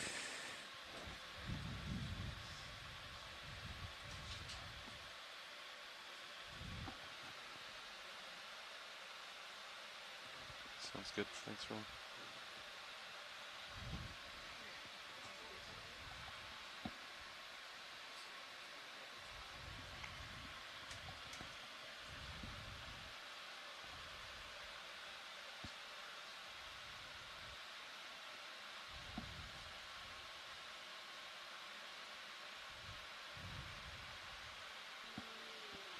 Pilot, I'll let you control slack as best you can. Copy, dive suit. We're going to stick around right here for forward speed.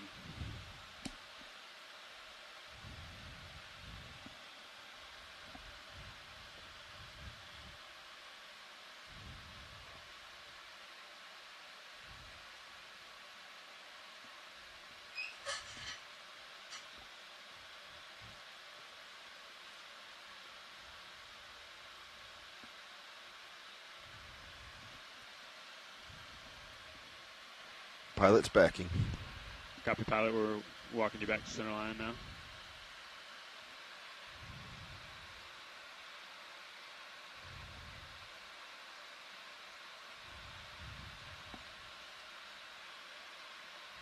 Pilot, can we get a little port lateral in, please? Port lat.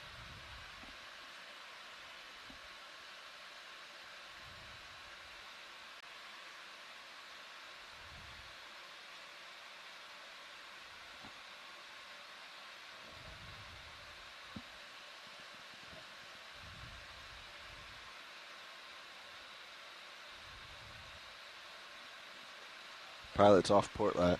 Roger.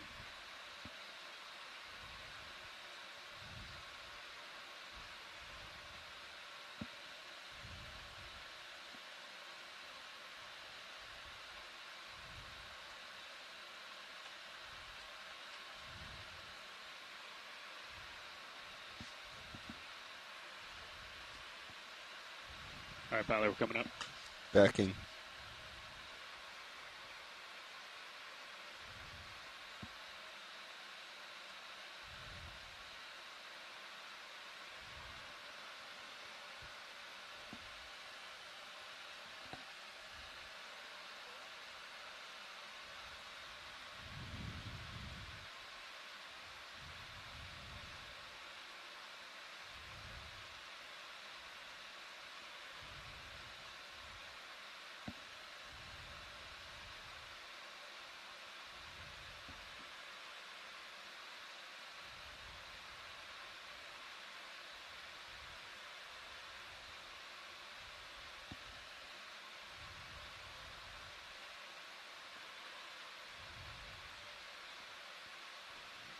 Bringing our forward speed down, pilot. Copy.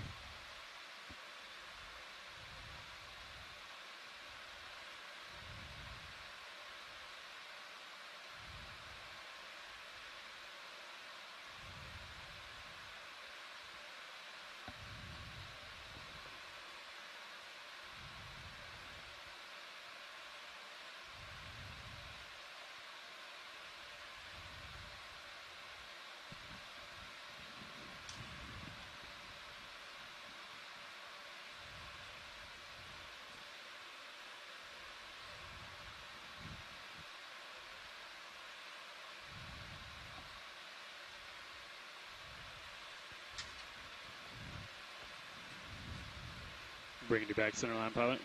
Copy.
Looks good, pilot. Maintain this as best you can. Maintaining.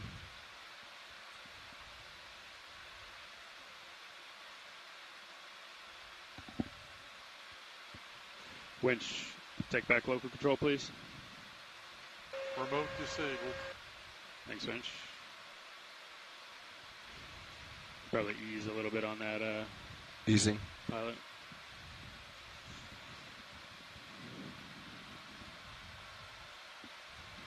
Deck disable A-frame when you get a chance, please. Thank you. CPHD is clear.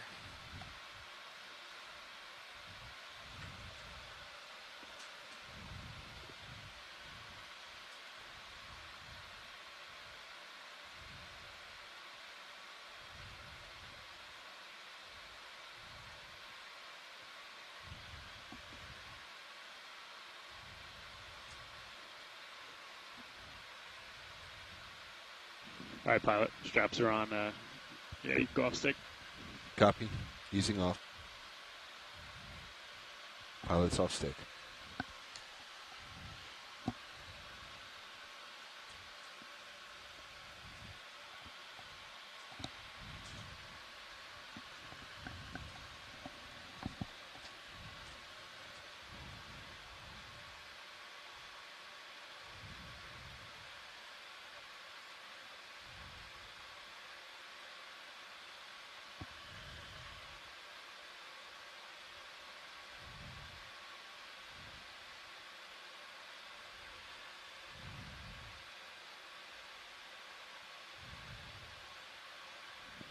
I'll let you make the call on auto head, pilot. Copy.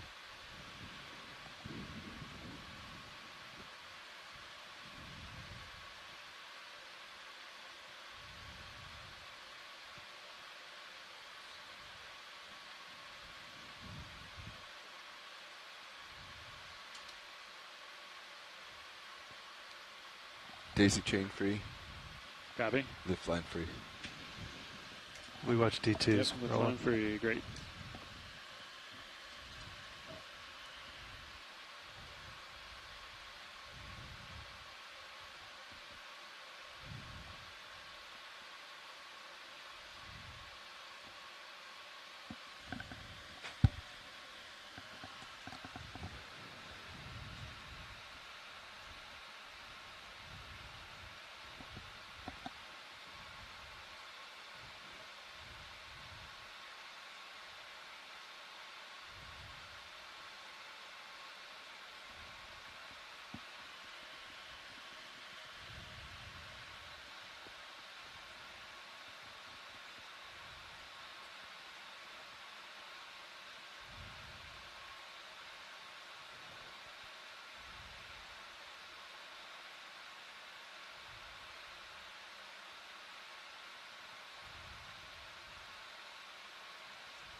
All right, pilot, you're tight. Let's go ahead and lock an auto head and start making our way to the port quarter, please. Auto head in. Backing. Would you also like starboard? Yeah, please. You got it.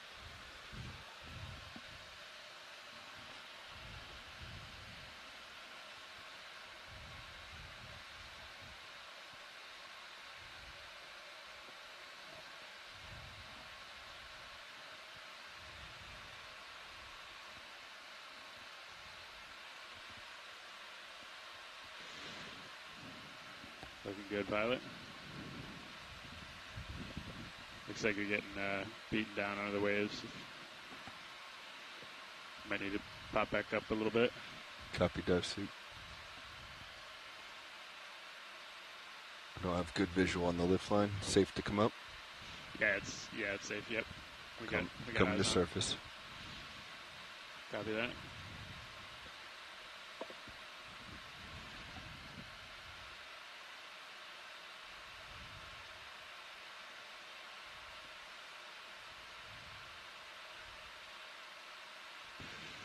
Pilot's backing. Copy. About 100%. Okay, I think you could ease on that a little. Easing. Line's just trying to catch up to you.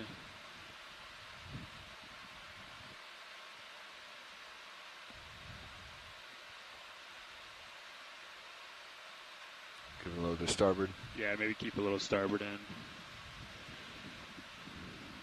All right, tight again. Looking good.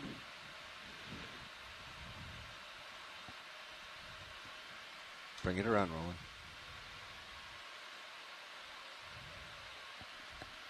Oh, the other one. Bring it over. Looking good, pilot. Just one small turn before you're picked. Turning.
Pilot, secure power.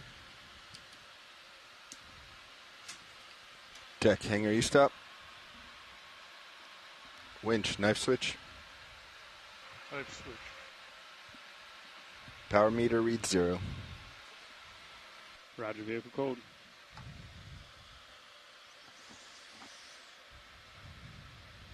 Nice job.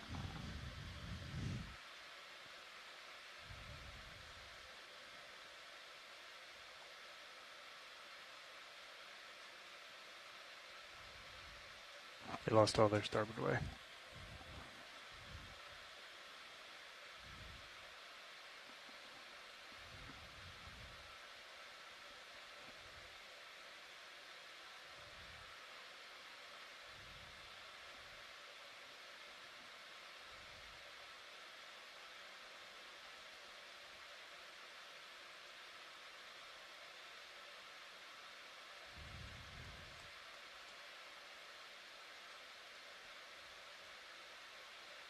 Ooh.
Winch, we can go ahead and shut down the HPU if you haven't done so already.